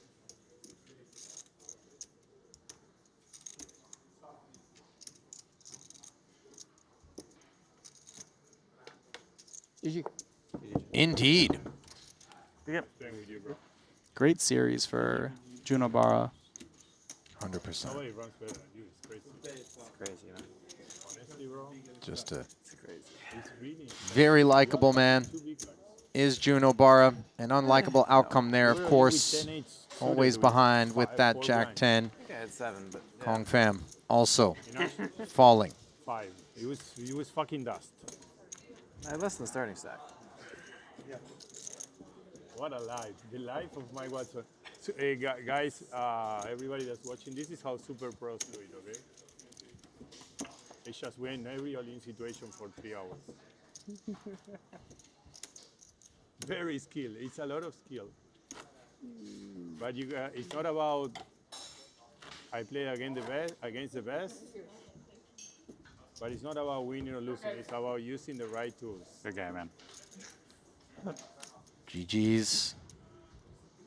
As you see, the 2 chipless parties being accompanied to the cash desk. They did slide in to that first pay ladder. Oh, nice. How by much? the way, 178,000 ahead. Ibinger also enjoying 178.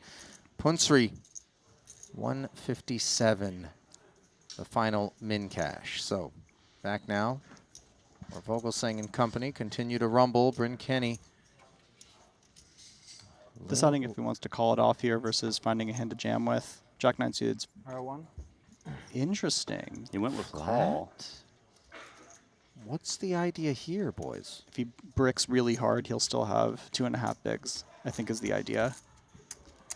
It's risky, though, because you let the big blind in sometimes. Yeah, but you don't really care that much about that because you're either just like hitting the flopper or not. Like this? Yeah. I mean, 7-5, 2 overs and the double gutter. No club on board, just king high for Christoph. It's kind of a 130 effective. Cool idea from Bryn. I don't know if it's like a thing in theory, but I think it's very cool. Yeah, I mean, if he just bricks out and it's a terrible board, Vogelsang asks for the rest. Yeah. He can spare himself. Here's the chips. I kind of think you want to be finding hands to go all in with versus hands to call with. Maybe if that jam has no fold equity, that's kind of the thought behind this process for... I hear what you're... I'm not disagreeing with you. I'm more saying... my brain's just comparing it to like a PLO idea that happens. You actually end up folding a lot of the rundown combos when you have 5 bigs, even unless you're in the big blind, essentially, because they never have fold equity. And so instead of playing flat with them, you play fold with them. But it doesn't matter when you spike the jack, you know what I'm saying? Nice one, Bryn Kenny. On the turn. Not that he lacked outs, but he does connect with one of them. And now he volleys the pressure back to Vogelsang, who in turn... Another king. Hits the king to finish what he started. 2 in a row. Deja vu. Sensei has the dojo shut down by Christoph. Same opponent. And that's going to leave Vogelsang 72 bigs, hot on the heels of Alex Ponikov's. And a cold 1-2 KO for Bryn Kenny. Vogelsang, someone you really don't want to see getting chips if your Ponikov's on your direct left. He is a tough cookie. You know that he's playing as close to theoretically correct as humans are able to do, essentially. He's really well studied. Yeah, so don't misread the statement as critique versus compliment, but in my experience playing those Byron, chips, you know, they get locked really up. good. You know, Vogelsang ain't putting them out there without having good reason. No, They're in the vault. Yeah, they really are. The Vogel vault. Yeah, and they're taken out at the right frequency. They're employed to positive investment opportunities. Yeah. I wish I employed more positive investment opportunities. Yeah. Barbero on his mind. Is some ROI here with jacks under the gun. Byron, who's been the fixture toward the top of the leaderboard for some time now, still occupying that slot north of Ponikov's. Like the call here. He's playing on the rack. I was going to say, Ali, your investment opportunities wouldn't give you the dopamine hit that you're looking for. You're absolutely right about that, Like, Dylan. you need we call this dopamine-seeking behavior. Yes. Yeah, and if you just put it in like a Roth or something like that, how would you get your fix? I wouldn't. Yeah, and then you'd break on the inside. I mean, unless there's a chance I'm eating cat food in retirement, I'm not interested. King 9-7. Pikowitz out-flopping Coverman's 8s. Jacks still boss. 1 overcard out there. For those of you who couldn't see, Randy was nodding his head as if he knows that Ali is going to be eating cat food in retirement. It was a knowing nod and smile happening in the booth here. At least I hope it's wet as opposed to dry. Yes, yeah, I mean, you're a princess, Ali. We're not going to give you the bad stuff. The thing is, I don't know, if I don't have any teeth by that time, then what are you maybe doing I to don't get have to a that choice. spot? Yeah. I don't know. What are Listen, we talking about? Running back, guys. We're talking about 100K into 375 if we're not show after the check from Allison. Interesting bet here from Nachito into 2 players. The pocket jacks, they aren't going to fare amazingly against both these ranges. Looks like he's honestly trying to get value from the exact hands he's up against. Really, really sharp fold here from Coverman. Pikowitz will not be folding here. It'll be a check call. Nachito going to be checking back the turn a lot here. 4 hearts, down to heads up. That's always nice. With that being said, this is a turn that if Nacho was going to go for some thin value against 9x or against a flush draw, this would be the one we want to search for it on. The issue is that you're kind of supposed to use a big sizing, but if Nacho can find like a 200K bet here with these hands, it's actually really, really spicy. Yeah, I think that third pot would be quite nice. Yeah. Just check back river. Yeah. It's a cool development to lose the covering stack of Byron to our left and retain Pikowicz as a big blind defender in a three-way pot getting a price, who we have position on and we cover. So 255 on the turn, Dylan. No check back. Yeah, this is a nice find from Nacho. It's about half pot. It's maybe a little bit bigger than I would have found. I think that in theory you want to have maybe a little bit smaller of a sizing and a big sizing here. So playing the half pot, little challenging. But look at this. Look at this acknowledgement from Pikowicz, just really knowing where he's at, knowing that Nacho's looking for some thin value and just bending the 10s without thinking about it. Or sorry, the 9 without thinking about it. You had a pair? Me too. I think mine was better than yours. I don't believe you. You're gonna see on the stream.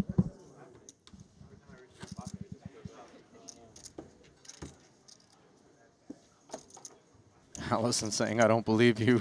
Nacho saying you'll see it on the stream. Nacho, by the way, he's the king of the goo. Oh, number one. I made that one very weird for the cameras. It's reverse propaganda. Yeah. Nice. Playing the game. Playing the game.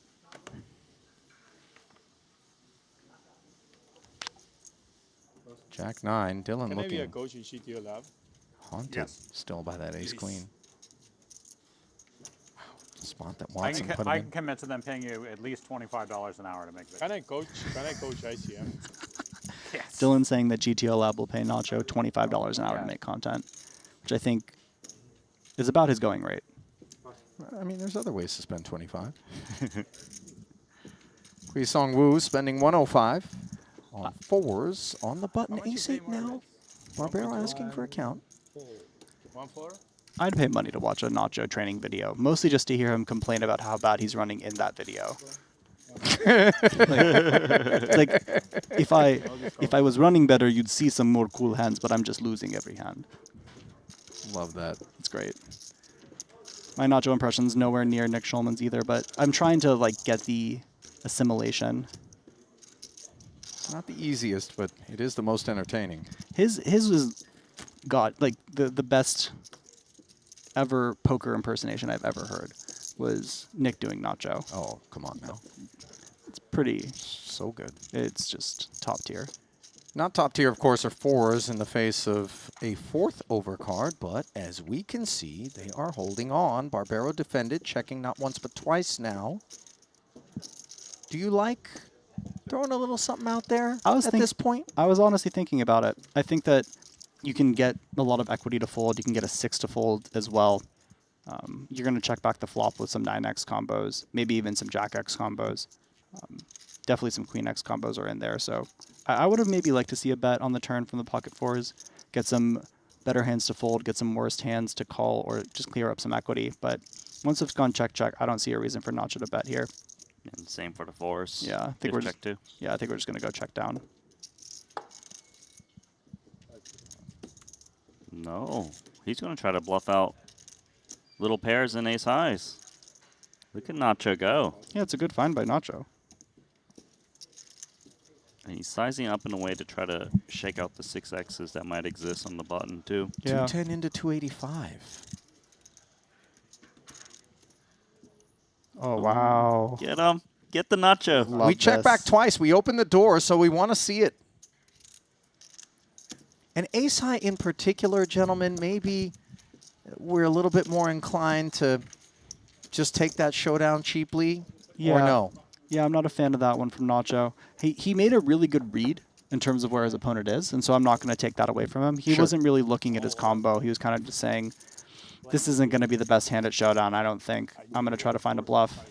And so give him credit for that for sure. And great call as well. Maybe the part of the read he didn't get right is that Wu Kui Song wasn't in the folding mood as he did make the call. Good river card, of course, on which to do so, as it looks like we're going to bring this crew here back to a featured table. Richard Yong, Paul Pua both there. Sam Muller, Calvin Lee, Nick Petrangelo. Look like they'll be summoned as well.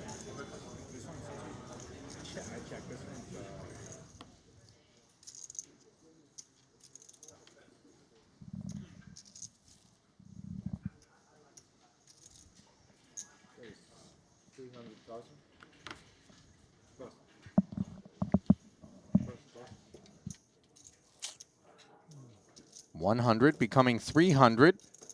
Dylan Lindy picking a poor time to target the deep stacked Byron Coverman. Under the gun open. Hand's good enough to call 3-bet. Probably not 4-bet given how deep they are. Under the gun versus hijack. Dylan used a big sizing as well, 3x to 3-bet, 2 very deep stacks. Like the 3-bet with ace-7 suited, gonna get those ace-10 offsuits, maybe even ace-jack offsuit to fold that are raising under the gun. 10 deuce deuce. This is gin as Lindy poured this cocktail. Does he want to continue to sip from it? Yeah, he likely will. This is his type of board. If he had aces and kings and queens, he'd want to build a pot, right? Yep. Small sizing here. Looks like about a third.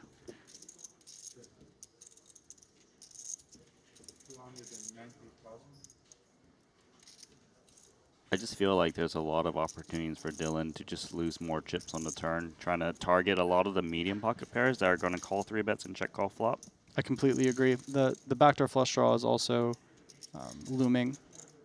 Coverman, I don't see finding a check raise here. He's just going to play check call because if Lindy does have aces, kings, queens, things like that, it's going to find a barrel most likely on the turn. So no reason to let Dylan's bluffs get away quickly here.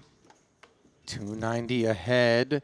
Now a backdoor club draw for Dylan. Is it maybe better than something else in terms of wanting to check back and realize equity not going to cost him chips? Yep, that's kind of what I'm thinking here. The queen is also a scary card for Byron's check calling range on the flop. Like he can have the king queen of hearts, king queen of spades, queen jack of hearts, queen jack of spades that play check call, and so the queen is very dicey. We want to be able to realize our equity here. Hope in this situation, Dylan's very much hoping he doesn't realize his equity.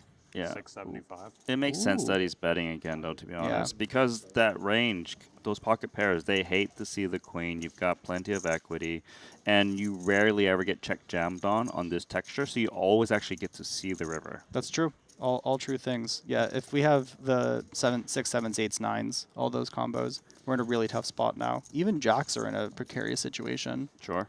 Guys, you're supposed to have plenty of equity, but as we can see, Dylan has Zippo. Yeah. This is honestly a brutal turn card for Dylan. It's really the one where he had the potential to lose the maximum. Note the speed at which Byron's calling as well. Very just like dialed into what his strategy is supposed to look like here. So this one grows to 2-6-5-5. Merciful non-club river here for Lindy. 1.2 left, boys. Is he going to ever desperately deploy it? Not with how fast Byron called the turn, I don't think. Essentially at this point, like as Randy said, all those medium pocket pairs are now, they're out of there. And so we're really honing in on top pair plus for Byron, maybe the pocket jacks. But yeah, I don't think this is the one Dylan's going to bluff with. It's not going to work. I didn't think so. Nacho. Quickly with the hot take. Not going to work, yeah. Okay. You think? I don't think 1.2 was going to leave Byron assigning queens full.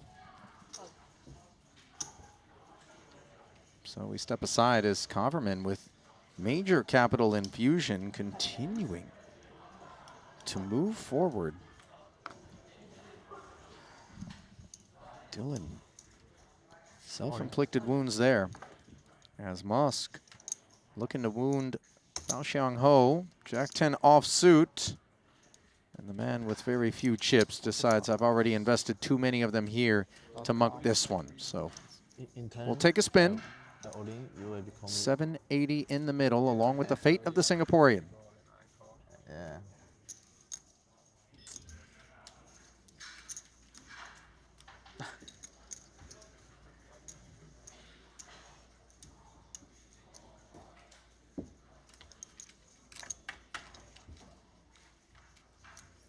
Finds the 10 along with an open ender to down the 5s for the time being.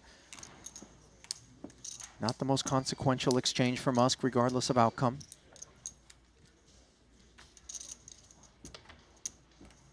No nickels. Rattling around on the turn. Let's keep this one devoid of loose change. The thought on Bao Xiang Ho's mind, and compliance on the end as he winds up with the straight and 780. There we go. Not too bad.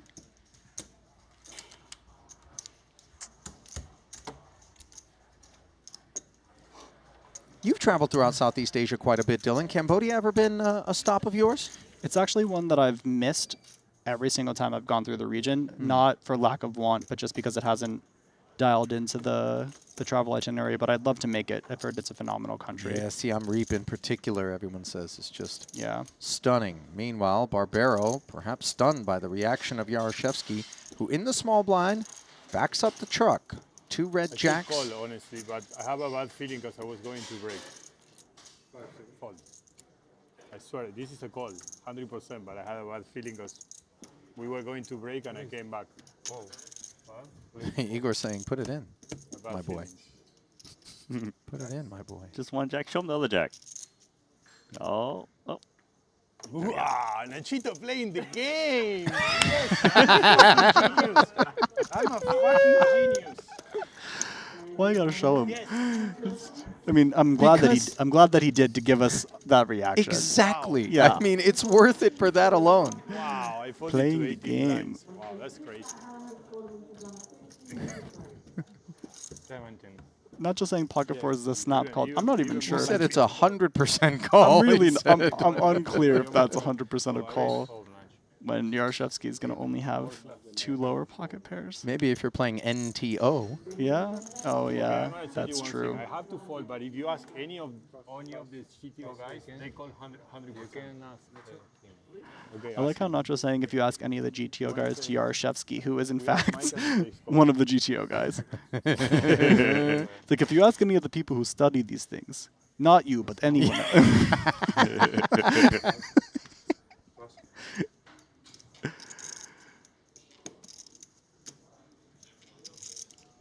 Maybe a spot here for Kaverman. Yeah, flat is definitely an option with 10-9 suited cutoff versus small blind. And Barbero's ace-5 of spades. Yeah. Started this. Kaverman not finishing it. I like the flat with this combo. We want to play a lot of flats this deep. Cutoff versus small blind. Come in, Watson. Make Go ask the it table GTO guys. 3. Everybody calls. I bet you. Dominating Let's make a Kaverman bet. is Sir Watts, and I know. dominating the You're so field good, with but I'm telling you. middle pair here on the queen high board. Open ender for Byron, checks it over. Yeah, not a good board for Nacho to see bet. 10 on the turn, pairing Kaverman as he and Watson sharing the same straight draw. King would be no good, of course. This is definitely Kaverman's board now at the highest frequency. He's going to have all of the 2 pairs. Still electing to play check. I like the check here by Watson as well.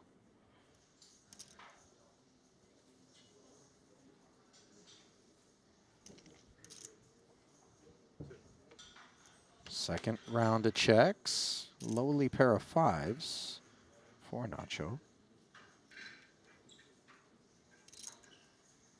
I'm curious if, when checked to, Mike finds a small value bet here on the river, trying to get value from literally this hand, like the 10-9 or the king-10 that Byron might have.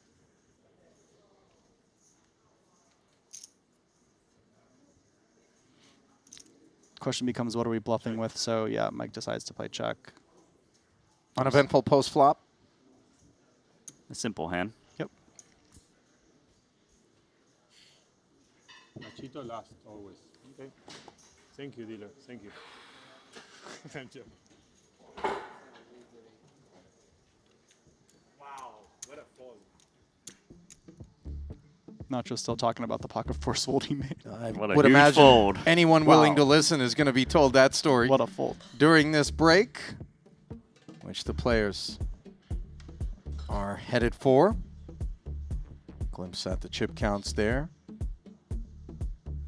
Ponikov's 65 bigs as they'll go up to 30 and 60. We bring you back to the desk. Ali, Dylan, and Randy still here with you. Nacho, obviously, center of attention anytime he's at any given table. Tremendously entertaining, but obviously there was a few spots over there. In that frame in particular, I guess the spots that really come to mind, the Dylan Lindy ace-queen one, that was pretty interesting. I mean, some other takes, Randy. I mean, anything that... I mean, the demise of Bryn Kenny, you know, sure. who had a massive stack. Sure. Took the eights into battle. Came out wounded there. Anything you can think of, Weissman, other than the aforementioned? No, I think that's something that we're really noticing, though, is that we have a lot of deep stacks. And so, whereas in most tournaments at this stage, post-bubble, you're going to have a bigger difference between the big stacks and those middling to small stacks. Whereas in this one, we're so deep, and so there's a lot more subtle maneuvering happening here than there would be in a different tournament. All right, the maneuvering is going to happen between the 26 remaining players, as the most recent bust was Santosh Suvarna out in 27th. We're going to step aside. 10 minutes, Producer James, that sound about right? He nods his head. We're going to lose Randy. We're going to bring in Kevin Rabbitchow. Don't go anywhere. Day 2 rolls on here in the main after this.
I've played against the best, I've won on the biggest stage.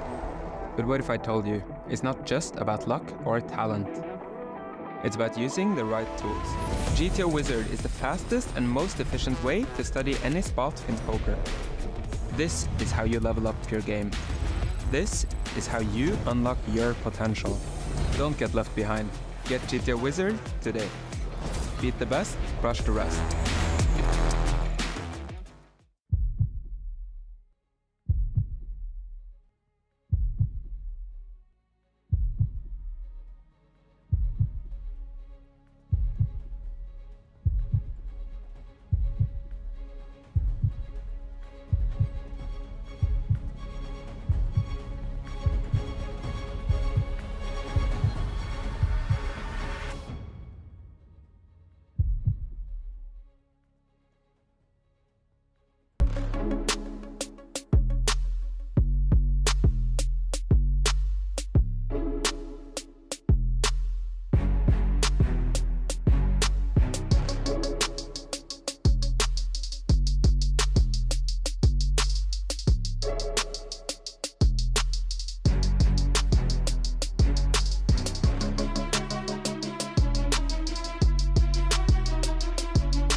I mean, you'd probably go BKK, SIN.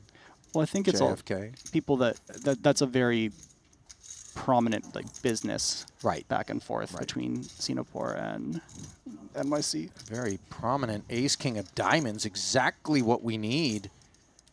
Use those 1% with the chips. I lied, 140. Does he got fold equity? That's going to be a no for Brent, dog.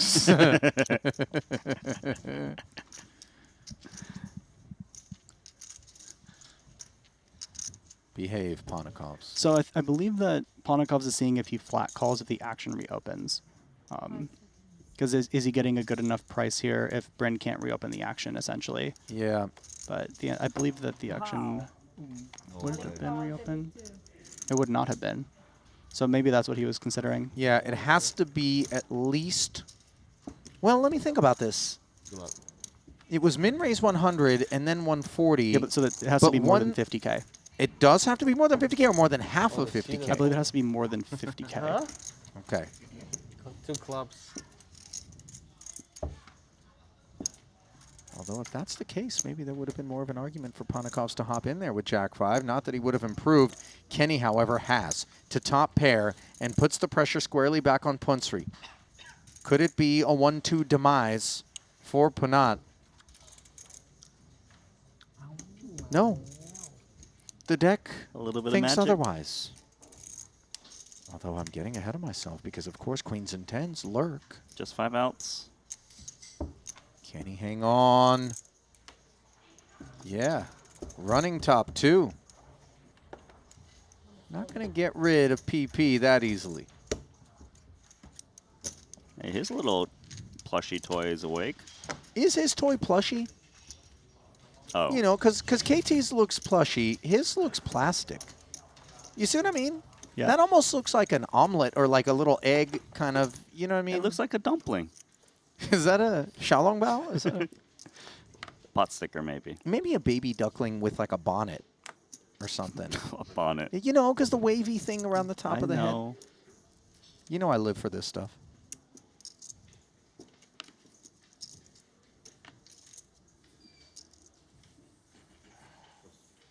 Brandy, I thought maybe you would have known what Punat had, just given the amount of time you spend grinding the arcade, you know, machines with the hooks. The What is little that? claw machines. The claw machine. You're a claw machine aficionado? Is that a thing? Or pro. He really is. I mean, to He's be a fair, hustler. they're like a form of gambling for children, right? The claw machine things, like that. It's like a whole thing. Let's not go indicting something so innocent. King Queen has Watson, has Lindy mulling on the button. Nothing invested, but you know he could hold Sir Watts's fate in his hands. Really close. I think the offsuit variant of this is going to fold. Seems a little expensive. For Yeah. what, 14.5 bigs? 14.5 bigs. 2 players behind, both of which have significant stacks. I think King Queen suited is going to play here. King Queen offsuit is tough for 14. Yeah, I like the fold here from Dylan. Ace 9 now for Ivy.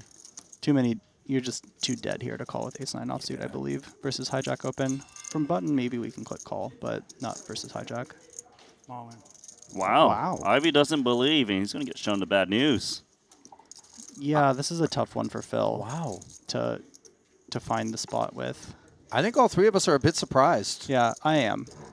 He must have expected ace king, ace queen to not open jam and maybe min raise. Is that it? I mean, I think that will happen, the ace king, ace queen, but ace 9-0 is, I think, it's just a little too ambitious here from Phil. Well, both players connecting with the ace, but it's the 9 that Ivy needs to hook up with. Otherwise, he's going to get bounced out of this thing. Well, hang on a minute. Can chop it. 3 on the turn. Queens, kings, threes, aces. All carve it up, and instead it's top 2 for good measure for Mike Watson. Now, Ivy did cover, so he isn't busto, but he is just 305 deep now.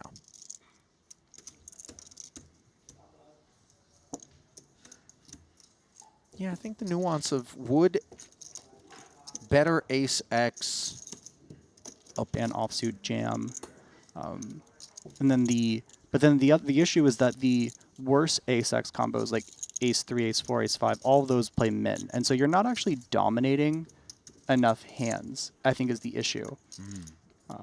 From my understanding, you can be beating some combos like king queen suited, jack 10 suited, king queen suited, queen jack suited. Those combos play jam to get combos like Phil's to play fold, but the issue is that when you are dominated at a frequency and not dominating enough of your opponent's hands, and you're clicking call, you're not even clicking raise, the offsuit version of ace 9 is probably just not going to be a good call mathematically. Well, the paired up version of 4s on the button. Ivy trying to claw back 2.5 bigs. Barbero's going to give him a spin. 2 overs, 685 in the middle. Will Phil find the immediate bounce? He is taking the best of it. Any chirping from Barbero? If Nachito wins the hand, things will be said.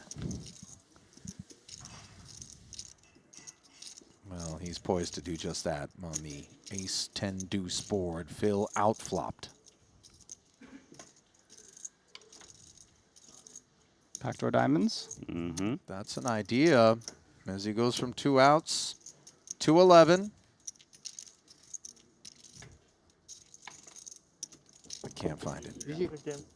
GG's issued along with a min cash to Phil Ivey. But his run in the main is done. Nachito somber. Well, he's waiting for Ivy to walk away. Oh, that's You don't get chirpy while Phil's still there. That's a great Even point. he has his limits. Oh, out of Lindy there, and not Dylan, a copious number of chips from KT. Ace-5, apologies. You're fine. $250,000 here, squaring off against Musk, doing pretty good. In a 575K pot until we look up at this. Natural 9, baby. 4. You're a sick pop, Randy. 4 first. Bottom 2. Or 10. KT could draw dead on this turn with ease, and that's officially what happens. Great min cash. Not gonna see Coming in with a short stack. Through the bubble. 我看他25万，我投了10万了，我挑一张大的我就扣他，我操。Dylan, don't look at Randy because he can't translate that for you. Was that what it was? Thank you. Little love being shown to Punat there, who's going to fight on as we lose one of the Thai delegates. Look at that, just skipping out of the room gleefully. Happy. Yeah, I mean, I would be too. He had, like, it's a great min cash. I do not love that guy. Meanwhile, little love affair developing for Mike Watson, courtesy of Ace King. Yaroshevsky defending the big with Jack 9. Looking for a little stop and go action, I think. Ooh, or well, no, you know, not on this one. This one you play check. Flop a straight and go? No, you play check. Core agrees. They used to do it on the, how much was it, like 6, 7 for first or something like that? Mike might just play open jam here. SPR less than 1. No real reason to use a small sizing. Chasey won it. Yeah. But and it has rebuy. There Okay, that was fast. Great.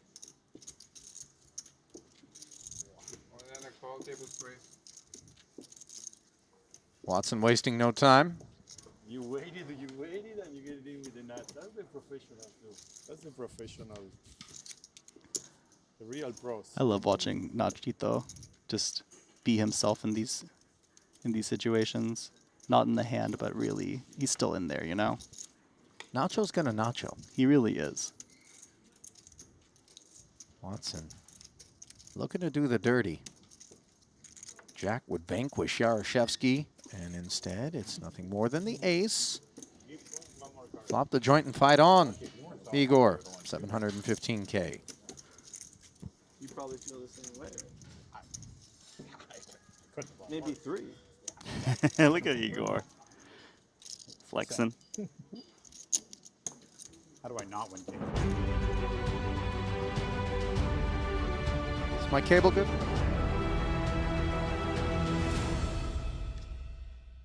And welcome back to continuing coverage of the Triton Super High Roller Series from here in Jeju. Ali Najad in a sparsely populated booth as Dylan Weissman had matters to attend to, though. Debt of gratitude to him for the time that he spent with us. Kevin Rabichow back in here looking dapper, and Kevin obviously feeling dapper. Are the remaining players here in this main event, of whom 26 remain. Let's check in really quickly on the Triton Poker Plus app for Lay of the Land. Byron Copperman occupying the top slot as he has for the better part of multiple levels now.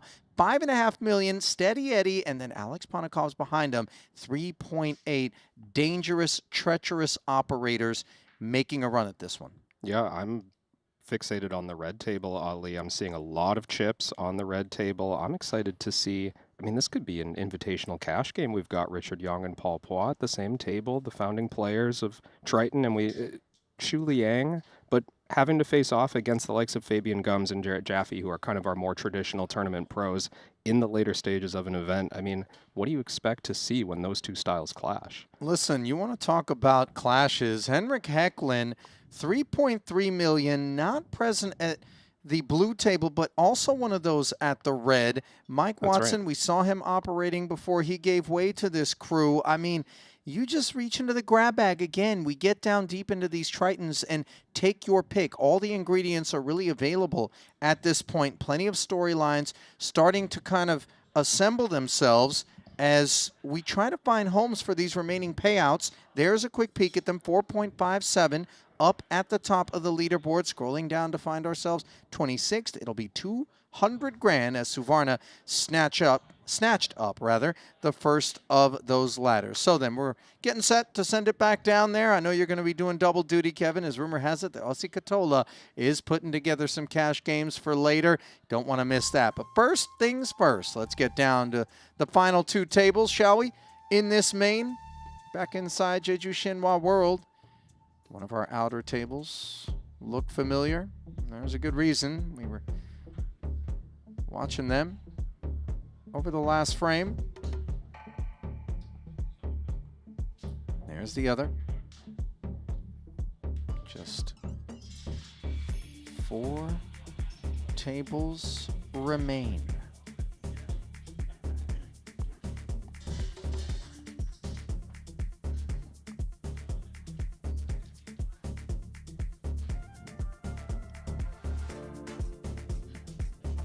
Perfect stage of the tournament, Ali, to sweat along on the Triton Poker Plus app, my favorite. 4 tables fill out the iPad so cleanly. Yep. Watching all the action simultaneous. Well, thinning out are the stacks, of course, as the blinds ascended to 30 and 60K with a 60K big blind Annie. There is Heckland Boss at that aforementioned red table. Yong and Jaffe, both deep as well. Gomes not lean on tokens.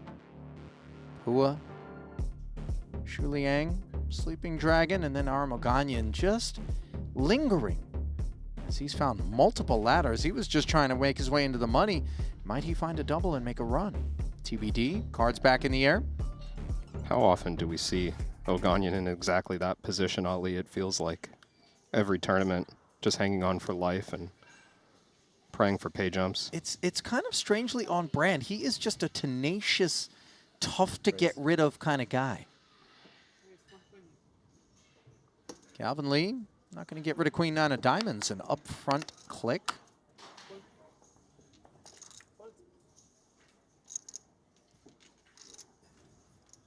Nikki P, not going to fight with 8-5 off.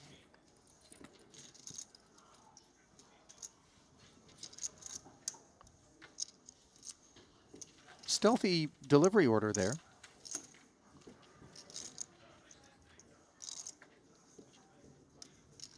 Calvin looking to replenish the coffers. Okay. With some calories. Could be here a little while.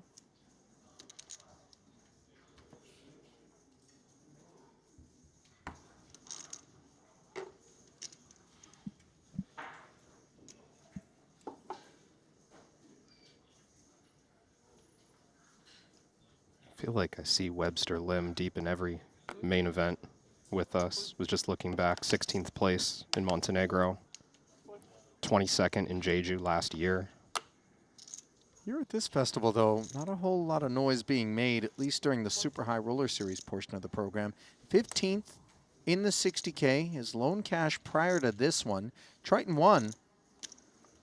He did well for himself. 4 cashes. 4th in a 5K one night, 12th in the 15K high roller.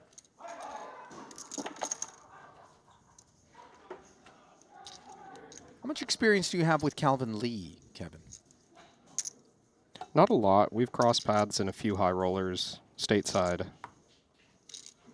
think I was saying on a previous event, I have the impression he's got a cash game background, but not one that I'm personally familiar with.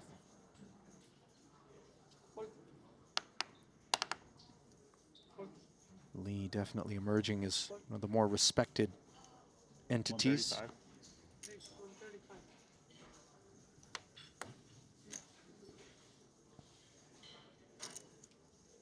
Petrangelo, King Jack offsuit, very reasonable open from the button. Calvin chewing on ace-10.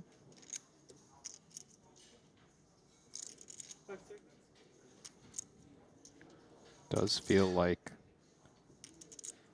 a stack depth where we Don't want to overcommit with 3-betting at this stage, but ace-10 offsuit. Just feeling pretty well above average against the button open. Maybe we feel okay just 3-betting and folding to a shove. 500. There's the 3-bet to 500, and a shove is definitely not what we expect the response to be from Pietrangelo. And in fact, the fold comes swiftly. So back-to-back pickups there for Calvin. Looking forward to watching him operate. 2.3 million in career Triton earnings, 7 cashes. First joined us in Vietnam, where he did not cash in 5 attempts. Didn't see him again until Jeju 2024. Went 2 for 5 there.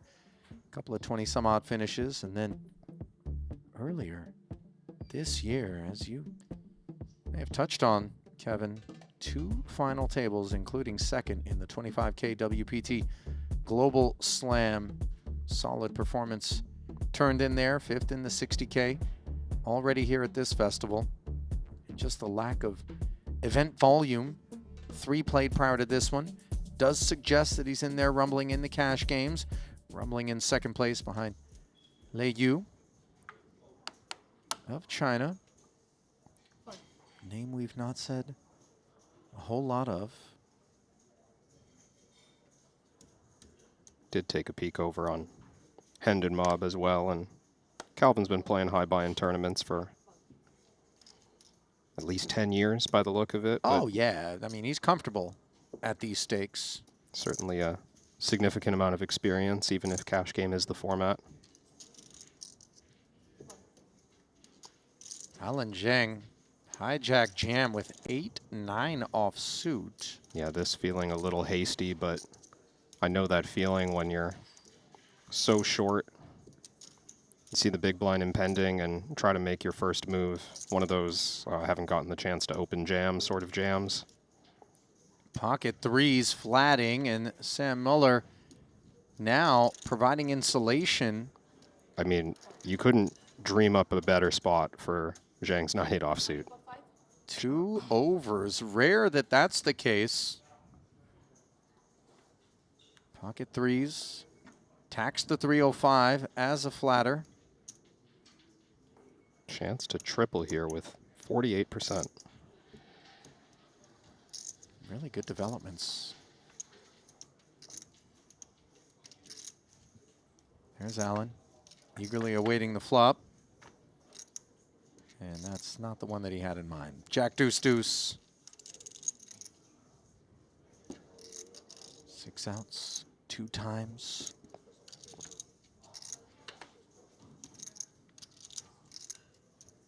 Turn doesn't connect.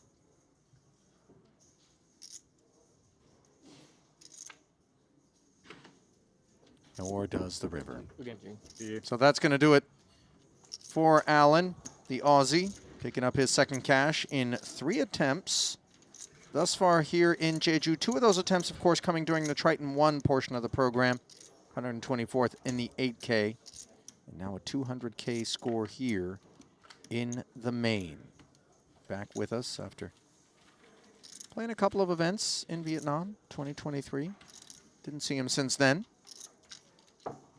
I'm always curious when you see those kind of chasms, not unlike somebody at a job interview, you know, having prospective employers ask, well, what happened, you know, during this stretch? What were you doing here? And I'm sure the stories are varied.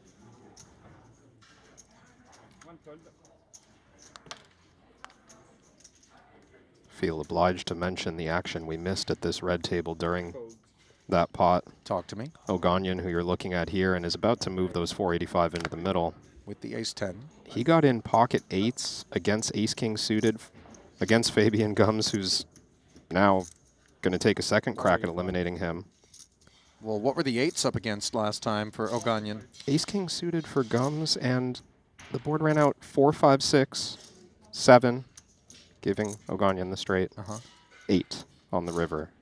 So they chopped up that pot, and that's why Oganyan still sits at 485. So unable to find the double and perhaps unable to fight on will be Oganyan. Fabian playing the jacks as a flat. And this is trouble for Arm. These, actually. These are the ones I'm better at. Not good at flipping. and get one of our blind respond at 7-5 suited. Shortest stack in the room I think I'm gonna flop a straight draw at least. Something. At least a is straight draw. O'Ganian. It's gonna be 6-8 something. Check 6-4 with your flush draw. I'm gonna bluff him. Sounds. We escaped the cooler there. Looking to stay alive here in the main. 7-figure pot, 995. Seems like you're gonna win. Couple of Hand of hearts. hearts. It's a good card.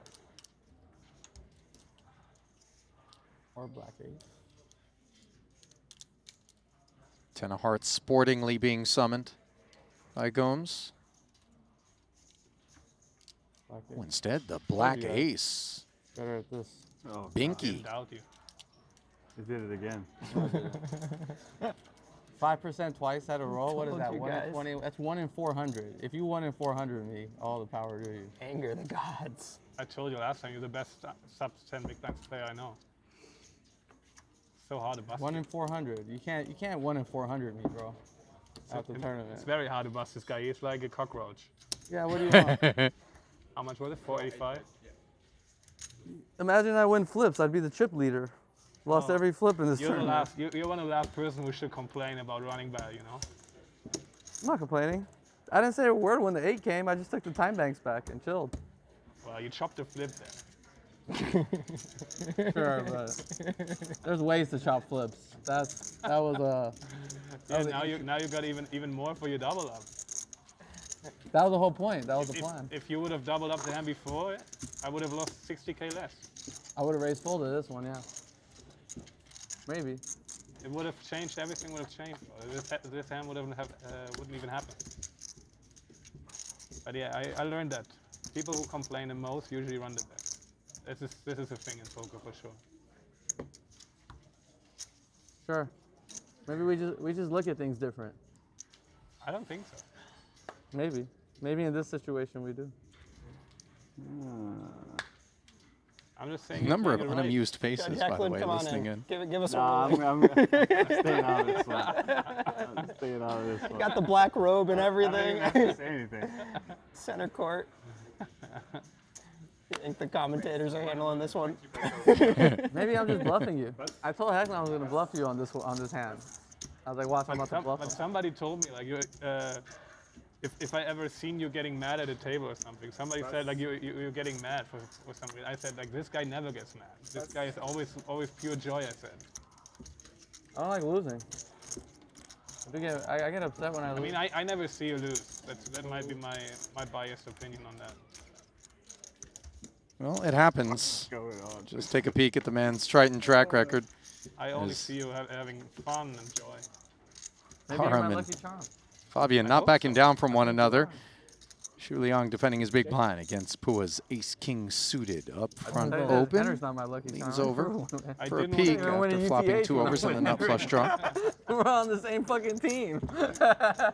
I didn't want to believe that when they said. I said no way. Aram is never mad for poker reasons. When you're leverage trading, man, it's easy to get tilted. That's 100,000. It's hard to be happy if you're down 2 million in a day sometimes. Well, that depends on you.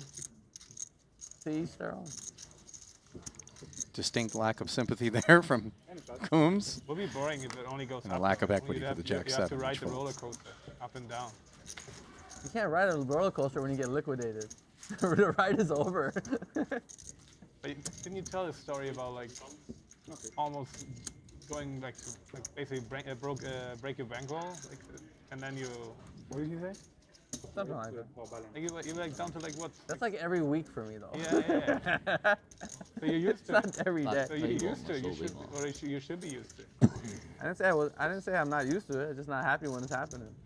That's my preference.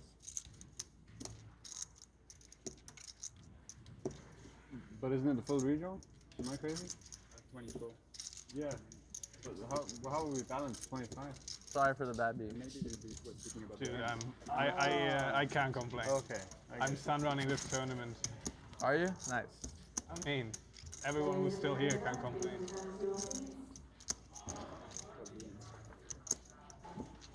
I could have been out a couple times already. 25, yeah, very hard to fuck, balance. I'm running 9 lah. Didn't get it in. Cannot be at- 9-handed, lor. No, no, it's an 8-handed tournament, right? Yeah. So I was thinking we're 7, so but I think they mean balance the amount of hands, you know. Oh. Like, Pretty sure everyone got lucky at least This once year is to be here. I thought they meant bring another player. So Yeah. 25. this will read from any results here anyway. For me, this experience is just surreal anyway. That's sweet. Yeah. Good place to be. I mean, it's just Good way to play good poker. Yeah, actually. Nope.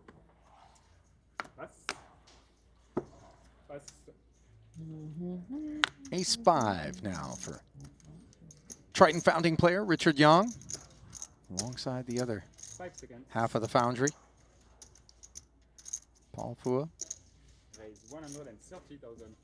Sends it north.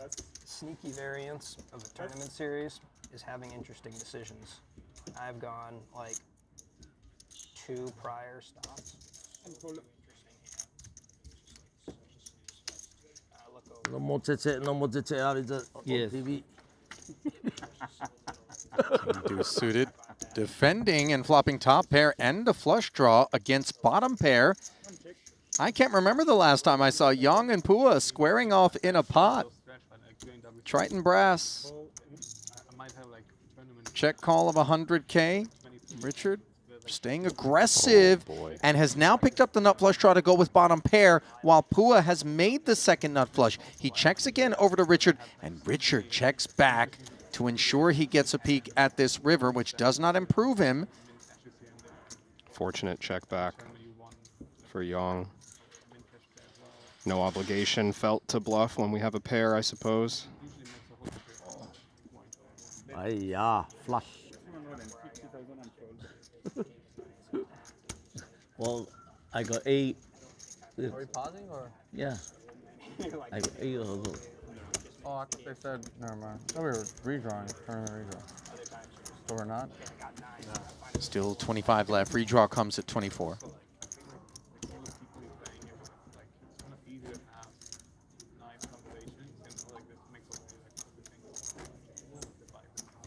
Henrik? Yes. What do you want? White. White. Thank you. Here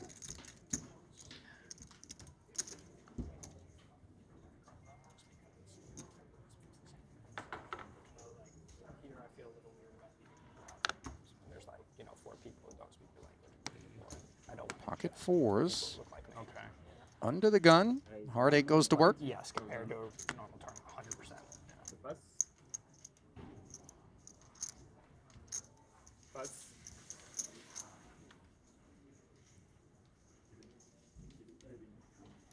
Ace 10. Jaffe deliberating. E2 with a very playable stack depth of 38. Feels a little too light to flat against under the gun. No, Jaffe disagrees. Oh. Chicken before the game, he already banged in 5.3. I think perceptions, of course, from Jaffe, who will be heads up in position, are that Hecklin's range, even under the gun, Kevin, is going to be wide, given the chip lead here at this table. He's found top pair, top kicker to outflop Henrik. You concur, by the way, with that assessment? You think Jaffe is looking over and thinking, granted, a little bit more narrow under the gun, but wider than other parties? Yeah, perhaps. I mean, also Henrik just a loose, aggressive player on the aggregate, but this table has a lot of chips on it in general, which makes me feel like chip leader advantage is significantly less important, let's say. Fair. Check, check on the flop, by the way, and a king is not the kind of thing you want to see if you're Jaffe. Yeah, pretty conservative check back, but kind of a conscious display of, recognizing that he's covered. And when playing this deep, you don't want to consider getting 40 big blinds into the pot, even with top-top. So another street of checking, 4-liner on board now. Really feels like Hecklin has to bluff his hand at this point. It's quite difficult to arrive here completely unpaired. Some suited aces come to mind. I think he feels as though Jaffe's range 2 connected to this texture to bother. I was very Plenty sad of- when Paul exposed the 4. I tried to look sad. Such a key card. Did he show one at a time? Just a single 4? I didn't clock it. It's hard for that to be best. I mean, if it was Queen 4, Godspeed. Or Jack 4, King 4, Ace 4. I suppose Ace 4 being the one that would have made the most sense. Good to see Richard Young down here deep, by the way, not just Paul Pua. Touched earlier during the broadcast today on some of Richard's performances already here in Jeju, which include a 50K short deck title, $705,000, 8th in the 200K short deck, which was an unscheduled event. 465K pickup there for him.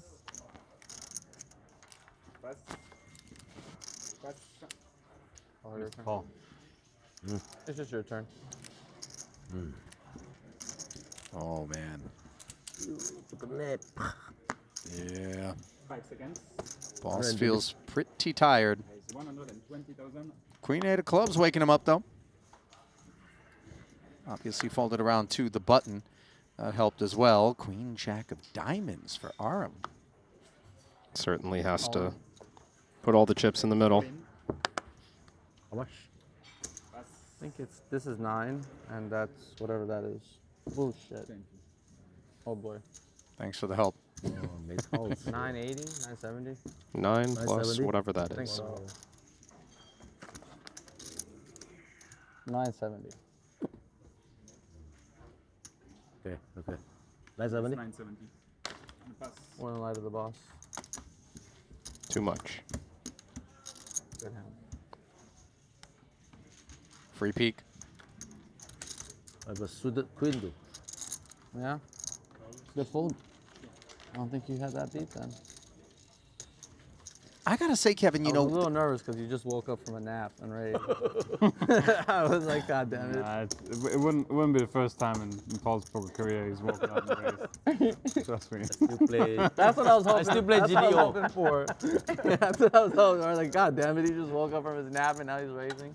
there's so nothing toasted. unique about late night cash games at a Triton festival. Why This can't is I just a get those fixture, queens? It would be so right? much easier. Tournaments during the day, cash games overnight.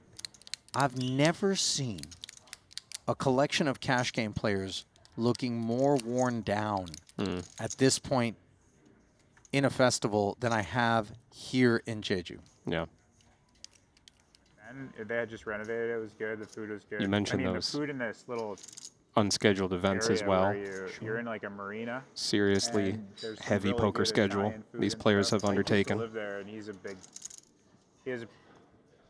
pretty strong opinions about food. What do we got cooking here? Looks like a raise from Pikowitz. Pikazowitz. I'm sorry, been leaving out an entire syllable. Yeah, for a second there I was like, I struggled with that name before. How did you get that out so smoothly? Yeah, I just lopped off a syllable. You just decided to. Pikazowitz. Alisson Miguel, the Brazilian. Party starter here, it would seem, with the raise to 130. Watson flatting from the small. Ace 7-3, 2-spade flop. Sir Watts has checked. Brisk follow through of a $1.50 now. Watson covering pretty significantly here. I would anticipate small blind flatting range can be pretty wide from him.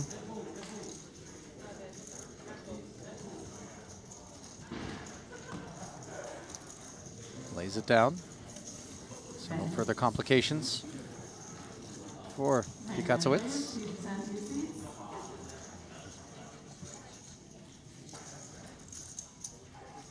By the way, the Brazilian delegation hasn't shown up en masse here at this second Jeju Festival. In fact, a lot of the names that I was much more accustomed to seeing maybe also opting to Yeah. stay home and play some of the big online series that are running Yeah. concurrently. Good number of the Brazilian players. Mentioned the Spanish players the other day as Yeah. well. Even a few from Austria. Just, I think, choosing between their options. 120. Now listen, the prospects for Allison, and for that matter, the entirety of the field, made that much better. Absent that delegation, they tend to be very aggressive and very profitable. 120. Yeah, I do think most players are not too upset to miss those who are competing for the highest stakes online this month. This is going to be the 4th cash in 7 attempts, by the way, for Pikacewicz, as we return to the feature where Richard Yang has hit a pair and a flush draw against an ace-king. You could see chips in motion here with 330 already out there. We did see relative caution from the pair plus flush draw in the pot not long ago against Paul Pua. Wonder if being out of position changes things, or even just a shift in strategy against a new opponent, perhaps.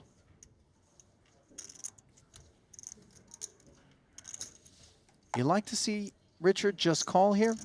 I do prefer the call. Ace-high board facing Only under the jabbing. gun. I think we'll see a lot of resistance from Fabian when we check raise. Oh. 5 on the turn, swing and a miss. Second check in front of us with ace-king. Two-tone texture needs to tax. Yeah, I would like to see a turn barrel from Fabian.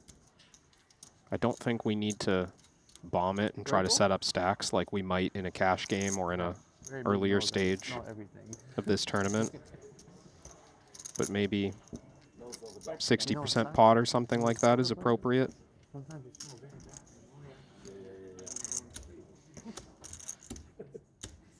$300 in the realm.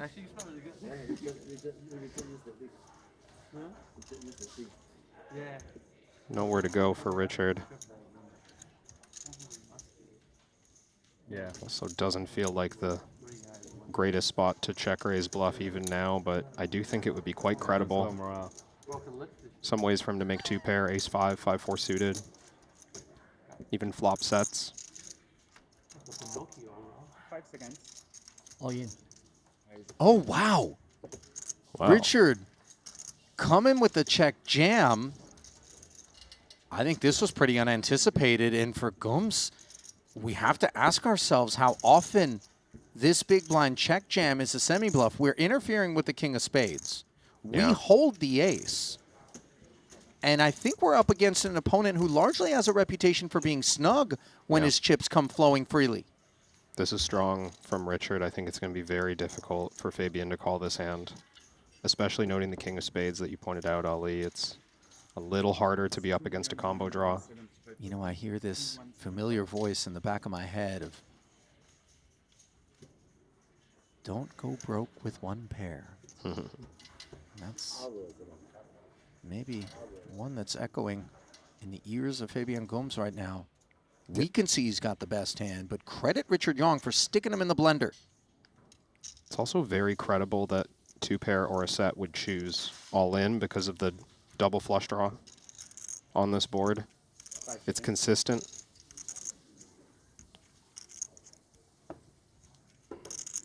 Unblocking diamonds, but you know... Big problem here is you know you're never way ahead.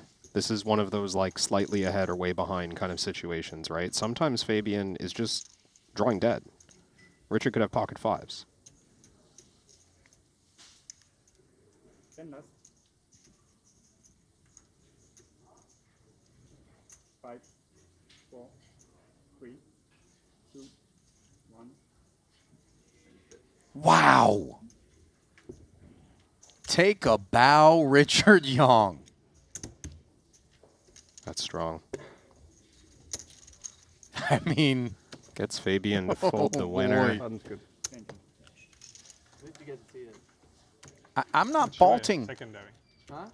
Only secondary feature. Gooms for the muck. I don't think you are either. No. Oh, that's still. I always forget about that part. But he's I going rather to don't lose see a that little one. sleep. Yeah, you hear him say, I'd rather not see it. Come on. I would want to see it if I were you. Am I right as well that that ran him out of time banks? He was getting the full countdown there. 4-5, I guess. 4-5. Unclear where the rest of them were 5-4. utilized. Or That could be an issue. Won't be topped up until tomorrow, provided he can make it there. Big jam. Yeah, he cover you, right? How many stacks of white you have? 2. That's 3. I had 1.8, he had 2.1. So 5 seconds. big jam. Raise to 140,000. Pocket queens now in the aftermath of the Yong Gums pot, which really took some breath away.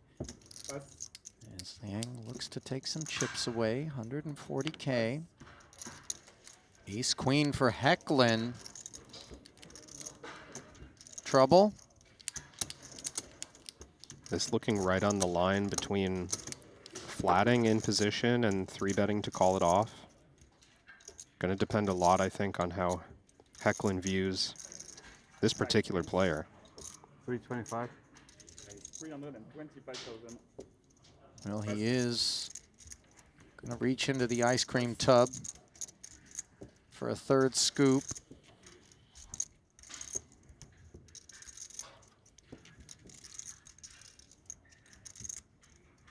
It's an indication that Hecklin believes that Shu Liang can be light here.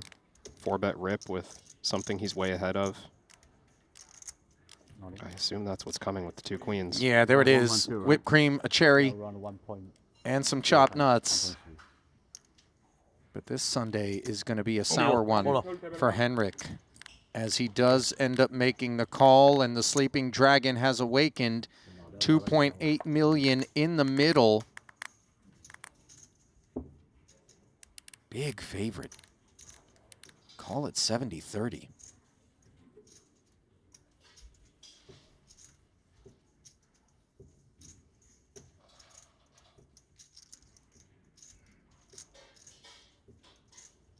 Wonder how much of this posture assumed by Hecklin was operator specific. No matter now, as he hunts the ace and doesn't find it. King 5, Shu Liang.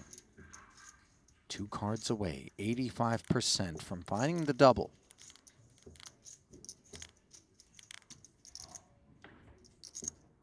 Oh, hang on a second. 3 outs becomes 7. A head nod from Henrik. It would be dirty.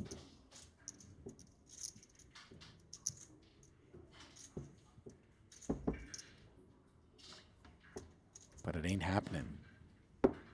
As that's the right kind of one-sider, or sorry, no-sider on the end.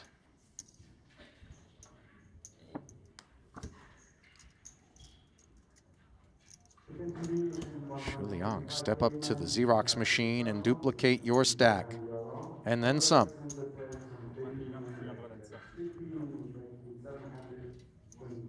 On the other side of things for Hecklin. He'll get whittled down. Not catastrophic, but not pleasant. 28 bigs in the aftermath. What Hecklin is going to work with.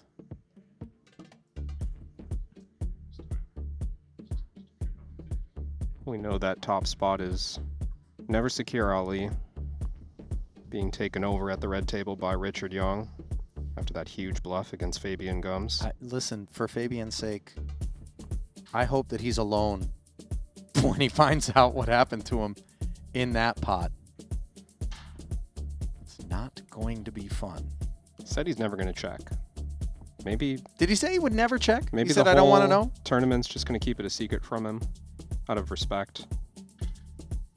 I think he's going to find out. Would you ever, in the interest of trying to tilt an opponent, tell them? Oh, that's... I mean, that would be dirty. Somewhat cruel. I don't think I could do it. You're too nice. I would let someone else do it. Yeah, you leave that to me. I'm available for hire. The right guy for the job. Nah, not here at Triton.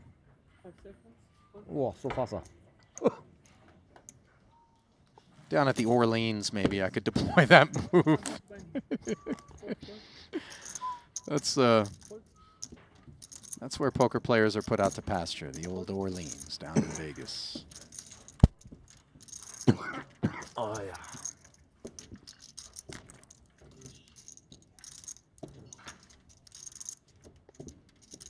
Ace Queen being put to work, hopefully to better effect than Henrik Eklund before him. Pua picks up Jaffe's 5-6 offsuit for the ride. Second pair. King high board. Jaffe should be done with so much as a sneeze out of Pua here.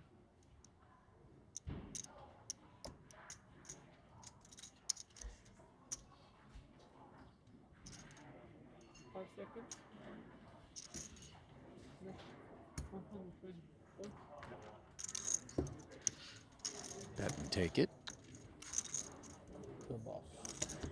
啊，现在跟你换了，没了。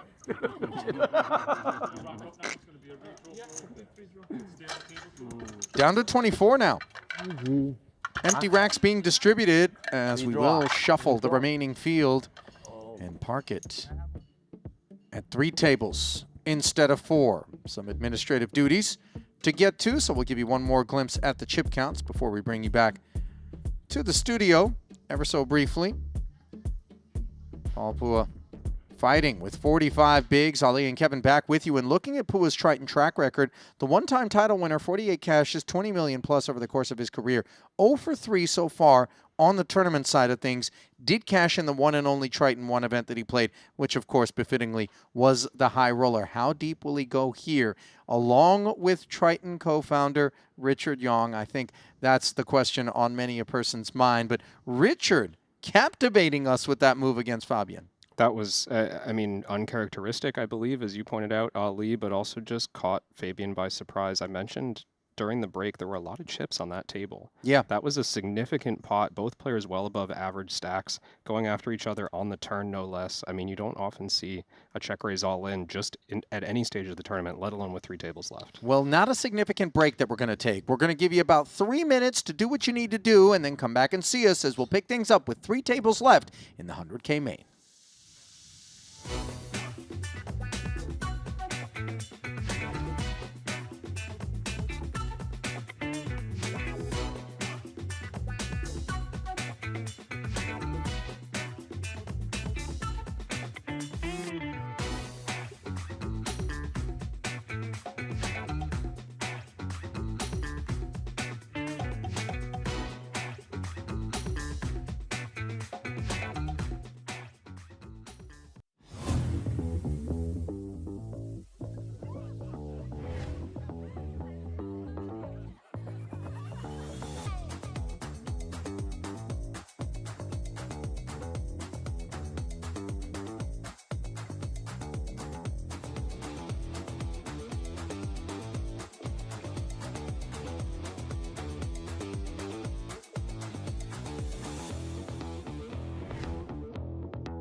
What if getting better at poker didn't mean guessing? What if strategy was an instinct, but a skill you trained? It's time to enter the poker arena. The moment you join, you begin your climb. Choose your path. Start playing. Dive into competitive mode. Play for glory, ratings, and bragging rights. Track your stats. Climb the global leaderboard. Then go back, analyze it all. League by league, line by line. Play on desktop or mobile. Poker arena. Compete, analyze, rank up for free.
And welcome back to continuing coverage of the 100K main event. Day 2 action from here in Jeju. Triton Poker Super High Roller Series rolling on toward the latter portion of the 2-card action. Ali Najad joined by Kevin Rabichow still here in the booth waiting for that redraw to complete. And while we do await that, Kevin, let's talk a little bit about who ended up on the outside of it.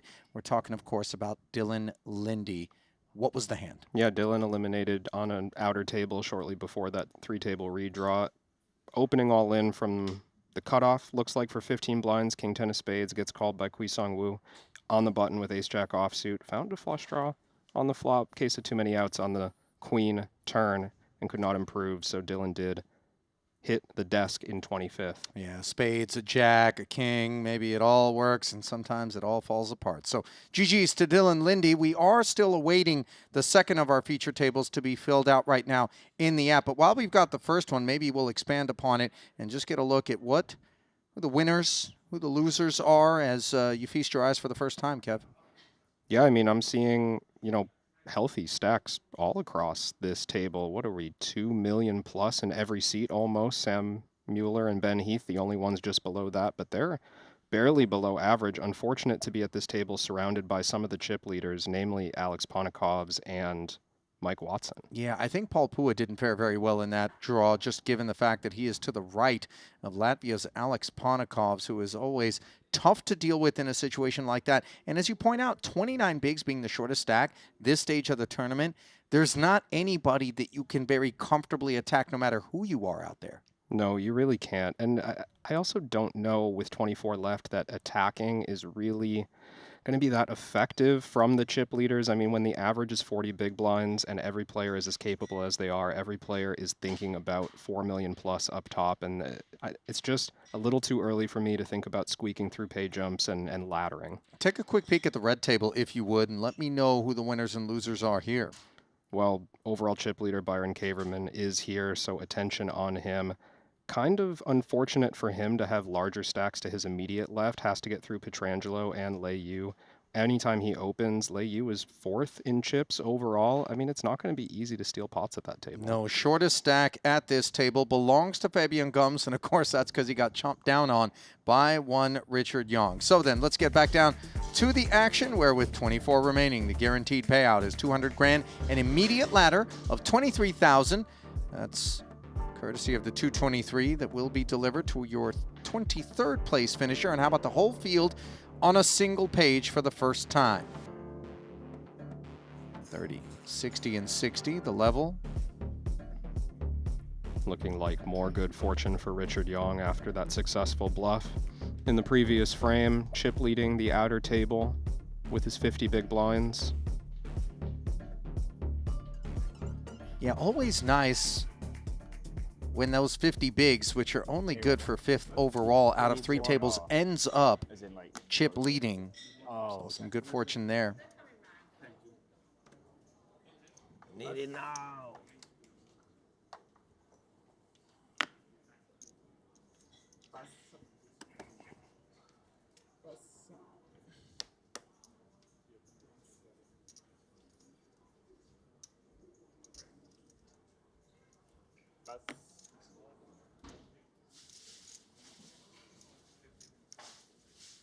Suited one gapper on the button. Up we go. King Jack of diamonds, and maybe we're not done going up. Would be somewhat surprised to see a 3-bet with this hand. It's really high quality against the button open of Pua, and you would expect to not want this King Jack suited to overinflate the pot against better hands. Just calling seems right to me. Yeah, despite the aggressive reputation. Sound fundamentals, bringing Ponikovs to the less eventful flat, in line with the anticipated for our Oracle.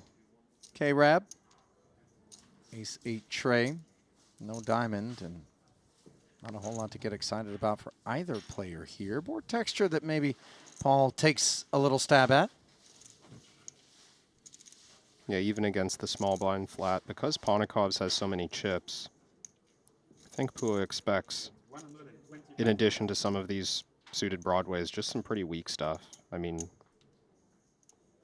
Jack 9 suited, probably flatting the small blind. King 7 suited, hands like this, probably flatting from time to time. King Jack of Diamonds looks sort of awkward to me. He does just fold. Gave it real thought with the price he was getting, about 4 to 1. Alex can be a sticky customer, but preferring to find a different spot. Fast action system being deployed. Those red time banks. Good for pre-flop extensions only. 1-1. 10-second shot clock. Yeah, That's 10 the only hand I have seconds. position on you.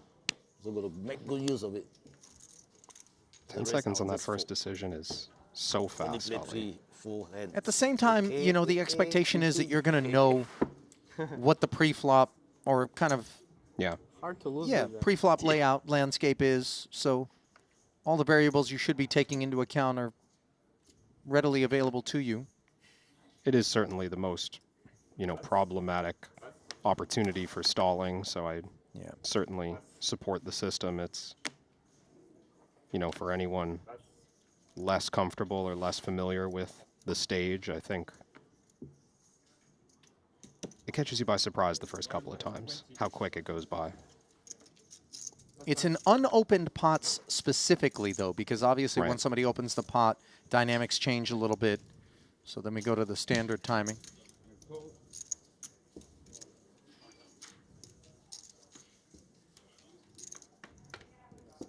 King 6 defending, getting dominated and not connecting with the Queen 7 deuce board. Can't say the same for Paul with the heart draw.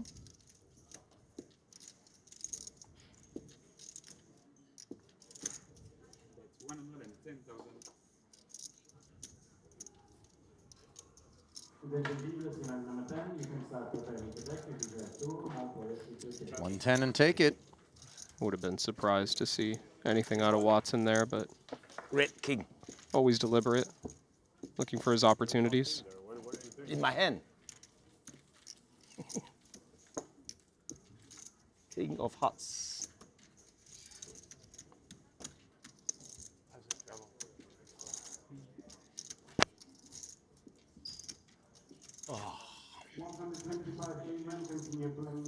Well, now is a good time to take a moment, as always, to acknowledge all of you who are streaming us live from far and wide, all around the globe, sometimes late at night, maybe sitting in bed, just trying to get your eyelids heavy, maybe just waking up with a cup of coffee, maybe playing hooky at work, whatever it is.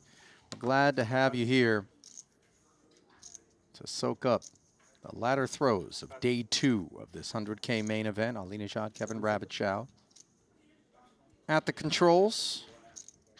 Although we're spectators just like the rest of you and fans at that. And if you're a fan of what we deliver here at Triton, let us know by clicking the like button. Not your size. While you're at it, clicking subscribe to ensure that you don't miss a moment. Only get half of the All that we have on offer truly is the finest in streaming poker entertainment, and it is free of charge. What could be better than that? I don't think the lines are that good. Like Watson limping the 5-3 offsuit, Yesterday plus 1.5 Marseille. trying to sneak to a flop quickly, and Allison I bet that for sure. intending to raise larger with this 9-deuce offsuit, surely, but mixing up the blind levels has given Watson a good enough price to continue. maybe not fully fit. 5 minutes, he got into a 120 and call. No, that 5 minutes is Alexander Arnold, the right back from Liverpool. Oh, 5 Rags squaring off. Gutter for Watson. I didn't watch, I was Slips it. Generally good flop. You saw the pin? Kazowitz. You know, the interesting thing about the choice to just min raise with something like 9-deuce offsuit is we never anticipate we're going to lose our opponent. Yeah. So that wasn't the intention behind it, but rather just setting the stage to be able to get after it post with the betting lead, coupled with position, Maybe credibility in terms of repping ranges that include something like a king. Yeah, the range Mike Watson is assigning Allison here, presumably no different than the one he'd assign had he made it 210,000. It was just a misexecuted size. So Watson arriving here with a much wider range than usual, but Pikazowicz presumably having the same range as usual. Well, Watson did tear one for another 120. Now we're really in no man's land with 9 high and 540 in the middle.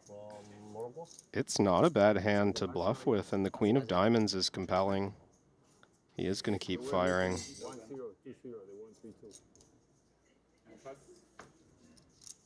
Gets the gut shot to fold quickly. Nice save there. I don't know why I thought it was 30. That was a long time ago.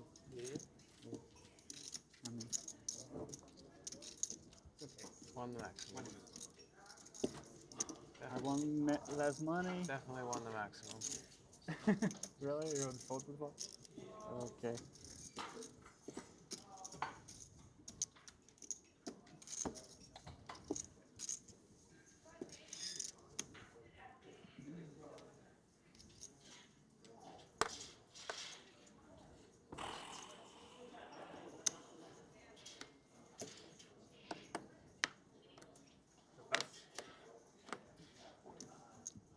Ace deuce of diamonds now for Calvin.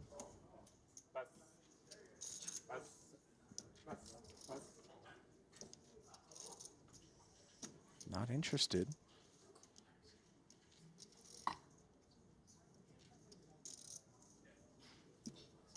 Yeah, conservative fold, speaking to 140. Mike Watson. Threatening on the button. Might see some resistance from Nacho in the big blind. None from Allison after that 220 on the turn earned him the last pot. He'll leave Barbero to do battle. Dominated. It's a hand we so often see players 3-betting out of the big blind as a bluff. Time that Nacho's taken so far makes me believe that that was a strong consideration, but he does come with just a defend.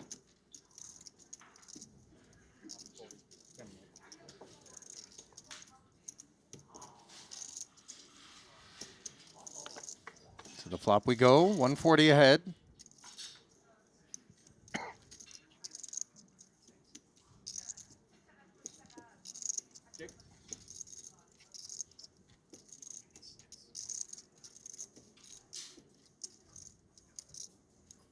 Top pair here for Watson.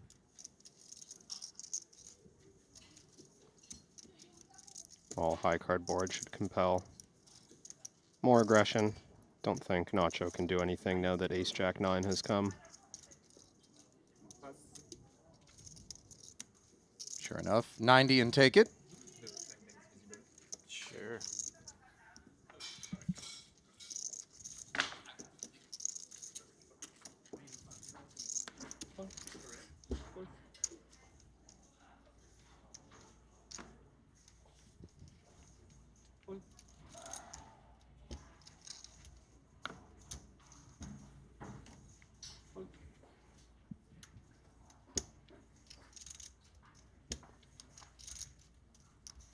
Back over 130. to the red table here. Jaffe's going to open the button with 2 4s. Ooh, and he's going to run into the queens of Vogelsang. Kristoff loaded for bear.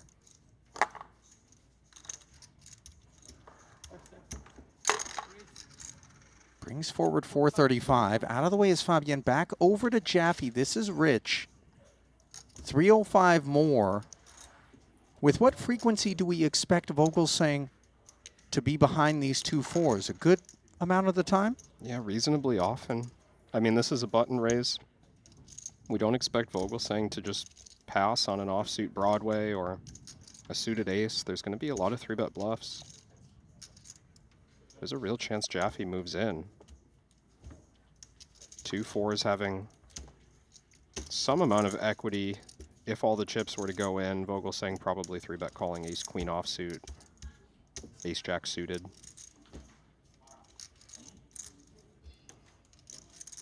But of course, if Jaffe does move in, he's just trying to clear out bluffs. He decides to flat instead. This one grows to 990. Jaffe in a rough way, in position. Let's see if there's some sort of development that would allow him to snatch this pot from these two queens. And an ace and a king on an all-club board is not what we like if we're Vogel. It's not, but is he going to start with one of those small bets that might even be too much for pocket fours, no club to continue against? The only path for Jaffe to win this one is if Vogelsang decides to start checking. Which he does. Door opened. Now, monotone board textures, you can see worlds in which ace-x, king-x aren't inclined to barrel. Yeah, Kevin? I think there's no guarantee that when Christoph checks, he has something this weak. He could easily check the flop with ace-queen. And this is a very interesting turn card for Christoph. He's improved to 3 of a kind. Obviously, boat outs the most appealing part of this, but there's a very good chance that Jaffe has completed Jack-10 suited, some pocket pair with a club. I'm not sure that there's value to get, but the backup equity that he has and kind of the unlikely nature of a flush for Jaffe might actually encourage him to bet here, targeting something like a pair of aces. I mean, clubs aren't entirely removed from Vogel's range, right? No, but when the ace, king, and queen are out there in a 3-bet pot, it's substantially harder for the pre-flop raiser to have a flush. I think that kind of dynamic is on Vogel's mind here when he checks it over. Has to have something like king-jack offsuit with the jack of clubs, ace-10 offsuit with the 10 of clubs. There's not many other ways to make a flush. So Jaffe more credible in that camp then, despite the check back on flop, or? They're honestly both kind of unlikely to have flushes. I mean, when I think about Jaffe's, and he is going to rep it, Jaffe's flushes come from pocket pairs, mostly. Yeah. Maybe also ace-jack with the jack of clubs that could call pre-flop. Obviously, with a set, we are never drawing dead against anything other than the royal. Does seem like a clear continue for Vogelsang. And pocket aces and kings would have been heard from pre, we presume, maybe some flats with ace-ace? I do think Jaffe actually would flat at this stack depth. Pre-flop action and even flop action feeling consistent to me with ace-ace. I'm not sure about the turn bet. So a light tread here is 550 more. Enter the middle, as does a pair on the board. Queen's full. We no longer fear the flush. And do we do our own bidding if we're Vogelsang? Leading could be interesting. There's a real possibility that Vogelsang could activate a hand like king-queen or ace-queen as a bluff on the end. Try to put Jaffe in a spot when he has the 10 of clubs, the 9 of clubs. Yeah, Vogelsang looking like he's just going to try and get value here. I think this is smart because against a check, I feel that Jaffe would predominantly check behind, both with bluffs and with value. Nowhere to go but the bin, with 2 fours being asked for all of it. And sure enough, Jaffe is cleared.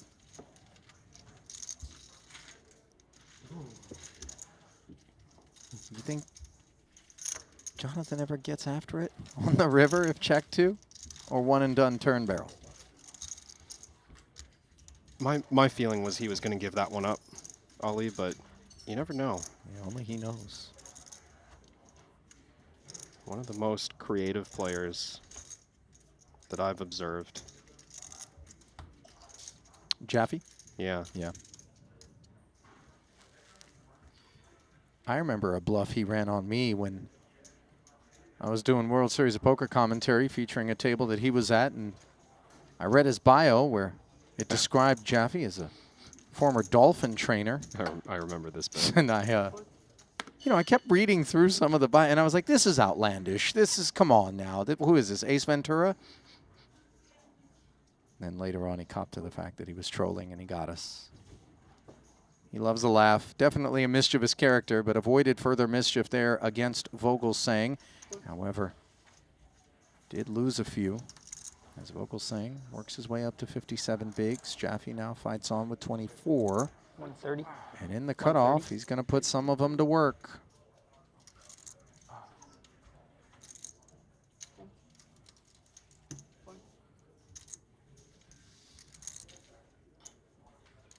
Into the chip leader's big blind, Byron Kaverman. Presumably headed to a flop dominated here.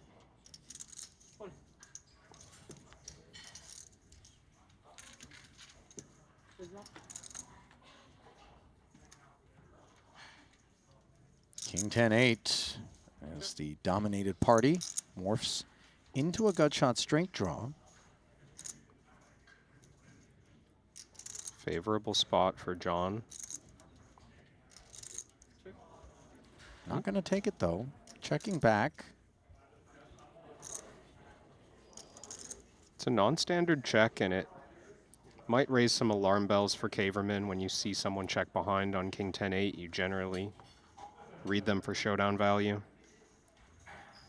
But if Kaverman were to bluff here, I'd like to see something large represent the very top of the range that can beat even something like King Jack that Jaffe might check back from time to time.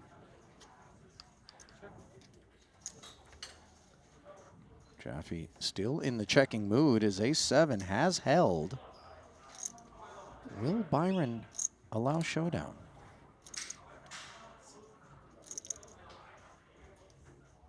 It is unusual to reach this point with no bets having entered the pot. Jack-7, not exactly the weakest hand Kaverman's going to get here with. Probably taking his full range to the river here. He just shuts it down. I don't think Jaffe expects to fold out better at this point. Boards run out clean enough. Ace high.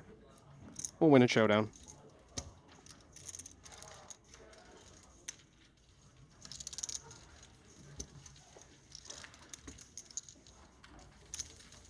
Byron had that look that was like, I really thought you were a lot stronger, and I regret not bluffing at every point in this hand. Yeah. Thank you. Yeah. I mean, we expect opponents to tread a little lightly against us. During hands, right? If we're Byron Camera right now. guys? But show me better than Ace-7. I could have snatched that one away. I don't think he's going to lose any sleep, though. 73 big blinds deep. Chip leading here late on day 2 of the main.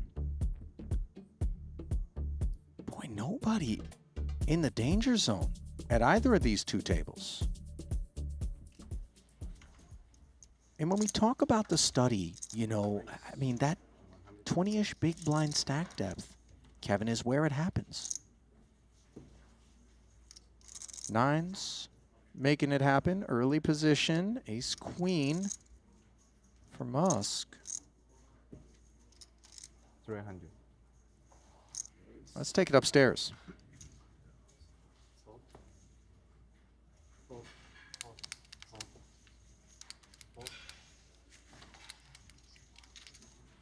Saw fours hit the bin in a hurry.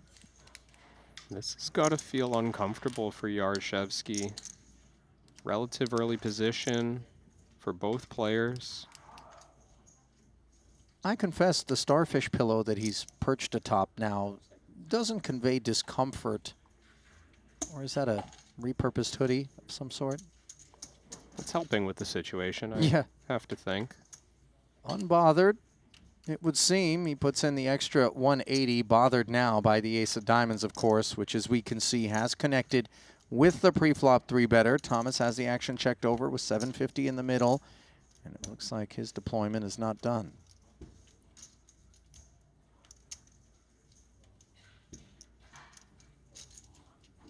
More, please. 230, sub 1/3. These ones are murky, Kevin. Yeah, immediately when the ace comes in these tighter range spots, you don't love a hand like pocket nines. Because even if Musk hasn't hit the ace, there's a good chance he just has 2 jacks. We call, drawing to 2 outs, and then he checks it down. I think that's a nice fold, just early in the hand, against a presumably very strong range. Keep it clean. That's the mission.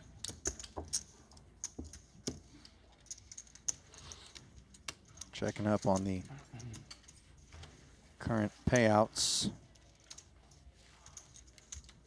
I'm not going to find another ladder beyond the one that's on deck until we get up to 20th. But of course, still 23K, the difference between 24th and 23rd. And you know these guys like to fight for every little bit. Pocket 5s, downgrade from the 9s. Still willing to fight though. 1 1/4. Do you think you'd see some players fold this onto the gun 8-handed, but Yaroshevsky unbothered by marginal situations?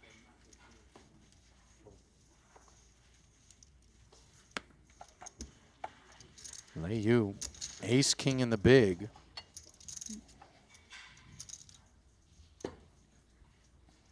Giving it a think. Wow. Huh.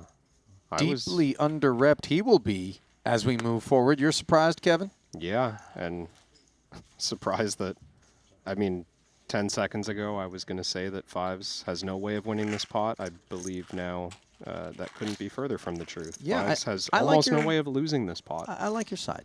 I think the 5's full here. I think they're going to be all right. Yeah. The ace-king I expected to 3-bet some size. I think all-in was an option. I think, 400K was an option, but now Yaroshevsky setting a trap on a board that's meant to be better for the big blind. Don't think it's going to make a big difference against ace-king high. Leyu believes this is reasonably good at showdown. Yeah, but content to check once more. Now, a very cute 80K from Yaroshevsky, who doesn't want to lose his man, understandably. Yeah, you see this a lot from the very best hands, the ones that feel invulnerable. Try to represent thin value, maybe induce a check raise.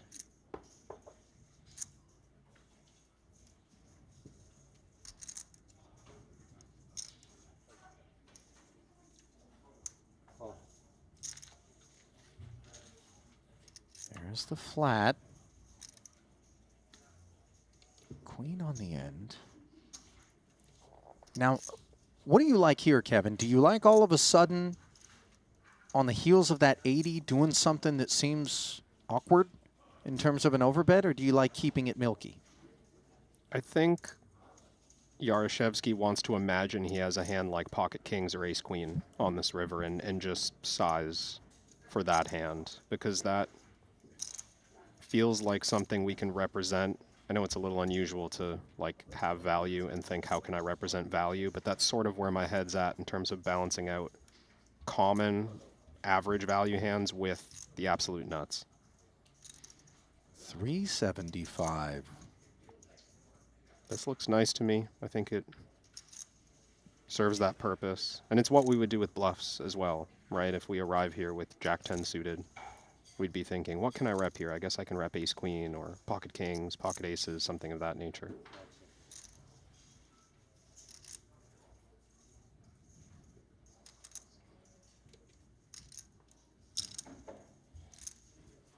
What kind of appetite does Lei Yu have to bluff catch against this under-the-gun raising range, which didn't barrel at the flop, came at us cute on the turn, now comes at us in a more meaty manner on the river? Lei Yu noticing. Yaroshevsky pretty relaxed. Going to his stack right now while he's in the tank. Moving chips around. Good laydown. He could have lost some more there.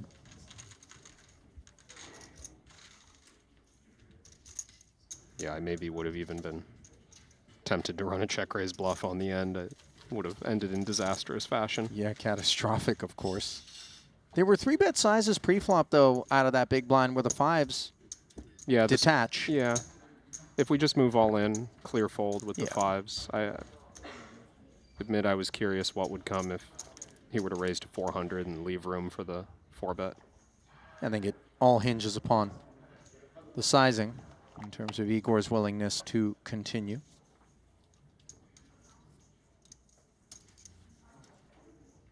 Rack him back up.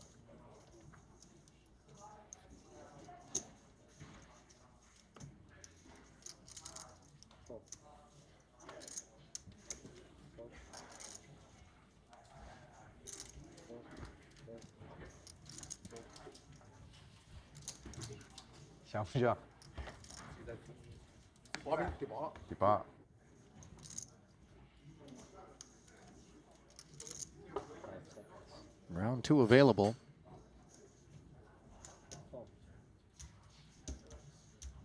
Jack 4 limping, 6-5, allowing it.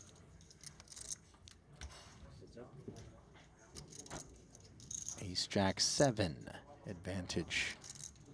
You?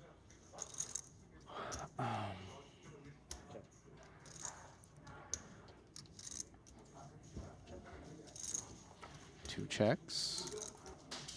Now 2 overcards to the pair.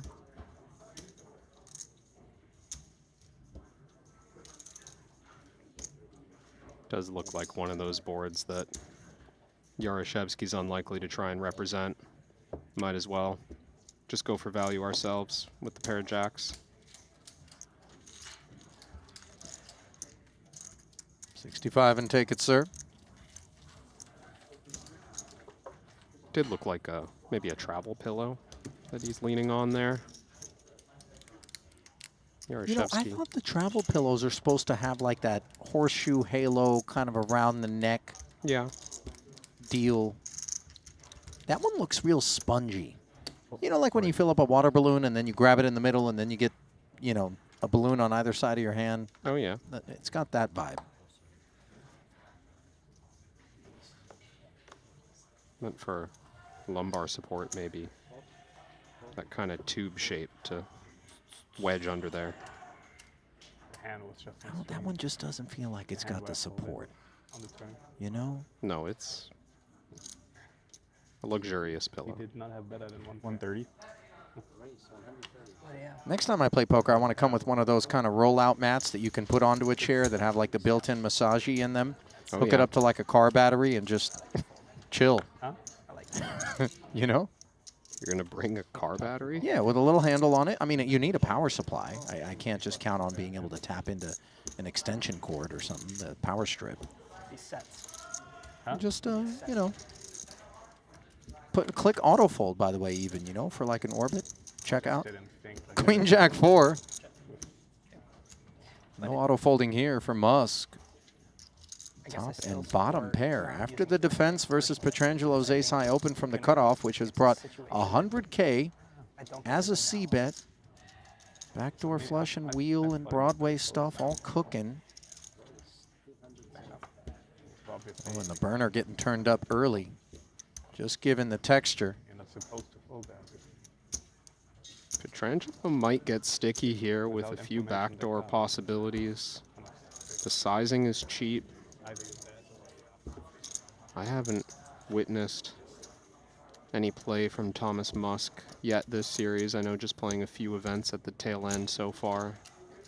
But I wonder what Petrangelo's experience has been, if we expect to see wide bluffs. King of Diamonds turn, Broadway draw acquired.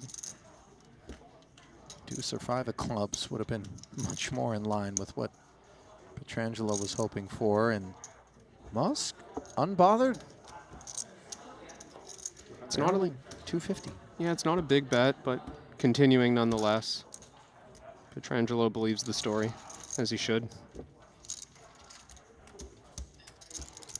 Gotta tell you, I always admire some of the poise that the unknown can exhibit. First time at a Triton, out here, perhaps aware of some of the reputations that precede the world beaters that they're surrounded by this deep in a main event, and yet they hold their own.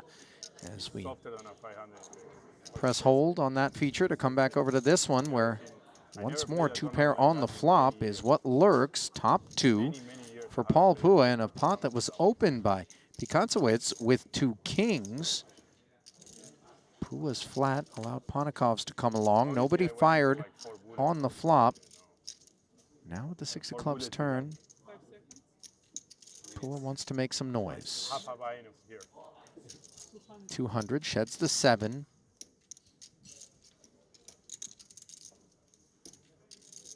What do we do with 2 kings here? Flat one street and hope. I do think that's a reasonable approach. The price is not bad. You can see the possibility of draws that we don't really interfere with. Obviously, King of Hearts not working great, but the low stuff, Jack 10, 8-9. The good stuff, Ace of Diamonds, if you're Paul Pua, and it is a pesky card for 2 kings. I mean, in some ways, it's going to make Allison believe his hand is more likely good. Yeah, on that's the what end. I'm getting at. Some of what Pua is representing now made less likely. But it's always one of those spots where we expect bluffs to be equally cautious, worried about not being able to represent. What, just good 3 of a kind and full houses?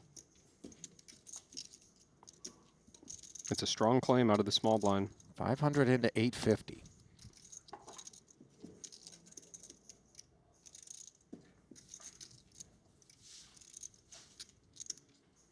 I would normally assign strength to a turn bet 3 ways.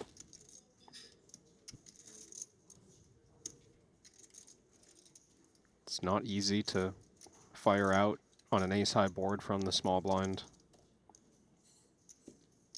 into multiple players.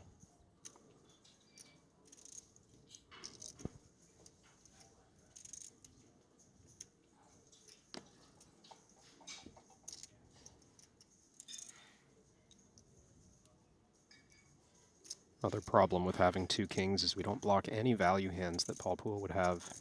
Ace-king always 3-betting before the flop. So we can only block bluffs with this hand. And Paul might bluff with a hand like King-Jack suited or King-10 suited. Having that King of Hearts in hand is suboptimal, I would imagine. I don't know if the heart specifically is an issue, but just having 2 kings not helping. Payday.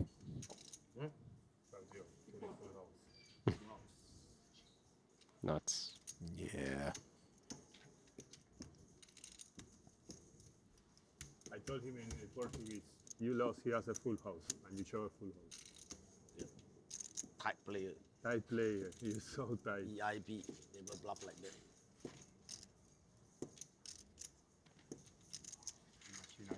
Barbero, prior to showdown, suggesting that he leaned into Allison to let him know what he was going to be shown.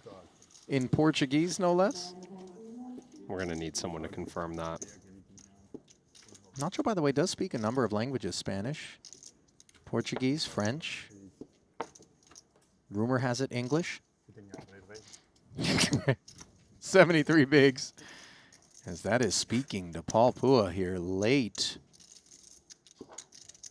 Might this main event be Pua's second title? Long ways from figuring that out.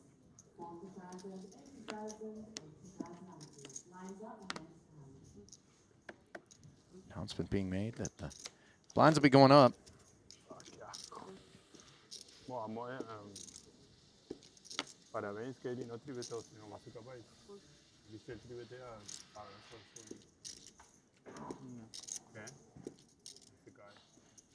Okay. What have we here? On their backs. Elsewhere in the room, efforting the particulars. It's coming down quickly. Daniela, don't mess around. 605. And is this Richard Young being tapped into? Yeah, I'm gonna check. Yeah, it looks that way. I believe it was an all-in for about 600,000 from Bao Shang Ho. Yeah, it's from here. Is that an ace-queen? Ace-queen offsuit. Mm-hmm. Richard calling with ace-king offsuit. Ooh. Didn't catch the full board, but obviously ace-queen pulled ahead.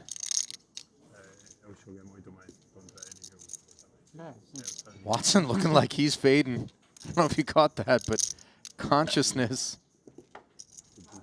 is perhaps not in his future. Meanwhile, what does the future hold for this pot? 180 in the middle. Ponikov's limped blind versus blind. Pair of sixes. Went check, check. Turn giving Muller plenty of interest. So he picks up a gutter and a backdoor flush draw and faces 90.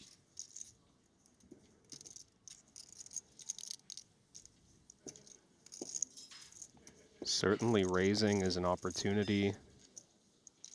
1.5 million in our stack. If Sam was to turn a big hand here, would need to raise to get most of the money in, but he's just going to call in position. Queen high sometimes good against bluffs. Well, how about top pair? As if we're going to miss, this is the way we prefer to do it. The 9 would have been potentially tricky. Instead, what looks like a very clean path to victory for Sam. And I'm not sure that Ponikov's is done betting. He's got the 10 of clubs, which is going to make him a little dissuaded from checking. Not as attractive to bluff catch when you interfere with the bluffs. 120. 1/3 pot. What exactly is this? I think this is about appropriate for the hand strength. The queen, not a pure blank, obviously, but I don't think Ponikov's expects to get called on the turn by naked queen high. It needs to be something with a draw. Sure, So but what is he feeling like- targeting for value? Feeling like he's up sometimes against like a weak ace high or a bottom pair on the flop. 485. Sam correctly identifying that top pair is well good enough to raise. Slick find.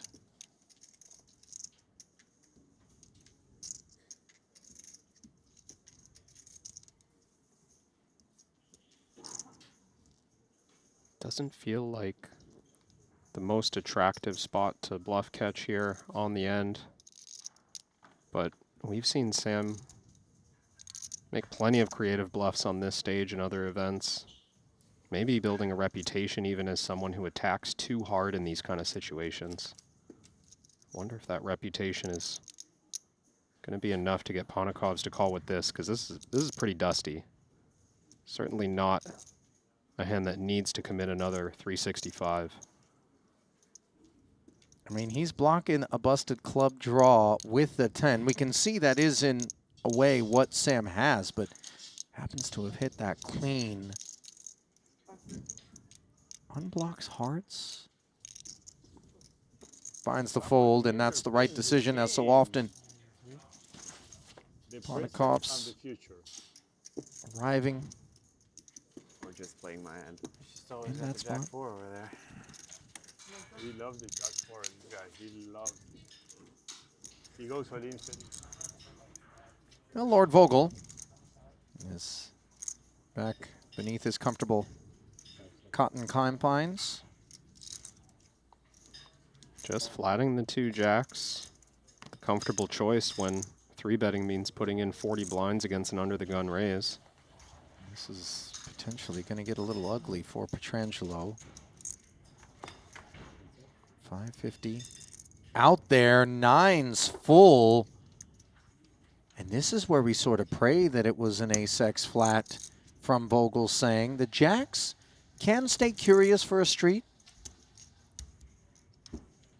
How do you like approaching this one?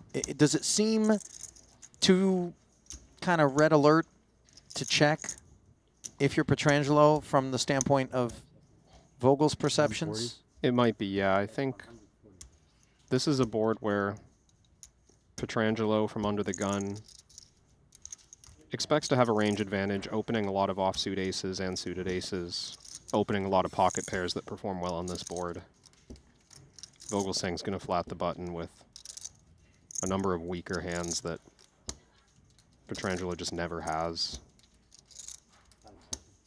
So in light of that, this is probably the best way to start getting action on the flop. I wouldn't be surprised, however, if we slow down on the turn.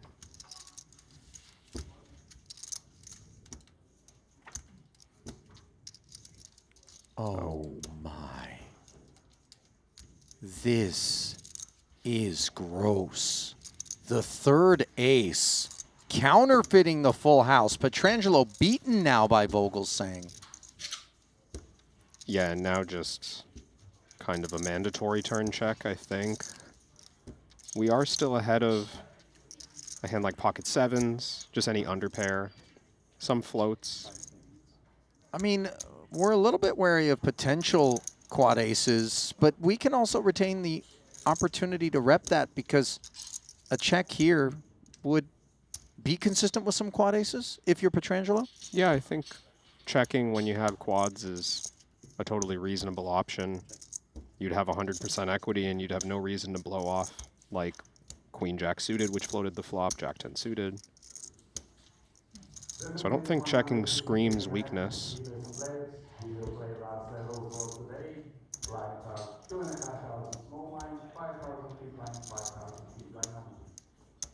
Vogelsang going to have a real decision about whether to go for 1 or 2 streets of value with his hand. Not only the quads that we just mentioned are a concern, but pocket queens and kings, very realistic as well. So it goes check, check. The 8 isn't troublesome. And I think if I'm Pietrangelo, I'd like to find another check. I'm not convinced that if Vogelsang has Jack 10 or Queen Jack, that he's always going to bluff the turn. I think he might check behind and run a delayed bluff on this river. And you just don't want to overplay this hand. Again, it's just kind of a board where trappiness happens in both directions. I think this is a nice identification of how strong the aces full of 9s are. Is Christoph obligated to pursue value here? I feel like he is. And once he does, is there a world in which Pietrangelo ever turns 9s into a bluff? Kevin, it would be such a specific and risky choice. Yeah, now I'm getting quite creative, Ollie, which I like. 850. Doesn't look like bluffing is on Pietrangelo's mind, especially when 850 could be quad aces in Vogelsang's seat. Sure. That is thick cut sirloin on the skillet. It's so hard to fold this hand if you give Christoph credit for bluffing. He never bluffs with a 9 in his hand. There's a number of cards that you don't want to interfere with here, namely like Jack 10 Queen.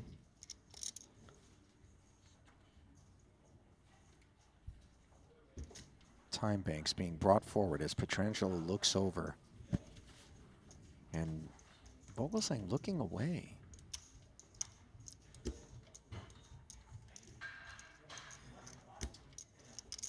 It'd be a massive fold to get away from this.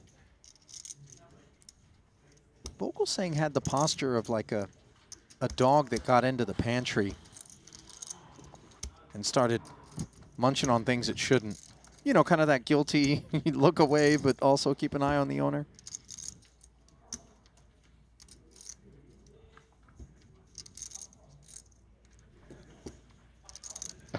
I like that comparison.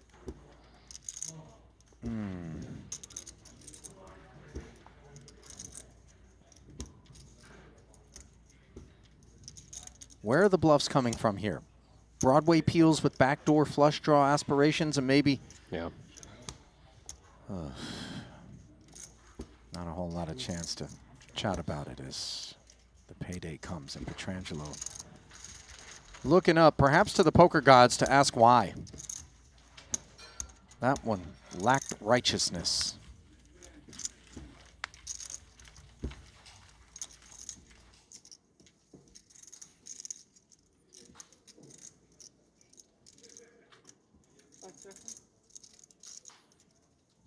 Pair squaring off, and once more, we find a set. Not a full house, though. Ponikov's has Watson in trouble. This one was a Paul Pua open. Ponikov's flatted. Watson's 3-bet to 600, shed Pua, but Ponikov stuck around to set mine, and this is precisely what he was hoping for. This is a gross cooler, Ali. Is it good night, Sir Watts? I mean, I think he's covering. Yeah, covers by just a couple 100,000. Where's the escape hatch on a board like this? It's going to take something big on the turn.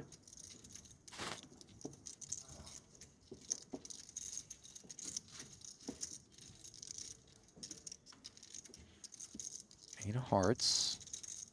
The willingness to call the 600 from Ponikov's does cue him away from this sort of stuff, does it not? In terms of a straight. Yeah. You don't expect even like 9-8 suited probably getting away pre-flop. You don't expect 6-7 suited, but you do expect pocket 10s and pocket jacks, and that's the problem for Watts. I think that's a big problem for Watson. He wants to try and get value from those hands. Kings and aces wouldn't be getting cute? The initial flat would rule it out for me.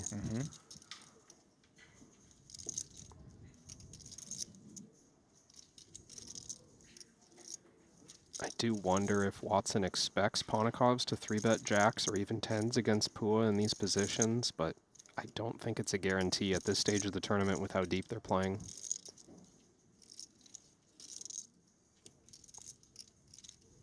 All in. Yes, yes you are. Snap forthcoming. Just double checking, as is good practice, to make sure our eyes didn't deceive. And I have boy, a straight flush draw open-ended. you could see it wash over Sir Watts. Hearts. I can't go to the flop, right? 700K. Not over yet. Lady Luck could say hello on the river and punt Ponikov's right out of here. Would be savage. Some would argue it would be just. Paint, but not the one. So Sir Watts decimated Kevin, 405. And was there anything he could have done? It doesn't feel like it once Watson went down that path on the flop. He saw the large c-bet size, which is generally appropriate for these sorts of boards. You also tend to think that if Ponikovs has 2 6s pre-flop, he could also have 2 7s. Maybe get forced into a call there because of his equity. Not the worst. Not the best.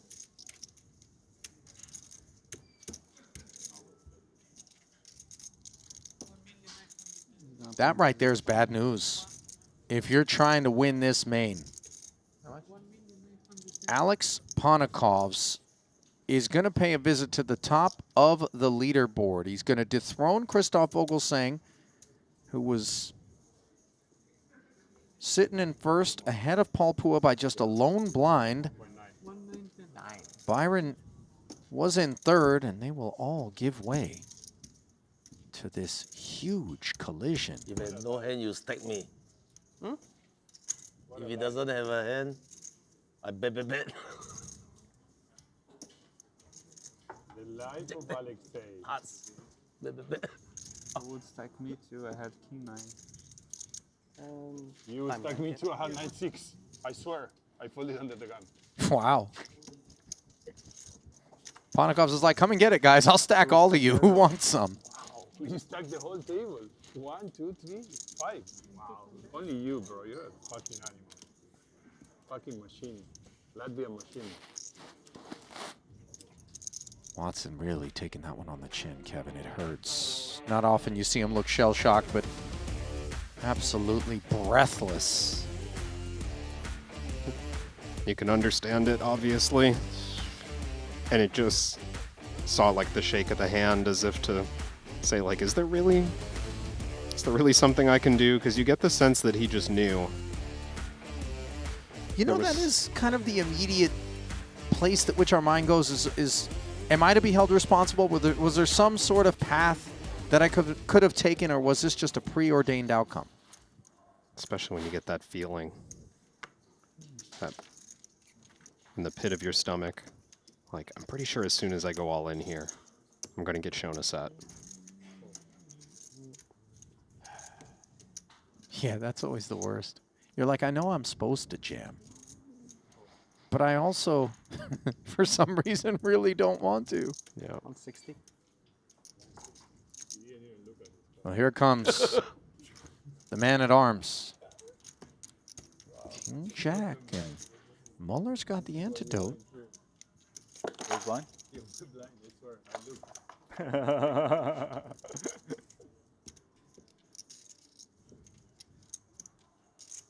475.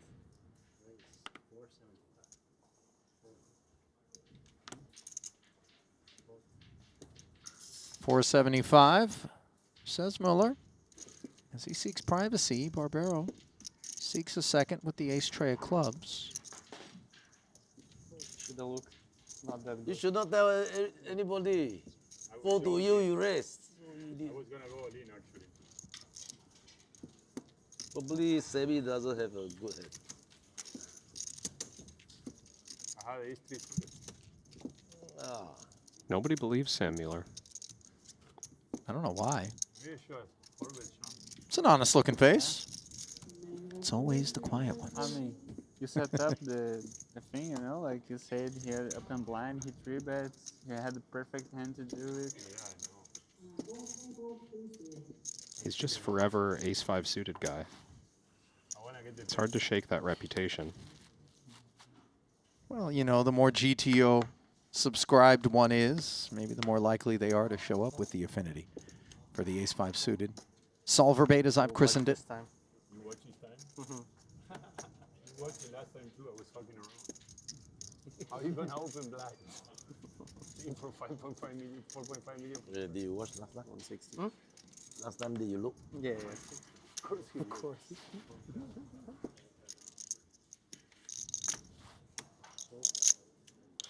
King here for Sam. He would have welcomed some disbelief on that occasion. No, look. I don't have motivation to do such moves.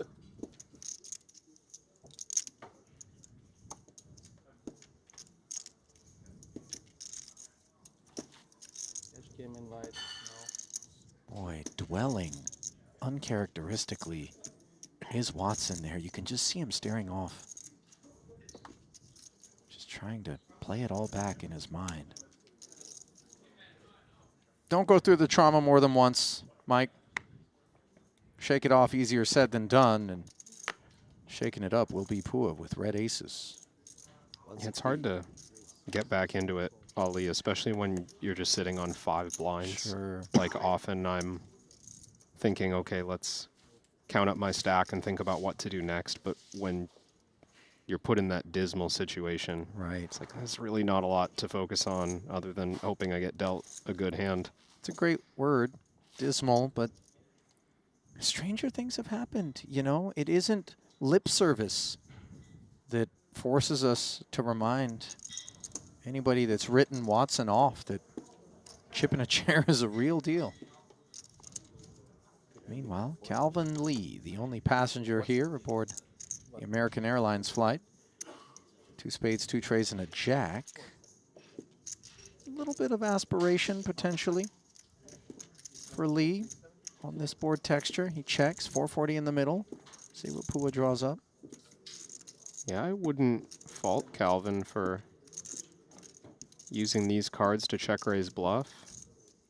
Queen of spades 10, definitely interacting well, removing some of the stronger floats. And when Pua bets 140, Depends on the board. I guess the biggest question for Calvin is, would you check raise a hand like Queen Jack or King Jack off of this stack and try to get value? And it seems the answer is no.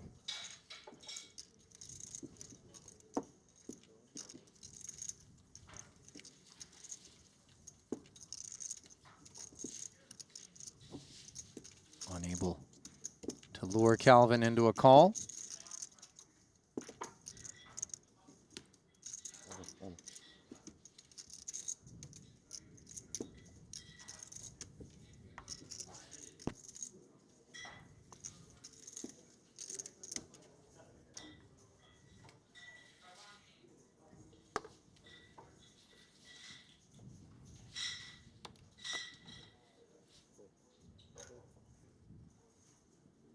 Oh. What's that? Those who thought maybe Watson was done, don't go sticking a fork in him just yet. As I see the 2 aces How much is that? jamming, and account being 405. asked for with the 8-9 off. 405. Already got 80 out there, so this is 325 to call. Ah. It's close. 325.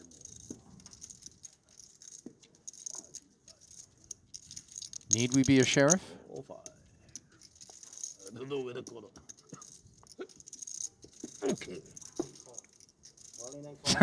Way, yeah.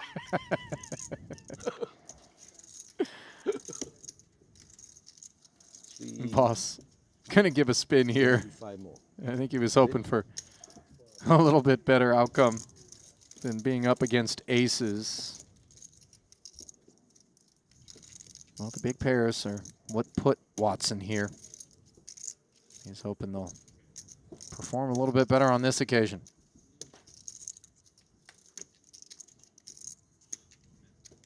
Well, top set. 8 becoming a lot more relevant than the 9. My brain is still in short deck mode. Feels like it's very dangerous here. Yeah. GG. danger. Straight, short deck, straight. Yeah, you got a straight. I just need to fill up. Coming in the form of the 7, which leaves Ten of Pua diamond, I think. drawing live to 8 outs. Hold your breath, Mike Watson.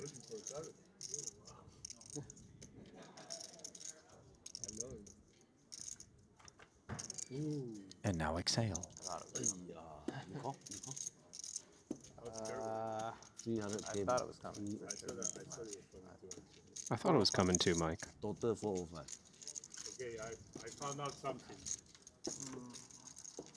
If you have pocket 9 or pocket 60, you have to block reflectors always. Yeah. You gotta see what dealer is bringing which cars. It was the other dealer, no? It was Yannick.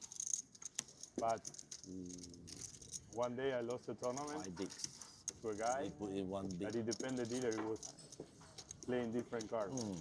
Don't know. He knew the dealer were throwing like small cards. Go. We played Shooter 100%. Yeah, of course.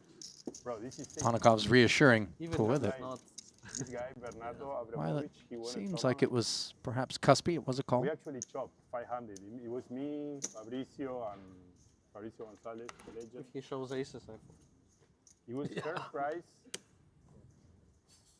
Not lying. 750K. It was a 5K tournament. And the second was 250. Watson heating up now. Yeah, Fresh the off the second- no, double. the second was 350. Ace-king suited. Still hovering in 50, 10 big blind territory with 12 to start this hand. Two of them or even 900, 400 put to work. or something like that. So we got there and Makes sense to chop 5 ways. we all had like 14 lines. So we all chopped 5 ways. We got 250K each. Where was it? Yeah, first price was 750. And this guy would say on the interview, it depends on the dealer what was coming. I would play small cards. If this dealer is always throwing small cards, so it will come with like 3, 4 off. Jack 10 off. He ended up winning, bro. Pure call. In Punta Arenas. Faina millonaria? Oh my god. Who's the guy? Top pair and a gutter. Ponikovs hopping in front. This is unpleasant texture for an ace-king of spades, isn't it? Yeah, this very much a big blind favored flop, and Watson has to get his head back into the very real opportunity that's been presented to him. Is action still on Alex? I will never forget that one. Wow. He got the check and everything. Just dumps the all-in as a lead onto Watson. So Ponikov's not expecting a lot of aggression on this flop and maybe feeling like this is exactly the type of hand that he can get called by. I mean, I think he's also not expecting light open, so there's going to be a good bit of the time where Watson would be more inclined to defend his open. Even a light pre-flop open like ace-8, for example, might get here. King-10 offsuit comes to mind, putting these hands in a rough spot. But it just feels like, I mean, Ponikov's is exceptionally prepared for unusual spots, no doubt, but is he just going to get here with like king-queen of diamonds or queen-10 and decide to open rip? I mean, this is such an interesting find from Alex, and I feel like he's the guy that kind of turns these rocks over and brings these awkward gems. It's hard not to feel like he might just have 5-6 suited or 9-6 suited and hope to maximize fold equity. But it's got to cross Watson's mind that even like 8-9 might make the same play.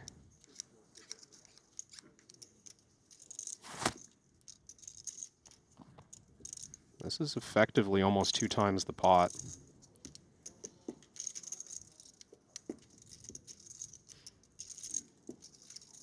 Looking for 40% plus to make this call, add in a little risk premium.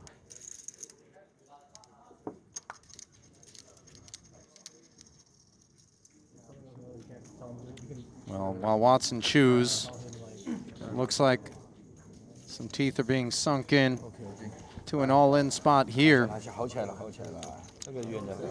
Once more, Richard Young involved, and it looks like he's claimed the pelt of Webster Lim. Kevin, do you have the particulars? This looking like a 3-way confrontation. Webster moving in for 520. Richard Young jams in the cutoff for 2.9 million. Yeah, here is 1 million. Kuisong Wu 1.3, in the big blind. 2 million, 2. Cold calls for 2.2. I think he got a full double from Richard. Oh, that's my. Rough. Seeing the hands now as well. Richard had pocket kings, Wu with aces in the big blind cold. Clean run out. Webster's out, and Wu collecting all of those chips. So pay ladder required of 23,000 as everybody assured 223 now. What's Young left with in the aftermath? I think he covered by 700,000, give or take. Still waiting for that to update. Well, that's similar depth to what Watson's trying to navigate here. Time banks being utilized. And this isn't to find that pay ladder, by the way, before making a decision. No, this genuine consideration, and Watson finds a nice fold there.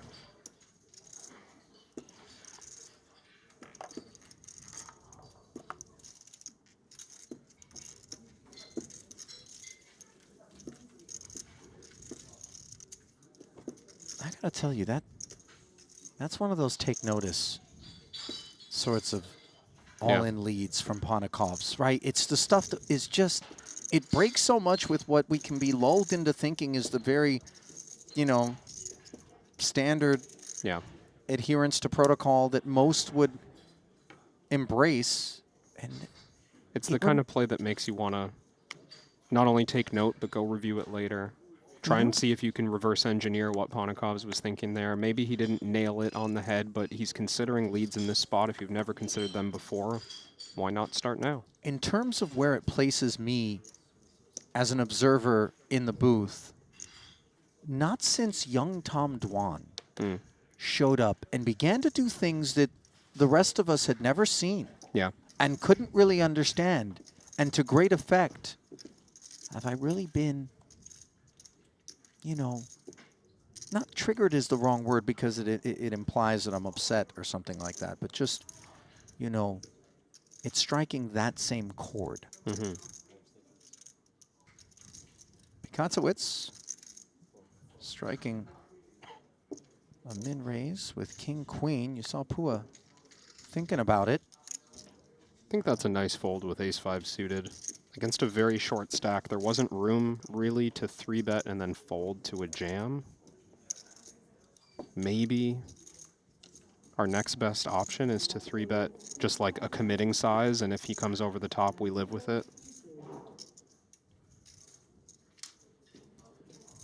Boy, Watson's been left with a lot to think about.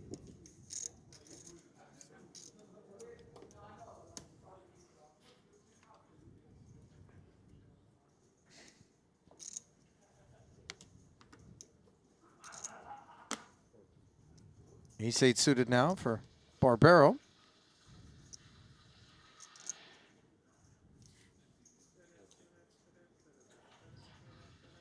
$170.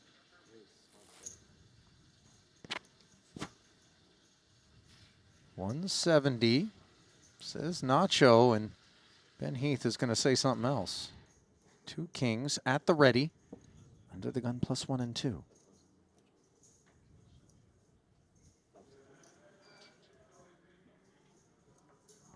Deep enough that I think small 3-bets are a somewhat routine part of the strategy from early position. Not going to see a lot of jamming for 18 blinds, early versus early. Put a pin in it, as this appears to be where the bloodshed is taking place. And Aram Oganyan, victimized on this occasion, did find multiple ladders after it seemed as though he was very much a candidate to be on the outside looking in. And Fabian Gooms christened him the cockroach. I don't think he's offended by that one bit. Most recent casualty to take down 223,000. Courtesy of a 22nd place finish, 23rd place finish rather. Oh, Richard, kings ran into aces. Oh, looks like Boss is sweating his buddy Richard, and word has just come down his way. Meanwhile, Barbero has found top pair, top kicker on an innocent-looking board here after he stuck around versus the 3-bet where we last left him. This is really dangerous for Nacho. If Heath bets this flop, I think all the money goes in. Clearing Ben by just 100,000 is Barbero. He took his price on the pre-flop 3-bet. Remember, Heath made it 360. Very cheap for Barbero to call with his suited ace. Yeah, another 190, the requirements. And he didn't pay the price of admission to get shy here, although maybe he'll respect the fact that the 3-bet was against under the gun +1 and therefore should be tethered to some strong ones. I don't know. I think there's just so little back. If we jam, we expect to get called by ace-queen high sometimes, ace-king for sure. Yeah, sure enough. Barbero does end up jamming, and unfortunately, he is shown the bad news. Covers. Heath sitting pretty.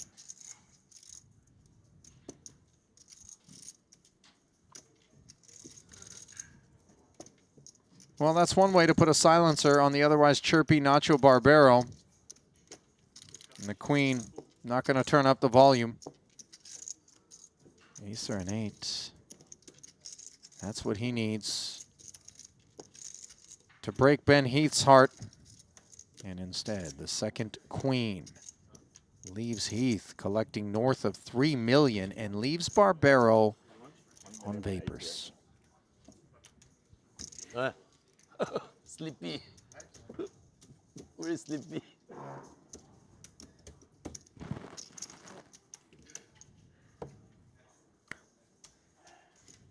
Hi, Rob. Same. Just arrived? Oh, okay.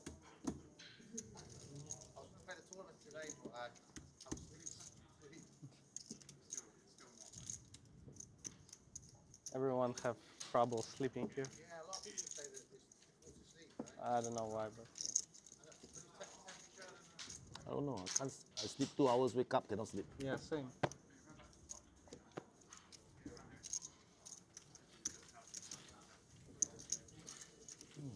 What's the problem? How's your sleep been, Crab? Maybe something with air. You getting you getting any rest? I hope you You got know, blackout curtains, my friend. I do, actually. Well, it's quite dark in my room, which helps. Just in general, what are you, I've- subterranean or?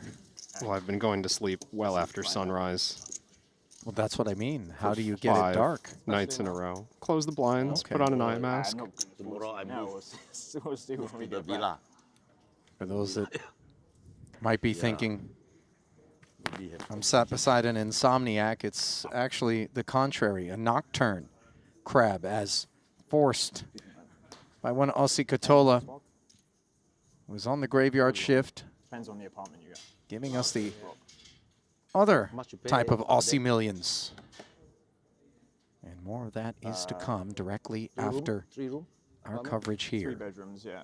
$100, $200. 200, I think. Oh, nice deal. It's great. It's like 4 balconies, 3 bedrooms. I have 40 apartment here. It's really Empty, nice. all empty. Saw Ben Heath walking around my neighborhood during dinner Last break year of it was this like tournament. 10-minute walk. This year it's like 15. Was he casing the joint or Also, get a walk in the morning. I like, no? to, I like to Just walk at night. and cohabitant. I just thought he was Noon also out of the good, tournament. sunshine. Happy to see that when he's I still up bust the here. 150, I walked home. It was like I had a shower. It like fully closed. The rain was so bad.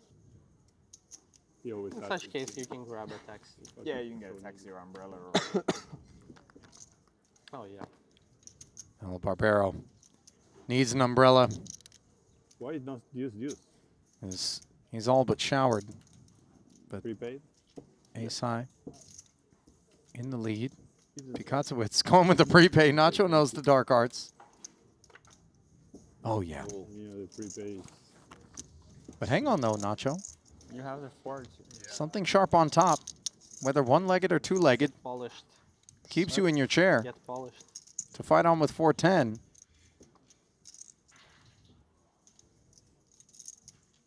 Were his shoes off? It seems that way, doesn't it? Eh? Oh! Put him back on. Right and ace.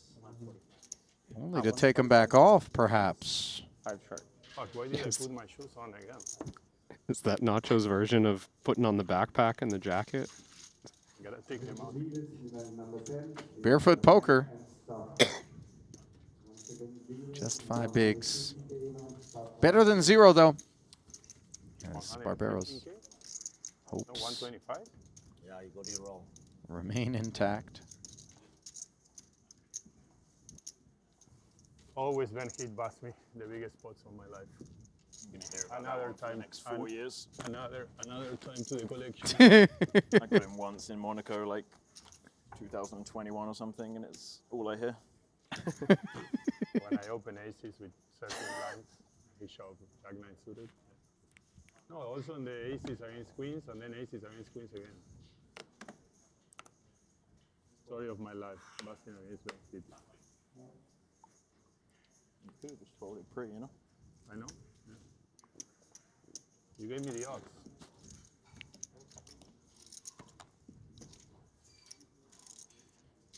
Ace Jack now. Pua getting his 160. bearings. And then taking some tokens. Putting them out there. 160K. Uh-oh. Queens for the Brazilian. Yes, or them? The 125. He's going to rip this 995. Count requested. 1 million. Ace Jack offsuit. Kevin, talk to me. Don't think we can get away. 13 blinds, occasionally dominating, often flipping. Even though we've opened from +2. Huh? Ace Jack's a lot of hand. 995.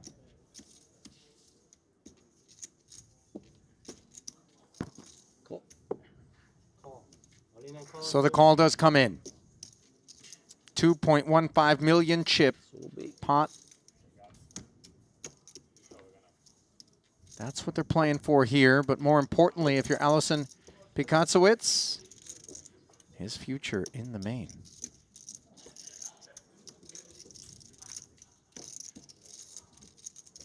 Feels like there's been a lot of this of late as shorter stacks try to find their spins. And Paul Pua tried to find an ace, instead 2 diamonds. The focal point.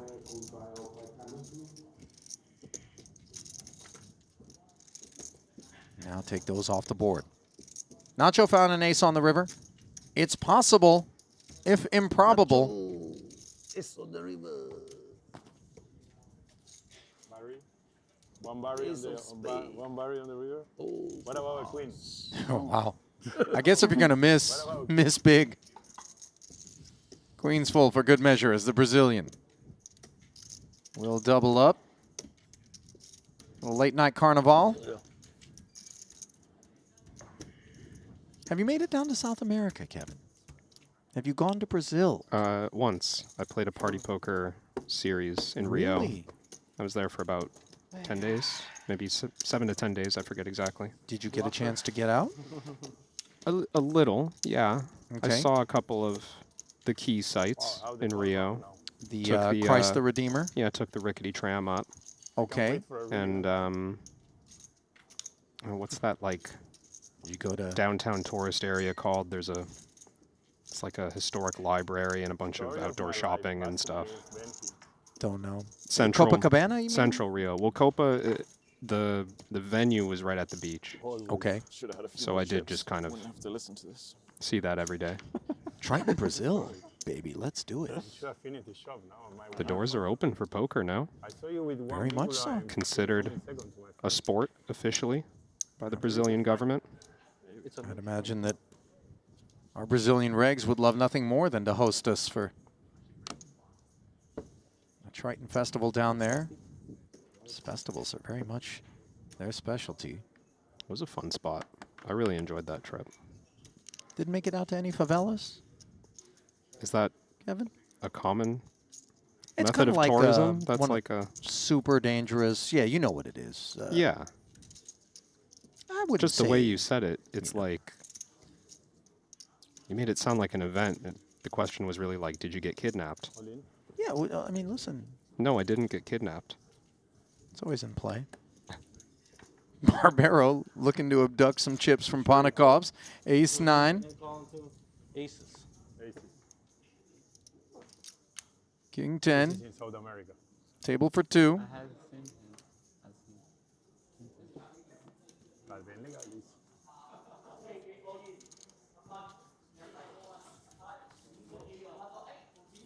I'm gonna put my shoes on again. Good game, guys. It was fun. It was a nice run. Allison getting a kick out of this. Barbero turning to whatever he can. Oh, that's And the 5-4 deuce. 3 of clubs. How King 10 doesn't flop anything? You had Six King 10. of diamonds. He had King 10. Then I asked for 6 of diamonds. Oh, that's a good card. Hang on, though. 6 is coming for sure. The chop is still available. Ooh, no side. Imagine if the SDAs. What a scam it would have been. How much you got here? No side of spade. Nachito is back. Wow, do I have 10 lines already? Yeah, more than that. Wow, clock. I have more than Mike Watson. Thank you for that. Somehow Watson caught a stray. Sorry, Brad. 8 bigs. I tried. Bro, he made all the biggest money in his life because of me. Well, why he wants me here, bro. I keep giving all my chips to him.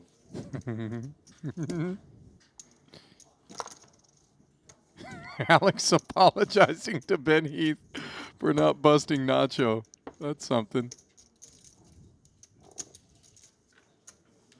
One of my favorite submissions, by the way, that I believe is a Nacho original is appropriating the word scam on the river against for poker. I would have 4 million. He even manages to 3.5. say it with this genuine energy while winning. Like as if it was a scam that he Right. almost got unlucky. Right. 160. Those are the best. Imagine the ace, it will be a scam. Fabian. Pocket tens. Oh, and maybe this is going to feel like a scam to Watson, who already finds himself in the situation he does, courtesy of a scam-like set of sixes against queens. And now he's going to have the under pair versus 2 tens. But we pause upon Barbero. 160 and 570 in front of us. On the button here, 660 deep with ace queen of spades. Nacho should feel pretty good about getting in this ace queen suited. He doesn't have to believe that Pua is this strong. Yeah, I was asking for a water, but you already left. No, I can get myself. So a flat leaving himself 90K back. Alarm bells ringing elsewhere in the field. Pua's 2 tens, though, are going to be far too much with far too little remaining to play for.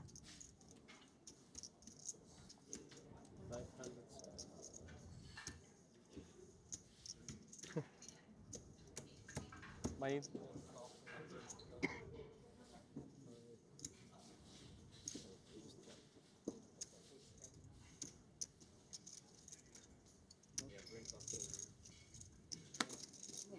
How much is that? 570 and a call. 570? What? And a call? He showed how much? No, 970. No? He showed 570. 570. Oh, 570? You call? Wait, I have, yeah. And then, can I? You can raise. You can also fold.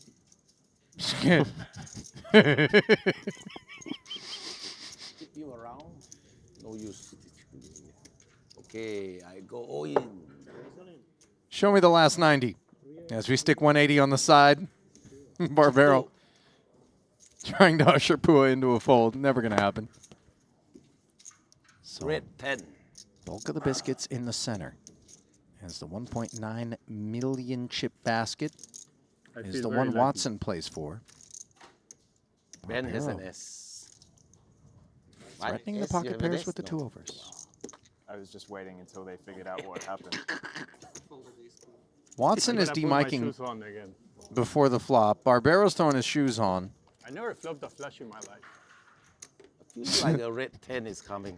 I don't know what's the rest. The rest is... Wow, you call 2 all-ins with 10s? You're crazy. Huh?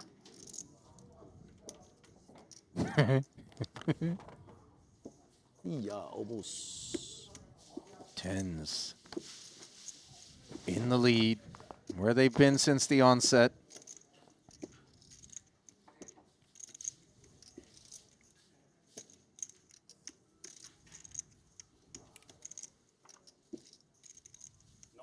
Three of diamonds turn and 1 card away from claiming not 1 but 2 pelts late here on day 2 of the main. Can have a red 10. For major capital infusion is Paul Pua. And he's done it. GG. Wow, I was finished last. You can jump in the 125K. Yeah, pay jump or Watson didn't even look Jump up. no out. I had a bad feeling. I almost folded it. You fall? Oh my God. How What? can you fall?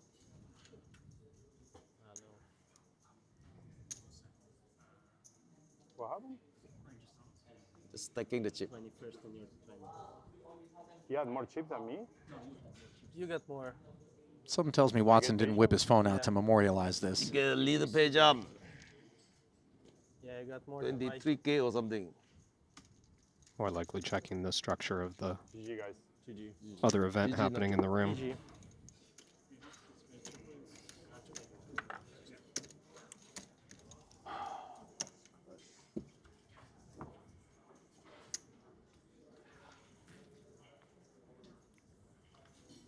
He almost found his way back in it. This one hurts. I know it comes with a payout for both Nacho and Watson of 223K apiece as 20 remain. You didn't catch the joke 246K about will be the polishing next You payout. didn't catch the joke about polishing him? Since you're kind of Polish roots. Okay, gotcha. Some commiseration there at the payouts desk.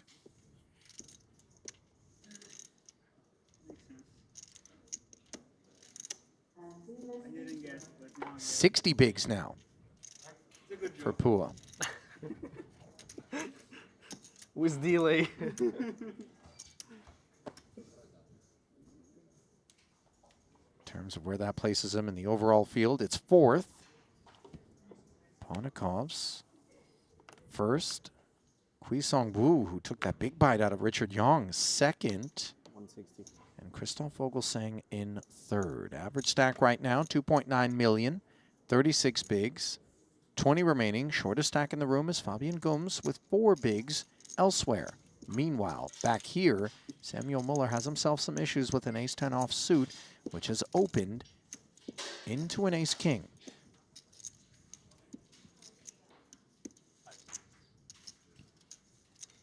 12th place stack of Pikaczewicz.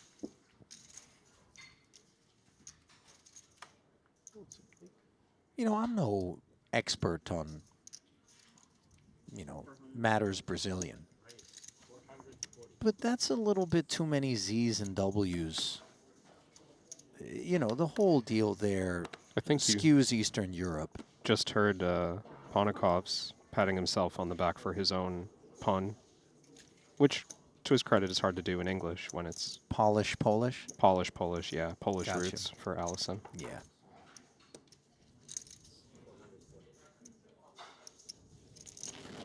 Brazil and Poland don't really share a border.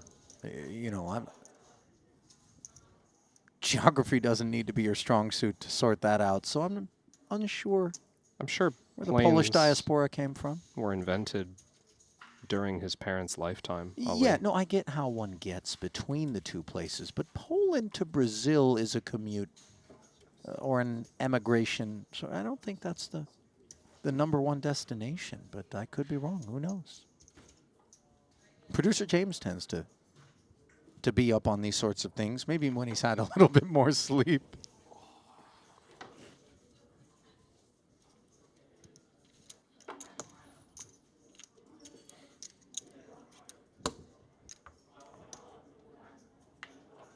He tried to get in our ear, and then we had a real technical issue. Oh, we're getting loopy out here. Past 1 a.m. as we prepare to draw the curtain on this second day of action. Curtain drawn on Barbero and Watson moments ago, along with that ace-10. Muller back at it. Ace-Jack.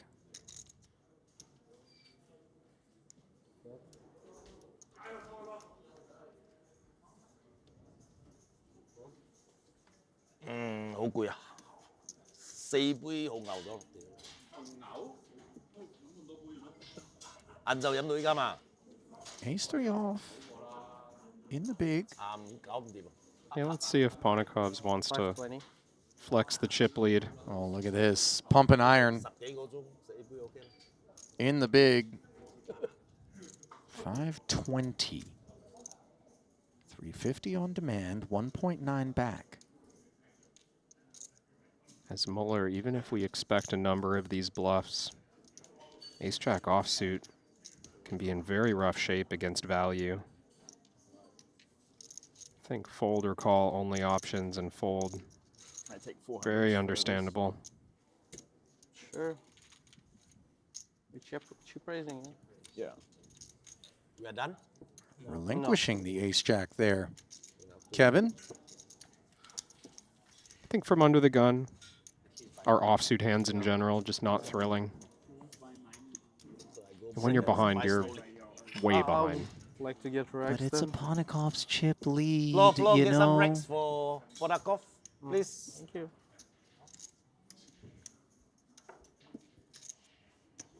Those who abide by ICM. Yeah. Should I put like this? They don't allow those sorts of considerations maybe to leach in.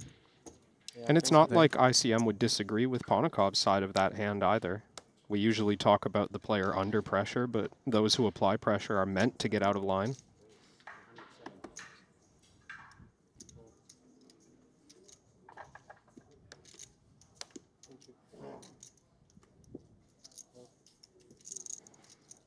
Okay, I stole a bit for you. Ready? No, I'm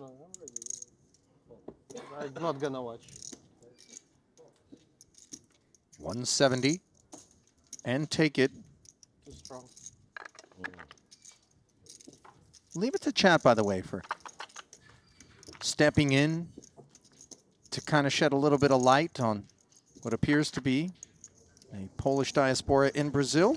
200. Grant saying Polish immigration to Brazil has roots in the late 19th to early 20th century with the desire to seek new economic opportunities. Thank you. Late 19th century, I don't think they were taking Pan Am over there. It's a real trek. I don't know, Ali. I once heard you shouldn't believe everything you read on the internet. Oh, okay. So you think we're getting trolled? I mean, it was a well-presented argument. Yeah. Are you then resolutely suggesting that's not the case? I mean, its story checks out. Could be. Just call me a skeptic. Yeah, you're a skeptic. What have we here? Looks like a jam from Gooms. 4 bigs. James Chen, the customer. Gooms not looking optimistic. Not sure what he had, but whatever it wasn't going to be good enough to get him into day 3 as he collects his belongings. Ace-5, 7-3 for the run out. Gooms with king 10 of spades, Chen with ace 9 of clubs, flopping him near dead.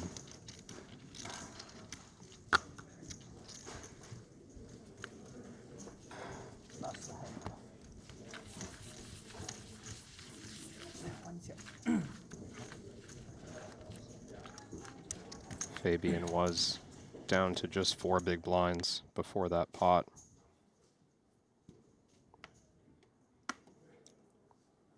He collected a small pay jump. 246,000.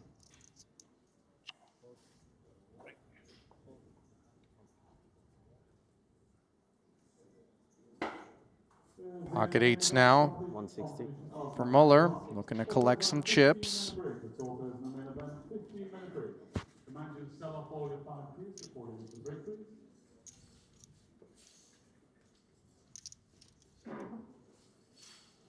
Queen Jack, small blind, take a swig, think it over.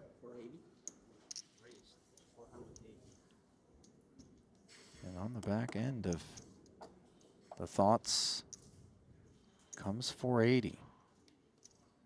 I don't think this is going to work, Ali, and I'm not sure that we'll even see a flop. Pocket 8s from the button, 20 big blinds effective, quite strong. We don't really interfere with Allison's bluffs. We have reasonable equity when called. Yep. I don't think there's any more participation on the back of the hydration.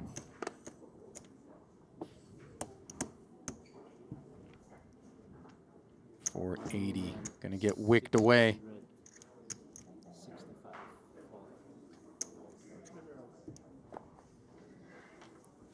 poor note to strike. Had to do a break. As the players are on their feet. Nice one, of course, for Samuel Muller. As you get a look at the state of affairs here in the main. Vogelsang, Ponikovs, Kwisong Wu, all there amongst the big stacks in the room. As we bring you back to the desk. Eliminations, Kevin Rabichow. I'm going to wind up this particular shift, but before I do, I want to point out that Kwisong Wu now sits at the top of the leaderboard. He has actually dethroned Ponikovs by a blind, so let's keep an eye on him. Lesser known to us, of course.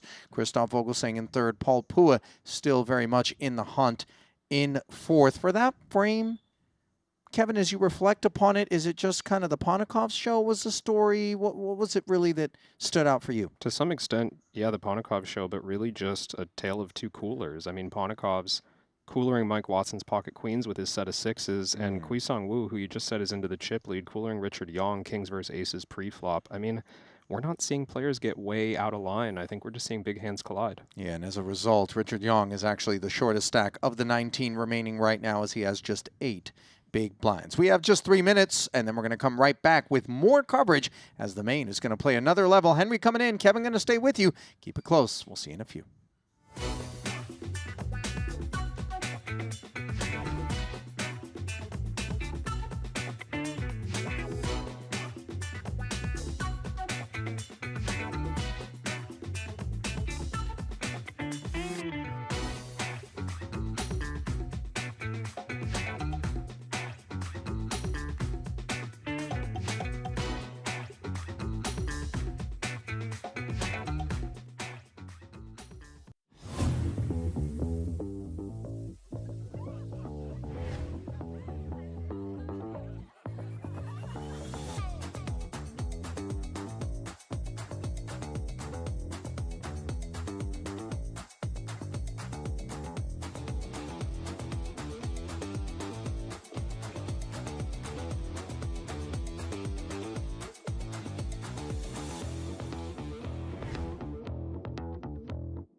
Well, welcome back to continuing coverage of the Triton main event here in Jeju. Kevin Ramchow, alongside myself, Henry Kilbane, stepping in for Eliminations.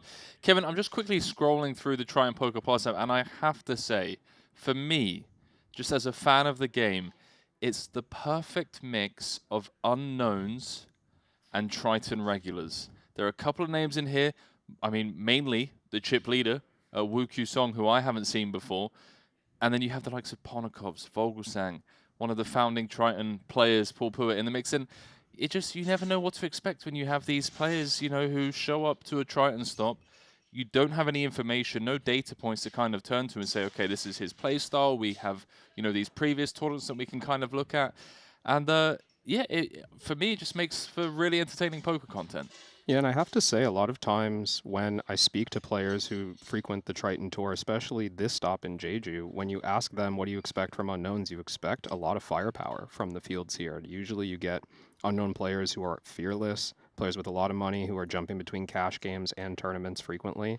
100K buy-in not necessarily going to slow things down, but honestly, in the last couple of hours, I've witnessed pretty conservative play across the board. Kuisong Wu, who you said is currently in the chip lead, just getting there through good fortune kings versus aces. Oh, wow. And also Thomas Musk picking up a big pot against ace-queen offsuit. I believe it was Henrik Hecklin who went down to him. So just a couple of big hands generating chips here. I mean, I haven't seen anyone step out of line just yet. Sorry, just to clarify, you're saying Kusong Wu had kings against aces and spiked the 2 outer? No, aces against Richard Young, kings. Just woke up in the big blind against a big cutoff jam, I believe. Wow, okay. Well, yeah, what a time to find the coldest of decks, of course. And I'm also looking at Ponokov's widely regarded as one of the best without a title, and a certain Ben Heath as well, currently in 9th. Those two players alongside, I guess, Ike Caxton are the three that are kind of in the conversation for some of, you know, the greatest that show up here that still don't have a title. And what a way to get the monkey off one's back would it be for the likes of Ponokovs or Ben if they could go on and close this out and pick up their first title? Yeah, absolutely. Ponokov's in great position, and we saw him stepping out of line a little bit now that he's accumulated the chip lead. He's still on the blue table, still in the driver's seat. I expect to see more from him. I'm buzzing for this. 19 left in the 100K main, over 4.5 million for first. Let's throw it down to more action here from the landing casino. I just noticed Ponokov's one of my players for that 100K bet that we had. Oh, we still doing that? Going, I mean, we'd have to review the tape. Obviously, I'm going to bend the rules, move the goalposts, you know, if it works in my favor. Noting I've also got Igor Yarshevsky on the outer table, sitting on 26 big blinds. We'll call it a day. We'll call it a day. You won. I don't want Igor to come back and then chip it, and I have to. There should be bonus points, actually, for a main event. I mean, we can run it back. No, I'm joking. I'll fresh draft, maybe? Fresh draft. I'm okay. Look, I feel safer on the tennis courts. You guys are so strict, Wow. huh? Yeah, I mean, You're not allowed to ask anything these days. So, I mean, here we go. I was not thinking about 19 players left. All guaranteed $246,000. I tell you what, going home now for 246K would feel like a bit of a kick in the teeth. It's very disappointing to make it this deep in the main. Now, I know some of you think, well, Henry, you could buy a nice garage in central London for that kind of money. Oh, Richard Kingsland plays. You could buy a shed in New York. Who's buying garages and sheds? Just like... Well, I'm just saying the price of real estate right standalone? now. I mean, 250K nowadays. Like, do you already own a house in this story? Who, me? Oh no, the person. I'm just saying, if you cash for 250K, like it's not like you're. No, it's not like you're going out to buy a 2725, house. Heath taking a jam spot. Just like 30 bigs. 27. Not particularly close with the ace-9 offsuit. Ponokov splitting hairs. They might get a tight fold because I said it was 30, you know? Wanted you to know it was 27. You tell him, Ben.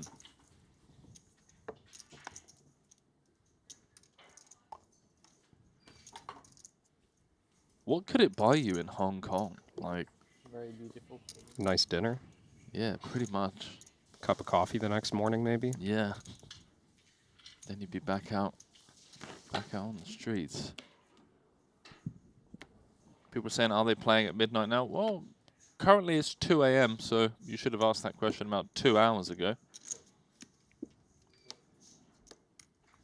Deeper structures here in the main. I reckon 2 more levels. Slight downgrade, but an upgrade in terms of positions for Ben. This time on the puck. Couple of 7s. Calvin sitting on just 11 blinds. Let's see what he's thinking with deuces. Is this GG's, Mr. Calvin Lee? 11 bigs. Does feel kind of mandatory against a button open if we think there's any Easy then. width to this range. Makes life easy Calling for Mr. Pua. 227. Well, Calvin Lee, what a grind. Natural 9. What a grind. Waking up with the ducks out of the small, running in to the superior pair on the button for 11.5 big blinds. Suits are covered as well.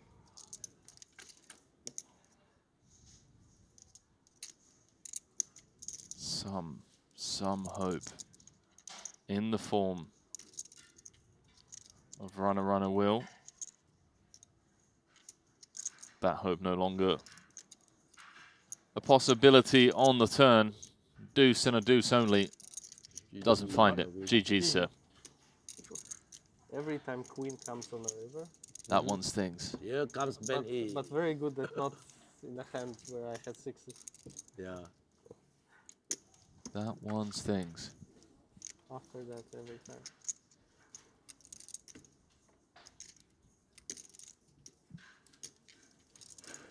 So, with that elimination, we're down to 18. Double button. I earned it. Worth it to bust. You should call wider. That was what I called. So $34,000 is the pay jump between 18th and 17th. Short stack duties in the room belonging to Richard Young. He's down to 6 bigs.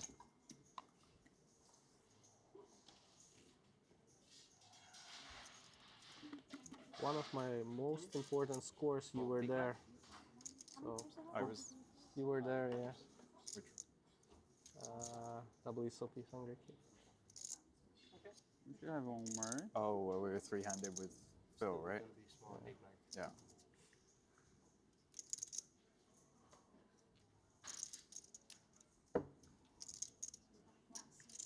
So we'll be there again. And your good luck charm. Just supporting. Supporting until the end. Yeah. It's a fair deal. So just waiting for a player to be brought over. Those of you that have just joined us,